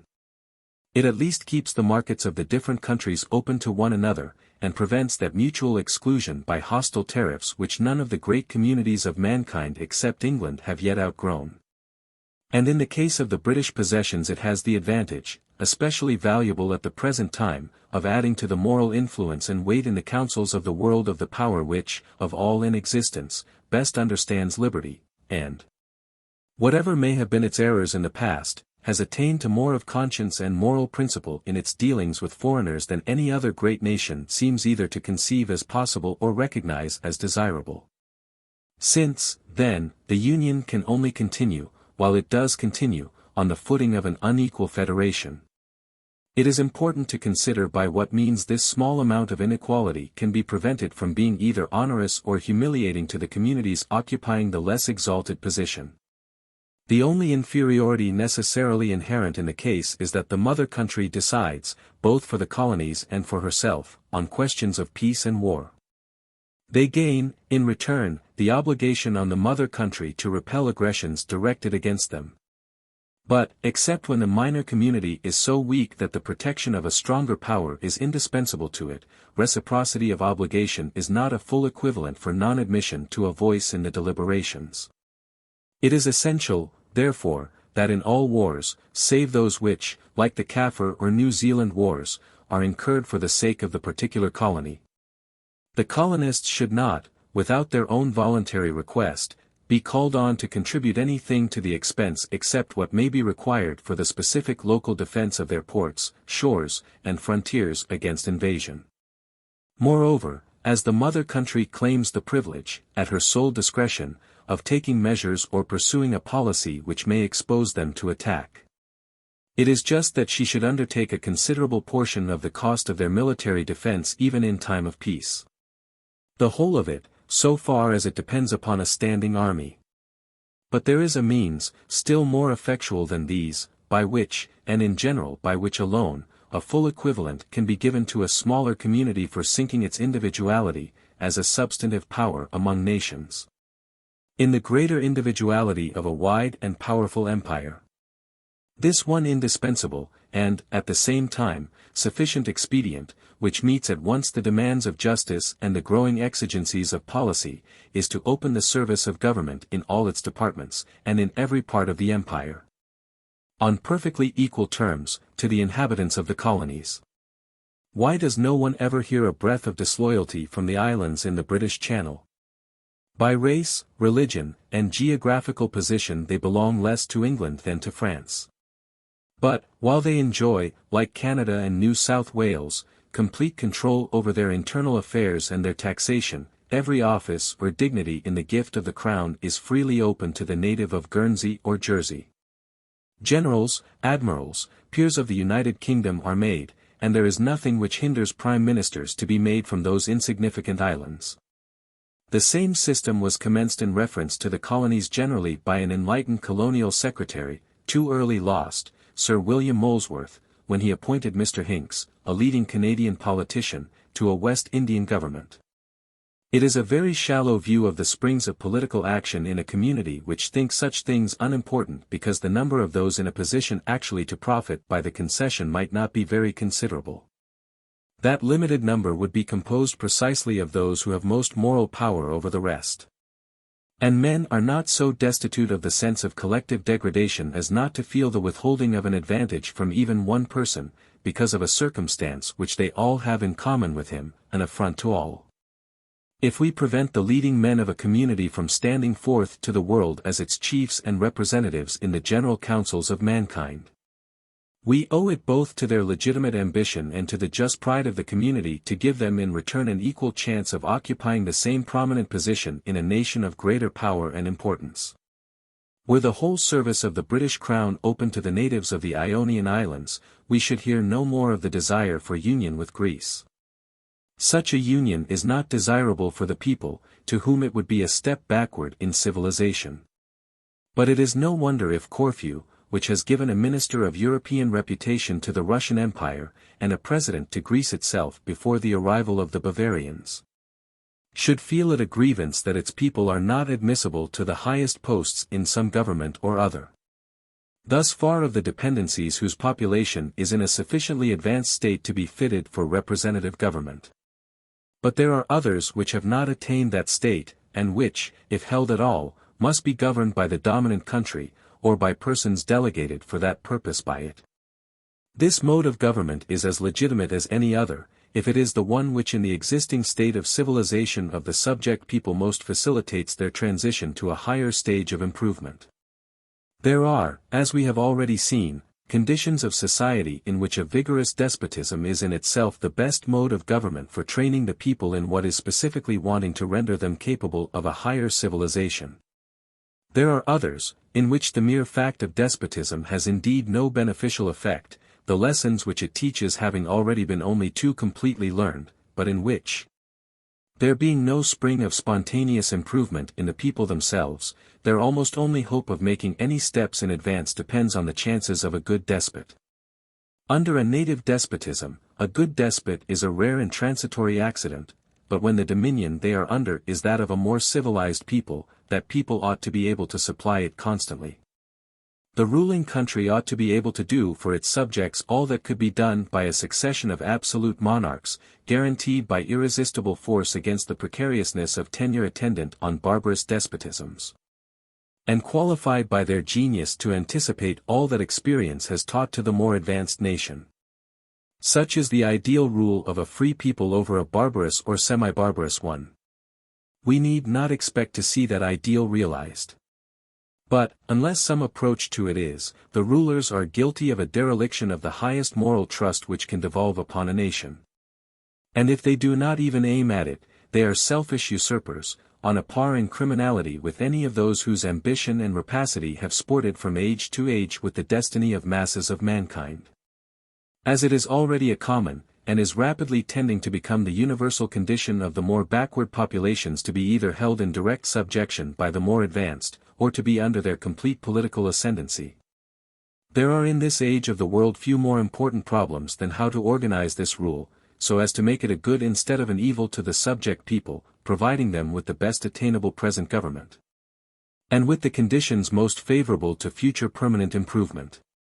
But the mode of fitting the government for this purpose is by no means so well understood as the conditions of good government in a people capable of governing themselves. We may even say that it is not understood at all. The thing appears perfectly easy to superficial observers.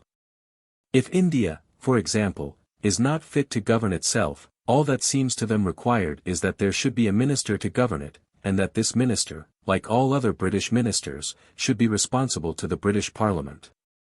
Unfortunately this, though the simplest mode of attempting to govern a dependency, is about the worst, and betrays in its advocates a total want of comprehension of the conditions of good government. To govern a country under responsibility to the people of that country, and to govern one country under responsibility to the people of another, are two very different things. What makes the excellence of the first is, that freedom is preferable to despotism, but the last is despotism. The only choice the case admits is a choice of despotisms, and it is not certain that the despotism of 20 millions is necessarily better than that of a few or of one. But it is quite certain that the despotism of those who neither hear, nor see, nor know anything about their subjects, has many chances of being worse than that of those who do.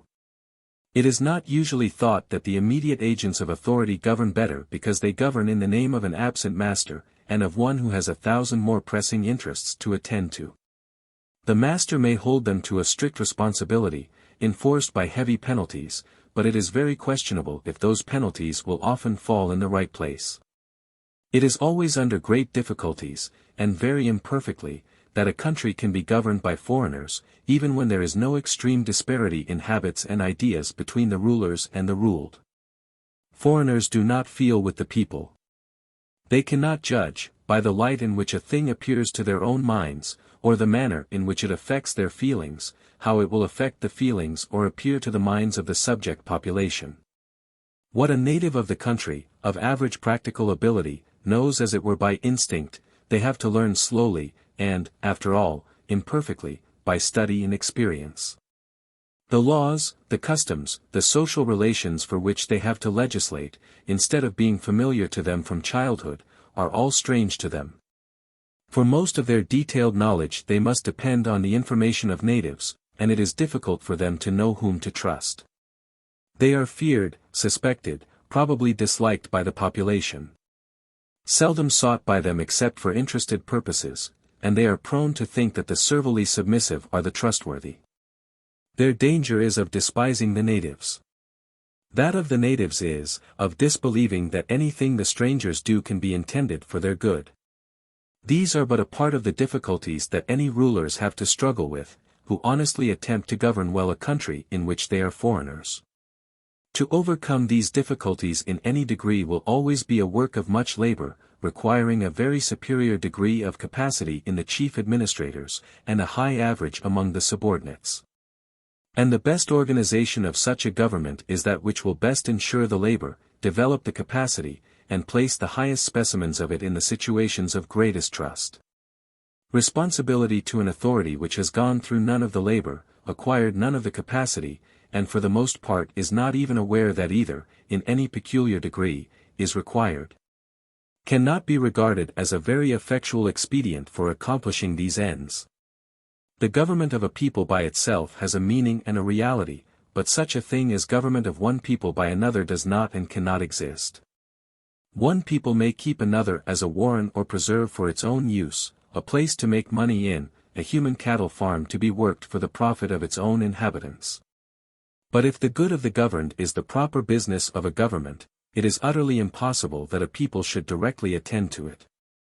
The utmost they can do is to give some of their best men a commission to look after it, to whom the opinion of their own country can neither be much of a guide in the performance of their duty, nor a competent judge of the mode in which it has been performed.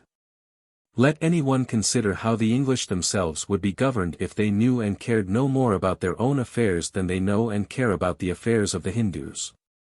Even this comparison gives no adequate idea of the state of the case. For a people thus indifferent to politics altogether would probably be simply acquiescent, and let the government alone. Whereas in the case of India, a politically active people like the English, amid habitual acquiescence, are every now and then interfering, and almost always in the wrong place.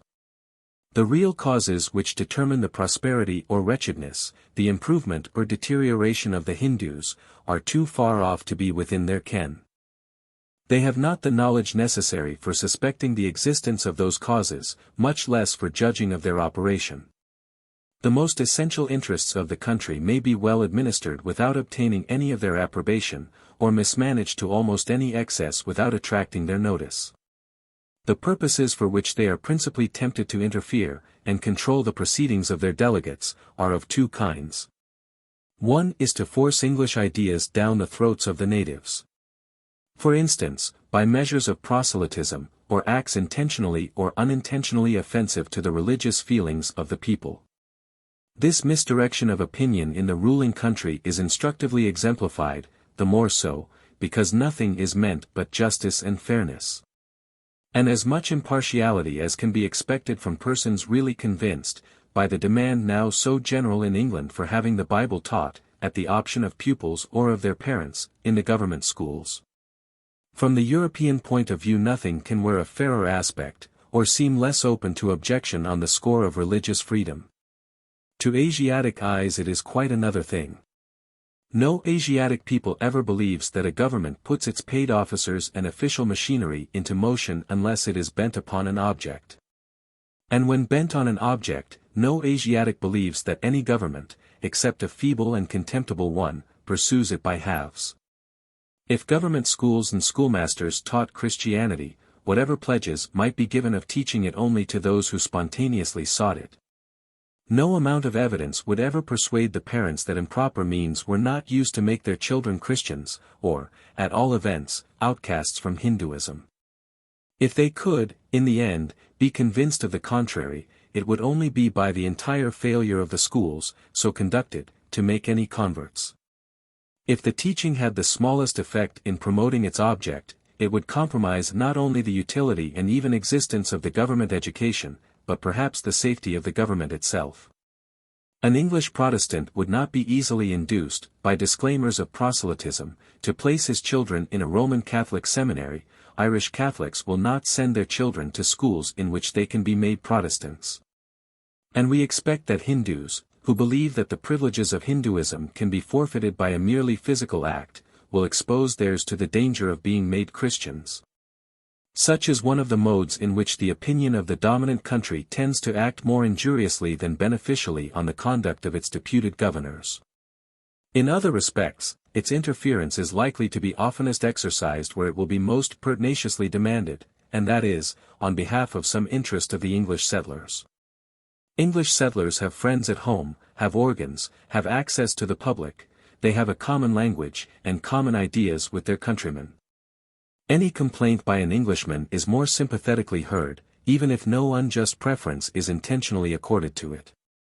Now if there be a fact to which all experience testifies, it is that, when a country holds another in subjection, the individuals of the ruling people who resort to the foreign country to make their fortunes are of all others those who most need to be held under powerful restraint. They are always one of the chief difficulties of the government.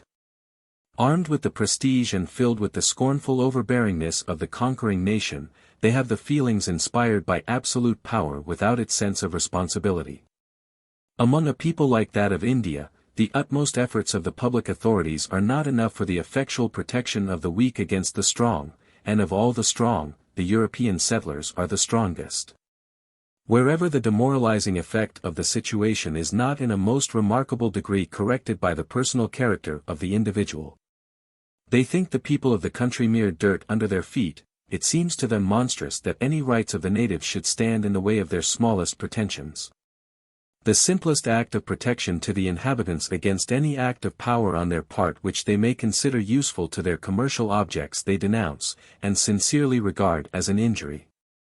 So natural is this state of feeling in a situation like theirs, that, even under the discouragement which it has hitherto met with from the ruling authorities, it is impossible that more or less of the spirit should not perpetually break out. The government, itself free from this spirit, is never able sufficiently to keep it down in the young and raw even of its own civil and military officers, over whom it has so much more control than over the independent residents. As it is with the English in India, so, according to trustworthy testimony, it is with the French in Algiers, so with the Americans in the countries conquered from Mexico. So it seems to be with the Europeans in China, and already even in Japan. There is no necessity to recall how it was with the Spaniards in South America. In all these cases, the government to which these private adventurers are subject is better than they, and does the most it can to protect the natives against them. Even the Spanish government did this, sincerely and earnestly, though ineffectually, as is known to every reader of Mr. Help's instructive history. Had the Spanish government been directly accountable to Spanish opinion, we may question if it would have made the attempt, for the Spaniards, doubtless, would have taken part with their Christian friends and relations rather than with pagans.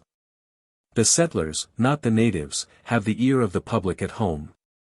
It is they whose representations are likely to pass for truth, because they alone have both the means and the motive to press them perseveringly upon the inattentive and uninterested public mind. The distrustful criticism with which Englishmen, more than any other people, are in the habit of scanning the conduct of their country towards foreigners, they usually reserve for the proceedings of the public authorities. In all questions between a government and an individual, the presumption in every Englishman's mind is that the government is in the wrong. And when the resident English bring the batteries of English political action to bear upon any of the bulwarks erected to protect the natives against their encroachments, the executive, with their real but faint velleities of something better, generally find it safer to their parliamentary interest, and, at any rate, less troublesome, to give up the disputed position than to defend it. What makes matters worse is that, when the public mind is invoked, as, to its credit, the English mind is extremely open to be, in the name of justice and philanthropy in behalf of the subject community or race, there is the same probability of its missing the mark.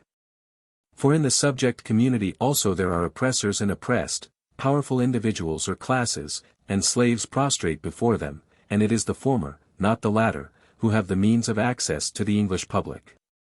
A tyrant or sensualist who has been deprived of the power he had abused, and, instead of punishment, is supported in as great wealth and splendor as he ever enjoyed.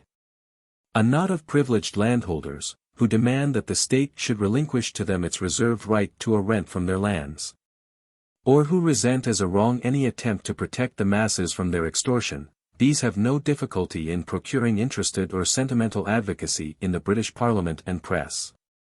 The silent myriads obtain none.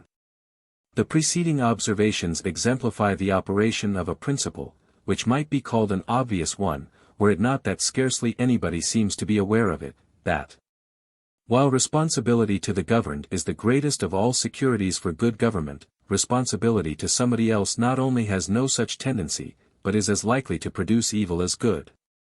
The responsibility of the British rulers of India to the British nation is chiefly useful because, when any acts of the government are called in question, it ensures publicity in discussion, the utility of which does not require that the public at large should comprehend the point at issue, provided there are any individuals among them who do.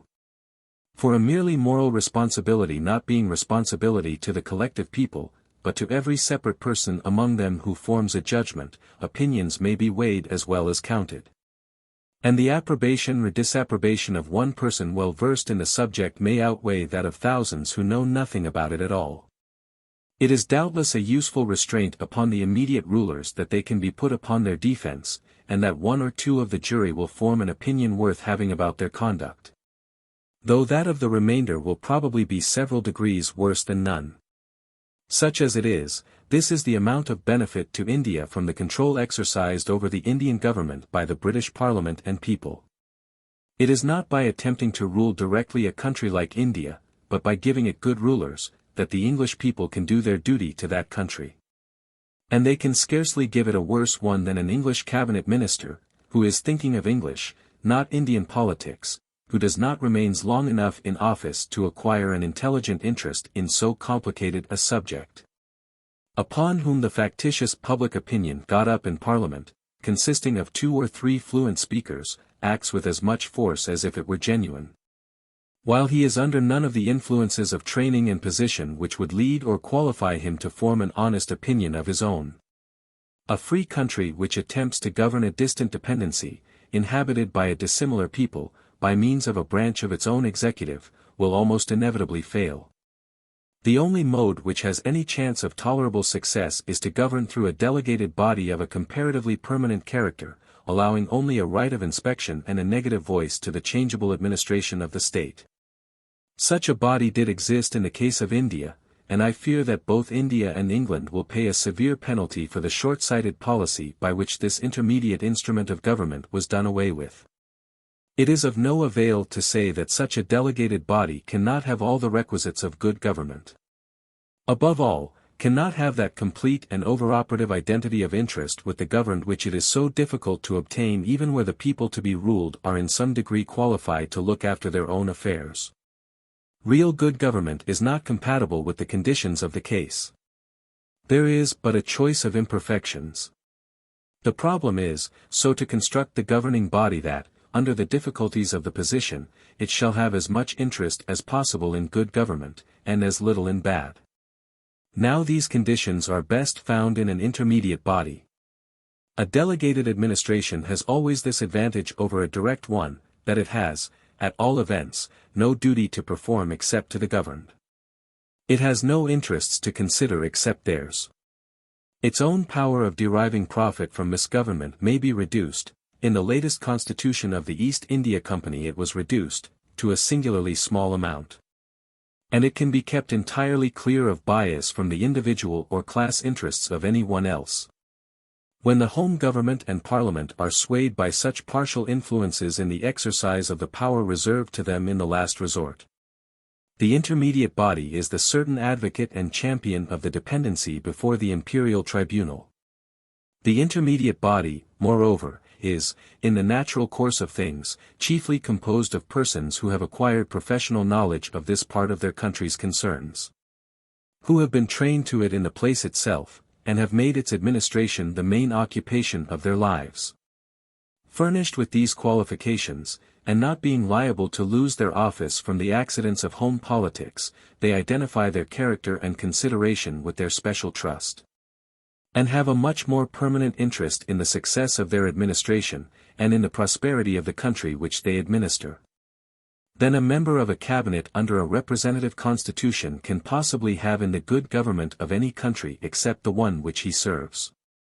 So far as the choice of those who carry on the management on the spot devolves upon this body, their appointment is kept out of the vortex of party and parliamentary jobbing, and freed from the influence of those motives to the abuse of patronage for the reward of adherents, or to buy off those who would otherwise be opponents, which are always stronger with statesmen of average honesty than a conscientious sense of the duty of appointing the fittest man. To put this one class of appointments as far as possible out of harm's way is of more consequence than the worst which can happen to all other offices in the state. For, in every other department, if the officer is unqualified, the general opinion of the community directs him in a certain degree what to do. But in the position of the administrators of a dependency where the people are not fit to have the control in their own hands, the character of the government entirely depends on the qualifications, moral and intellectual, of the individual functionaries. It cannot be too often repeated that, in a country like India, everything depends on the personal qualities and capacities of the agents of government. This truth is the cardinal principle of Indian administration. The day when it comes to be thought that the appointment of persons to situations of trust from motives of convenience, already so criminal in England, can be practiced with impunity in India, will be the beginning of the decline and fall of our empire there. Even with a sincere intention of preferring the best candidate, it will not do to rely on chance for supplying fit persons. The system must be calculated to form them. It has done this hitherto. And because it has done so, our rule in India has lasted, and been one of constant, if not very rapid improvement in prosperity and good administration. As much bitterness is now manifested against this system, and as much eagerness displayed to overthrow it, as if educating and training the officers of government for their work were a thing utterly unreasonable and indefensible. An unjustifiable interference with the rights of ignorance and inexperience. There is a tacit conspiracy between those who would like to job in first-rate Indian offices for their connections here, and those who, being already in India, claim to be promoted from the indigo factory or the attorney's office to administer justice or fix the payments due to government from millions of people. The monopoly of the civil service, so much inveighed against, is like the monopoly of judicial offices by the bar. And its abolition would be like opening the bench in Westminster Hall to the first comber whose friends certify that he has now and then looked into Blackstone. Were the course ever adopted of sending men from this country, or encouraging them in going out, to get themselves put into high appointments without having learned their business by passing through the lower ones, the most important offices would be thrown to Scotch cousins and adventurers, connected by no professional feeling with the country or the work, held to no previous knowledge, and eager only to make money rapidly and return home. The safety of the country is, that those by whom it is administered be sent out in youth, as candidates only, to begin at the bottom of the ladder, and ascend higher or not, as, after a proper interval, they are proved qualified. The defect of the East India Company's system was that, though the best men were carefully sought out for the most important posts, yet, if an officer remained in the service, promotion, though it might be delayed, came at last in some shape or other, to the least as well as to the most competent. Even the inferior in qualifications among such a corps of functionaries consisted, it must be remembered, of men who had been brought up to their duties, and had fulfilled them for many years, at lowest without disgrace, under the eye and authority of a superior. But, though this diminished the evil, it was nevertheless considerable.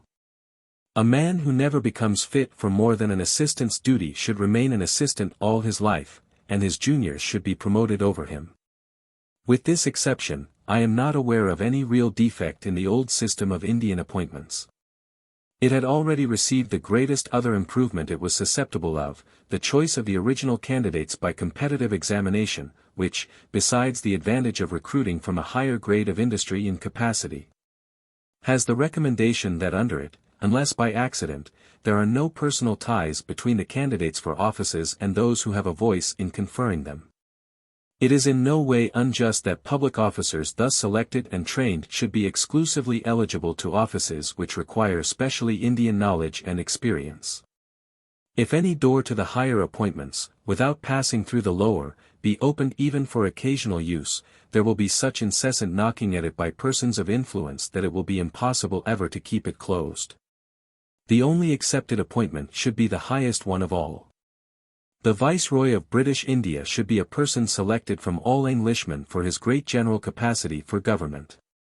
If he have this, he will be able to distinguish in others, and turn to his own use, that special knowledge and judgment in local affairs which he has not himself had the opportunity of acquiring. There are good reasons why the Viceroy should not be a member of the regular service. All services have, more or less, their class prejudices, from which the supreme ruler ought to be exempt. Neither are men, however able and experienced, who have passed their lives in Asia, so likely to possess the most advanced European ideas in general statesmanship, which the chief ruler should carry out with him, and blend with the results of Indian experience. Again, being of a different class, and especially if chosen by a different authority, he will seldom have any personal partialities to warp his appointments to office. This great security for honest bestowal of patronage existed in rare perfection under the mixed government of the Crown and the East India Company. The supreme dispensers of office, the Governor-General and governors, were appointed, in fact though not formally, by the Crown, that is, by the general government, not by the intermediate body. And a great officer of the Crown probably had not a single personal or political connection in the local service, while the delegated body, most of whom had themselves served in the country, had, and were likely to have, such connections. This guarantee for impartiality would be much impaired if the civil servants of government, even those sent out in boyhood as mere candidates for employment, should come to be furnished, in any considerable proportion, by the class of society which supplies viceroys and governors. Even the initiatory competitive examination would then be an insufficient security. It would exclude mere ignorance and incapacity. It would compel youths of family to start in the race with the same amount of instruction and ability as other people. The stupidest son could not be put into the Indian service, as he can be into the church. But there would be nothing to prevent undue preference afterwards. No longer, all equally unknown and unheard of by the arbiter of their lot, a portion of the service would be personally, and a still greater number politically, in close relation with him. Members of certain families, and of the higher classes and influential connections generally, would rise more rapidly than their competitors, and be often kept in situations for which they were unfit, or placed in those for which others were fitter. The same influences would be brought into play which effect promotions in the army, and those alone, if such miracles of simplicity there be, who believe that these are impartial, would expect impartiality in those of India. This evil is, I fear, irremediable by any general measures which can be taken under the present system. No such will afford a degree of security comparable to that which once flowed spontaneously from the so-called double government. What is accounted so great an advantage in the case of the English system of government at home has been its misfortune in India, that it grew up of itself, not from preconceived design, but by successive expedients, and by the adaptation of machinery originally created for a different purpose. As the country on which its maintenance depended was not the one out of whose necessities it grew, its practical benefits did not come home to the mind of that country, and it would have required theoretic recommendations to render it acceptable. Unfortunately, these were exactly what it seemed to be destitute of. And undoubtedly the common theories of government did not furnish it with such, framed as those theories have been for states of circumstances differing in all the most important features from the case concerned. But in government as in other departments of human agency, almost all principles which have been durable were first suggested by observation of some particular case, in which the general laws of nature acted in some new or previously unnoticed combination of circumstances. The institutions of Great Britain, and those of the United States, have the distinction of suggesting most of the theories of government which, through good and evil fortune, are now, in the course of generations, reawakening political life in the nations of Europe. It has been the destiny of the government of the East India Company to suggest the true theory of the government of a semi-barbarous dependency by a civilized country, and after having done this, to perish. It would be a singular fortune if, at the end of 2 or 3 more generations, this speculative result should be the only remaining fruit of our ascendancy in India. If posterity should say of us that, having stumbled accidentally upon better arrangements than our wisdom would ever have devised, the first use we made of our awakened reason was to destroy them, and allow the good which had been in course of being realized to fall through and be lost from ignorance of the principles on which it depended. De meliora.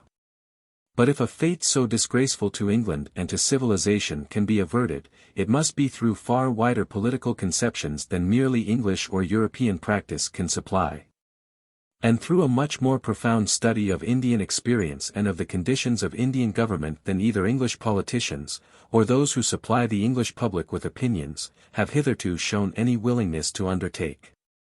The end. Footnotes 1. I limit the expression to pastime, because I would say nothing derogatory of a great, and now at last a free, people, who are entering into the general movement of European progress with a vigor which bids fair to make up rapidly the ground they have lost. No one can doubt what Spanish intellect and energy are capable of, and their faults as a people are chiefly those for which freedom and industrial ardor are a real specific. 2. Italy, which alone can be quoted as an exception, is only so in regard to the final stage of its transformation. The more difficult previous advance from the city isolation of Florence, Pisa, or Milan, to the provincial unity of Tuscany or Lombardy, took place in the usual manner. 3. This blunder of Mr. Disraeli, from which, greatly to his credit, Sir John Pakington took an opportunity soon after of separating himself, is a speaking instance, among many, how little the conservative leaders understand conservative principles.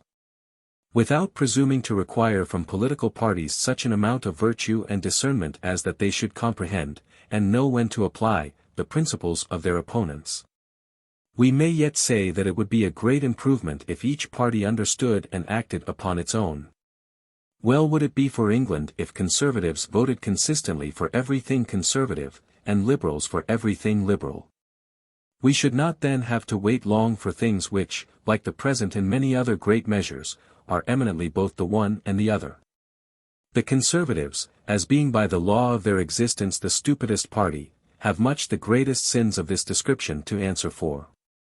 And it is a melancholy truth, that if any measure were proposed on any subject truly, largely, and far-sightedly conservative, even if liberals were willing to vote for it, the great bulk of the conservative party would rush blindly in and prevent it from being carried. 4. Thoughts on Parliamentary Reform, 2nd edition pages 32 to 36. 5. This expedient has been recommended both on the score of saving expense and on that of obtaining the votes of many electors who otherwise would not vote, and who are regarded by the advocates of the plan as a particularly desirable class of voters. The scheme has been carried into practice in the election of poor law guardians, and its success in that instance is appealed to in favor of adopting it in the more important case of voting for a member of the legislature. But the two cases appear to me to differ in the point on which the benefits of the expedient depend. In a local election for a special kind of administrative business, which consists mainly in the dispensation of a public fund, it is an object to prevent the choice from being exclusively in the hands of those who actively concern themselves about it. For the public interest which attaches to the election being of a limited kind, and in most cases not very great in degree, the disposition to make themselves busy in the matter is apt to be in a great measure confined to persons who hope to turn their activity to their own private advantage. And it may be very desirable to render the intervention of other people as little onerous to them as possible, if only for the purpose of swamping these private interests. But when the matter in hand is the great business of national government, in which every one must take an interest who cares for anything out of himself, or who cares even for himself intelligently, it is much rather an object to prevent those from voting who are indifferent to the subject, than to induce them to vote by any other means than that of awakening their dormant minds. The voter who does not care enough about the election to go to the poll is the very man who, if he can vote without that small trouble, will give his vote to the first person who asks for it, or on the most trifling or frivolous inducement. A man who does not care whether he votes is not likely to care much which way he votes, and he who is in that state of mind has no moral right to vote at all. Since, if he does so, a vote which is not the expression of a conviction, counts for as much, and goes as far in determining the result as one which represents the thoughts and purposes of a life. Thoughts, etc., page 39. 6. Several of the witnesses before the Committee of the House of Commons in 1860, on the operation of the Corrupt Practices Prevention Act, some of them of great practical experience in election matters, were favorable either absolutely or as a last resort, to the principle of requiring a declaration from members of Parliament, and were of opinion that, if supported by penalties, it would be, to a great degree, effectual. Evidence, pages 46, 54-7, 67, 123, 198-202, 208. The Chief Commissioner of the Wakefield Inquiry said, in reference certainly to a different proposal, if they see that the legislature is earnest upon the subject, the machinery will work. I am quite sure that if some personal stigma were applied upon conviction of bribery, it would change the current of public opinion, pages 26 and 32. A distinguished member of the committee, and of the present cabinet, seem to think it very objectionable to attach the penalties of perjury to a merely promissory as distinguished from an assertory oath. But he was reminded that the oath taken by a witness in a court of justice is a promissory oath. And the rejoinder, that the witness's promise relates to an act to be done at once, while the members would be a promise for all future time, would only be to the purpose if it could be supposed that the swearer might forget the obligation he had entered into, or could possibly violate it unawares, contingencies which, in a case like the present, are out of the question. A more substantial difficulty is, that one of the forms most frequently assumed by election expenditure is that of subscriptions to local charities or other local objects. And it would be a strong measure to enact that money should not be given in charity within a place by the member for it. When such subscriptions are bona fide, the popularity which may be derived from them is an advantage which it seems hardly possible to deny to superior riches. But the greatest part of the mischief consists in the fact that money so contributed is employed in bribery, under the euphonious name of keeping up the member's interest.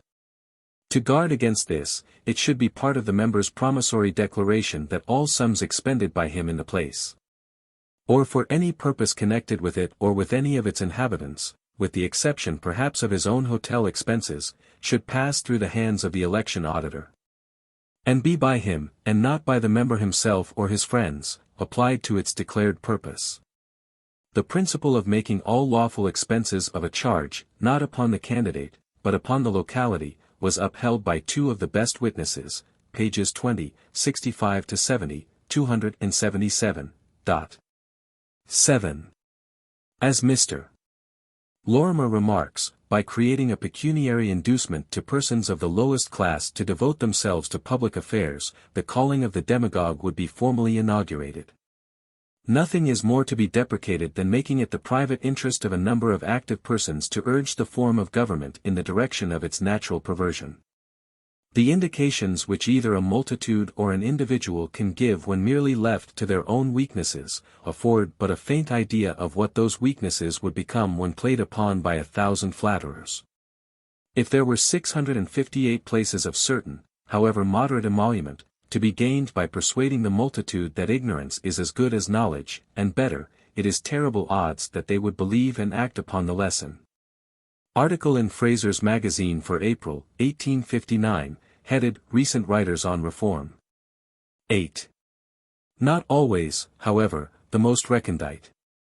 For one of the latest announcers of competitive examination in the House of Commons had the naivete to produce a set of almost elementary questions in algebra, history, and geography, as a proof of the exorbitant amount of high scientific attainment which the commissioners were so wild as to exact. 9. On liberty, concluding chapter, and, at greater length, in the final chapter of Principles of Political Economy. 10. Mr. Calhoun. 11. I am speaking here of the adoption of this improved policy, not, of course, of its original suggestion. The honor of having been its earliest champion belongs unquestionably to Mr. Roebuck.